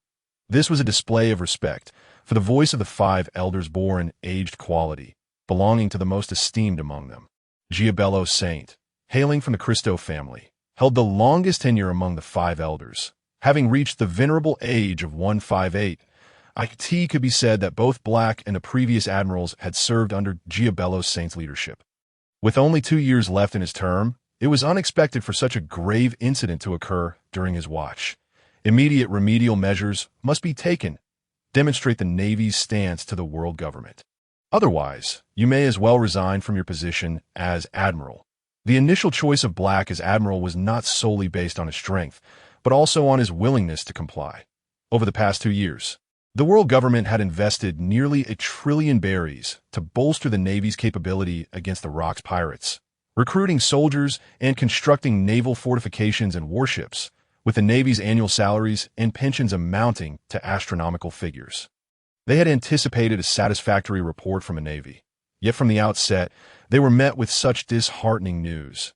Regardless, the Navy must provide an account to the world government and its member nations. Yes, Giabello Saint. At this advanced age, Black's resolve had thickened considerably, and he dismissed Giabello Saint's threats with indifference. Given the current circumstances, the world government was unlikely to remove him from his post. There were simply too many considerations at stake. Nevertheless, Admiral Black felt an immense weight of pressure. It was impossible for him not to feel anxious. The challenges that lay ahead for the Navy would only intensify. Moreover, following this incident, the Navy must take decisive action and confront the Rock's pirates head-on, showcasing their resolve. Naturally, they must also avoid Rocksteed, Jibek, and the formidable forces of the Rock's pirates. With this in mind, Black activated the transponder snail. Admiral, what has transpired? Upon receiving Black's call, Kong sensed that something was amiss. He succinctly recounted the failure of the operation. Just like that, send someone to retrieve Davis. We must prepare for the impending battle. Without needing further elaboration, Kong comprehended Black's intent. They required a target, an individual of formidable strength. A key figure within the Rocks pirates who posed a significant threat. This would serve to reassure the world government and member nations that the Navy remained trustworthy. The Navy was not daunted by the Rocks pirates and possessed the capability to confront them. By evading the overarching enemy that was the Rocks pirates and neutralizing their principal members, they could progressively weaken the organization. This was the most effective strategy he could conceive, as the Navy was indeed no match for the Rocks pirates. The fully assembled Rocks pirates were an unstoppable force, unless the world government were to deploy its hidden power. However, certain forces were difficult to mobilize even by the Five Elders, until a genuine threat loomed over them. Who could have foreseen the Navy's plight in this era? The emergence of Rocks D. Jibek had cast the Navy and the world government into an embarrassing predicament. With unparalleled strength, he suppressed a multitude of ambitious rogues. It was common knowledge that Rocks D. Jibek was the true core of the Rocks pirates. Everyone understood that the simplest solution to dismantle the Rocks pirates was to eliminate Rocks D. Jibek. Once he was dealt with, the entire organization would inevitably fragment. The internal conflicts among the pirates would render them incapable of uniting once more, leading to their easy defeat by the Navy. Yet, the prerequisite for all of this was the ability to eliminate the Rocks pirates. Had the world government not attempted this? All methods of assassination, poisoning, and other tactics had been exhausted. They even resorted to using a seduction scheme, employing a woman cultivated by the world government who bore a lethal poison within her body. Touch it, and one would perish. Ultimately, they failed. While the exact details remained unclear, one could surmise the outcome to this level. Rocks D. Jibek's observation hockey had undoubtedly reached its pinnacle. His instinct for danger and ability to foresee the future allowed him to evade such threats with ease. The world government had even arranged for a user of the soul fruit, whose singular ability was to link the life of the user to another person, that if the user perished, so too would the individual bound to them. Historically, the soul fruit had been known to slay a formidable foe. Yet it proved ineffective against Rocks D. Jibek, whose overwhelming mastery of hockey had transcended all limits, capable of defying the causal laws of such a devil fruit ability. The user of the soul fruit simply perished in vain. As for sowing discord among the ranks of the Rocks pirates' leaders and key members, it bore no significance. These pirates were already engaged in mutual slaughter and betrayal, existing in a state devoid of trust. Engulfed in chaos, everything remained within the realm of control, for Rocks D.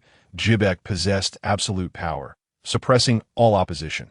The situation had returned to square one. Currently, the Navy's primary strategy was to systematically eliminate the key members of the Rocks pirates, thereby continually weakening the organization, while simultaneously enhancing the Navy's overall strength. Sun does not disappoint. Upon receiving the news, Nyx felt a profound sense of satisfaction, while Ananke beside her wore an expression of excitement. From the outset, they had unwavering confidence in Hades. This substantial achievement was the perfect way to herald his debut. The Rocks pirates also received the news. The entire kingdom of Crotia was engulfed in chaos. Countless pirates rampaged through the kingdom, pillaging and burning at will. The wealthiest palaces, including those of nobles, were seized by the Rocks pirates, who relentlessly plundered treasures. Reveling in an unprecedented scale of action, the pirates celebrated with extravagant feasts held within the royal palace of the kingdom of Crotia. Glimmering treasures piled high like mountains, each pirate adorned with jewelry and golden adornments, drinking fine wine and dancing joyously. This was a revelry belonging to the pirates, reigniting the long-dormant nature of plundering within the Rocks pirates. Even though the majority of the treasures were hoarded by the powerful pirates, the wealth distributed among the ordinary members was still substantial, ensuring a comfortable existence for a considerable time. The ease with which wealth was acquired made it irresistible for the members of the Rocks pirates. Consequently, every year, countless pirates sought to join their ranks. Undeterred by the many who would perish in the process, in these waters, there's always been no shortage of individuals willing to risk life and death for a chance at a brighter future. Such is the allure of the sea. One must pay the price for their choices. Success brings abundance, while failure merely leads one back to the ocean. That lad truly hasn't let me down. A sense of exhilaration washed over Rocks, for in such circumstances, receiving such news was fortuitous. What did this signify? The Rocks pirates would soon gain another formidable general. Rocks D. Jibek harbored colossal ambitions. Merely being the sovereign of the seas was insufficient to satisfy his aspirations. His true desire was to ascend as the king of the world. His ambition has always been the establishment of a world government. However, he is acutely aware of the formidable power that this world government wields. Even though the Rocks pirates have reached a level capable of suppressing the Navy, they still require the accumulation of further strength. Thus, he welcomes the emergence of young pirates, rising from the ranks of the Rocks pirates. On board the vessel, strength is the sole currency. Naive individuals find it exceedingly difficult to survive. It is commonplace for comrades to engage in brutal conflicts to resolve their grievances. This immense platform serves as a breeding ground for formidable entities, akin to a nurturing ground for insect kings.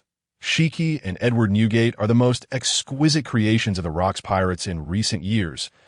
Shiki's ruthless demeanor exemplifies what it truly means to be a pirate, while Edward Newgate, with his lofty ideals, is by no means a naive individual. Their terrifying potential and prowess allow them to stand out among the multitude of pirates. As for Charlotte Lin, she is a born monster, having firmly established her foothold within the Rocks pirates from the very beginning. Countless others have failed, many of whom possessed potential rivaling that of Shiki and Newgate. Nevertheless, failure remains failure. Far too many young pirates have perished as a result. Potential does not guarantee that one can truly attain that level, nor does it signify the ability to transform potential into strength. It is precisely under such severe internal strife that genuine monsters are honed. Lured by treasures, the ruthless nature of the Rocks pirates has forged a gathering place for these aberrations. The upheaval that has begun is merely the commencement of a storm. The first action of the Rocks pirates, after years of silence, has obliterated one of the New World's powerful nations, the Kingdom of Crocodia. This news, without a doubt, occupies the front pages of newspapers across the globe. Waves of fear ripple throughout the world, with some ill-informed allied nations experiencing profound shock. They incessantly pressurize both the world government and the Navy, as the Navy headquarters reallocates its elite forces from the four seas. The overall strength of the four seas Navy has severely diminished. This situation has directly led to increased chaos in the four seas, with pirate power expanding. Countless tragedies have occurred during their relentless plundering. Many have been compelled to venture out to sea and become pirates. However, once they embark on this path, returning to tranquility becomes exceedingly difficult. Such outcomes result in the destruction of more families, further turmoil in the seas, and a burgeoning number of pirates. The underworld forces continue to grow and expand. This represents a cycle, a trend, unless someone can emerge to restore order to the seas. The Navy of the Four Seas alone cannot accomplish this, especially as their current focus lies within the New World, rendering them incapable of dispatching forces to rectify the order in the Four Seas. Allied nations are arming their kingdoms in response to this dire situation. In light of the Navy's ineptitude, they find themselves relying solely on their own strength. Simultaneously, the Allied nations' resistance against the world government and the Navy intensifies, seeking to compel the world government to take action by reducing the heavenly gold allocation. They aim to swiftly eliminate the Rocks pirates and restore the seas to their former order. Conversely, the world government, during this critical period, further demands an increase in the heavenly gold share, citing the need to confront the formidable Rocks pirates while the Navy finds itself in a weakened state. Hoping for greater support from the Allied nations, the world government's stance has left the Allied nations exceedingly dissatisfied. The expansion and strengthening of the Rocks pirates are fundamentally the responsibility of the world government and the Navy's incompetence. In such circumstances, to audaciously demand more while threatening them with the Rocks pirates is unacceptable. They will not acquiesce to threats, yet they will not abandon their support for the world government. After all, the only entities capable of confronting the Rocks pirates are the world government and the Navy. Without the world government and the Navy to stand in their way, no one can truly impede the Rocks pirates. Unless they are willing to submit to the pirates, the lesson of the Kingdom of Crocodia remains vivid, as numerous kingdoms have previously met their demise at the hands of the Rocks pirates. Although many have been restored with the assistance of the world government, can these rebuilt kingdoms truly be considered the same? It is common for their national strength to be several times weaker than before. Some have even been compelled to establish their kingdoms anew on different islands, essentially starting over, and one wishes to face such a fate. Abandoning one's kingdom to flee is a profoundly humiliating act. Even if they manage to restore their kingdom later, they lack a solid foundation for governance, leading to frequent unrest. This is a tense negotiation that will soon unfold at the World Conference, addressing matters related to the Rocks Pirates and the Heavenly Gold. However, the Allied nations are resolute in their pursuit of their interests and will not easily compromise with the world government. The collective strength they possess is immense, bolstered by powerful nations opposed to the world government, such as the Kingdom of Kronos, and supported by superpowers in the shadows. This also serves as an opportunity for them to expand their influence. These nations possess the capacity to resist the pirates, even capable of deploying forces to assist other kingdoms. They are indeed well equipped with confidence. Moreover, the heavenly gold rests in their hands, granting them the initiative. The world government finds itself in a precarious position, facing the pressure from the Rocks Pirates directly. This world yearns for order, and the existence of the world government is undeniably significant. Its presence greatly aids in maintaining global order, particularly through the Navy, which tirelessly captures pirates and protects the trade routes of allied nations. In contrast, opposing the Rocks Pirates is a collective aspiration among them that a chaotic world is an undesirable scenario for all. While supporting the world government, they also seize this opportunity to undermine its power. The initial vision of the world government was noble, contributing significantly to global peace and order. However, it has increasingly become overbearing in its actions, with certain measures sparking considerable dissatisfaction among allied nations. That it is essential to seize this opportunity to suppress their excesses while also maintaining a careful balance. This discussion, pivotal to their own interests, is about to commence. Numerous allied nations maintain close ties with the world government, each harboring ulterior motives and their own demands. With the arrival of Admiral Steelbone Kong in the New World, the Navy now possesses an absolute backbone. However, apart from training troops, there have been no other notable actions. The Navy must bide its time, waiting for a suitable opportunity while avoiding a clash with the gathering forces of the Rocks Pirates.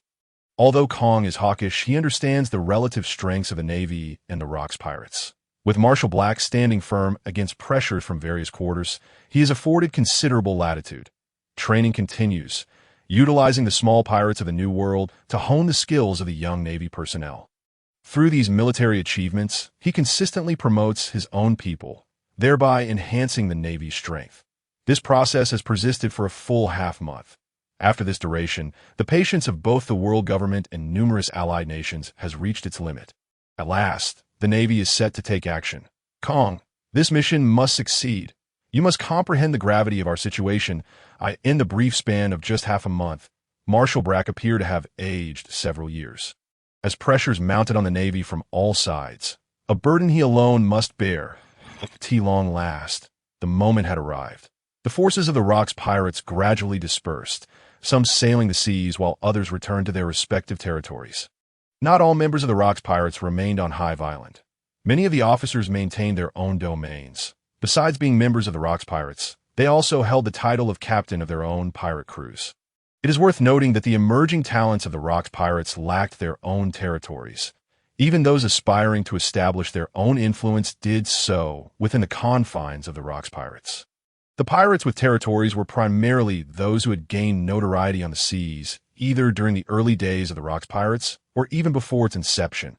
Among the most renowned were the three sovereigns of the same era as Rocks. Wolfman Quiro, captain of the Wolfman Pirates, established his stronghold in the central northern region of the New World, centered around the Moonlight Sea.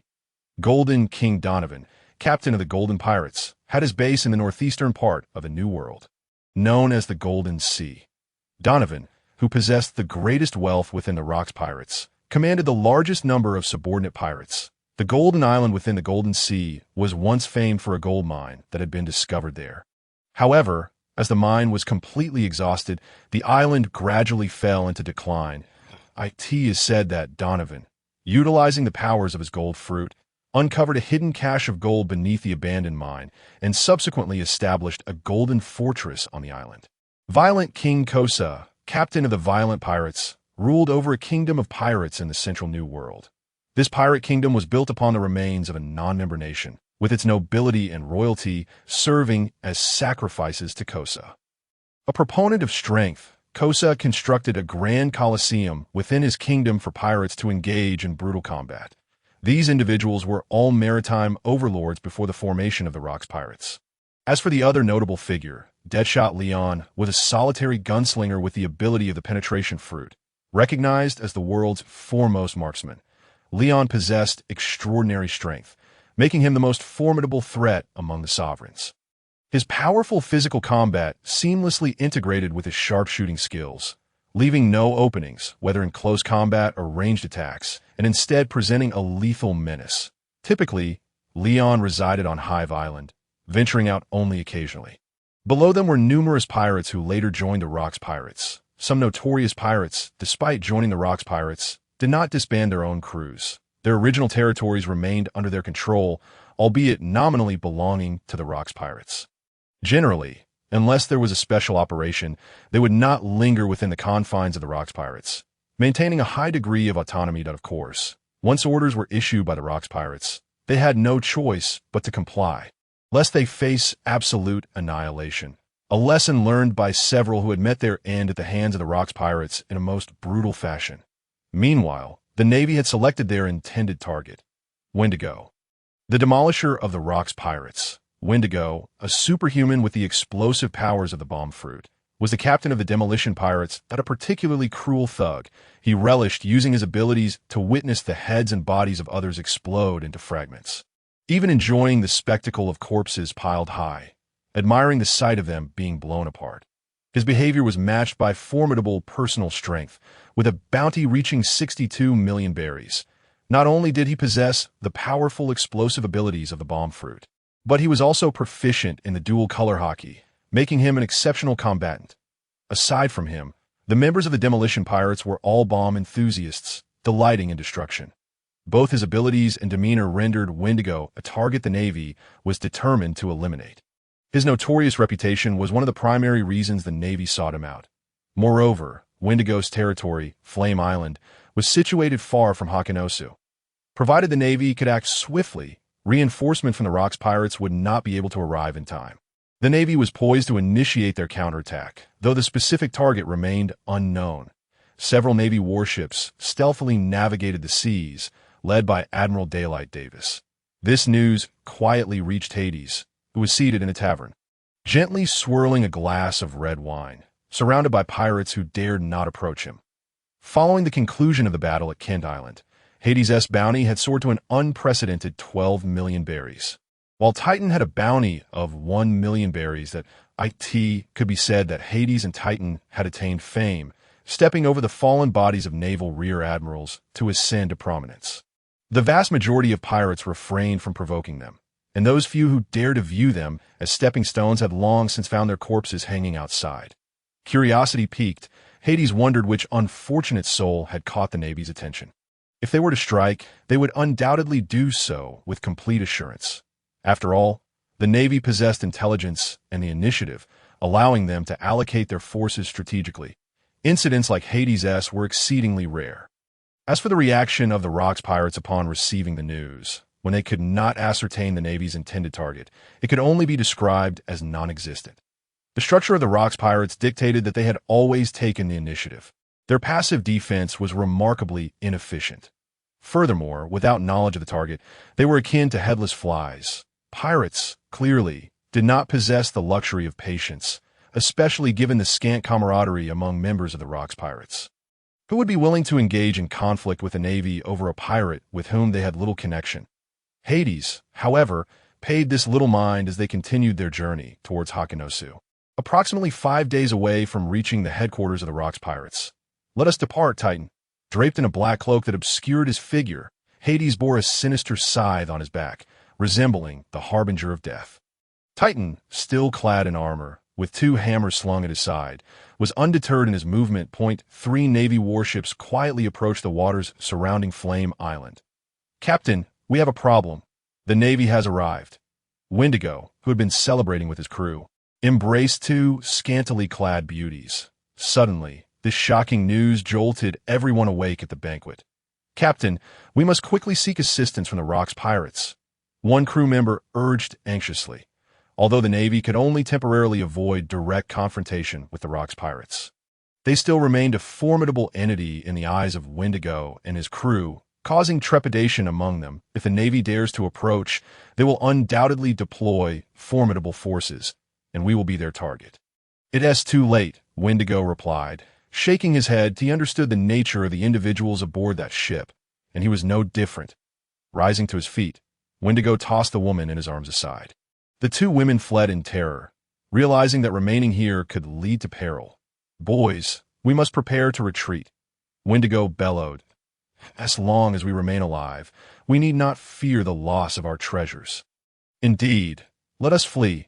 I have yet to spend all my riches." Amidst the chaos of the banquet, a semblance of order began to take shape. Time was of the essence, and each pirate clutched what was dear to them. Fleeing from a navy was hardly a source of shame. Targeted strikes, destroy all visible vessels along the coast to sever the demolishers' escape routes. Admiral Daylight issued the command. Davis could not afford a failure on this mission. The last setback had left him in a state of utter disarray, diminishing his standing within the Navy. "Understood, Admiral. If one were to ponder who would benefit most from the enhancement of artillery precision, it would undoubtedly be the Navy. The Navy's systematic training is sufficient to cultivate a plethora of exceptional gunners. Moreover, some seemingly ordinary sailors have ascended the ranks due to their remarkable prowess with artillery. This significantly bolsters the Navy's firepower at sea, and the status of gunners begins to rise gradually. The true battlefield for these gunners lies primarily in the relatively weaker regions of the four seas and the initial section of the Grand Line." Boom, boom, boom. With just 3 rounds of cannon fire, every vessel at Flame Island's dock was obliterated. The hastily arriving demolition pirate crew appeared visibly dismayed. "Quickly, seek assistance from the Rock's pirates," Wendigo instructed his subordinates. Conveniently forgetting his previous statements, he had already discerned the identity of the leading Navy officer. Admiral Daybreak Tiger Davis. At this moment, he could only fight to the death, placing his hopes on the support from the Rock's pirates. As long as assistance arrived from the Rock's pirates, he would have a chance to survive. "You maintain fire support here. Do not concern yourself with my presence," Davis commanded, launching himself like a cannonball towards Flame Island. Determined to confront the demolition pirate crew single-handedly, the Navy's bombardment would relentlessly target the demolition pirates, and once the ammunition was depleted and the pirates on the island sufficiently dealt with, the Navy could then secure the shoreline to minimize losses. That he held confidence in his own strength, dismissing any concerns about the damage the cannonballs might inflict upon him, having learned from past experiences. Davis was exceedingly stringent with himself, striving for perfection in this operation. The only member of the demolition pirate crew he deemed worthy of his full attention was Wendigo. "Wendigo, you cannot escape. Come with me peacefully to impel down to spend your remaining years." "That is your ultimate fate," Davis declared, his gaze fixed on Wendigo, exuding a terrifying aura reminiscent of a fierce beast. This instilled immense pressure in the members of the demolition pirate crew, as though they were being tracked by some dreadful entity. Meanwhile, Davis's physique began to transform dramatically. He grew taller and more robust, his muscles bulging, golden fur sprouting from his body, and a tail emerging behind him. His hands morphed into sharp claws and 2 formidable fangs, akin to sabers, seemed capable of rending anything asunder. From the outset, Davis had no intention of holding back. The significant defeat he suffered at the hands of Shiki stemmed largely from his initial underestimation of the man. Now he sought to swiftly eliminate the demolitionist Wendigo. Daybreak Tiger, a man humiliated by that brat Shiki, has no right to boast before me. Although Wendigo found himself at a disadvantage before Davis, he remained sharp-tongued. He was not incorrect in his assertion. Within the Rock's pirates, he was indeed Shiki's senior, having joined the crew several years earlier. However, Shiki had rapidly caught up to him in just a few years, now standing on equal footing. While such remarks might have been permissible in this context, in the Rock's pirates, uttering them in Shiki's presence would undoubtedly lead to a fierce confrontation. Upon hearing these words, Davis's expression darkened instantly. Wendigo's comments struck at his wounds, akin to salting his wounds directly. Wendigo had now officially become the second most despised pirate in his eyes. Without uttering a word, he chose to express his fury through action. With a fleeting afterimage, Davis charged towards Wendigo. His razor-sharp claws sliced through the air, tempered by flowing haki, rendering them harder than steel. Wendigo sensed the lethal intent, but remained unperturbed, enveloping his fists with haki. He instinctively struck at the approaching Davis. In terms of haki quality, he could not match Davis, and in technique, he was also slightly inferior. However, as a user of the explosion fruit, his destructive power was unmatched. The air thickened with the scent of gunpowder. You could see the moment of their collision. The air erupted violently, a searing white light engulfing the spectator's vision. Aware of their captain's abilities, the crew members of the demolition pirates had already distanced themselves. Due to the unpredictable nature of the explosion fruit's power, higher explosive force resulted in a broader impact area. Both figures were engulfed by the intense shock waves generated by the explosion and collision. They were propelled backward by the blast, yet neither sustained any injuries. Davis, fully cloaked in haki, withstood the explosion's impact effortlessly. Any minor turbulence was inconsequential against his formidable physique as a user of the explosion fruit.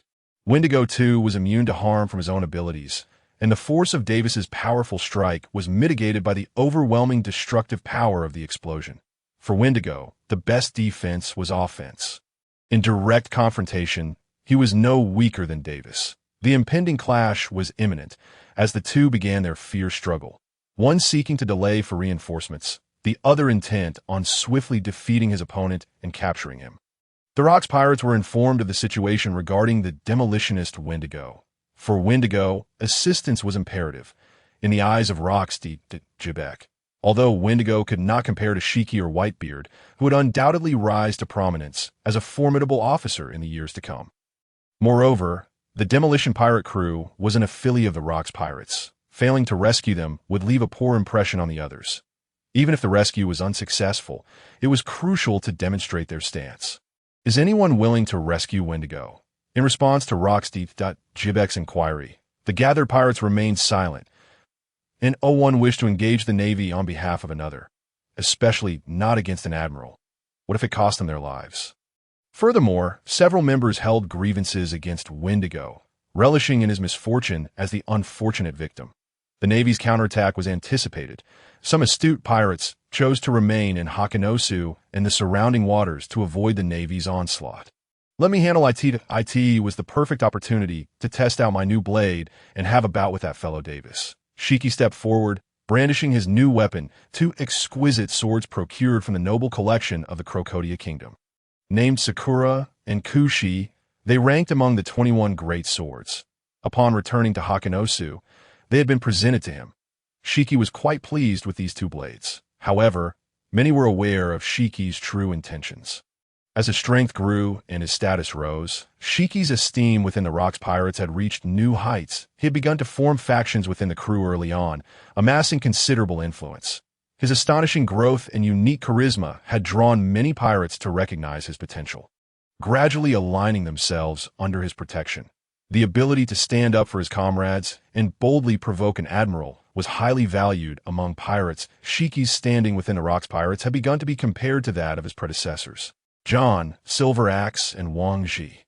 Jibek paid little heed to this scene, confident in his ability to suppress all. Shiki was still in the early stages of his development. Above him loomed the more powerful figures of John, Silver Axe, Wang Ji, and the Four Emperors. Although time might not be on their side, and the likelihood of saving Wendigo was slim, Shiki's character would not allow him to leave without making a mark. This was also the intention of Rocks Jibek, to inform the others of this news, for the Navy would certainly not confine their efforts to Wendigo alone. There were likely other targets as well. The Navy dispatched merely one admiral, yet the New World is currently home to 3 admirals and 20 vice admirals, 4 of whom are candidates for the admiral rank. The 18 fortresses in the New World correspond to 18 vice admirals, with 5 additional officers dispatched from headquarters, minus 3 who perished in battle, resulting in a total of 20. Although the Navy possesses 46 fortresses, it does not imply the presence of 46 vice admirals. The 13 new Navy fortresses in the New World account for only 33, of which 20 hail from the four seas. Moreover, the Navy headquarters has established a contingent of 27 vice admirals, 9 of whom are from the four seas. To counteract the influence of the four seas faction over headquarters, they have no choice but to continuously promote younger officers from the headquarters, thereby numerically suppressing the four seas faction within the Navy. Additionally, during these tumultuous times, there is an urgent need for formidable fighting strength that in such chaotic periods, promotions occur with relative rapidity, providing more opportunities. Conversely, most of these vice admirals lack substantial strength, merely appearing intimidating in numbers. Such a formidable force is indeed powerful. It is inconceivable that only one individual would be dispatched. A warning has been issued, and if it is disregarded, then the consequences shall be deserved. On Flame Island, the fierce battle lasted a full 3 hours before finally reaching its conclusion, despite Wendigo's reliance on the explosive fruit's capabilities. His destructive power is not inferior to that of Davis. However, he is burdened by rapid physical exhaustion, while Davis, endowed with greater martial prowess and the abilities of an ancient demon fruit user, possesses far superior endurance. Navy, I shall not yield. Wendigo gasped heavily, his skin flushed a vivid red. Particularly, his entire right arm glowed with a crimson light, fissures resembling molten lava appearing upon it. He was about to employ his ultimate technique. Once unleashed, the outcome would be irrevocable and signify that Wendigo had reached his limit, driven to the brink of despair. Danger! He intends to self-destruct. Davis's expression shifted as he fixated on Wendigo's nearly ignited right arm. Sensing a grave threat, he could surmise what Wendigo was about to attempt. However, it was too late. Wendigo had already lunged towards Davis, delivering a fiery punch. Davis braced himself against the blow, utilizing the impact to create distance from Wendigo. Yet, Wendigo would not afford him this opportunity. His fist neared Davis's head. Davis's entire left arm disintegrated into dust like withered foliage. This served as a catalyst. Terrifying energy erupted instantaneously, engulfing both figures entirely. Within moments, a catastrophic explosion ensued, the expanding crimson hemisphere swallowing a significant portion of the island. The destructive force was staggering, as Wendigo utilized his own arm as the vessel for the explosion, yielding an effect of astonishing terror. Under such an explosion, the entire sea trembled and colossal waves surged forth. Admiral! The Navy personnel aboard the warship gazed in shock at the scene, mentally preparing for the worst. Suddenly, one Navy officer spotted a shadow emerging from the explosion, plunging into the water, faintly recognizing the tattered cloak of justice. Quick! Rescue! Someone has fallen into the water. It could very well be the Admiral. Davis had not perished. At the critical moment, he had enveloped his body in armament hockey, combined with his remarkable vitality and physique, allowing him to survive the horrific explosion. However, he succumbed to unconsciousness, and had no one discovered him. He might have drowned in the sea. Even so, Davis was gravely injured. Cough, cough. Upon regaining consciousness, Davis gritted his teeth against the pain, forcing himself to rise. The ship's doctor had managed a rudimentary treatment upon his immediate recovery. Let us check the island. We must not allow that fiend to escape. But Admiral, your injuries? These are mere trifles. Capturing the pirate is of utmost importance. The island lay scorched inch by inch, radiating intense heat in the aftermath of the explosion. Wendigo did not flee. He had nearly reached his physical limits during the blast. Having expended too much energy, he lay unconscious, his empty right arm offering little resistance. Arrest him, Davis commanded, surveying the incapacitated Wendigo. Thus, Wendigo was vanquished by Davis, shackled in sea stone handcuffs, and taken captive. We must retreat. Davis was unwilling to linger. The Rock's pirates had surely received word, and reinforcements could be en route. With this thought, the figure of Shiki the lion flashed through his mind that if there were indeed reinforcements, it was highly likely to be Shiki. Despite Davis's desire for vengeance, given his current state, he risked his life in the process. Having endured Wendigo's self-destructive strike, his combat capabilities were severely diminished. alert the nearby Navy divisions to heighten vigilance. Just as he anticipated, 1 hour after their departure, Shiki arrived at Flame Island. Has it already concluded? Too late. Shiki had foreseen this.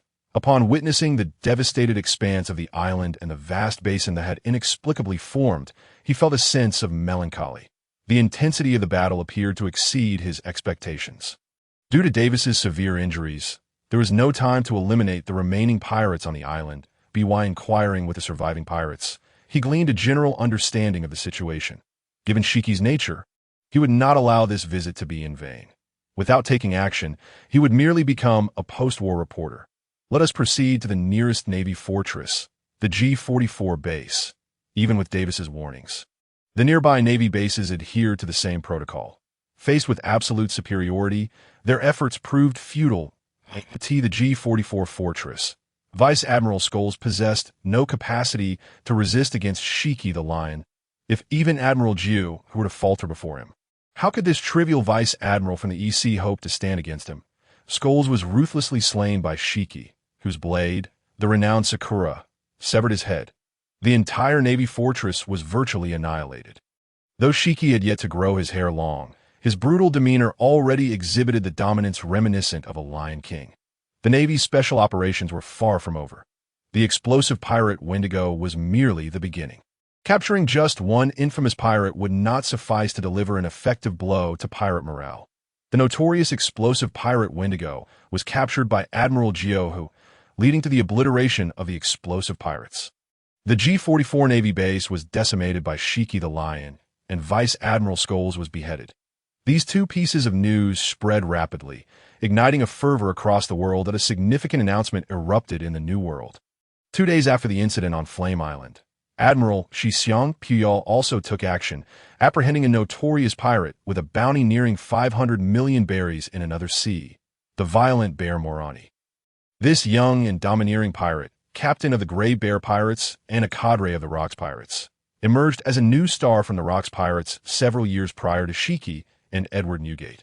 He possessed the potential to become a core fighting force within the Rocks Pirates.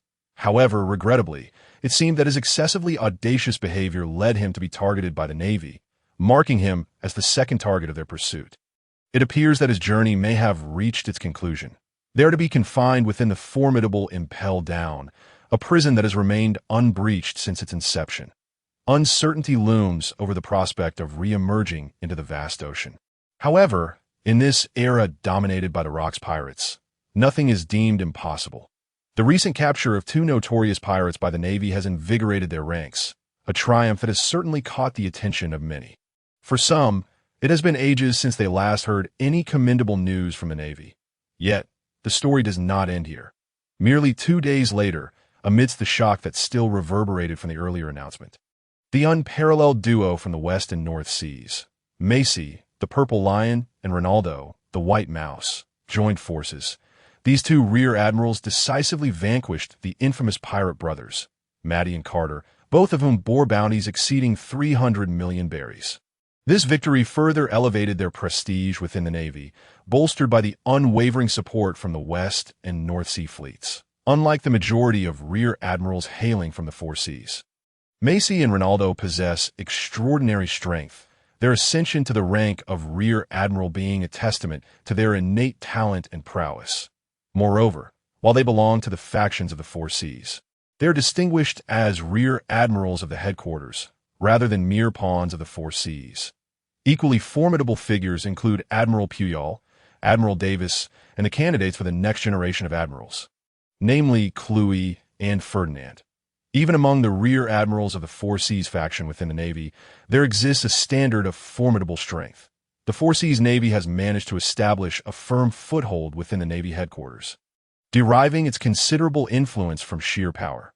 Conversely, due to Marshal Black's excessive promotion of younger rear admirals, many of them find themselves lacking in both strength and influence within the Navy.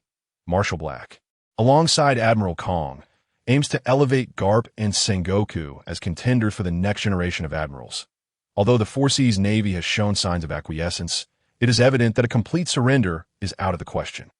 Continuing to support the rise of Macy and Ronaldo is indicative of a trend to pit them against the favored candidates, Garp and Sengoku, in a bid to secure a position as a candidate for admiral. The number of candidates for the admiral position may not be strictly limited, but it is certainly not abundant either. Presently, the Navy has 4 candidates for the admiral position, and the path to becoming an admiral remains long and arduous. Consequently, hopes are pinned on the younger officers. Previously, Macy and Ronaldo were viewed as the Navy's most promising prospects. Now, however, the emergence of Garp and Sengoku, selected by Admiral Kong, poses an even greater challenge. To enhance the competitive edge of these two alongside Garp and Sengoku.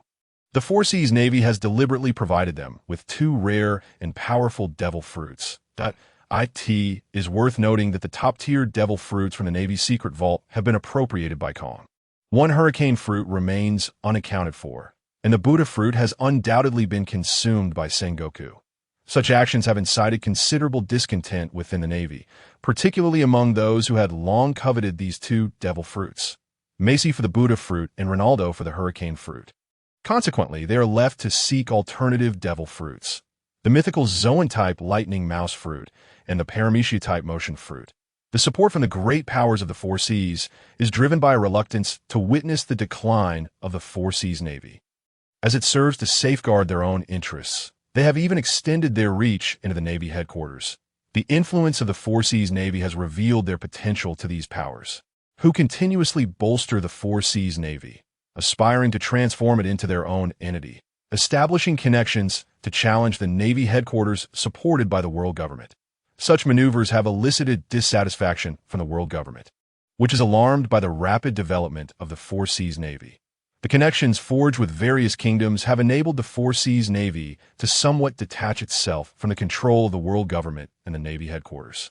The world government had not anticipated that while it sought to dominate the world through the Navy, the kingdoms were simultaneously eroding the Navy's power and undermining the very foundation of the world government. Behind the various leaders of the Four Seas factions, ties with certain allied nations are not uncommon.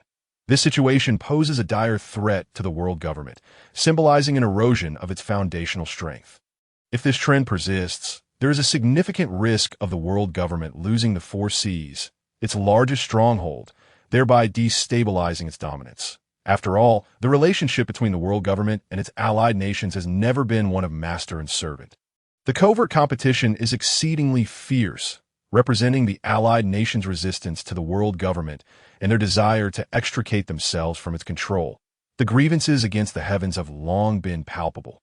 Supporting the Four Seas Navy is merely one avenue. Allied nations are now actively seeking alternative routes. Strengthening the military capabilities of the kingdoms is one such strategy, redirecting their focus to a different path. No one would place all their hopes on a single route. Many allied nations are prepared for the eventuality of the Four Seas Navy facing suppression. Indeed, when the leaders of the Four Seas Navy are reassigned to the Grand Line, this notion becomes increasingly evident. The Four Seas Navy may well be a pawn for the allied nations to test the resolve of the world government.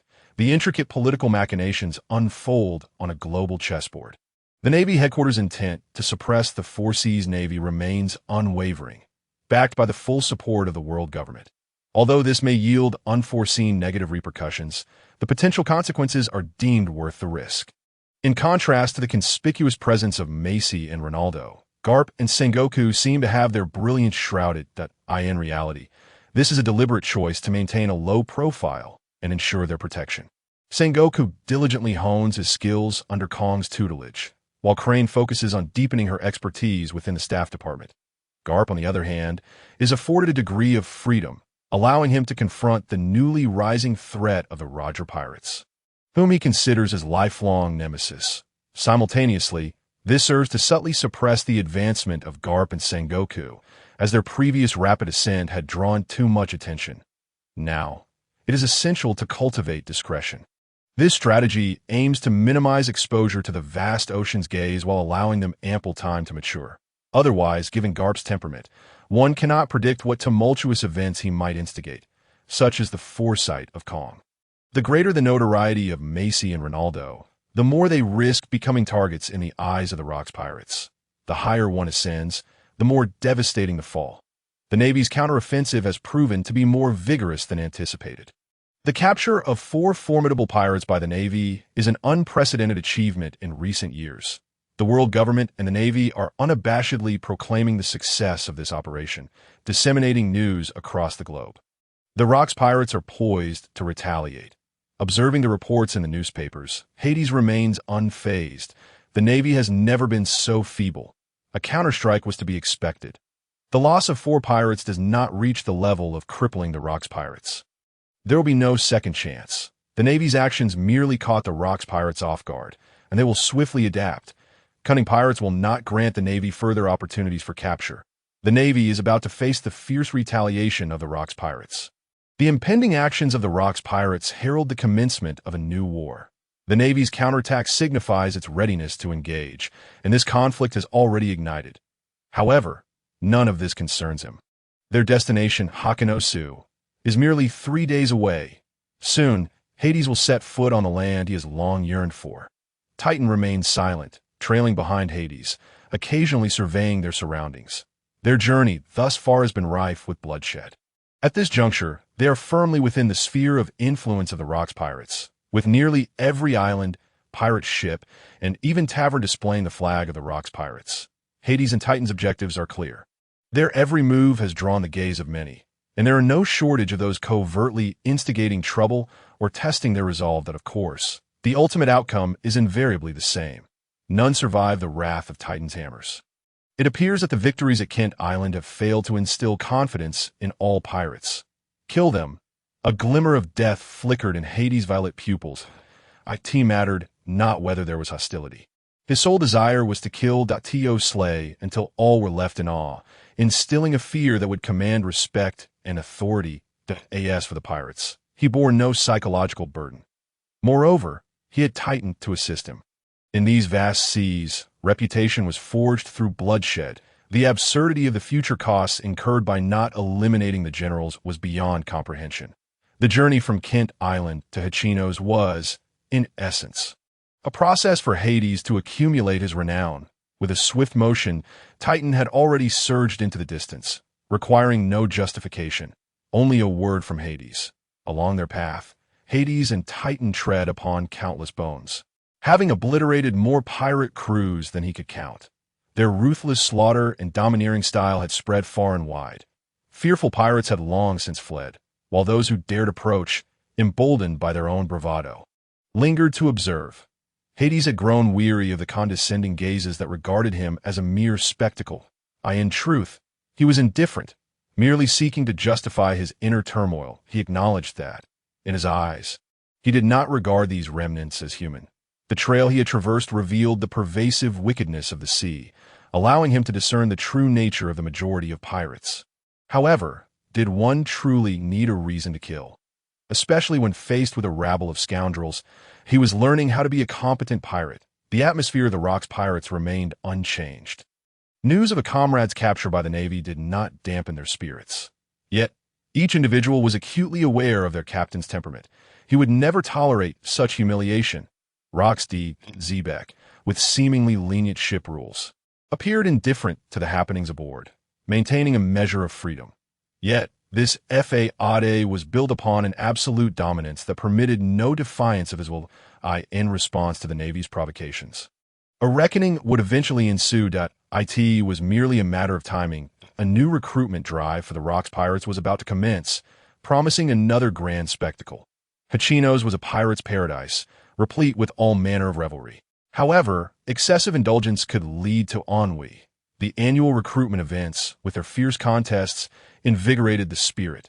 The previous year's recruits from the Rock's pirates would undoubtedly take an interest in the newcomers. This time of year was a jubilant celebration for Hachinos. Even some of the formal crew members of the Rock's pirates would join in, raising the stakes for the fresh recruits. However, there were numerous instances of new entrants being overturned by veterans. In the face of a Navy ambush, the members of the Rock's pirates remained calm, while the affiliated pirate crews grew anxious, whether it was the Blasting Pirates or the Grizzly Bear Pirates. They were among the top affiliates of the Rock's pirates. If they too were defeated, how could they escape the Navy's scrutiny? In such circumstances, even if the Rock's pirates received word and dispatched reinforcements, it would be of little use as timely assistance was unattainable. Even the Wolfman Pirates, the Golden Pirates, and the Violent Pirates, three crews led by the three great kings of the Rocks Pirates, were beginning to feel restless. The might of the Rocks Pirates was formidable. If the Navy sought to confront them, it would not be a daunting task, especially now that the New World Navy possessed an impressive array of combat power. Only by retreating to the territory of the Rocks Pirates could they find solace. The sense of crisis among pirates was palpable. Following the spread of news, numerous wandering pirate crews turned their gaze toward Hachinos, or drew closer to its surrounding waters. They sought to distance themselves from the Navy's sphere of influence, remaining in areas the Navy dared not encroach upon, thereby evading their attention.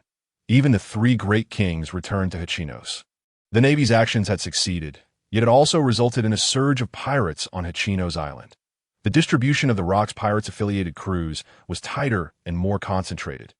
This indicated a stronger cohesion within the Rocks Pirates, allowing Rocks Hades to summon all pirates with greater ease. They could amass the full might of the Rocks Pirates in a shorter time, ready to transform into a war machine, capable of unleashing astonishing power at any moment. For the Navy, the Rocks Pirates would become increasingly challenging to contend with. This island was indeed rather dull. Upon arriving at Hachinos Island's port, Hades formed a preliminary impression of the place.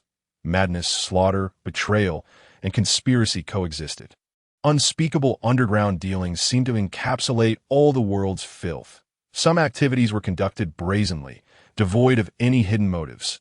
This was the epicenter of the New World, the heart of piracy, a nexus of sin. Perhaps only the domain of the celestial dragons could rival it. Hades' arrival went unnoticed, as the pirates were preoccupied with battling for their own interests. Furthermore, on this island, there were simply too many pirates of considerable notoriety. Hades felt insignificant amidst them. Kill, annihilate those wretched dogs, seize their treasures. Two factions of pirates began a brazen skirmish over a portion of treasure. Many watched covertly, hoping to reap the benefits of another's conflict. Such occurrences were all too common on this island, especially after the Rocks Pirates returned with plunder from the Crotia Kingdom. Those unsatisfied with their haul naturally turned their gaze toward others. This was the culture of Hachinos, the tenet of the Rocks Pirates.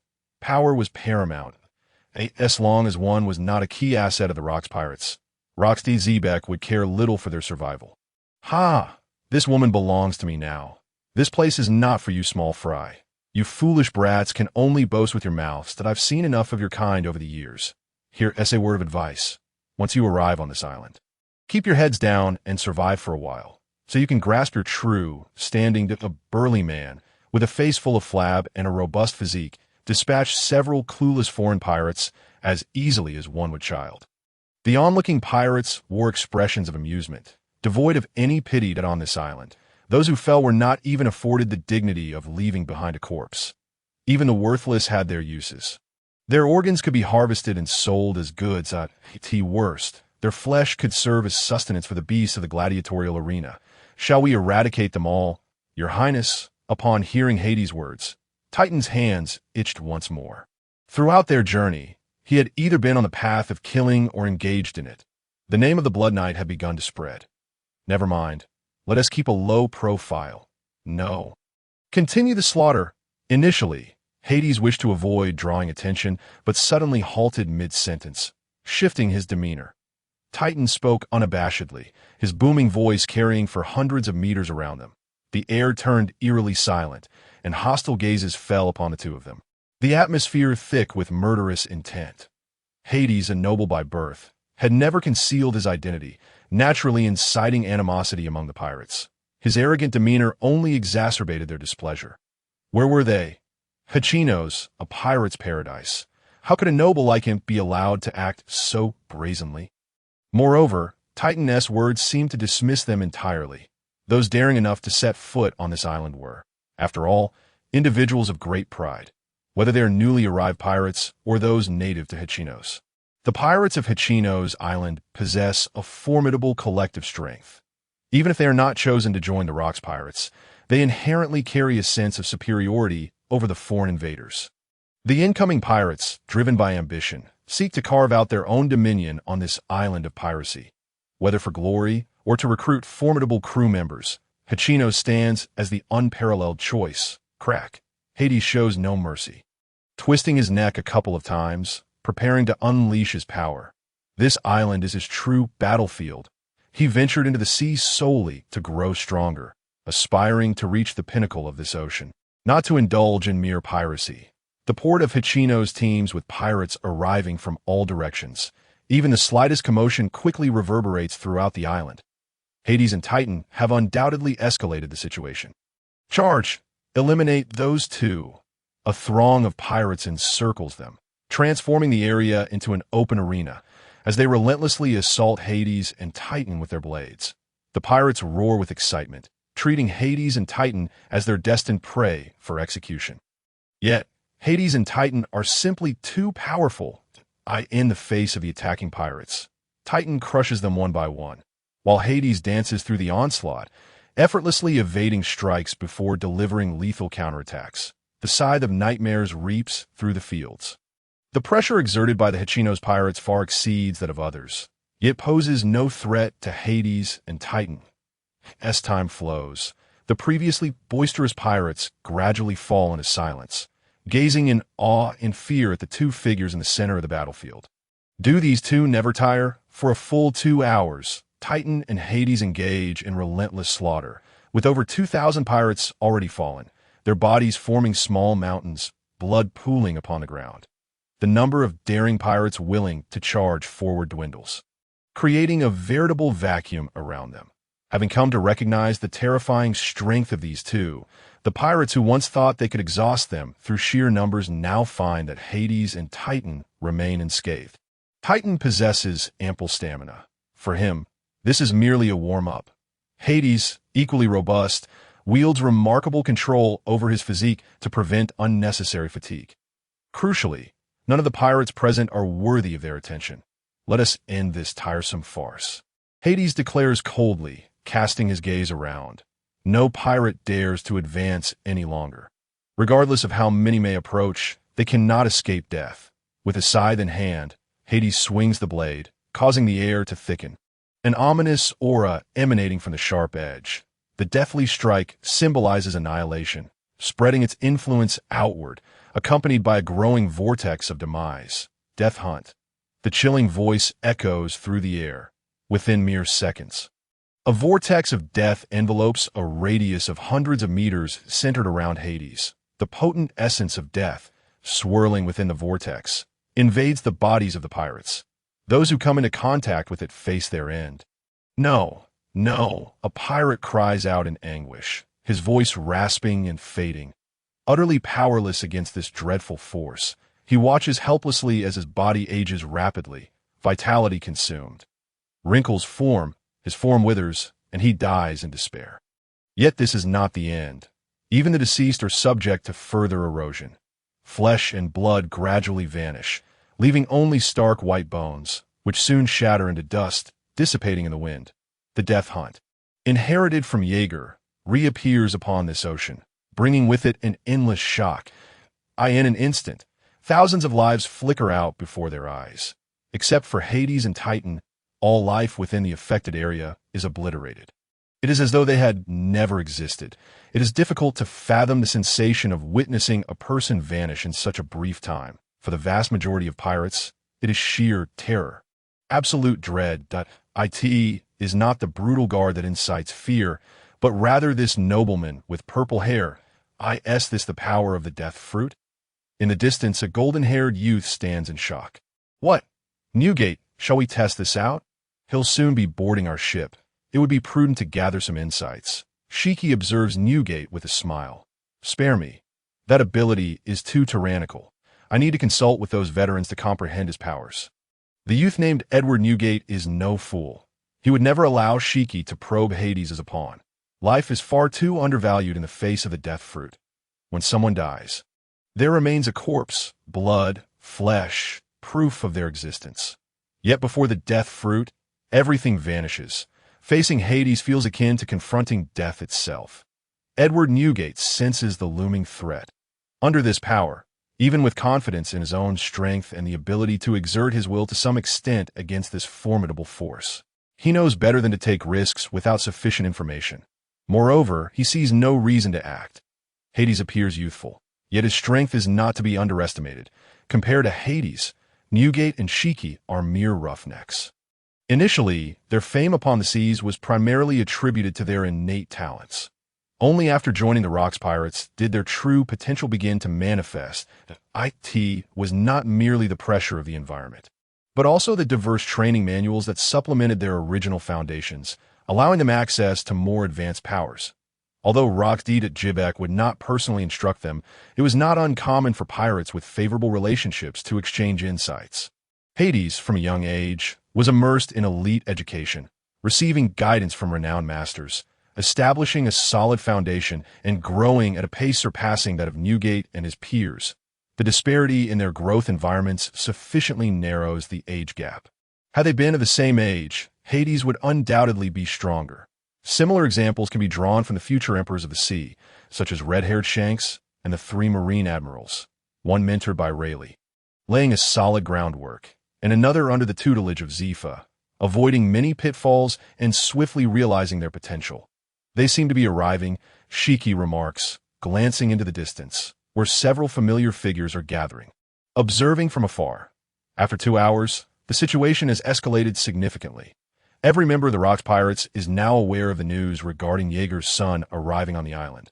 Curious crewmates flock to witness the spectacle, and it proves to be a fortuitous choice, lest they miss out on an extraordinary performance that a group of relatively weak pirates can hardly draw out the true strength of these two. After battling for 2 hours, the depth of their prowess becomes evident, and the final display of the Death Fruit's power undoubtedly injects a potent adrenaline rush into their hearts that, how nostalgic. Some of the veterans of the Rocks Pirates, such as John, Silver Axe, and Wang Ji, who joined the crew in its early days, have witnessed firsthand the sheer terror that is Jaeger. Apart from Roxdeed, there exists no one who could rival him. Observing the potential that Hades is now exhibiting, it is evident that he possesses the capability to evolve into the next Jaeger, with his shadow unmistakably present. Such a remarkable performance has led many to realize that plotting against Hades in secrecy is utterly futile. With Hades's formidable strength, he has already earned the right to become an officer. Despite some disparity when compared to the likes of Shiki and Edward Newgate, it is merely a matter of age. In a few short years, he will undoubtedly mature and stand shoulder to shoulder with Shiki and the others, ultimately becoming a core officer of the Rocks Pirates, second only to Captain Rocks himself. Unless unforeseen circumstances arise, Hades is destined to avoid an untimely demise. Roxdeed is known to protect the young prodigies he favors, allowing them to flourish under his aegis. Only a fully matured monster can truly be considered a monster.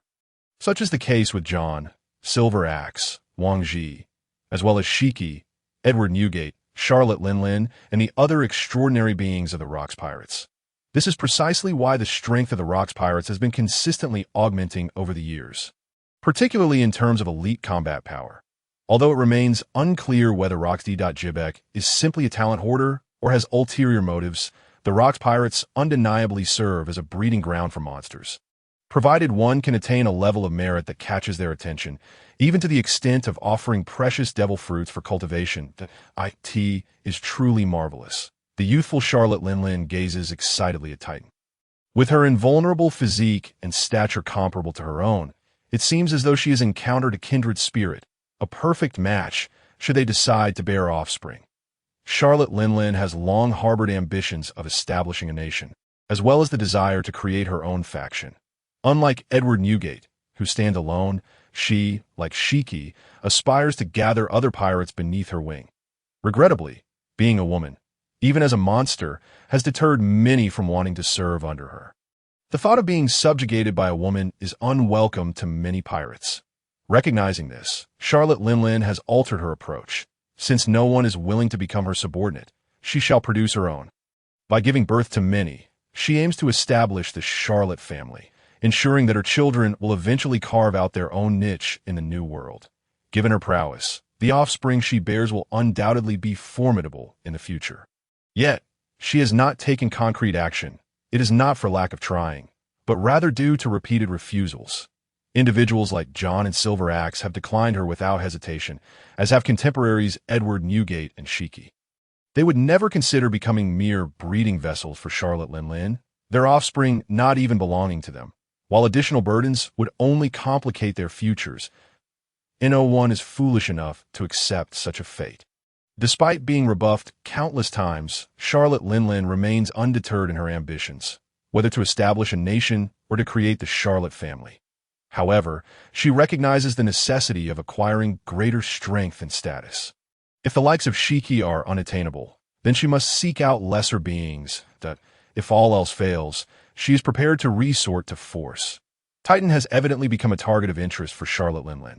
The long-faced bred, observing Charlotte Linlin's intentions, cannot help but sigh.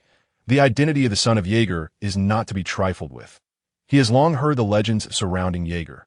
Nevertheless, since Charlotte Linlin desires it, he will do his utmost to assist her. For the 40-year-old bred, regardless of his initial motives, watching Charlotte Linlin mature feels akin to witnessing his own daughter grow. Meanwhile, Titan shivers involuntarily, puzzled by the sudden chill. As the overwhelming majority of the Rock's pirates acknowledge Hades, there remain some who look down upon him, but a pirate steps forward, capturing the attention of many. It is the maniacal Rayman. What could he possibly want? An intriguing event is about to unfold. Those familiar with Rayman were amused expressions, for he embodies the very essence of a madman, brash and arrogant. Yet, it is undeniable that Rayman is a formidable pirate, boasting a bounty exceeding 200 million berries, and he is no weakling within the Rock's pirates. Approaching Hades, Rayman wears a smug grin, his gaze filled with disdain and jealousy. You little brat, strength means nothing in the new world. As a veteran, allow me to educate you. Only hockey matters. With that, Rayman envelopes his hands in a black, translucent aura of hockey, which rapidly spreads to cover his entire body. He regards Hades with unwavering confidence, reveling in the attention directed toward him, oblivious to Hades's increasingly indifferent demeanor, nor the scornful gazes from those around him. Consumed by jealousy, Rayman resents Hades for possessing such potent devil fruit abilities. To him, Hades has yet to master hockey and relies solely on the power of his devil fruit. He believes he could easily combat ordinary pirates for 2 hours without pause, convinced that he possesses the strength to do so. While the powers of the death fruit are formidable, they can be countered entirely with Hakai's. Oh, what if he is the son of Jaeger? Without hockey, he is ultimately no match for me. Rayman muses, unleashing a burst of incredible speed as he charges toward Hades, appearing at his side in an instant. With all his might, he aims to deliver a devastating punch, using his overwhelming hockey to crush the son of Jaeger. Serving as a stepping stone, that fool, idiot, he has done for. Yet, Rayman remains blissfully unaware that his actions are perceived as a mere jest by others. A violet shadow flits by. Hades, wielding nightmares in his left hand, effortlessly deflects Rayman's punch. Before Rayman can even react, Hades' right hand, akin to a dragon's claw, seizes his head. The dark purple hockey enveloping Hades' right hand flows ominously, a terrifying force gripping Rayman's head, leaving him no chance for resistance. Intense pain surges through Rayman, threatening to split his skull as a wave of dread washes over him. What gave you the impression that I lack hockey? A calm voice resonates in Rayman's ears. Skull splitter! Hades does not hesitate. With a forceful motion of his arm, augmented by the explosive power of hockey, he invades Rayman's body directly. Boom! The head of Lehman burst as if it had plummeted from the sky like a watermelon. Blood and brain matter splattering in all directions. The ejected fluid was instantly obliterated by the deathly power clinging to Hades, ensuring that not a speck of impurity touched him. Even the foreign substances on Hades' hand were thoroughly eroded by the force of death. Such a display once again astonished the onlookers. While they had suspected that Hades had awakened his conqueror's hockey, they were unprepared for the extent of his mastery. The external manifestation and internal destruction of hockey were skills that many of their officers had yet to acquire. The technique of internal destruction remained elusive to most, yet Hades had already mastered it with remarkable proficiency. In the realm of pure armament hockey, Hades ranked among the top 3 within the Rock's pirates. Even the few kings could only manage the flow and external projection of hockey. The art of internal destruction was rather profound, and for some, its significance was negligible. IT could only unleash its full potential in the hands of martial arts masters. If an enemy wielded a weapon, they would be immune to the effects of internal destruction, as it wouldn't strike them. Conversely, if one wielded a weapon themselves, the practical application of this technique was rendered futile. To be frank, it was somewhat effective against the beastly Kaido or martial arts specialists. However, facing a swordsman like Shiki, it was rather lackluster, unless a hit was scored, of course. Suddenly, Hades turned his head. A familiar boisterous laughter resonated. Thud! Thud! With the approaching footsteps, many pirates felt their hearts race. Accompanying them was the terrifying aura of Haki, bringing forth an overwhelming pressure that made them tremble in fear. An endless torrent of energy and Haki erupted with maniacal fervor alongside the laughter. The once bright noon was engulfed in darkness, with ominous clouds resembling a funnel, seemingly intent on swallowing the entire island. Roxdee Jibek, the strongest being in this world, had arrived, having been in this world for quite some time. It was Hades' first encounter with such a terrifying oppressive force, one capable of inflicting tangible harm. The earth trembled and fissures appeared as pirates knelt, unable to rise. Rox stood nearly 3 meters tall, his octopus-like red hair exuding an aura of wild dominance. This singular individual subdued the entire world with his might. He strode forward, arms crossed, surveying all with an imperious gaze, ultimately fixating upon Hades. Subsequently, the conqueror's Haki targeted Hades, an unimaginable ferocity imbued with an undeniable will to dominate the world. Faced with the onslaught of this Haki, how could Hades dare to show weakness? A similar aura erupted from within Hades, a chilling presence reminiscent of the underworld, embodying the very essence of royal ambition. Hades was the crown prince, the future king of the kingdom of Kronos, bearing the weight of his nation's future. Wielding the power of life and death over countless souls, how could he afford to falter? In terms of spirit and ambition, Hades had never conceded to anyone. Unfortunately, he was up against Roxdee. Jibek, the current strongest in the world. The Hades spirit was entirely suppressed, subjected to a comprehensive domination. However, to everyone's astonishment, Hades managed to withstand the pressure exerted by Roxdee Jibek. Though he could only defend his own territory, he successfully halted Rox's further oppression, standing firm like a castle amidst a storm. Rox did not pursue the matter further. Upon witnessing Hades endure his aura, a look of satisfaction glimmered in his eyes as he withdrew his pressure. Hades, this must be our first meeting. From now on, you shall be a member of the Rox Pirates. Rox declared decisively. It seems I have no reason to refuse, considering the effort it took to arrive here. Hades replied with a soft chuckle, seemingly unburdened by the weight of the situation, which struck others as somewhat peculiar, but a select few understood that the son of YG had fully earned Captain Rox's recognition.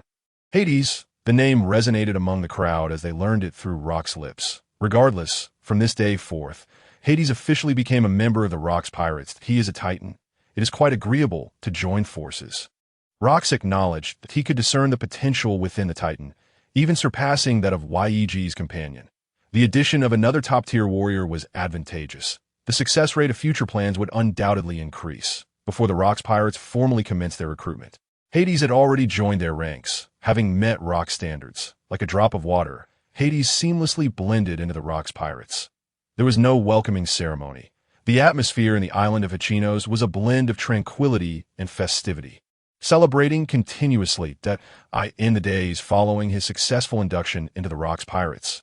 Contrary to others' expectations, Hades remained exceptionally low-key. Aside from exploring the entirety of Hachinos, he acquainted himself with 3 pirates. One was Edward Newgate, the future pirate king known as Whitebeard, the strongest man in the world. Within the Rox Pirates, Edward Newgate had not established his own faction. His dream of family seemed somewhat laughable in the eyes of other pirates. Having sent most of his acquired treasures back to his homeland, he was, in essence, impoverished. Without riches, how could any pirate be inclined to follow him? Moreover, at that moment, Edward Newgate harbored no such intentions. Meeting Edward Newgate was, in fact, an accident. While Hades was at a bar, Newgate approached with a bottle of liquor, sitting across from Hades in an attempt to strike up a conversation. His true aim was to mooch drinks without paying. The bottle he held had also been acquired from other pirates. After all, Hades was genuinely wealthy, his identity as the son of Yeg backing him with the superpower of the kingdom of Kronos. Initially, only a select few high-ranking individuals were aware of Hades' background, but with his arrival, all of it came to light. The first order of business after joining the Rocks Pirates was to invest in a lavish villa on Hechinos. Living on Hechinos required funds. Various industries on the island were cloaked in myriad forces, all of which bowed to the Rocks Pirates and paid protection fees. Thus, the entire island was essentially an asset of the Rocks Pirates.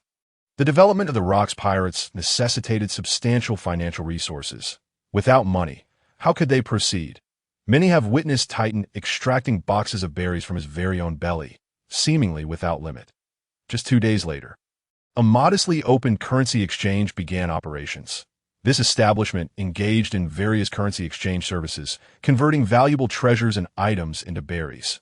Hakanosu has become a nexus for treasures of the New World. An unknown number of riches having converged here.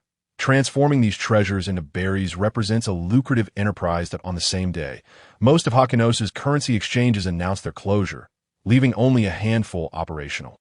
Those that remained offered fair prices, with exchange rates slightly higher than other establishments, naturally attracting the attention of numerous pirates. Pirates, driven by profit, would not overlook an exchange offering better rates. 2 days later.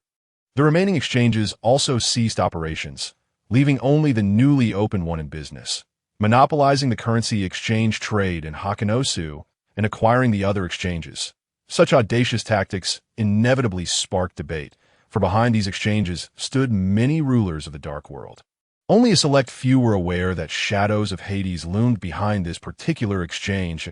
It remains a mystery how he compelled numerous dark rulers to yield. Yet those in the know harbored a deeper apprehension towards Hades.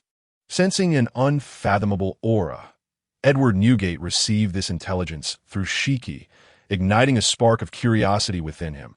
Apart from seeking free drinks, he was also inclined to forge connections.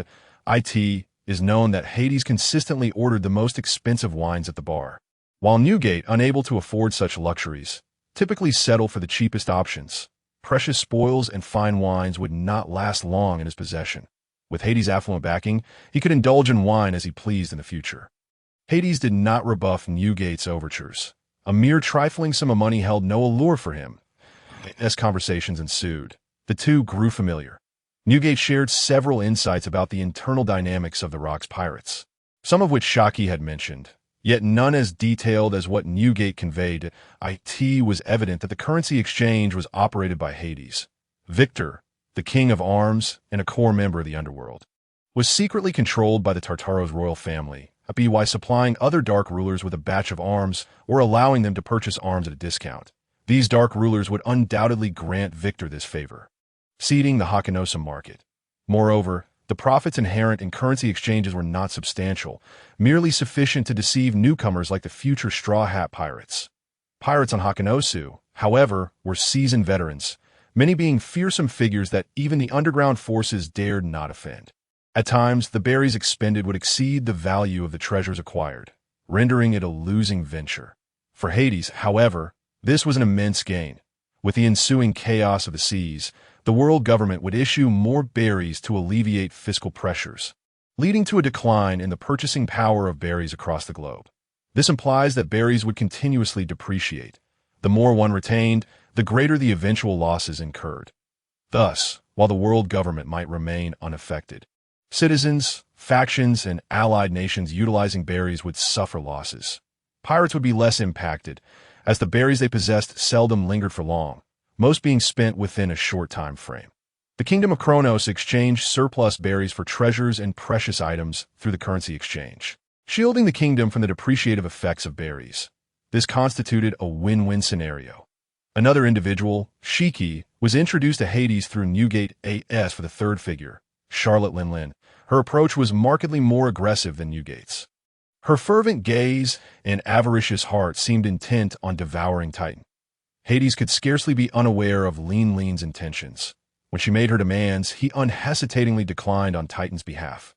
Even so, Linlin feigned abandonment of her pursuit, outwardly engaging with Hades, while inwardly she had not relinquished her quest for Titan. This was something Hades could not overlook. Establishing a connection with the future Emperor of the Sea would undoubtedly be advantageous for him. And thus, he did not refuse that. It must be said that the youthful Charlotte Lin was truly beautiful, a goddess in the hearts of countless pirates. However, as the saying goes, there is no such thing as an everlasting thief. Thus, Hades would one day deeply regret not severing ties with Lin. The annual recruitment event of the Rocks Pirates was merely days away. During their time in Hakonisu, Hades and Titan did not relent in their pursuit of strength. They engaged in mutual sparring, as well as bouts with Edward Newgate and even Charlotte Lin. Training, combat, honing techniques, and unlocking bodily potential were their focus. The several naval warships docked served as tools for Hades and Titan's training. Simply relying on their strength to drag the massive naval vessels, which were laden with unknown heavy items, increased the challenge. However, Hades sensed a pair of eyes observing him from the shadows, devoid of hostility. In truth, he had also detected them. They were remnants of his father, the former death god Jaeger's old guard. This legacy left by his father meant that for a royal heir like Jaeger, the subordinates he recruited were often nurtured as family retainers, destined to become integral members of the kingdom of Kronos in the future. Some of these individuals had followed Jaeger even before the establishment of the Rocks Pirates, primarily joining Jaeger's ranks at the inception of the crew. Excluding those who perished in revenge for Jaeger's death, the remaining members were elite warriors, renowned figures within the Rocks Pirates. Even the younger pirates, having matured over a decade, with the very least rank as mid-level pirates if they had not fallen. The Tyrant Ball, the Undertaker Calloway, and the Blade Edge, all of whom boasted bounties exceeding 500 million berries, held positions equivalent to Edward Newgate and Shiki within the Rocks Pirates. Additionally, the Death Bard Karsus, a Paramecia-type sound wave fruit user, possessed a bounty of 460 million berries. Among the surviving members of the Rocks Pirates, only these four had been with Hades' father Jaeger prior to the crew's formation. The rest of Jaeger's old guard, barring those who had joined other formidable pirate crews, typically rallied around these four. This exemplifies Jaeger's enduring influence within the Rocks Pirates, a power still formidable today. In the future, it would rival the strength wielded by an Emperor of the Sea. For Hades, the potential to win them over was entirely within reach. Thus, he could amass a vast force in a single stroke. Should he bring them back to the kingdom of Kronos, it would undoubtedly bolster the kingdom's military might. Regardless, in these seas, the struggle for supremacy remains the eternal theme, both now and in the future. Even if one does not vie for power, one cannot exist without strength. Within the Rocks Pirates, he must also seize his own power. The first step in establishing his own influence is to win over his father's old guard. Presently, his standing within the Rocks Pirates pales in comparison to other pirates. Since Hades sensed no malice, it indicated an opportunity to recruit them. His previous performances had garnered a degree of their recognition. The only thing he currently lacked was perhaps his own strength. The weak submit to the strong. Without the pressure of power, how could others be inclined to bow down to him? However, Hades was not anxious. He required several more years of growth. The Rocks Pirates could still roam the seas for over a decade. Currently, it is the year 1471 of the Sea Era, and the Rocks Pirates are expected to disband around 1485, granting him ample time to mature. Furthermore, the second phase of the Rocks Pirates' confrontation with the Navy and the world government was only just commencing. Prior to that, there was one individual whom Hades was quite confident he could win over, the Death Bard Karsus. A self-proclaimed talented bard with mediocre skills, he was the most loyal servant and fervent follower of the death god Jaeger. While they observed Hades, he, too, was discreetly watching them. Karsus, with a heart that trembled with excitement and fervent eyes that could hardly be concealed, bore an almost religious fervor for Hades in Hades' perception of emotions. Karsus' wildly fluctuating feelings shone like the SUNIT led Hades to suspect that should he appear before Karsus, no words would be necessary for Karsus to bow before him. With this first recruit, the subsequent ones would likely come more easily. Karsus was a pivotal figure among Jaeger's old guard, and his strength ranked just below Ball, Calloway, and Edge. He was prepared to die for Jaeger and was among the foremost in seeking vengeance against the Navy. Second only to his mother, Nyx, Given Nyx's recent activities and the many pirates involved in retaliatory actions against the Navy, Karsus was one of them. His mother had also advised him that to win over Jaeger's old guard, Karsus was the first target to pursue. With Karsus' influence, as his strength increased and his status within the Rocks Pirates rose, these old guards would return under his protection. In this regard, Hades held a significant advantage over Shiki. Despite possessing immense potential, Shiki remained a rising star within the Rocks Pirates. Not to mention the numerous formidable individuals at his level. Just John, Silver Axe, and Wang Ji were his superiors, all still in their 30s and yet to reach their peak. Should anyone wish to align with a promising candidate, those three would undoubtedly take precedence. Whereas Karsus, a mere inquiry would suffice to uncover the truth. The east of Achinos lies a modest and unadorned chapel nestled at the foot of a grove-laden hill. Bathed in the soft glow of the setting sun, the night descends quietly, heralding the subtle arrival of Hades. The chapel stands devoid of a door, and as Hades strides towards it, an air of dampness and shadow envelopes him. A glance within reveals an empty sanctuary. Its floor, benches, and even windows appear meticulously tended. Hades is acutely aware that Karsus is present within, having already sensed that slightly agitated gaze directed at him.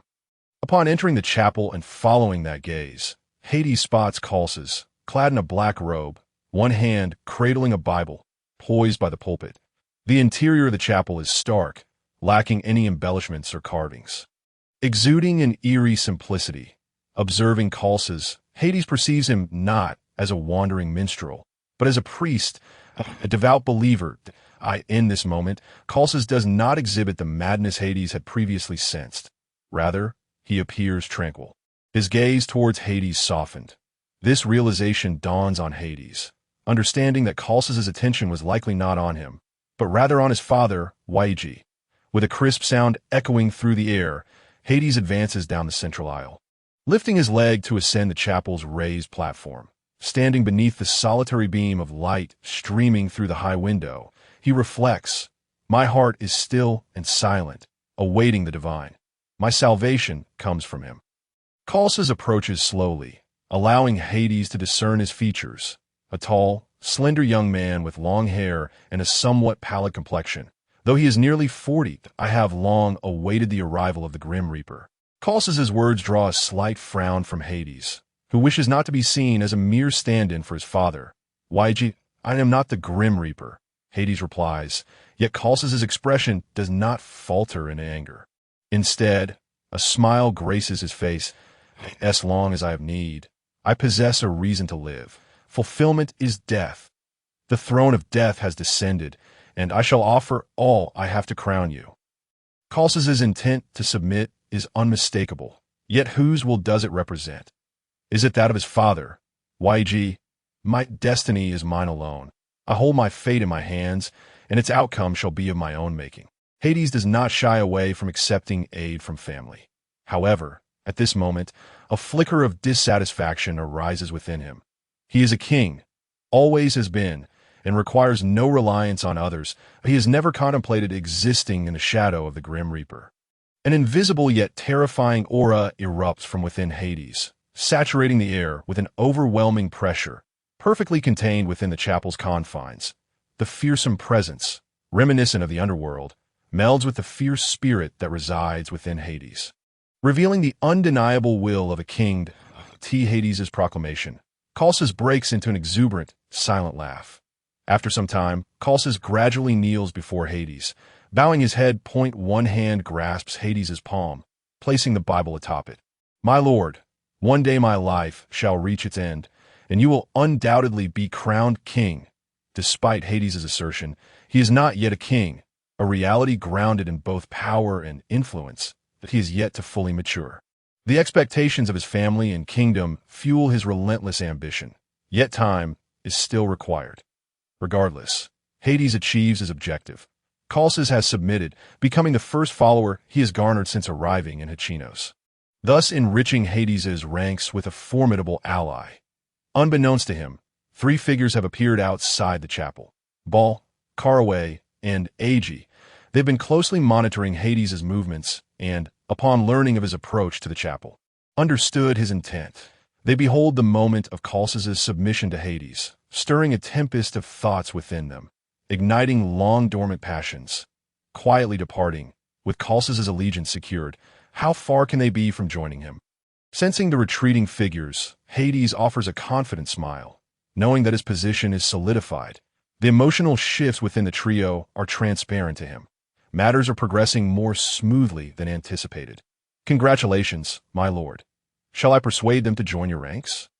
It should not pose any unforeseen complications. Khalsis rises, familiar with Baal and his companions after many years. As a user of the sound fruit, he possesses an almost radar-like awareness, detecting their presence as they draw near. He is confident in his ability to sway them. Not yet. It is still too early. When I truly reach that level, I will defeat them myself. For now, having you is sufficient. Let them assist in recruiting promising allies for me. Hades shakes his head, declining Khalsis' proposal, preferring to rely on his own strength to vanquish and then recruit them. Rapid expansion of influence is not in his best interest. He seeks a few years of stable development. Given his current power and influence, he is ill-equipped to command such a formidable force, which could easily attract unwanted attention. Moreover, the expansion of Baal and his companions' influence would ultimately revert to Hades himself. The trio serves as formidable generals under his father, the Grim Reaper YEG, wielding considerable influence among YEG's former subordinates. If they so wished, they could rally the majority of the Old Guard. Furthermore, as long-standing members of the Rocks Pirates, their influence surpasses that of newer recruits like Sky. Yes, my lord, Khalsis reflects, this is what it means to be a king. He comprehends the path forward, understanding that engaging with Baal and the others is inevitable. Since his lord desires to bide his time, they shall be allowed to develop their own influence, temporarily guarding the exchange of gold. Understood. Hades departed, retreating to his villa, and gazed up at the luminous moon in the sky. The events unfolded far more smoothly than he had anticipated. Perhaps he had underestimated his father's influence, or perhaps he had underestimated himself. Most likely, it was a combination of both. The only aspect that caught him off guard was the transformation of Khalsis from a wandering minstrel into a priest. Regardless, he had firmly established his footing within the Rocks Pirates, commanding his own faction. Even with Khalsis alone, he surpassed many ambitious pirates. Unbeknownst to him, the strongest subordinate of the lion-headed Shiki was merely a pirate with a bounty nearing 200 million berries. At that moment, Titan was engaged in rigorous training, burdened with weights, gripping two chains connecting naval warships, straining to pull the vessels forward. He had anticipated a respite after emerging from Ruskano Island, yet he found himself in a far more terrifying concentration of monsters, imposing considerable pressure on his psyche, especially from Roxy Zebek. In his presence, Titan felt like a small boat in a tempest, on the verge of capsizing at any moment. Hades had also joined in. Given that the number of naval warships they had seized was ample, strengthening oneself was imperative. The news of Khalsis' establishment at the exchange spread inadvertently. The lower-tier pirates might have been oblivious to the full story, merely speculating that the forces behind the exchange wielded immense power. That it was astonishing that even the Death Singer Khalsis, a formidable pirate, could be swayed. This bolstered the exchange's standing in Hachinos. For if disturbances continued, the exchange would struggle to maintain its operations on the island. Initially, the guardians of the exchange were the Grim Reapers sent by the Kronos Kingdom, possessing considerable strength, yet lacking the requisite prestige to intimidate the multitude of pirates on the island. It was essential to recognize that the wealth held by the exchange was staggering. Within mere days, the outflow of berries had already surpassed 100 billion. Such astonishing wealth was enough to attract the covetous gaze of numerous pirates. What they failed to realize was that the actual outflow of berries from the exchange exceeded 300 billion. It was unfathomable how much treasure Hachinos had amassed, with a stronger Khalsis safeguarding it. Coupled with his influence and connections to many powerful pirates, the exchange's status solidified. The ability to dispense such vast sums of berries implied a formidable underlying force, dissuading potential adversaries, for the few pirates privy to the inside information. This signified one critical fact. Hades had successfully recruited the Death Singer Khalsis within just a week of joining the Rocks Pirates. Such efficiency was indeed astonishing. Karsus was no insignificant figure. As a core member of the former crew of Jaeger, despite his subdued demeanor in recent years, his influence had never waned. That Hades' recognition by Karsus meant that the remnants of Jaeger's crew were naturally inclined to favor him. Over the years, many had sought to recruit Jaeger's crew, yet none succeeded as it stood. Only Rox himself could accomplish this. The subsequent days were remarkably tranquil, filled with training and sparring sessions with Newgate, Charlotte Linlin, and others honing his skills. Among these future titans, he grew increasingly familiar, meeting many notable figures. The annual grand event in Hachinos arrived as scheduled. What a spectacle it was! Standing atop a height, Hades surveyed the distant throng of people. The entire island welcomed thousands of pirates daily. The bustling commercial trade was extraordinary, with even Hades' exchange becoming somewhat crowded. Hachinos was the epicenter of a new world, home to the most formidable and fearsome pirate crew, the Rox Pirates. Now, it was the most vibrant day of the year in Hachinos, hosting the annual recruitment conference for new members. Pirates from every corner of the new world would flock to vie for the chance to join the Rox Pirates. For them, being accepted into the Rox Pirates was akin to ascending to the heavens. Even for those seeking fame, this conference presented a premier stage. Naturally, joining the Rox Pirates required enduring brutal skirmishes. Each year, it became a sanguinary feast. Those who deemed themselves insufficiently powerful would not join the fray, yet merely spectating was a thrill for these audacious pirates. It was their first time witnessing such events, and they would soon grow accustomed to it. However, it remained uncertain which outstanding young pirates would emerge this time. Edward Newgate was not particularly enthusiastic about such bloodshed, despite having emerged from it himself. Surviving merely rendered one a pawn. What truly mattered to him were those who performed exceptionally well in the conference. That I seemed fortunate. Having avoided considerable trouble, Hades chuckled softly. Gulalala. Hades, don't jest. You have already endured a battle. Newgate's hearty laughter erupted at Hades' words, recalling the significant commotion it had caused. Let us proceed, as members of the Rox Pirates. We must all make an appearance. Each time, numerous pirates challenge us, and we have no right to decline. Indeed, Hades had fully grasped the rules of the Rox Pirates. The principle of strength reigning supreme was unwavering.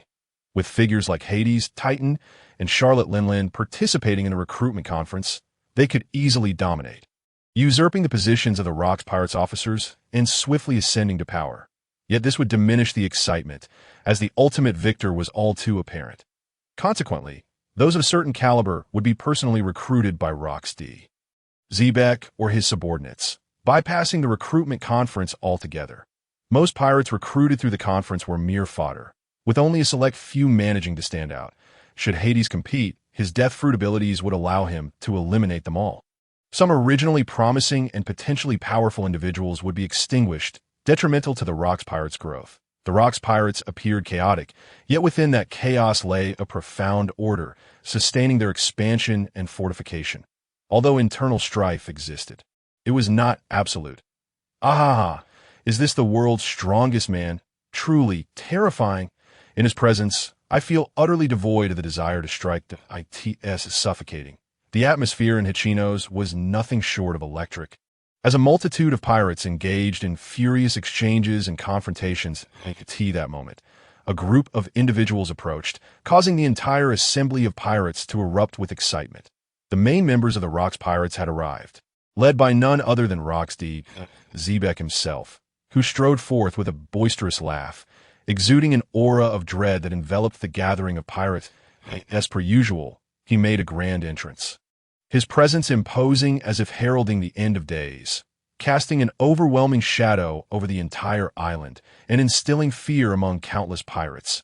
Accompanying him were several formidable figures: John, Silver Axe, Wang Ji, Shiki, Edward Newgate, Charlotte Linlin, and many others, all possessing the potential of kings. They too released their formidable auras. Hades, ever one to adapt to local customs, joined in, unleashing his own powerful presence, even if lacking the conqueror's haki.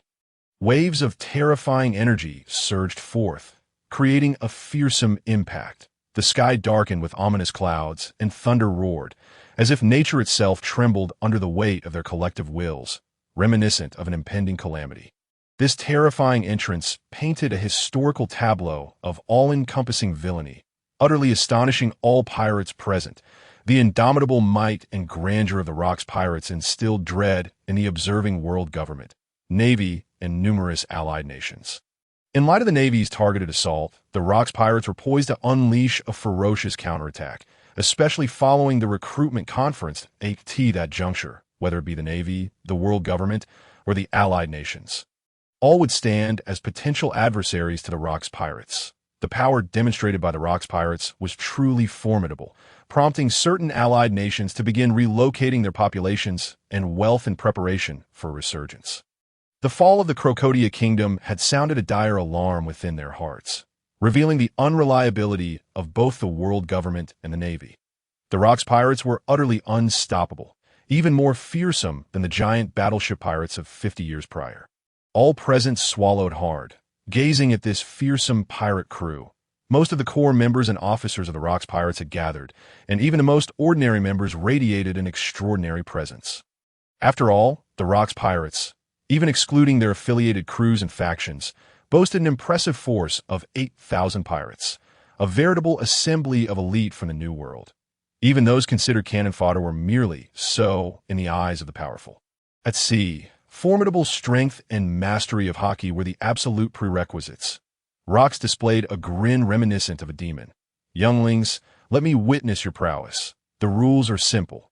Slay 10 individuals and present their heads before us, and you shall become part of the Rock's pirates. Engage in slaughter to your heart's content. As Rock's words echoed, the plaza fell into a hushed silence. Even the members of the Rock's pirates seemed taken aback. Wasn't this a tad too easy? This deviated from past practices, where the bloodshed had been far more intense.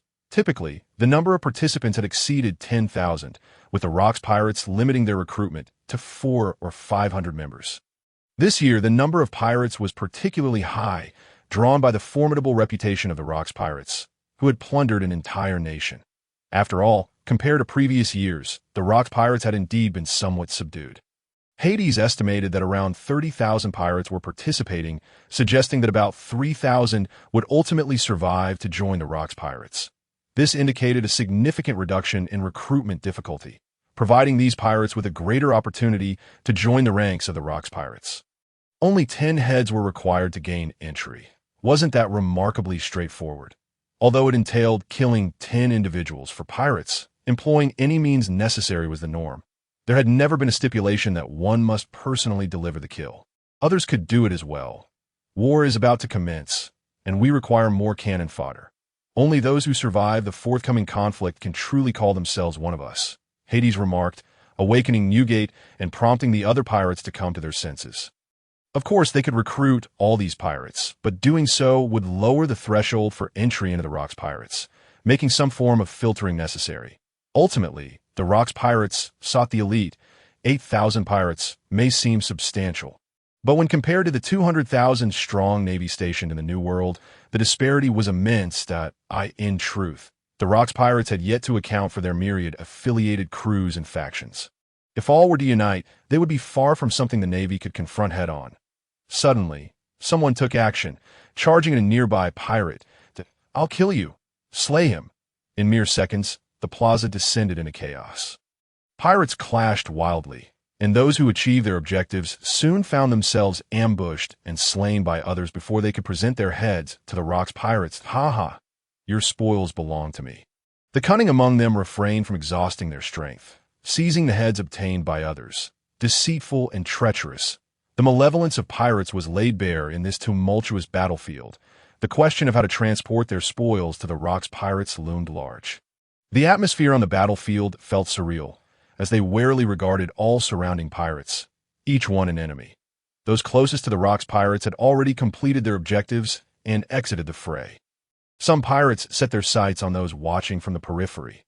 Among these spectators, many, aside from the affiliated crews of the Rock's pirates, considered themselves too weak and merely watched the spectacle, unaware they were being drawn into the fray. Dealing with them proved considerably easier. Having secured the first kill, others shifted their targets, no longer focusing on these formidable foes.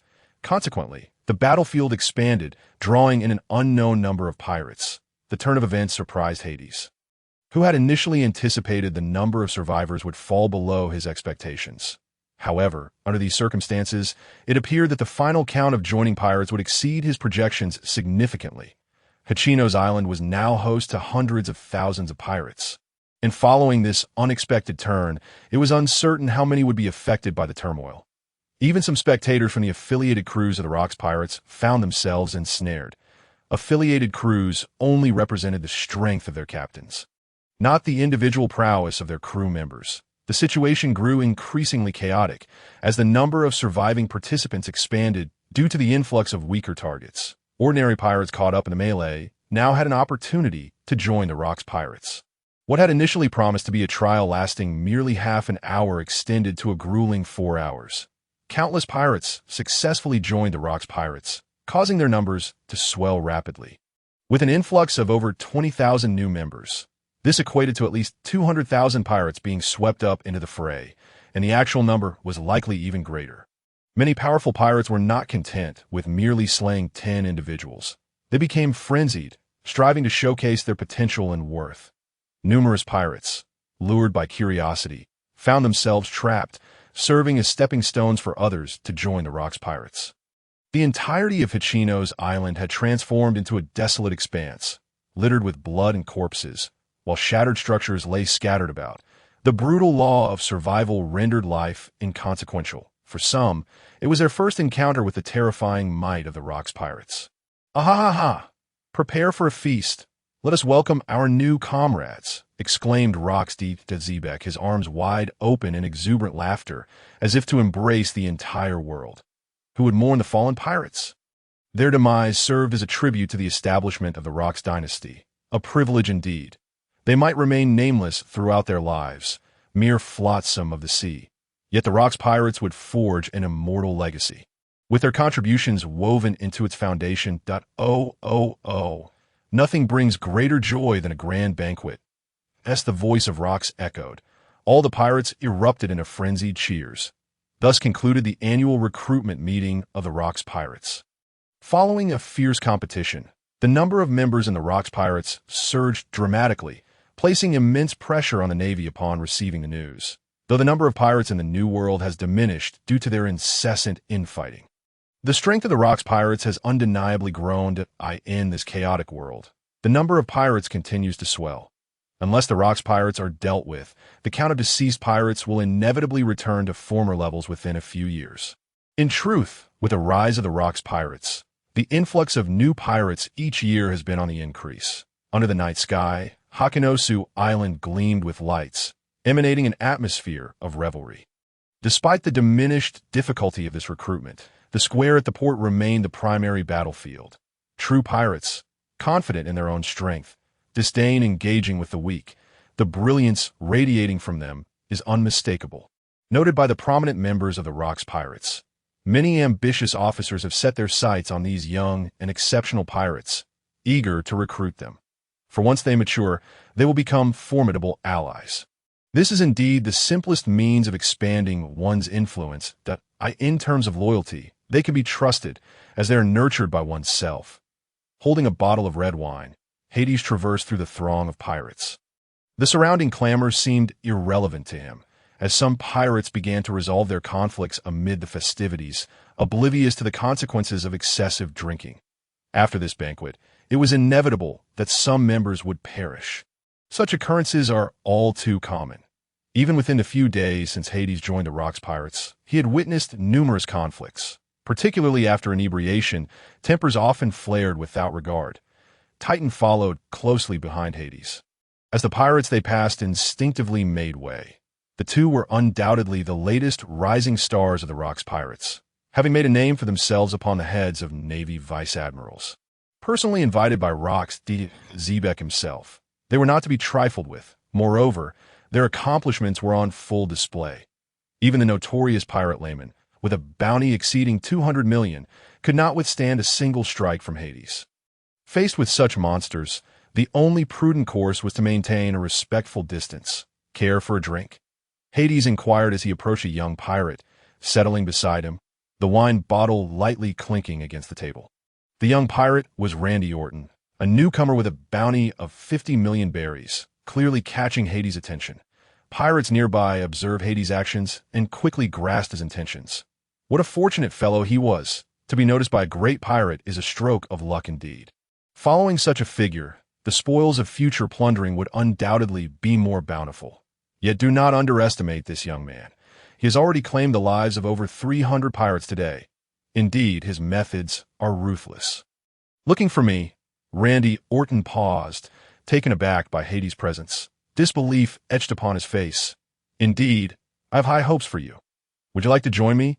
Hades clinked his wine bottle against Randy Orton's glass, extending his invitation with a smile. Randy Orton was a talent Hades had set his sights on, possessing formidable combat prowess and standing out among this batch of novice pirates. While his performance was not the absolute best, numerous pirates with bounties exceeding 100 million overshadowed him. He was sufficiently young, fierce, and possessed a battle style that was both sharp and brutal, coupled with rich combat experience, that he could swiftly identify an opponent's vulnerabilities or create openings to counterattack, striking with lethal precision like a viper. He resembled a cold-hearted assassin, employing any means necessary, leaving a trail of slain pirates in his wake. Hades was unaware of the trials Randy Orton had endured, but the venomous glint in his eyes radiated hatred, pride, indifference, cruelty, and even a hint of fury. Hades was captivated by Randy Orton's fighting style and his rebellious spirit. At merely 19 years of age, Randy Orton still held a wealth of untapped potential. Should he mature another 2 or 3 years, he would undoubtedly become the most terrifying figure among this cohort of novice pirates. Even with a resolute heart, Randy Orton was astounded by Hades' offer. He had witnessed Hades' actions on the day he joined the Rock's pirates, a monster even younger and more fearsome than himself, an entity he could never hope to surpass, no matter his efforts. The reality was brutally clear. In the face of Hades, thoughts of surpassing him were utterly futile. He seemed to have no reason to decline. It was evident that Randy Orton's heart was stirred. Following such a monster could only bring benefits. I hope you can assist me with something, he said, crushing the wine glass in his hand, tightly clenching his fist, the glass disintegrating into dust under his formidable grip. Oh, what is it? Hades inquired, intrigued, sensing that Randy Orton was a man with a story. Otherwise he would not possess such a ruthless combat style. The anger simmering within him was as bright as a beacon. Help me kill Lavisk and Ric Flair. The mere mention of those names ignited a flame of fury within Randy Orton, a potent aura of murderous intent emanating from him. It was unclear what those two had done to provoke such a response from this young pirate. Surely it must have been an egregious act. Lavisk, Ric Flair. Hades silently pondered these names, feeling an inkling of familiarity. The familiar fragrance wafted through the air, prompting Hades to turn around as a figure appeared behind him. Her alluring figure capturing the attention of numerous pirates, their greedy gazes fixated on her exposed form. Lavisk, a member of the Rock's Pirates, bounty 230 million. Ric Flair, a crew member of the Rock's Pirates, bounty 210 million. In response to Hades' surprised gaze, Shocky chuckled effortlessly. They were a notorious duo, known for plundering the wealth of fellow pirates. Even within the Rock's Pirates, they garnered little affection. Typically, they targeted novice pirates, relying on their strength and status as members of the Rock's Pirates. Knowing few could retaliate a year prior, they had lured many young pirates into a trap with promises of treasure and devil fruits. Ultimately, the vast majority perished, with Lavisk and Ric Flair seizing all the spoils. Only a scant few pirates survived, and you must be one of them, aren't you, Randy Orton? Shocky's words transported Randy Orton back to that tragic incident from years past.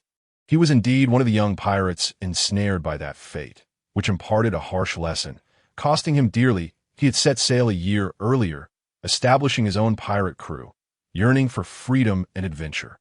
When the rumors of treasure reached them, they were elated, unaware that they were walking into a meticulously laid trap. Faced with two powerful pirates, they had no means to resist. In the end, his entire crew was annihilated, leaving Randy Orton's hard-earned efforts in vain. He nearly lost his own life, barely escaping the slaughter. This experience unveiled the brutal truth of the sea. To survive, he must grow stronger, more ruthless than his fellow pirates, employing any means necessary to secure victory. The arrival of Shocky delighted Hades, Her intelligence provided him insight into Randy Orton's past, of course.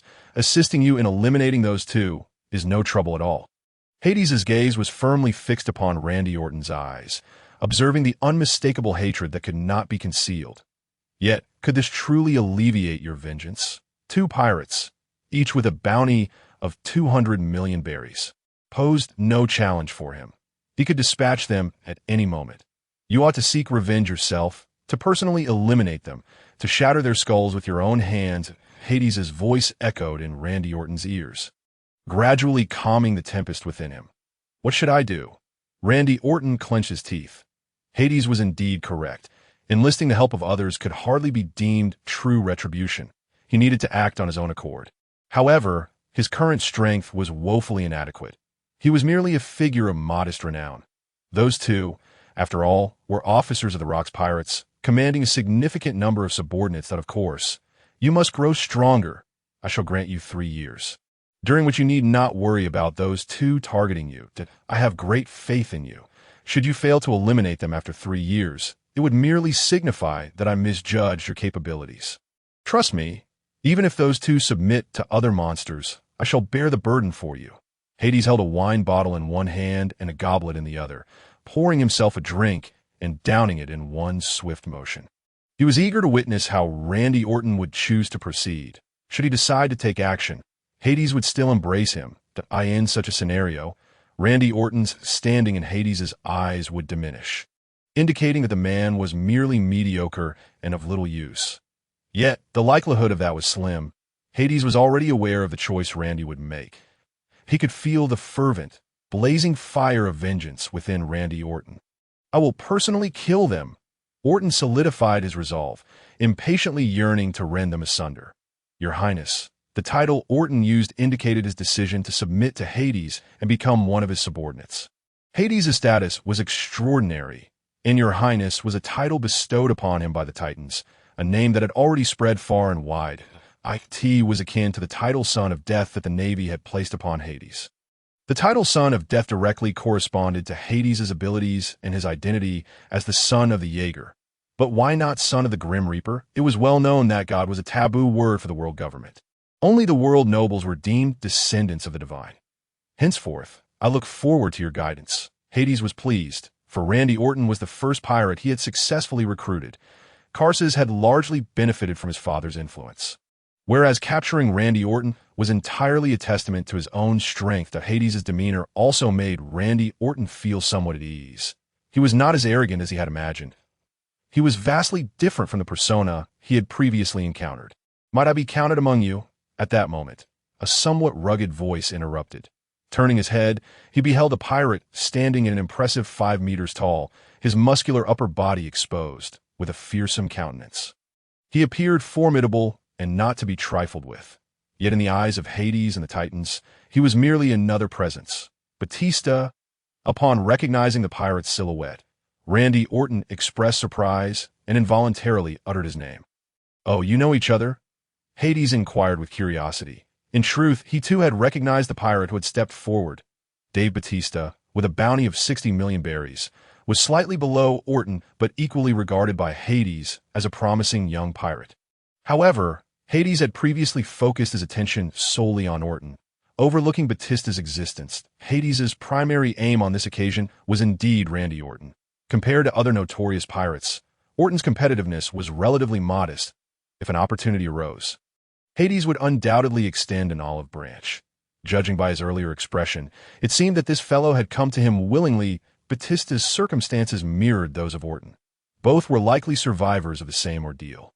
Shaki crossed her arms, reminiscing about the intel on Batista with a smile, noting that she had already observed his presence earlier. Indeed, I met Orton during that time, though we only crossed paths once before embarking on our separate journeys, hearing only rumors of one another since then. Batista appeared somewhat reserved before Hades, shedding the wild and fearsome demeanor of a beast he had displayed earlier, in the presence of absolute strength. The ability to recognize one's limitations is a necessary rule for survival in these waters. Youth, too, was an advantage for Hades. This mutual comparison allowed them to clearly grasp the chasm of disparity between themselves and Hades. In terms of both strength and potential, figures like Shiki were powerful, yet they had all begun as ordinary pirates, gaining modest fame when joining the Rocks Pirates and subsequently shining in their performances. In comparison, they were not significantly different. They too had the potential to rise rapidly within just a few years. From this perspective, Hades was already surpassing Shiki and his ilk. Those two are also my targets. If that's the case, then I shall take one each. Painful experiences often lead one to a clearer understanding of reality. Batista joined the Rocks Pirates in pursuit of strength, yet within the Rocks Pirates. He too required protection. That Hades' emergence was fortuitous for Batista. He had been listening intently to Hades' conversation with Randy Orton. Likewise, he yearned for this opportunity, the chance to personally annihilate those two scoundrels. No problem. Hades nodded. Why would he refuse talent that had presented itself? Vengeance. In these vast seas, such narratives perpetually recur, yet remain timeless. The year has passed. They must have forgotten about the two of you by now. It is time to work diligently and surprise them. If you delay, you may find that the opportunity has slipped away, as the impending conflict promises to be exceedingly brutal. Hades raised his goblet, clinking it with theirs as a reminder, and downed its contents in a single gulp. Shaki and Titan stood as witnesses, observing Hades begin to publicly cultivate his own influence. The subjugation of Karsus remained discreet, with few privy to the knowledge. The banquet continued, and Hades quietly departed, accompanied by Titan and his two new subordinates. Shaki did not follow, seemingly occupied with other matters. The intelligence operations of the Rocks Pirates were indeed demanding, fraught with incessant activity. Each day, a deluge of information streamed in from across the globe, necessitating analysis and organization by the intelligence personnel. This was especially true regarding the Navy. Currently, Shaki was still honing her intelligence capabilities. After a few more years of refinement and the cultivation of her own intelligence operatives, she would be able to wield the power of information with the same ease as her mother. Nyx, her purpose in attending was merely to meet Hades as an intelligence officer. It was prudent for her to remain in the shadows. The Rocks Pirates had their own clandestine stronghold. The intelligence apparatus of the Rocks Pirates was a primary target for both the Navy and the world government. They had endured considerable bloodshed, with the principal adversaries being agents of the world government and Navy intelligence operatives. The Rocks Pirates intelligence network had developed to its current stature through relentless effort and confrontation. Presently, Hades' residence was interconnected with surrounding plots and the coastline, all of which lay within the territories of his adversaries, serving as the base of Hades' influence in Hechinos. Hades had his own strategies for expanding his power. Focusing on development within Hechinos for the time, being as his influence grew, he would inevitably venture forth to establish a territory as a stronghold. When the time was ripe, Hades would make his return to the kingdom of Kronos. The brutal training commenced, marking Hades as an anomaly among the members of Hechinos. After all, the experiences of these pirates paled in comparison to Hades' perspective. At this juncture, few paid them any mind. Time grew increasingly precious. As the counteroffensive of the Rocks Pirates was on the verge of erupting to survive, one must grow stronger. The grand revelry persisted for 3 full days. Hades swiftly and decisively subdued for pirates. Contrary to Hades' expectations, the other cadres of the Rocks Pirates seemed unhurried in their recruitment efforts. Each held their own pride, mostly waiting for others to approach them willingly. Hades understood this approach but did not endorse it. The initial accumulation was critical for the development of power. There were numerous young and promising pirates within the Rocks Pirates, most of whom would only take action once they had grown and gained recognition. By that time, these emerging pirates would possess greater confidence in their choices, both in acceptance and rejection. Those who had not consumed a devil fruit might still rise swiftly with a potent devil fruit in hand. In the New World today, was there anywhere with more opportunities to acquire a devil fruit than within the Rocks Pirates? None. The formidable rise of the pirate overlord, Marshal D. Teach, also known as Blackbeard, is now a common occurrence within the ranks of the Rocks Pirates. There are indeed too many ambitious individuals. This situation is something that Hades would come to understand only later.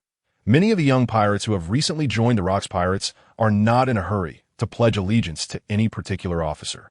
They prefer to observe for the time being. They require time to gain ample insight into the officers of the Rocks Pirates before selecting the one who would be most advantageous for them. Each notorious pirate possesses a distinct style of operation and personality. Thus, it is only natural to choose one with whom they can feel comfortable. The principle of selecting a capable lord to serve under. Akin to birds choosing a sturdy tree to roost upon, is an instinctual choice for many. This very circumstance afforded Hades an opportunity. Wally Bell, a member of the fur tribe, and Simos, a shark fisherman, along with Porcupine Barkley and Cobra Vasi, are among the new recruits. Wally Bell and Simos are not particularly strong, ranking merely in the middle tier among the latest batch of newcomers to the Rocks Pirates. They seem to be fresh out to sea, without any bounties to their names, fortuitously encountering this opportunity. At the tender ages of 13 and 12, their middle-tier status nonetheless signifies their potential. The pirates who manage to join the Rocks Pirates are not weak. During the recruitment assembly, Hades observed their relatively impressive performances. Although still somewhat immature, they exhibit significant potential for growth. More importantly, the backing of the Fur Tribe and Fishman Island is something Hades highly values. For these two unremarkable young pirates, Hades' offer is nothing short of a delightful surprise.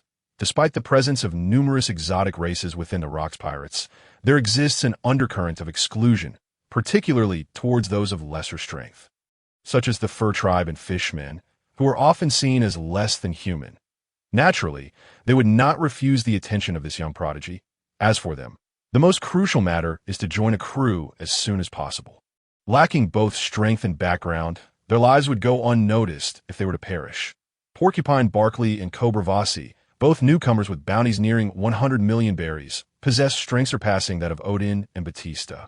And they're also capable users. Barkley wields the powers of the animal type, hedgehog fruit, while Vasi is a user of the animal type, snake fruit, specifically the cobra form. However, this does not guarantee that their ultimate achievements will eclipse those of Odin and the others. As users, they inherently hold an advantage. Yet their recruitment did not stir much commotion. In the presence of Hades, the absolute disparity rendered any ambitions of surpassing him utterly insignificant. The fact that Hades personally sought to recruit them spoke volumes of his regard for their potential. A week after the banquet commenced, the atmosphere of Hakanosu Island underwent a dramatic transformation. The scent of war began to permeate the air, engulfing the entirety of the New World as the Rocks Pirates continuously mobilized personnel and amassed military strength.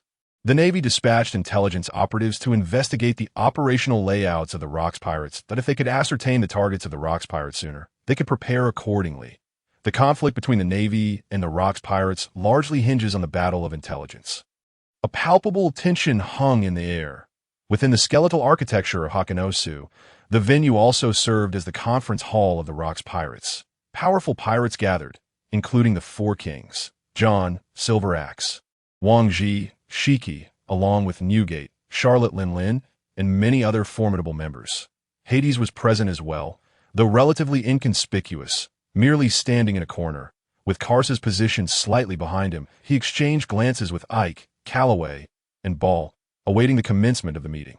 The sharp sound of footsteps echoed as Rox D. Zebek emerged from the dimly lit corridor, holding a rolled-up map measuring 4 meters in length. Approaching the head of the table, he slammed the map down and slowly unfurled it. Before the assembly lay a world map, encompassing the first half of the Grand Line, the New World, the 4 Seas, and the Red Line, even detailing the Navy's troop placements within the New World. This map was exceptionally detailed, adorned with numerous markings that likely indicated the responsibilities of their impending operation. Within the chaos of the Rocks Pirates, there existed an extreme order, enabling them to maximize their strength at critical moments, which was precisely why they could suppress the Navy. This operation was also underpinned by a comprehensive plan. Through the map, Hades could surmise that the Rocks Pirates' target lay within the formidable nation of Rock. The kingdom of Baildon, Washington, Adams, and George were all highlighted, alongside Lincoln and Wilson in the first half of the Grand Line, as well as Theodoro in the East Sea, Harrison in the West Sea, Warren in the South Sea, and Herbert in the North Sea. That a glance revealed a staggering 11 member nations of the world government marked with red crosses. 5 were in the New World, 2 in Paradise, and 4 scattered across the 4 seas, indicating the grand scale of the Rocks Pirates' forthcoming endeavors. Among these, the Kingdom of Rock stands out as a renowned powerhouse in the New World. Rich in mineral resources, providing most of the materials required by the world government as construction efforts. Hades was unfamiliar with the other member nations, yet it was clear that any nation capable of offering treasures to the heavens would not be lacking, particularly as targets of the Rock's pirates. Notably, there were no Navy bases marked on the map. For pirates, confronting the Navy is often a thankless endeavor, rarely igniting the fires of battle. They typically conserve their strength during such encounters. Targeting member nations, however, is no exception. Each harbors astonishing wealth. Pirates are inherently greedy, with wealth and plunder being eternal themes to amass riches. They are capable of igniting their utmost fervor and fighting spirit. Even if the Navy were to arrive shortly thereafter, they would go all out to protect their hard-won treasures. The Rock's pirates have expertly grasped the mindset of pirates. The planning behind this operation undoubtedly involved analyses from their intelligence organization. The intelligence organization of the Rock's pirates wields significant power, also fulfilling some advisory roles. Only through such means can the full strength of the Rock's pirates be realized. Managing such an immense organization requires more than mere force. It necessitates the application of wisdom and strategy. However, this does not imply that the Rock's pirates would refrain from engaging the Navy. You all see this, do you not? Rock's gestured towards the map, his conqueror's haki emanating involuntarily, imparting a sense of commanding authority. The Navy consolidating their forces in the New World signifies their intent to oppose us. But they celebrate far too early that it is time for them to witness the true power of our sweeping dominance over the world. As he spoke, Roxty Zebek cast a gaze over the assembly, a frenzied glimmer in his eyes that was utterly captivating, seemingly infecting all present. With his obsidian-hued, armed fingers pressed against the map, he left an indelible mark on the location representing the Kingdom of Rock. With so many targets, dividing forces was inevitable. Yet the Rock's pirates possessed ample combat strength and had no fear of splitting their ranks. These member nations are our targets for this operation. Leave the Kingdom of Rock to me. The next 4, you may choose for yourselves. As soon as the words fell, gazes converged upon the 4 great monarchs. Rock spoke of the remaining 4 allied nations in the New World, which, as the battlefield of the New World, faced the heaviest pressure. The majority of the Navy's combat power was concentrated in the New World, ensuring prompt support. Naturally, this burden fell upon the 4 great monarchs, whose strength was second only to that of Rock's D. Zebek. The 4 monarchs stood at the forefront closest to Rock's. The violent King Kosa, a terrifying behemoth standing 4 meters tall, with a mass of muscle, each bulging sinew capable of unleashing devastating force at any moment. Behind him stood numerous subordinates, each a renowned powerhouse of the New World, exuding an aura of ferocity. The Golden King Donovan's influence surpassed that of the violent King Kosa, boasting a larger force due to his immense wealth. Although he was slightly inferior in strength, the Wolfman Quiro wielded a comparatively weaker influence. As a member of the werewolf clan, he faced certain exclusion from pirates. Furthermore, many of the crew aboard his ship were also werewolves, with key officers being rather insular. Yet, in terms of strength, he was entirely on par with Kosa. The last, the Deathshot Leon, stood alone yet exuded an unshakable calm, a testament to his absolute confidence in his own prowess. "Leave the Bearden Kingdom to me," Kosa declared, flicking a finger to leave his mark on the map at the location of the Bearden Kingdom. "Then I shall deal with the Washington Kingdom." The Golden King Donovan inscribed his symbol upon the map. With his golden hair, he resembled a noble. Wealthy and affluent, Donovan enjoyed the highest esteem within the Rock's pirates, thanks to the gold fruit.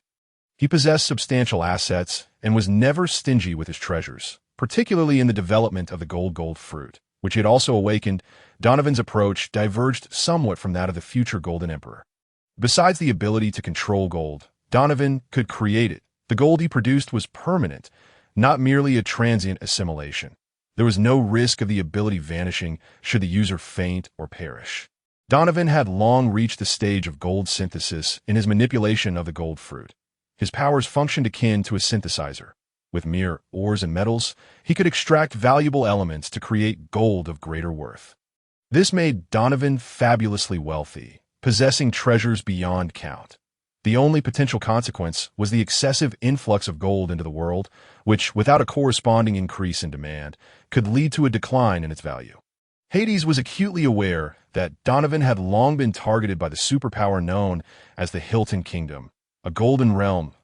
Donovan's unrestrained production of gold had already disrupted the global gold market, diminishing its value and directly impacting the interests of the Hilton Kingdom. Previously, the gold market had been under the control of the Hilton Kingdom, but now it was slipping from their grasp. Much like how the Kronos Kingdom dominated the silver market worldwide, what would happen if a user of the silver fruit emerged, capable of producing silver? They would stop at nothing to eliminate him. Or alternatively, capture him alive to keep him under their control. The attitude of the Kronos Kingdom mirrored that of the Hilton Kingdom.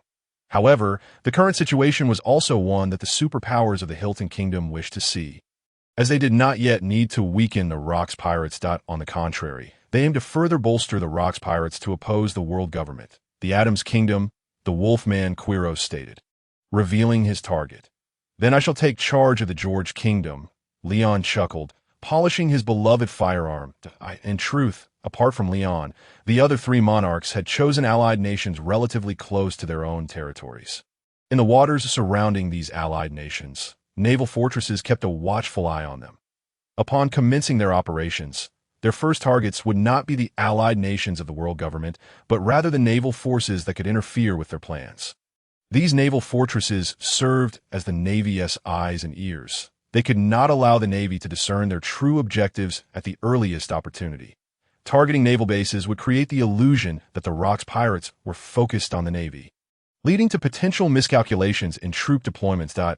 In reality, they sought to conceal the actual goal of subduing the allied nations. Furthermore, the vice admiral stationed at these naval fortresses posed no threat to their strength. The selection of allied nations might reflect this consideration, allowing them to weaken the world government while simultaneously diminishing naval power. What about these two? Who will take them? The objectives in the New World had been established.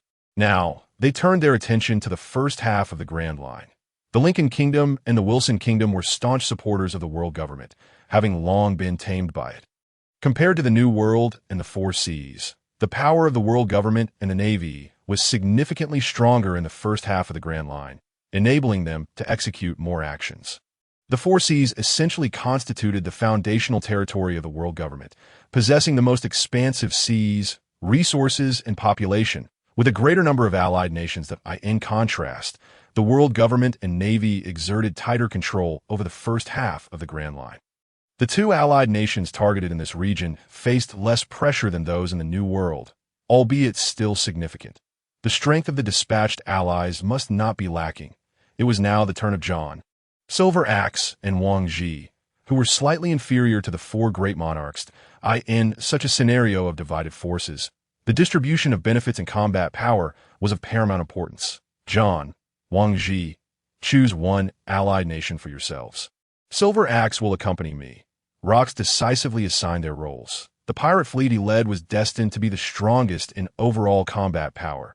Poised to confront the mightiest forces, they would not only contend with the Rock Kingdom, but also face the subsequent reinforcements dispatched by the Navy.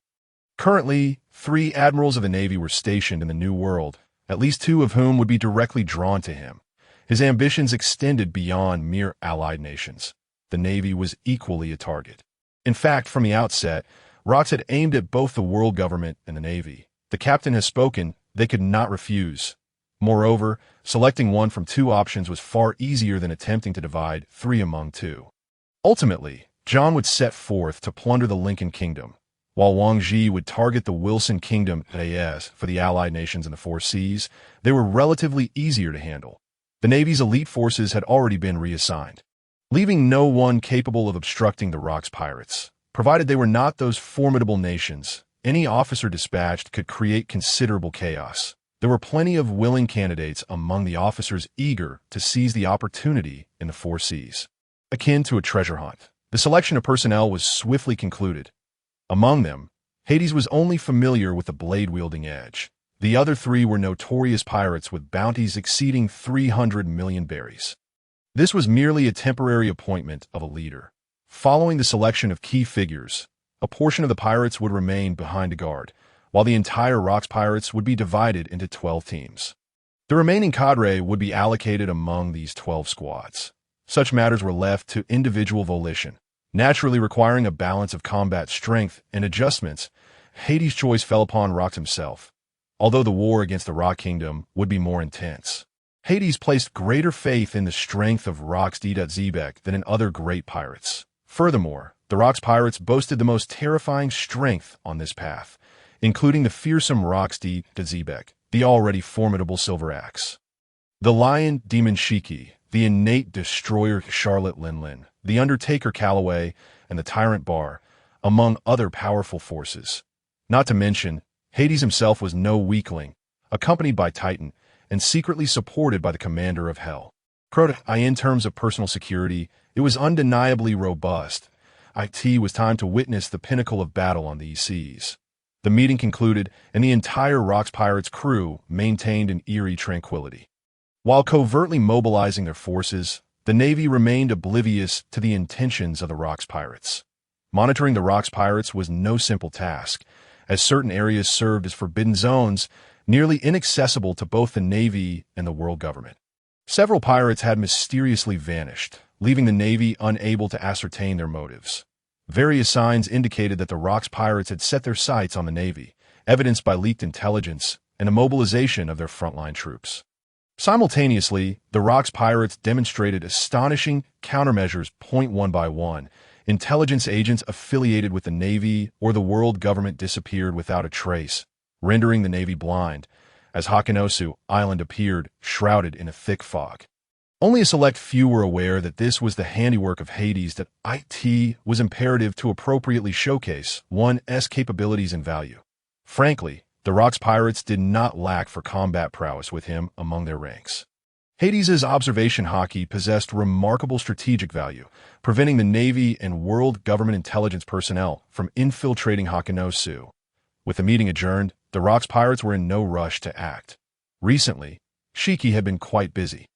He needed to utilize the abilities granted by his float fruit to transport 2 pirate crews destined for the East Sea and North Sea to their respective territories. For some formidable pirates, traversing the doldrums posed little challenge. Those endowed with Conqueror's hockey could easily cut through, particularly the northern doldrums connecting to the South Sea and the southern doldrums linking to the West Sea. Stealthily smuggling their way into these 2 maritime regions was within the capabilities of the Rocks Pirates. However, the East Sea and North Sea presented a greater challenge. The doldrums connecting these 2 seas lay in the first half of the Grand Line, with the northern end linked to the East Sea and the southern end to the North Sea. Between them and the New World lay a red line, along with vast expanses of ocean controlled by the Navy. To avoid detection by the world government and the Navy, reliance on Shiki's strength was essential. War thrives on strategy.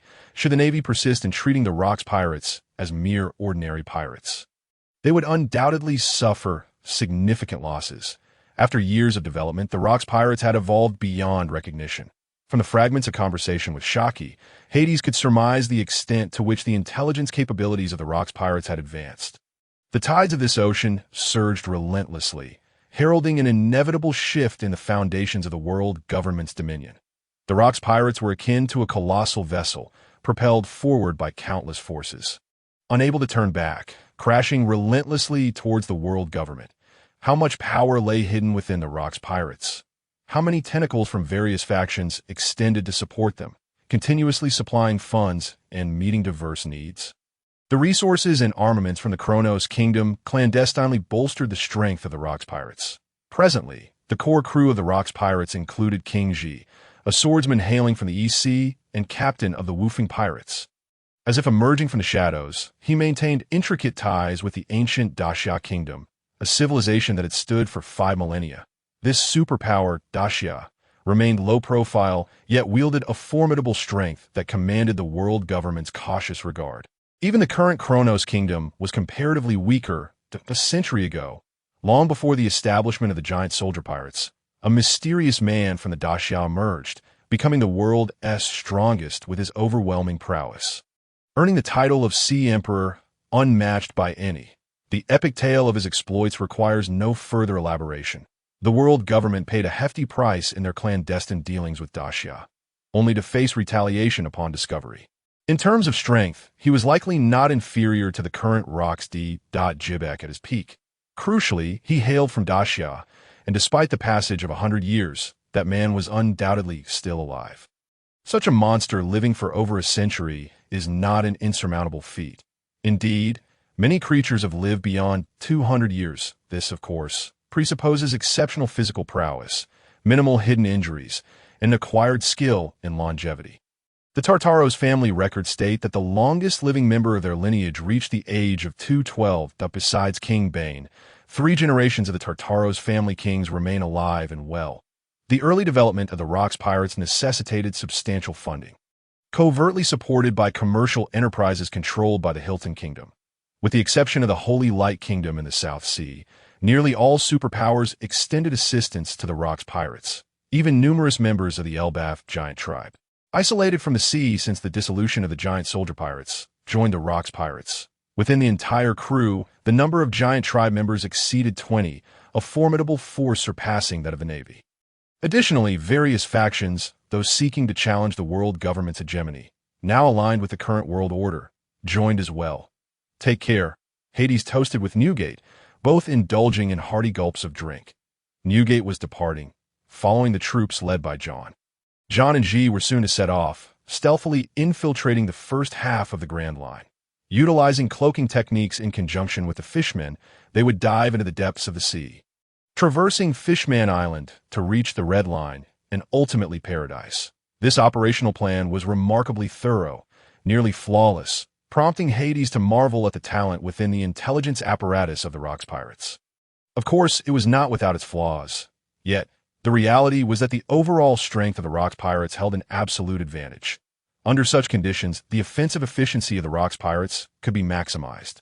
Provided the Navy dispersed their forces, defeat was inevitable. However, if the Navy were willing to sacrifice some troops to concentrate their might against 1 or 2 key members, they might achieve some measure of success. Did the Navy possess such resolve? Certainly. In the Battle of Ken Island, the Navy recognized they were outmatched by the Rox pirates, decisively opting to withdraw rather than engage, instead dispatching formidable individuals to confront Hades. An inconspicuous figure. Unfortunately, they misjudged Hades' strength, leading to a failure of their mission, compounded by the Rox pirates intervening by sending Shiki the lion. Naturally, Hades had no intention of offering any warnings. The strategy of the Rox pirates was sound. If the Navy found themselves targeted, it could only be attributed to their own inadequacies and misfortunes. The Rox pirates were restless, akin to a beast on the verge of breaking free from its cage, ready to unleash its fury at any moment. Meanwhile, the Navy was deliberating on how to counter the Rox pirates, each member furrowing their brows, speculating on the potential targets of the Rox pirates. The Four Seas must deploy their forces. If they remained idle, and the Rox pirates indeed turned their attention to the Four Seas, they would at least be able to offer some resistance, providing a semblance of accountability to their allied nations. Marshal Barak rubbed his temples, yet he understood deep down that this was merely a facade, with the elite forces of the Navy from the Four Seas having been dispatched elsewhere. How could they possibly contend with the Rox pirates? Even the pirates within the Four Seas would pose a formidable challenge for the current strength of the Navy. Moreover, the vast expanse of the Four Seas rendered the deployment of a limited force utterly futile. Presently, the Navy's primary stronghold lay within the New World, prepared to confront the Rox pirates. Even the world government forbade the Navy from concentrating its main forces in the Four Seas, should the New World Navy falter. The Rox pirates would sweep through like a tempest. They could easily invade the Red Line or wreak havoc upon the first half of the Grand Line via Fishman Island, AS for the Four Seas. If the Rox pirates truly dispatched their crew to target the allied nations, the Navy would likely be unable to respond in time. The Navy had already faced ample condemnation. This instance would hardly make a difference. Yet, they could not remain idle. Inaction would provide the allied nations with undeniable justification to withhold their tribute of heavenly gold. Some allied nations might even be awaiting such an opportunity. Once the precedent was set, a second occurrence would follow, leading to discomfort for both the world government and the Navy. Thus, initiating such a scenario was not an option. The Navy must take action, with the absence of the Navy's formidable suppression. The pirates of the Four Seas began to rampage. adversely affecting the overall economy of the region. Several allied nations had issued ultimatums, declaring a reduction in this year's tribute of heavenly gold. Marshal Barak had devised a plan to eradicate the rampant pirates of the Four Seas, targeting those who had been particularly audacious, thereby diminishing their numbers and curtailing their overall strength. This strategy ought to placate the allied nations, providing them with a satisfactory resolution to as for those nations that risked annihilation. The world government would assist in rebuilding when the time came, as long as there were sufficient reasons and results. All would be well.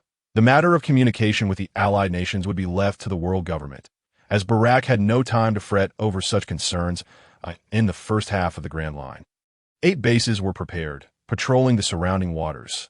Upon discovering any trace of the Rocks pirates, immediate reports would be sent to headquarters. The Navy had contingency plans in place for the likelihood of the Rocks pirates launching an assault on the Four Seas in the first half of the Grand Line. Although current intelligence suggested that the Rocks pirates were most likely to target the New World Navy, some matters necessitated proactive preparations. Furthermore, the current state of the Rocks pirates was highly peculiar, with numerous anomalies, particularly the disappearance of intelligence personnel, which instilled in Barak a sense of foreboding. As a Navy Marshal, Barak had witnessed too much. The situation of the Rocks pirates was already irrational. He simply could not discern their true intentions or objectives. In any case, the Navy needed to respond with utmost urgency. 3 vice admirals will be dispatched to each region of the Four Seas to assume the role of acting governor, coordinating the naval forces throughout the expanse, while simultaneously addressing the increasingly rampant piracy. 12 vice admirals would be sent forth, which, while appearing numerous, would result in only 3 vice admirals assigned to each region. Before Barak lay a list, populated by the current vice admiral stationed at headquarters, that he marked them one by one, annotating details beside each name. Others could easily discern Barak's intentions. 1 vice admiral from each faction within the Four Seas, dispatched to their corresponding regions. The remaining 2 vice admirals, however, will be selected from headquarters, ensuring that the factions of the Four Seas were firmly suppressed. Moreover, the position of acting governor would not be filled by a vice admiral from the Four Seas, but rather by one from headquarters. This arrangement signified Barak's increasing involvement in the affairs of the Four Seas Navy, although the upper echelons of the Four Seas faction might harbor intentions to oppose. They lacked justification, as factional strife could not openly be addressed. Most importantly, the significance of Barak's personnel assignments could not be overlooked. It effectively indicated a relinquishment of the allied nations potentially vulnerable to invasion by the Rocks pirates, redirecting focus toward the eradication of piracy. The vastness of the Four Seas posed an obstacle to the Navy's deployment of reinforcements if 8 vice admirals were required to safeguard the first half of the Grand Line. How much more so for the Four Seas, where each region was several times larger than that of the Grand Line. The Navy headquarters also could not allocate further resources, as a new world would require support in response to evolving situations. In the brief span of a month, during the Battle of Kent Island, 3 vice admirals had perished. Following the Battle of Flame Island, the notorious Shiki had slain another vice admiral, leading to the Navy's loss of 4 vice admirals in total. If the intention was to protect the allied nations of the Four Seas, at the very least, 4 vice admiral candidates ought to be recalled. Given the capabilities of the average vice admiral, they might find themselves outmatched by the officers dispatched by the Rocks pirates. An unprecedented weight bore down upon Marshal Barak. Unbeknownst to outsiders, his hair had turned completely white, now merely dyed black. The overall strength of the Navy, however, was not considerably weaker than in times past. The 3 admirals directly corresponded to the core members of the Rocks pirates. 4 vice admiral candidates, boasting near-peak combat capabilities, could also contend with 1 or 2 of the core officers of the Rocks pirates, including the exceptionally powerful vice admirals, Macy and Ronaldo, who could match the likes of high-ranking officers such as Shiki and Whitebeard. Nevertheless, in terms of sheer numbers, the Navy found itself at a significant disadvantage. Moreover, although the Navy had a multitude of vice admirals, their overall quality paled in comparison to that of the Rocks pirates. What manner of monstrosity was the Rocks pirates, after all? At its inception, there was little sensation surrounding it, with only the likes of Rocks and Jaeger achieving any notable fame. However, with the advent of the 4 great emperors, the Rocks pirates swiftly transformed into an entity against which the Navy found itself utterly incapable of contending. Significantly, the Rocks pirates continued to see a steady influx of rising talents. Initially, there were the formidable figures of John, Silver Axe, and Wang Ji, followed by the emergence of Newgate, Shiki, and Charlotte Limlin. Now, one could even include Hades. Or rather two, the Titans, who possess the mythical Zoan-type abilities, serving as Hades' guardians and representing a formidable potential. If time could be reversed, Black would undoubtedly have exerted every ounce of his strength to eliminate Rock's D. Zebek, extinguishing the threat in its infancy. Presently, Black can only strive to maintain the current status quo of the Navy as best as he can. The primary objective of Admiral Black is to sustain the existing situation, which implies that the Navy must continue to endure sacrifices to genuinely confront the Rocks pirates. The Navy alone is insufficient. It necessitates the deployment of formidable reinforcements from the world government, whether through CP0, the Army with its 3 top-tier powers, or the elite organization known as the Knights of God, often referred to as the Air Force of the world government. Regrettably, CP0 suffered significant losses a decade ago. Needing to protect the world nobles in addition to their secret missions, they will intervene when necessary. The Knights of God serve as the most potent guardians of the celestial dragons, only acting when the lives of the dragons are genuinely threatened. The Army remains the only glimmer of hope. They guard the various checkpoints of the Red Line, ensuring the stability of the continent. The environment of the Red Line is exceedingly harsh, with its rugged terrain proving arduous for cultivation. After extensive modifications by the world government, it gradually became habitable. Over the course of more than 7 centuries, the Red Line has evolved into a super kingdom housing 1 billion inhabitants, directly controlled by the world government. The residents of the Red Line, aside from the nobility who migrated there, world government officials and wealthy individuals, are predominantly ordinary people. Dubbed ordinary residents, they are, in truth, slaves of the world nobles. This vast group of inhabitants has been perpetuated through generations of servitude to the world aristocracy, born into slavery from the moment of their arrival. Furthermore, the Red Line is the region most severely exploited by the world nobles. The Sabati archipelago occasionally sees celestial dragons descending to observe. While the Red Line hosts a substantial population of celestial dragons, with its residents facing several of them daily, one can only imagine the depths of suffering endured by the inhabitants of the Red Line. For the celestial dragons, regarded as descendants of deities, descending to the sea is akin to venturing into the mortal realm. Generally, they do not descend lightly, unless on special missions requiring visits to allied nations. Celestial dragons seldom venture to the sea, except when seeking favored slaves at the Sabati archipelago. Each year, countless slaves are dispatched to the Red Line, fulfilling only a fraction of the world nobles' demands.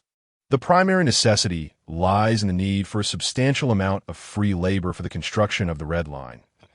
In such a harsh environment, creating a vast, livable kingdom relies heavily on the lives of innumerable slaves. Many attribute the origins of the slave trade solely to the world nobles, unaware of the true nature of the Red Line. In reality, the demand for slaves by the world nobles constitutes only a minor fraction. The true puppet master, the source of this malevolence, is the world government itself. Were it not for the world government, the institution of slave trade would have long been abolished. Each year, a considerable portion of the heavenly gold is allocated towards the construction and transformation of the Red Line. To sustain the Red Line, vast quantities of resources must be procured from the 4 seas or the Grand Line. Under the oppressive rule of the world government, the Red Line is sustained not only by force, but also by the myriad resources essential for the survival of its populace. Should this supply line be severed, the Red Line would erupt into unprecedented turmoil, and one can envision the catastrophic repercussions of such a massive uprising. As the Red Line expands, the allied nations of the 4 seas are gradually seizing control of the world government's lifeblood, whether in terms of heavenly gold or food supplies. Agriculture holds immense significance for the world government, as it underpins the survival of over 1 billion individuals. Hence, one of the 5 elders is specifically designated as the agricultural war god. In such a context, the mere 300,000 soldiers stationed on the Red Line are evidently insufficient. However, the absence of invasions over the years has led to stagnation in the army's size. Should the need arise, the army could swiftly mobilize to 500,000 or even 800,000 that countless individuals aspire to join the army on the Red Line. For those born into slavery, the path to humanity entails serving in the army for a decade, thus enabling them to shed their shackles. This represents an opportunity granted by the world government, a flicker of hope amid the despair of hell. Otherwise, the Red Line would have long since erupted into chaos. Even upon the abolition of their slave status, the residents of the Red Line still find themselves at the mercy of the world nobles, facing a reality not dissimilar to that of slavery, yet they gain greater rights to survival. Black is acutely aware of this, and while he does not wholly endorse the actions of the world government, he recognizes the terrifying potential unleashed by such an army. Years ago, the annihilation of hundreds of thousands of soldiers in the Kingdom of Kronos did not significantly weaken the army. Within less than a month, the ranks were replenished. The death of a general was indeed a painful loss. In terms of recruitment, the Navy pales in comparison to the Army. With their immense numbers, they can deplete a significant portion of the Rox Pirates' forces, particularly since the Army's combat prowess is not to be underestimated. Although the position of Admiral does not exist within the Army, they possess 3 generals, each comparable to the likes of Davis and Puyol in terms of strength. Beneath them, there are 16 lieutenant generals, corresponding to the Navy's vice admirals. The Navy, reliant on the support of the world government, can only turn to the Army in truth. Admiral Black is also urging the world government to dispatch formidable reinforcements to aid the Navy against the Rox Pirates. The more the better. Unfortunately, the world government has declined, citing the necessity of the Army to safeguard the Red Line, expressing concerns that the Rox Pirates might directly invade. Only when confronted with a genuine lesson would they take the matter seriously. Black is also secretly calculating the world government's vulnerabilities. The foundation of the world government rests on heavenly gold and the allied nations. Abandoning the nations of the Four Seas would directly incite rebellion against the world government. This, in turn, would undermine the world government's authority and influence their share of heavenly gold. Black has reached out to several friendly allied nations. According to discreetly gathered intelligence, these nations have united, and this year's heavenly gold has been reduced by 30% compared to last year. Should further incidents arise, especially if the threat posed by the Rox Pirates and the incompetence of the world government become evident, the amount of heavenly gold may experience another reduction from its current level. At that point, the world government will feel the sting and will be compelled to earnestly support the Navy in their battle against the Rox Pirates while dispatching formidable reinforcements, with Admiral Black's orders issued. The atmosphere has grown tense across the first half of the Grand Line, the New World, and the Four Seas. Naval warships are departing from the Navy headquarters, traversing vast ocean expanses, navigating through Reverse Mountain, dispersing in 4 directions directly towards the Four Seas. In the first half of the Grand Line, 8 naval fortresses, aside from the headquarters, are also dispatching warships to commence patrols in the surrounding waters. They aim to respond swiftly upon receiving news regarding the Rox Pirates. Should that time come, both the 8 naval fortresses and the Navy headquarters will spring into action, deploying formidable forces to encircle and eliminate the Rox Pirates fleet in this maritime domain. Known as the Paradise by pirates of the New World, this area is the Navy's unequivocal stronghold. While entry is relatively easy, departure proves exceedingly challenging, whether through Reverse Mountain or navigating Fishman Island to reach Paradise. The Navy maintains a vigilant watch. The reality is that the Grand Line serves as a veritable prison. To escape, one must traverse the calm belt. The pressures faced here are no less than those in the New World. However, Rox possesses unwavering confidence in the abilities of John and Wang. As long as the world government remains passive, the Navy's strength alone will struggle to withstand the might of John and Wang Ji. Presently, the Navy's top-tier strength in the first half of the Grand Line comprises only Admiral Black. Typically, the Navy's admiral does not depart from the naval headquarters at Marineford, even if he were to take action. The headquarters is always within the surveillance range of the Rox Pirates. Should any activity arise, the Rox Pirates would immediately relay the information to John and Wang's In fact, Rox eagerly anticipates Admiral Black's mobilization. At that juncture, he would unleash Shiki the Lion Sin, directing him to launch a swift and ferocious assault on the Navy headquarters.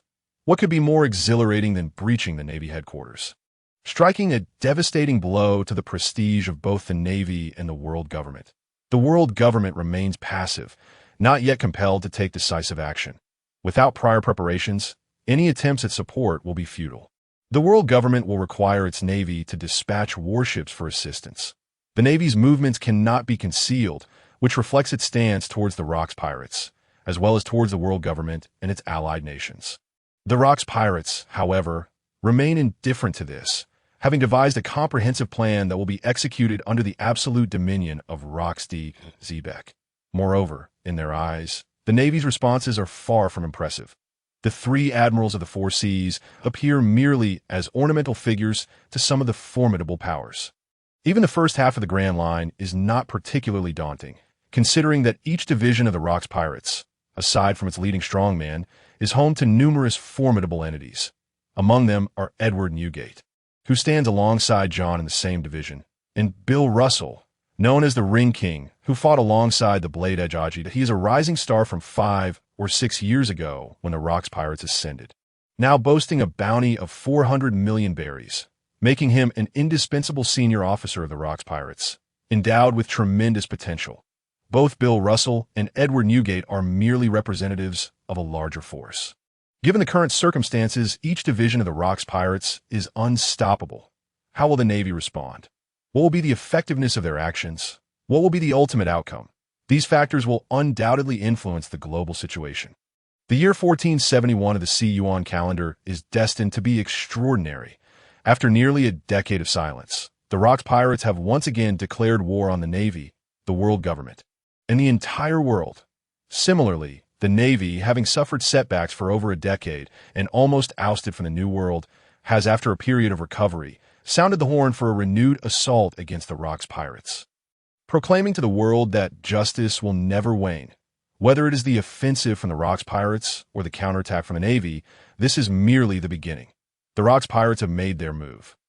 A fleet of ships adorned with the pirate flag of the Rocks pirates has split into 5 paths, sailing into the vast ocean. The flamboyant Rocks exudes a menacing and domineering presence, notably the flagship of the Rocks pirates. The colossal warship, known as the Godslayer Raven, stretches over 300 meters and is capable of accommodating an immense army of 8,000. Even giants appear less conspicuous aboard this super battleship. The name Raven signifies destruction, while the moniker Godslayer directly targets the world government and the so-called descendants of gods among the global aristocracy. This reveals the astonishing ambition of Rocks D. Zebek. Besides the various warships belonging to the Rocks pirates, both large and small, numerous pirate ships bearing an array of pirate flags follow suit, each also flying the flag of the Rocks pirates. They are all affiliated pirate crews under the aegis of the Rocks pirates that, in the conflict between the Rocks pirates and the Navy, they cannot shy away. It is the price they pay for the protection of the Rocks pirates. And many of these pirate captains are themselves key members of the Rocks pirates, albeit not disbanded. Even the Nine Snake pirates, led by Shaki, are involved. Currently, Shaki plays a minor role within the intelligence organization, a mere underling, without a significant impact on its overall functioning. Once she ascends to become a core member of the Rocks pirates' intelligence apparatus, her status will be equivalent to that of senior officers within the Rocks pirates, negating the necessity for her to engage in battle. At that point, she will truly stand behind the scenes, enjoying the immunity from war granted by the Rocks pirates. Presently, there are few individuals within the Rocks pirates who possess such privileges, with Lady Nyx, the mother of Hades, being one of them. In truth, the complete list of those entitled to such immunity is likely known only to Rocks D. Zebek himself. The Rocks pirates have set sail, and the world government along with the Navy have received the news. However, what fills them with dread is the previous disappearance of a crucial group of intelligence personnel and operatives at this pivotal moment. Yet another batch of intelligence agents has gone missing.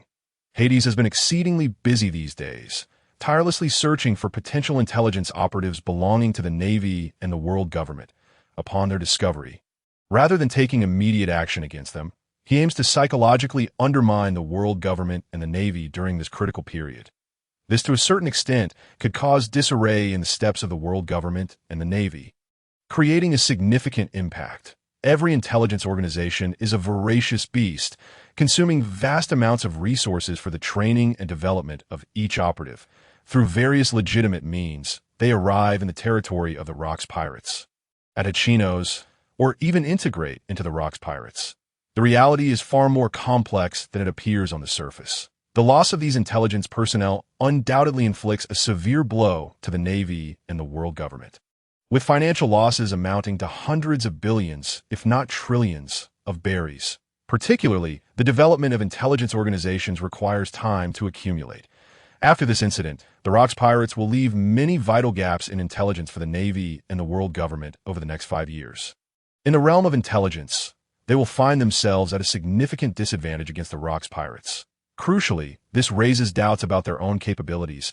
Are their intelligence personnel truly so inept? Are they so easily discovered? It is worth noting that the intelligence apparatus of the Navy and the world government has consistently held the top ranks globally, in an era before the emergence of the World Economic News Agency. The intelligence strength of the Navy and the world government served as a sharp blade, a formidable weapon against any force.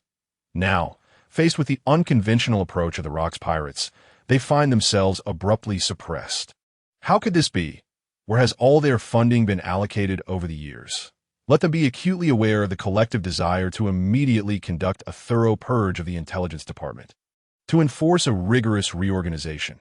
However, it was not long before they realized that such a sudden occurrence, within the span of mere days, must signify some change within the Rocks Pirates. Perhaps a new individual with a particularly formidable devil fruit ability had emerged, for this world is replete with unique powers.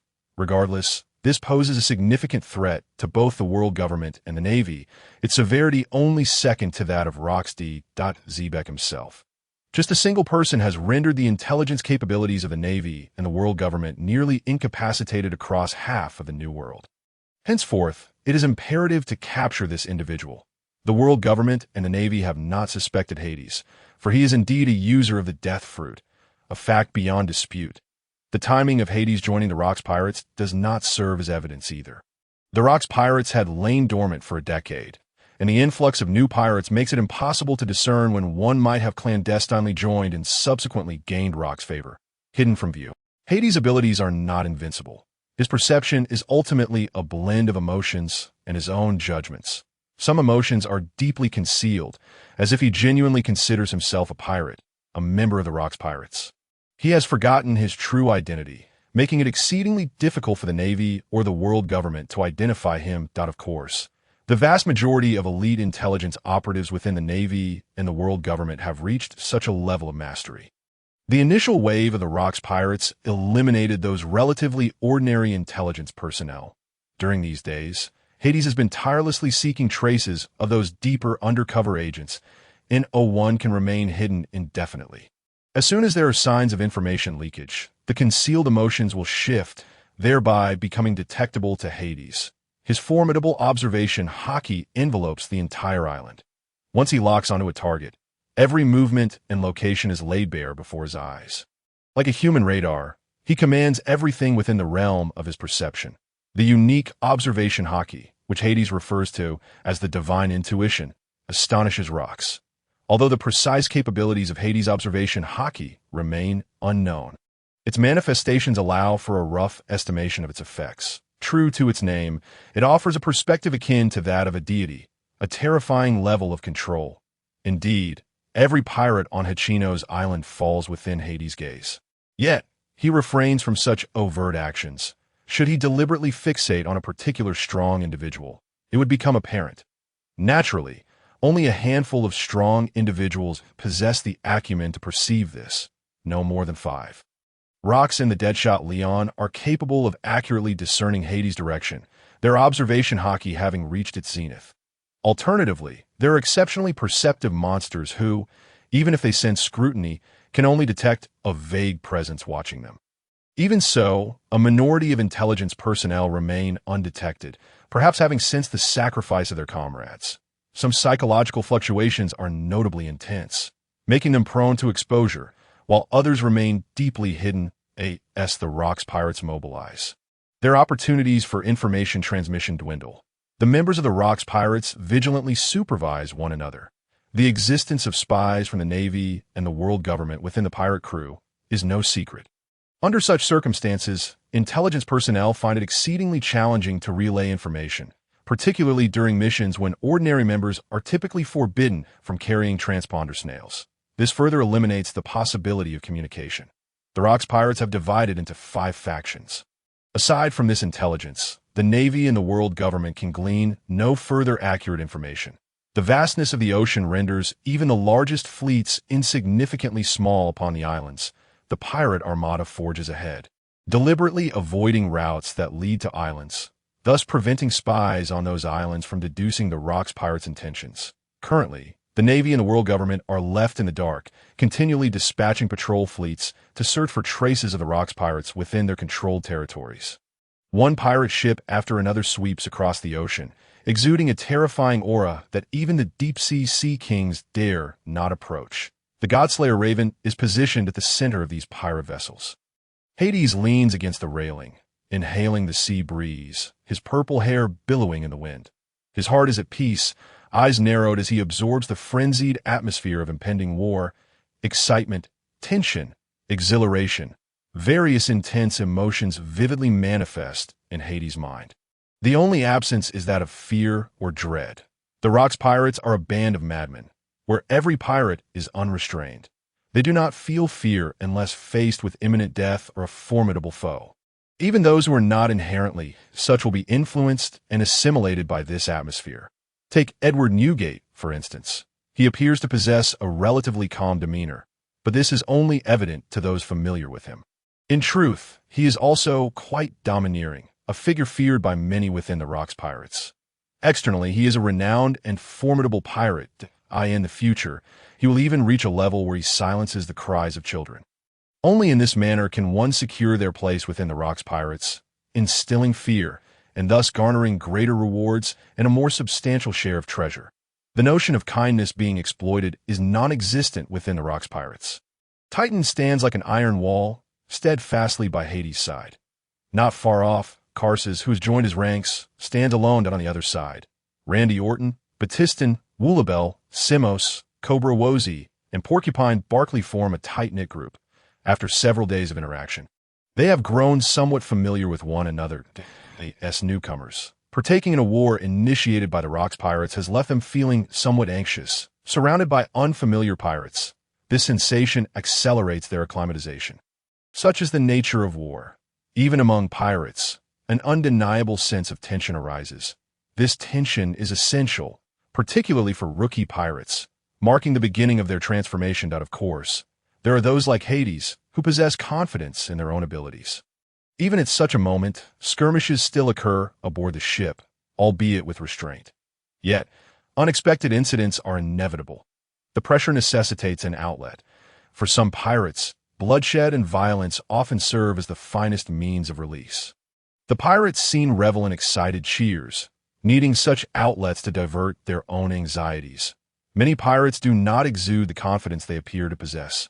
Confidence is merely a protective facade, projecting strength and an air of intimidation.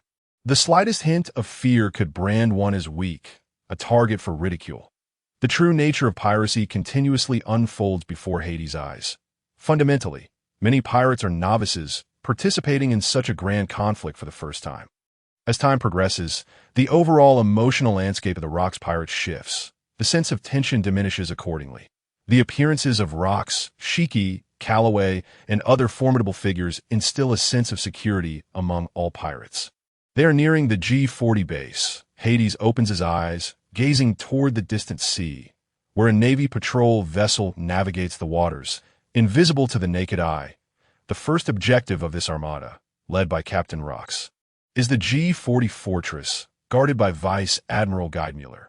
The G40 fortress lies in the same direction as the G5 fortress. Passing G40, they will continue forward into the waters surrounding G5. Rocks has likewise noticed the presence of this Navy patrol vessel. Shiki, deal with them. Do not allow them the opportunity to relay information. Understood, Captain Rocks. In regard to Rocks, Shiki harbors a profound respect, but of course, he is yet to attain that level. Shiki's ambition has not fully inflated to the point of seeking independence. With the ability to soar through the skies, Shiki serves as a formidable blade for the Rock's pirates. In a mere instant, he ascended above the naval patrol ship, casting a gaze down upon the warship with a cruel grin adorning his face. Kekaki, lion's might, slash. In a blur that the naked eye could scarcely perceive, Shiki swiftly unsheathed his sword, the cherry blossom blade, a masterpiece from the noble collection of the Kingdom of Crotia, revealing its devastating power for the first time. That a golden slash descended from the heavens, cleaving the patrol ship in twain from the center, the sheer force of the impact relentlessly crushing and damaging the ship's hull. The ocean itself seemed to be severed in two. What transpired? Before the naval forces could comprehend the unfolding chaos, the surrounding sea suddenly surged, forming a colossal water sphere that enveloped them entirely. Lion's might, domain, with resolute decisiveness, Shiki never grants his enemies a single opportunity once he strikes. All the naval personnel were thus ensnared by the relentless waters, succumbing to a brutal drowning under the immense pressure. Truly formidable. Hades, witnessing this scene, could not help but exclaim in admiration. This is the future of the Golden Lion, the second Rock's D.Gibek since the fall of the Rock's pirates. Alas, he has yet to reach that pinnacle. Had it not been for Roger's unexpected emergence in search of the history of the blank century, Shiki would undoubtedly be the greatest threat since Rocks. The pinnacle of the flying pirates suffered a grievous blow while contending with the Roger pirates. To Hades, this was a lamentable turn of events. Given the trajectory, the flying pirates would surely have challenged the world government under the leadership of the Golden Lion Shiki. For someone like Hades, belonging to a superpower, a pirate like Roger was merely a pawn implanted by the world government to extend its reign. Whether it was allying with Garp to defeat Roxdy, Jibek, or the flying pirates bowing down at their zenith, all paths lead back to Roger. It rendered the efforts of various factions futile. If all goes as expected, after the downfall of the Rocks pirates, the fleet led by the Golden Lion Shiki would become the second entity they would support in challenging the world government's hegemony. Thus, Hades harbors no fondness for Roger. He perceives him as nothing more than a troublemaker. The history of the blank century truly significant? Not in the slightest. The events of that time are likely known to the Kingdom of Kronos, albeit without the intricate details. While it may inflict some damage upon the world government, what does it truly matter? Due to the existence of the world nobles, the prestige of the world government remains intact, albeit not without its flaws. 8 centuries have passed. What purpose does it serve to delve into past events? History is invariably written by the victors. Pursuing the elusive threads of history is far less practical than continuously undermining the world government. The Great Pirate Era has wrought terrifying consequences. The notion of rebirthing and reshaping the ocean's dynamics amidst chaos is utterly absurd. Many within this vast sea possess a limited cultural understanding, especially someone like Roger, who hails from a common background. Roger may be unaware, but he inadvertently dismantled the long-standing schemes of the superpowers of the Kingdom of Kronos and various factions opposed to the world government, resulting in immeasurable losses. This is an undeniable truth. It is no wonder that Roger's future reputation is so tarnished. Aside from pirates, he has offended all factions, including those that could have been allies. The foundation of the world government is formidable. How could it possibly be eradicated in one fell swoop? A gradual and methodical approach to weaken them is the rightful path. Moreover, the Great Pirate Era did not inflict substantial damage upon the world government. Rather, it forced several kingdoms to capitulate and become affiliated with the world government, contributing more gold to their coffers. The Rocks pirates could have caused far greater devastation, but failed to achieve the desired outcomes. Had it not been for Roger and Garp's suppression of Rocks, the core members of the Rocks pirates may not have betrayed their captain. What a monumental achievement it would have been. Rocks D.Gibek was the cornerstone of the Rocks pirates. Once he fell into despair, the very foundation of the crew would fracture. The inception and growth of the Rocks pirates were predicated upon Rox's invincible strength. When morale crumbles, everything is lost. For his own sake and that of the Kingdom of Kronos, Hades is intrinsically positioned in opposition to the world government.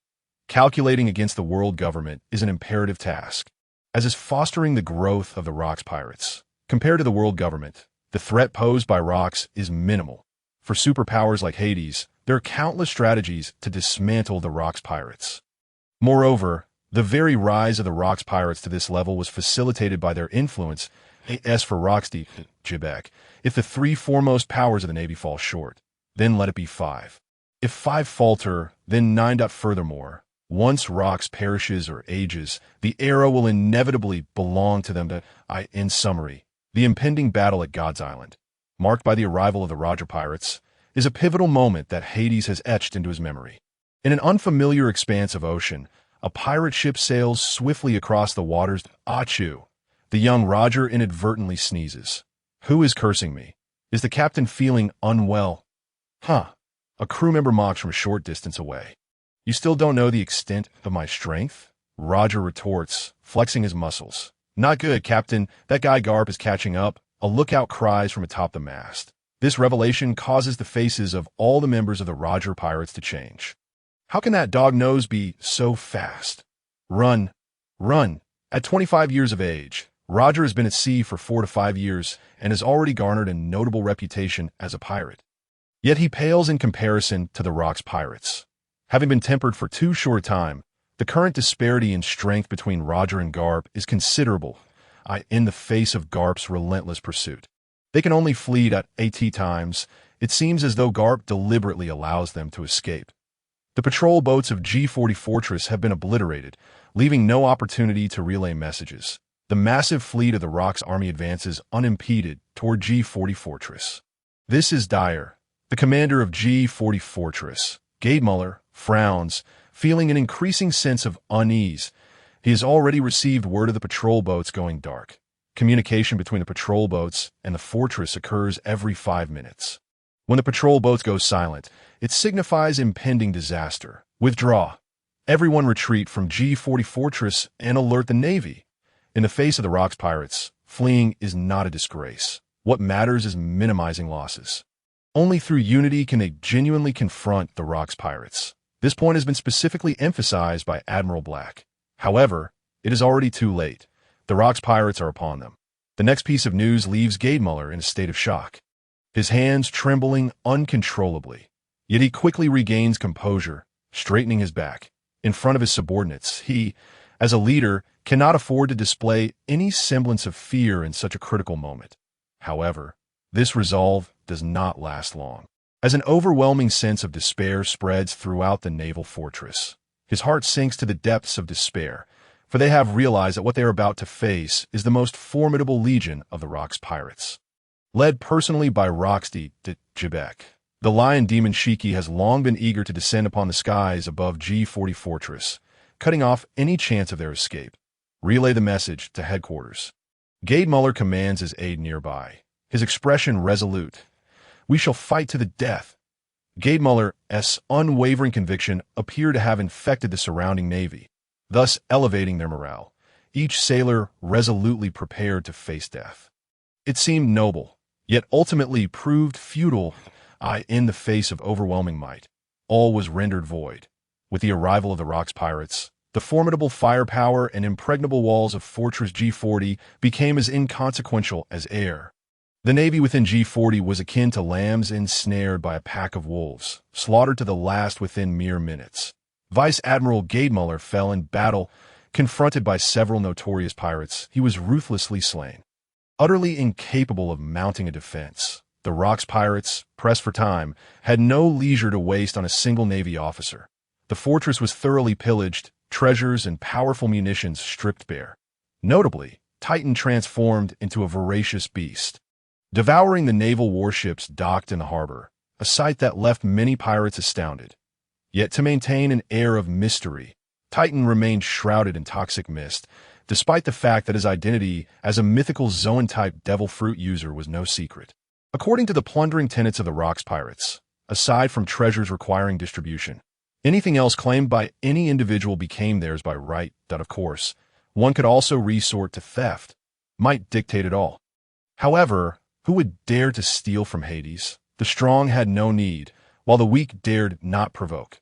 Shiki and Silver Axe, the next steps are entrusted to you. The annihilation of Fortress G40 signaled the true commencement of the Rock pirates' grand design. At this juncture, the forces would split in two, with Shiki the Lion and Silver Axe at the helm. leading one faction towards Fortress G5. The remaining contingent, under the leadership of Rox himself, would advance towards their genuine objective, the land of Rox. As for the matter of disguise, I leave that to you. Rox addressed a young, beautiful woman with azure hair, clad in a crimson kimono. Rest assured, Captain, I shall handle it, she replied, a mischievous grin that was oddly incongruent with her appearance. Behind her stood a youth in a kimono, holding a pipa, her brother to the astonishment of onlookers. She gently tapped her face, instantly transforming into Rox's likeness.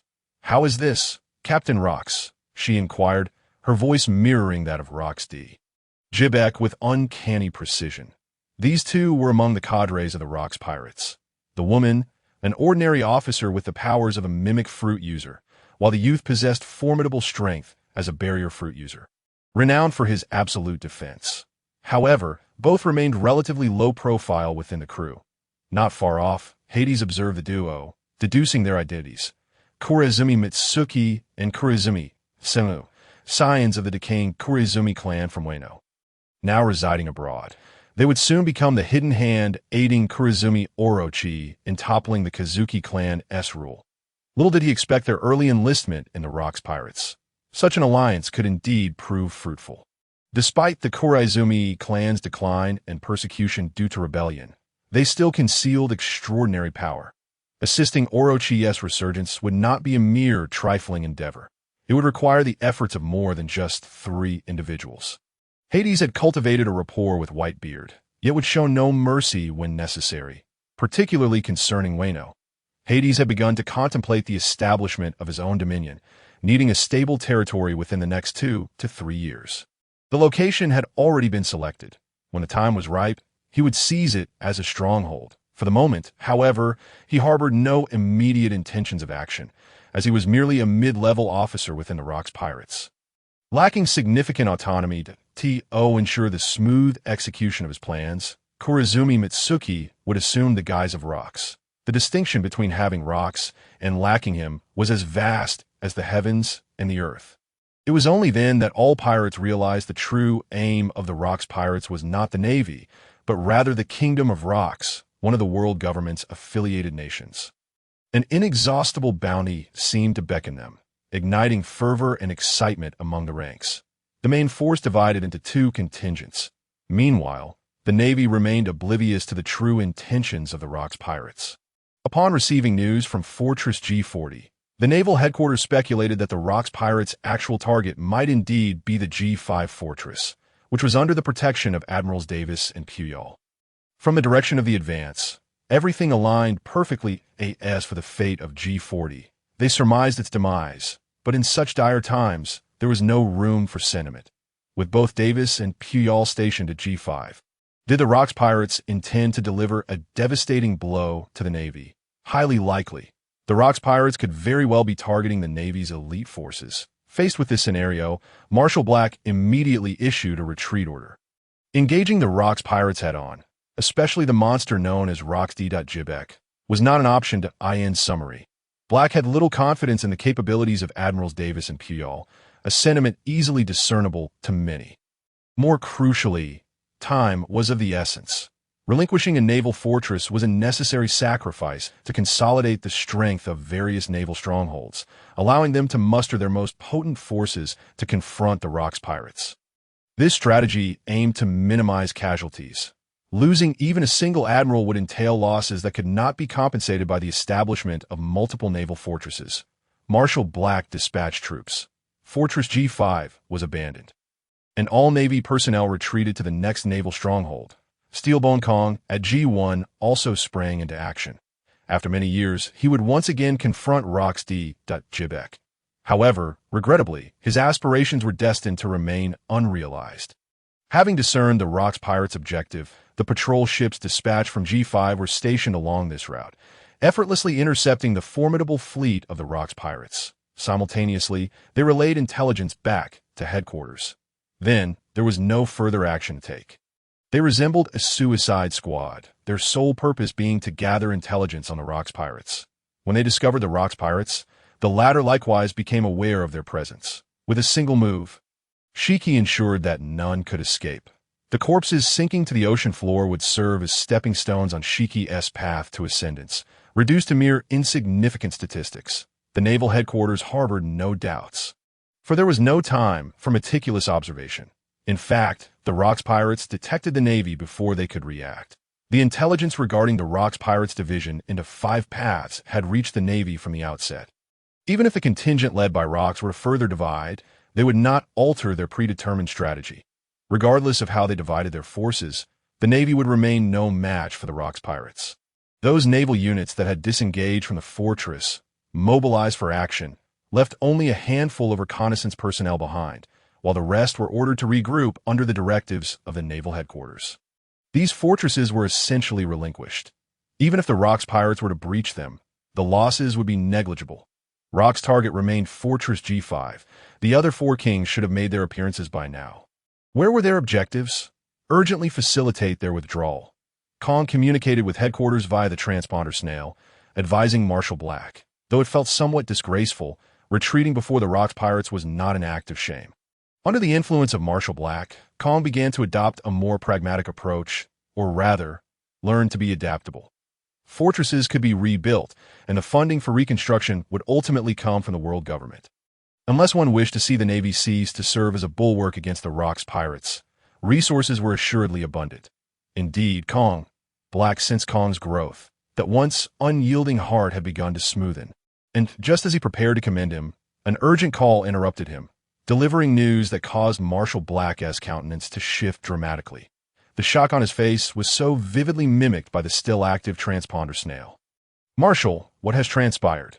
Kong inquired, a sense of foreboding creeping into his heart. "That it is too late.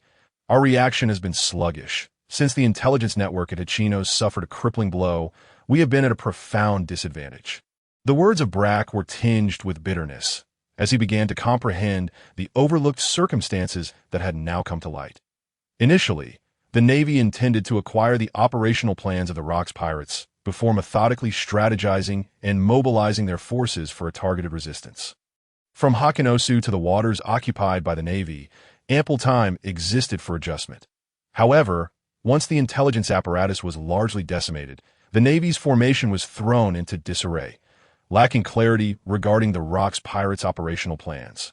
They hesitated to move their forces, resulting in a situation where no naval stronghold could withstand the onslaught of the Rocks pirates.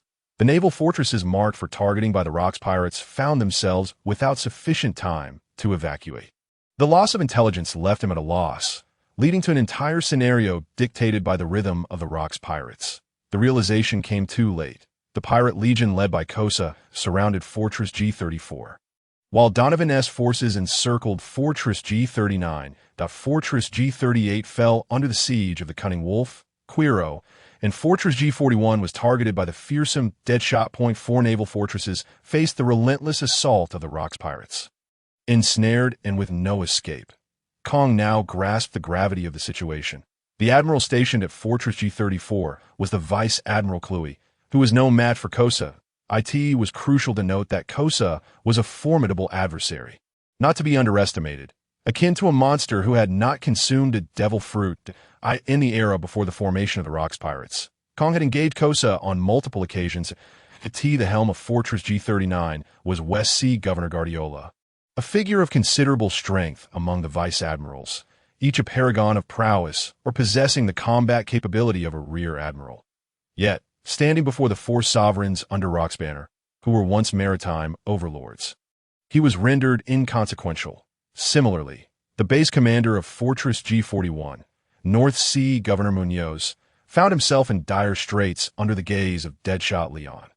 Cluey still had a chance of survival, but the fates of the other 2 were grim, as they would not withstand the arrival of naval reinforcements. Truth be told, Brack harbored a desire for the demise of these 4 governors.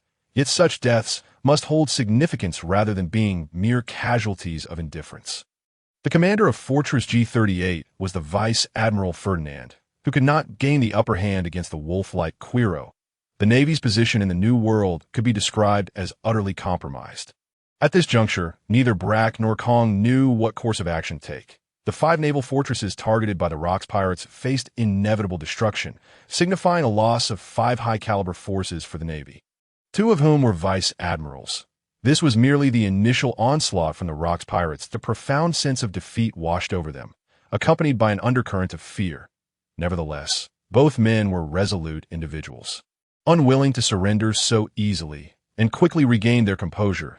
Do not concern yourself with the legion personally led by Rocks. Kong, proceed to Fortress G38 to rescue Ferdinand, while Noir and De Gea head to Fortress G34 to save Chloe. As long as there remains a glimmer of hope, we must not yield. Their survival until our reinforcement arrive is now in the hands of fate. Marshal Brack promptly revised the initial plan.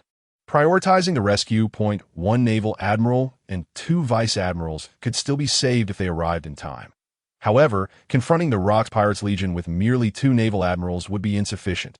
He was already preparing to request reinforcements from the world government.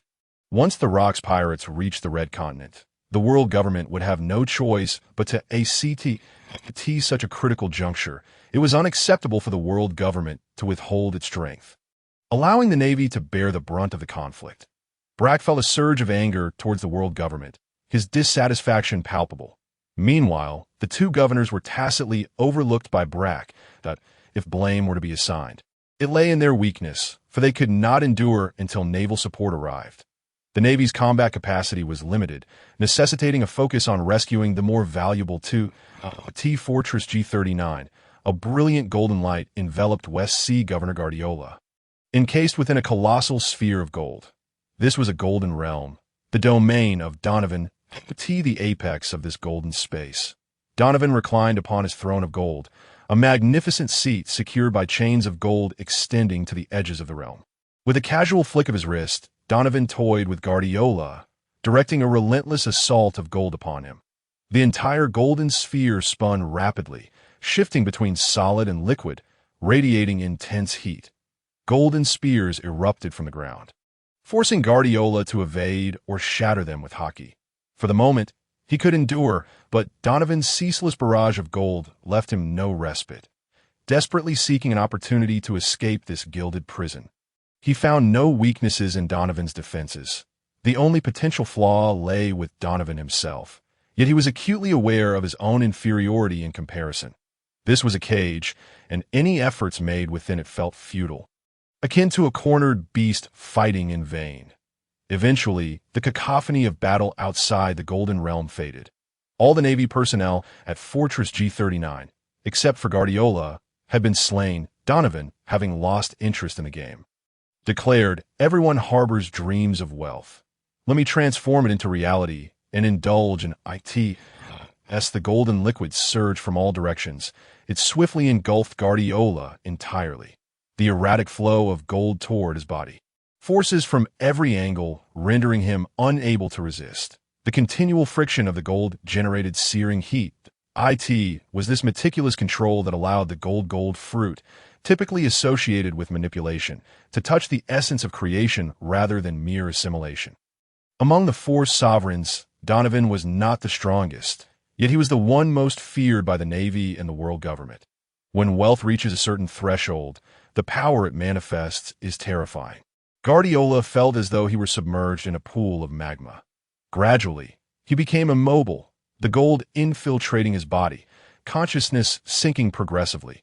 The golden realm began to dissipate, streams of gold retracting along the chains back into Donovan's body, leaving behind only a statue of gold, a monument to Guardiola. What is the situation now? Donovan inquired of his subordinate. Within the intelligence network, he had his operatives relaying information in real time. Is the Navy truly so inept? Yet, it is somewhat expected. Surprised yet sardonic, Donovan reflected on the achievements of the Rocks Pirates. What are the Navy's movements? Admiral Steelbone Kong has departed the fortress, while Vice Admirals De Gea and Noir have regrouped. Their course remains unknown.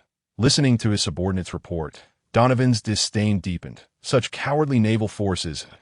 We shall proceed directly to the Kingdom of Washington. Are we not to divide our forces, Captain? Donovan's command raised questions among his crew, for this had been a point of consensus during their meeting.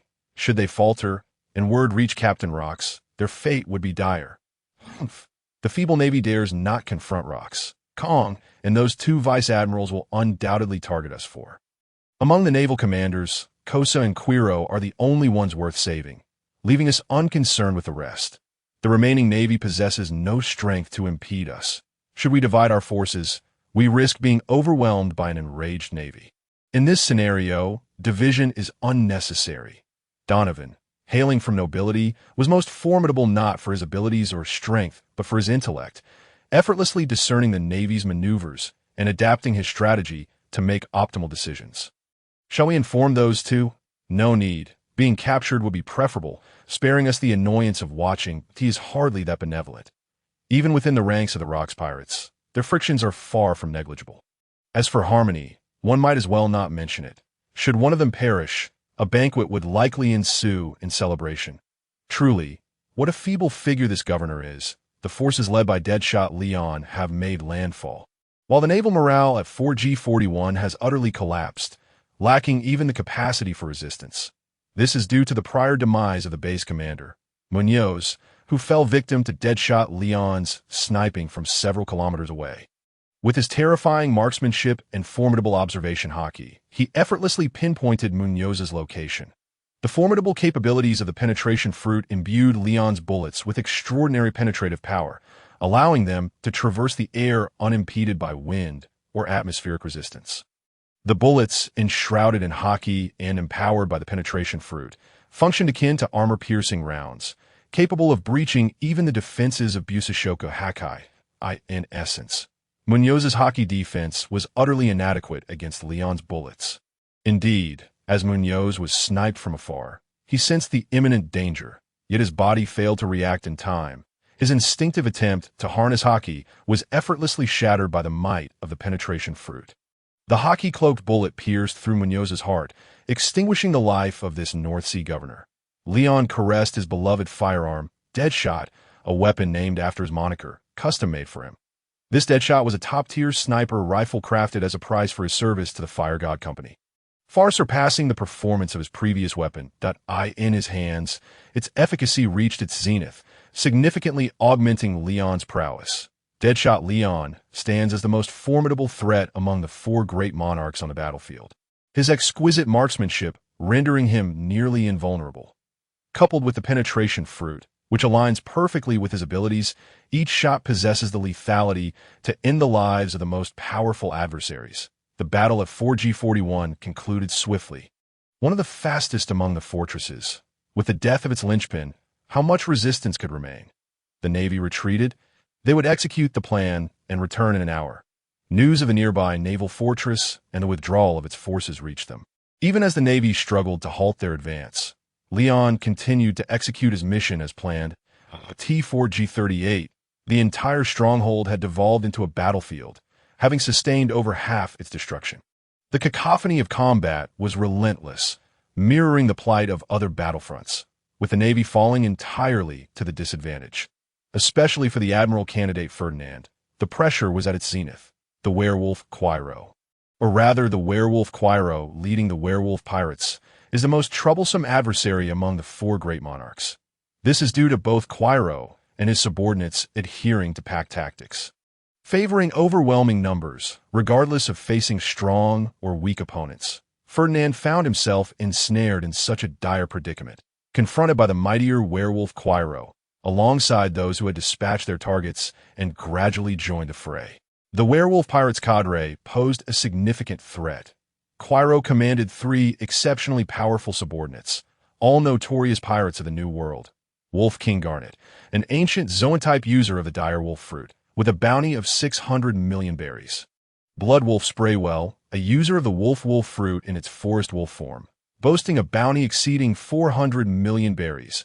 And Madwolf Castle, a user of the wolf fruit in its icefield wolf form, also with a bounty surpassing 400 million berries. Together, they constituted the triumvirate of Quiro's werewolf pirates.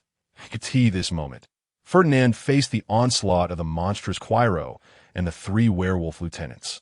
The relentless barrage of powerful attacks left Ferdinand struggling to withstand their assault, seeking a breakthrough amidst their encirclement, yet failing to find one. Both Quiro and the three formidable cadre members, all members of the werewolf race, shared an unimaginable level of synergy. Regardless of Ferdinand's intentions, Quiro and Garnet would invariably interrupt his maneuvers, plunging him into a grueling battle. Quiro's strength surpassed his own, and Garnet's prowess was not far behind. Merely a hair's breadth weaker. Together with two aides, the four perfectly transformed Ferdinand into a cornered beast, ceaselessly sapping his stamina, inflicting wounds, and preparing to deliver a fatal blow at a critical moment. The other officers of the werewolf pirates, led by Quiro, merely observed, having no intention of intervening. The outcome was predictable. Ferdinand fell in battle, slain by the very hands of Quiro, that a candidate for admiral had thus perished under the onslaught of the werewolf pirates. Who could escape such a fate, beset by overwhelming odds? At the very moment of Ferdinand's demise, the life car of Admiral Steelbone Kong, burning in his palm, was extinguished, scattering into the wind like dust. What followed was an overwhelming sense of despair. Kong clenched his fists, his eyes bloodshot with fury. Veins like coiling dragons bulged on his forehead and neck, throbbing incessantly. Rage, an ocean of wrath. Ultimately, Kong failed to arrive in time.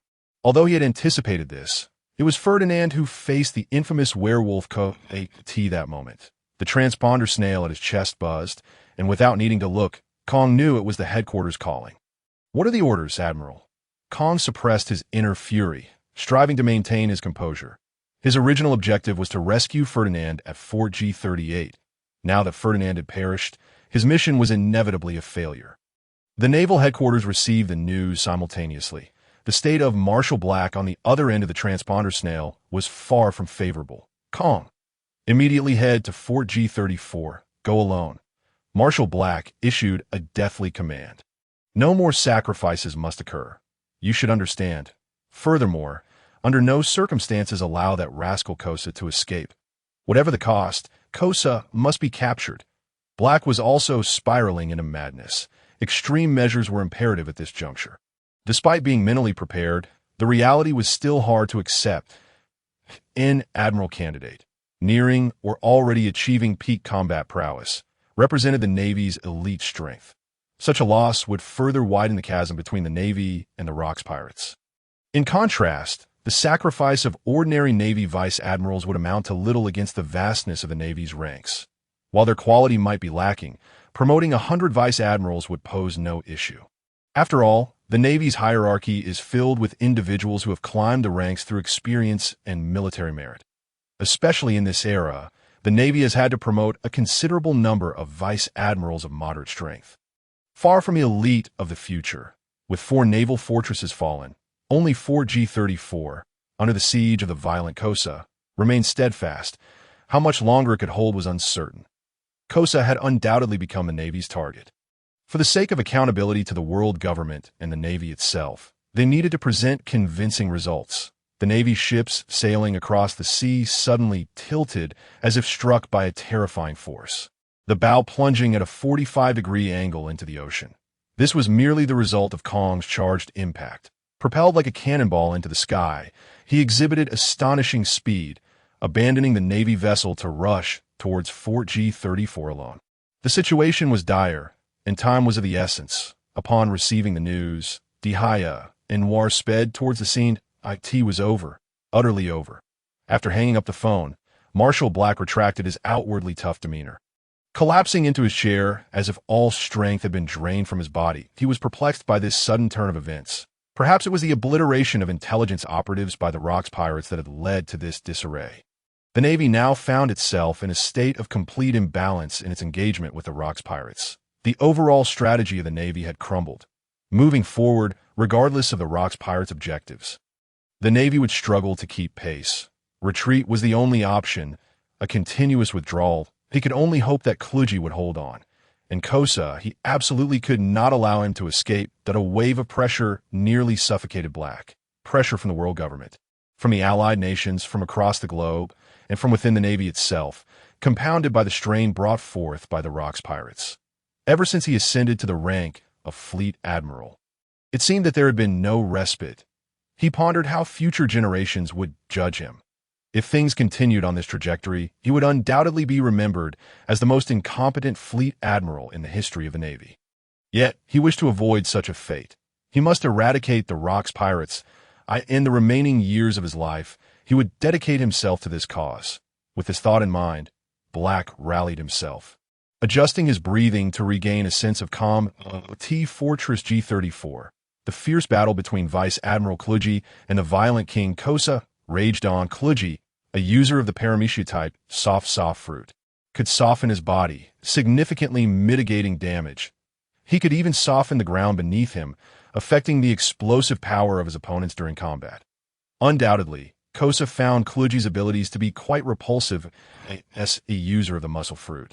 Kosa possessed terrifying strength and explosive power. In terms of individual combat prowess, Kosa was undeniably the strongest among the four kings. Even Roxdy Jibek had to exert considerable effort to subdue Kosa. While other battles concluded swiftly, Kosa continued to struggle against Kluji. He had received updates from other battlefronts, and for the first time, the self-proclaimed strongest among the four found himself at a disadvantage. A sense of disparity ignited his anger, propelling him into a frenzy. The soft fruit was not omnipotent. It merely weakened a fraction of his strength. In the face of overwhelming hockey, mere softness would only lead one towards the gates of despair. Kluji's resistance was arduous. With the tide of battle turning against him, he could rely solely on his devil fruit ability. As the fight wore on, Kosa's physique grew increasingly massive, his layers of muscle, highlighted by his formidable hockey, manifested a terrifying, demon-like figure. Each punch Kosa unleashed grew in force. Not merely a slight increment, but a cataclysmic surge upon impact. Captain, we need not concern ourselves with this fellow any longer. We must commence our plundering at the other front.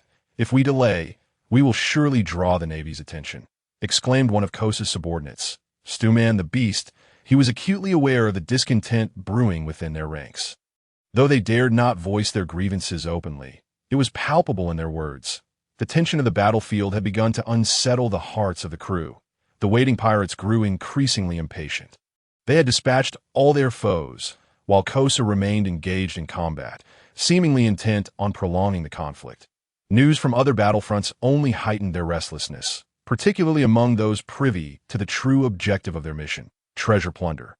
Not a mere spectator to Kosa's fight, the violent King Kosa, a proponent of brutality, believed fiercely in his own strength, and most pirates under his banner acquiesced to his might, that he was no mere brute.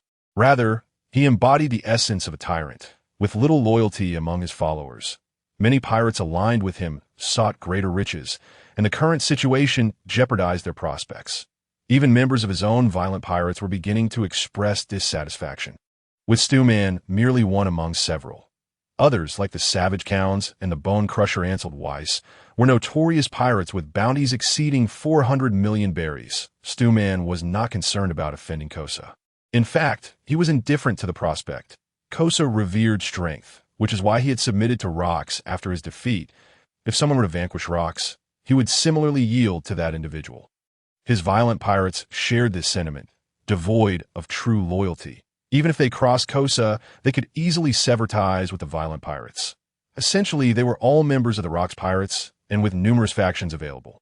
Shifting allegiance to other core members posed no issue to AS officers of the Rox Pirates. They boasted the strength to do so. Conversely, delaying their treasure acquisition was of utmost importance. Perhaps Kosa had not grasped the implications of Stewman's words. Stewman's urgings only fueled Kosa's fury, unleashing an even greater display of power. A fist capable of obliterating anything struck Kluji with tremendous force, reducing his form to a mass of mush. It seemed that fate had opened one door only to close another. Unlike Hades, who mastered the highest application of hockey at such a young age, Kosa did not employ techniques to disrupt the hockey within. Regardless of the hockey's impact, the resulting lethality would not surpass the damage inflicted by internal hockey destruction. Kluji had yet to reach his limit of endurance. Growing impatient, compounded by the urgings of his subordinates, Kosa seized half of Kluji's body with one massive hand. The ability to soften did not equate to the ability to evade. No matter how much Kluji struggled, he could not escape Kosa's iron grip. Kosa understood the urgency of time. Any hindrance to his plans would tarnish his reputation and adversely affect the interests of other pirates. He could not afford to overlook such matters. You may leave if you wish, but leave behind a ship. I will catch up shortly, Kosa commanded, his gaze fixed on Kluji with a cruel smile. As if he were gazing upon a delightful toy. With Kosa's directive, a throng of waiting pirates hastily boarded their ships and departed, including several officers from the violent pirates. Only a single pirate ship remained, along with some ordinary members of the violent pirates needed for navigation. Even if Kosa feigned indifference, witnessing this scene darkened his expression. "Let me see just how long you can endure." He seized one of Kluji's arms, forcefully wrenching it to the side. Haki possesses a restraining effect on devil fruit powers. Thus, although Kluji could still utilize his abilities, their efficacy was significantly diminished, unable to extricate himself from Kosa's grasp. Relying solely on his powers would lead to his demise. As Kosa's violent tearing continued, Kluji enveloped his body in Haki, resisting with all his might. They retreated? How utterly disappointing. Upon receiving news of the Navy's withdrawal from Fortress G5, Shiki wore a displeased expression, lamenting the Navy's increasing incompetence. That "It seems our visit was in vain. We should return." "Indeed, they have already arrived at the Rock Kingdom," Caraway concurred. The news swiftly spread throughout the kingdom. At that moment, the Rock Kingdom was in utter chaos. Why? Because the Rock's pirates had arrived, setting their sights on them. Ship after ship anchored at the shores of the Rock Kingdom, storming towards the royal palace. "Kill! Take everything! Do not let those nobles escape." Pirates surged forth towards the Rock Kingdom, nearly frenzied, for the treasures they coveted lay before them. What was there to wait for? The army of the Kingdom of Rock yearned to take action. Yet a mere display of Conqueror's Haki from Rock's Zebek incapacitated them significantly. Moreover, the sudden assault by the Rock's pirates left the Kingdom of Rock with no time to prepare a defense. Were the Rock's pirates not targeting the Navy? How did they suddenly arrive at their shores? Regardless of the doubts swirling in their minds, a singular thought prevailed. To flee, to escape, the unstoppable force of Rocks had arrived. In the royal palace of the Kingdom of Rock, a sense of urgency permeated the R.M.Y. King. "We must flee. If we do not depart soon, it will be too late," a group implored the elderly man, who held a scepter in his grasp. "Flee?" he retorted. "This is my kingdom. My subjects are suffering, and how can I abandon them? If the kingdom falls, I shall remain with it." The elder had resolved himself. "You may leave. The kingdom's foundation and elite are intact. I have long anticipated this day. It is not too late. Once the Rock's pirates depart, you may return. After the fall of the Rock's pirates, you shall rebuild the Kingdom of Rock. Remember, do not entertain the notion of opposing the Rock's pirates. As long as you endure, the Kingdom of Rock shall endure." The elder's words caused the assembled royalty and confidants to weep openly. Yet, they had no choice but to depart, leaving behind the elder and two others. "Greg, from this moment forth, you are the king of the Kingdom of Rock. You must take care of Duncan," the elder instructed his son Greg. Removing his crown and scepter and presenting them before him, he gazed at his grandson, his eyes brimming with uncontainable pride. "Rest assured, Duncan will surely thrive. This momentary despair is but a fleeting shadow. The Kingdom of Rock shall rise to greatness once more under his leadership. The Tim family shall endure eternally. Go now. Do not confront the Rock's pirates. A wise kingdom recognizes that even the mightiest of nations adhere to such counsel. Though it was a reluctant choice, it was indeed the wisest course of action. Preserving the kingdom's elite ensured that it could be rebuilt at any time. In fact, a strong nation like the Kingdom of Rock had long been prepared for such contingencies. Although the arrival of the Rock's pirates was indeed abrupt, after a brief period of chaos, the entire Kingdom of Rock soon regained a semblance of order. The citizens, under the guidance of local officials, swiftly took refuge. A few treasures might be lost, but they paled in comparison to the value of life in the royal palace. Vast riches had been meticulously prepared. Otherwise, it would have been impossible to satiate the insatiable appetite of the Rock's pirates. This could lead the Rock's pirates to shift their focus to the ordinary populace, for the nobility, who truly cared. Their demise would only affect the royal family's grip on the kingdom. It mattered not. For the newborn Kingdom of Rock, there was no vessel to carry them. With everyone having departed, the ex-king of the Kingdom of Rock wore a serene expression, for he understood that the kingdom had not perished. Through the hand of Rocks, it would be reborn. From the moment he received the message from the world government, he comprehended the futility of trust in them. Wait for me. This is merely the beginning. I shall await you below." A bloodied longsword clattered to the ground as the elder's body collapsed, falling into a pool of blood. News of the royal suicide swiftly spread throughout the capital and the entire kingdom. This revelation sent shockwaves through the populace, and even the members of the Rocks Pirates were taken aback, for they had encountered little resistance.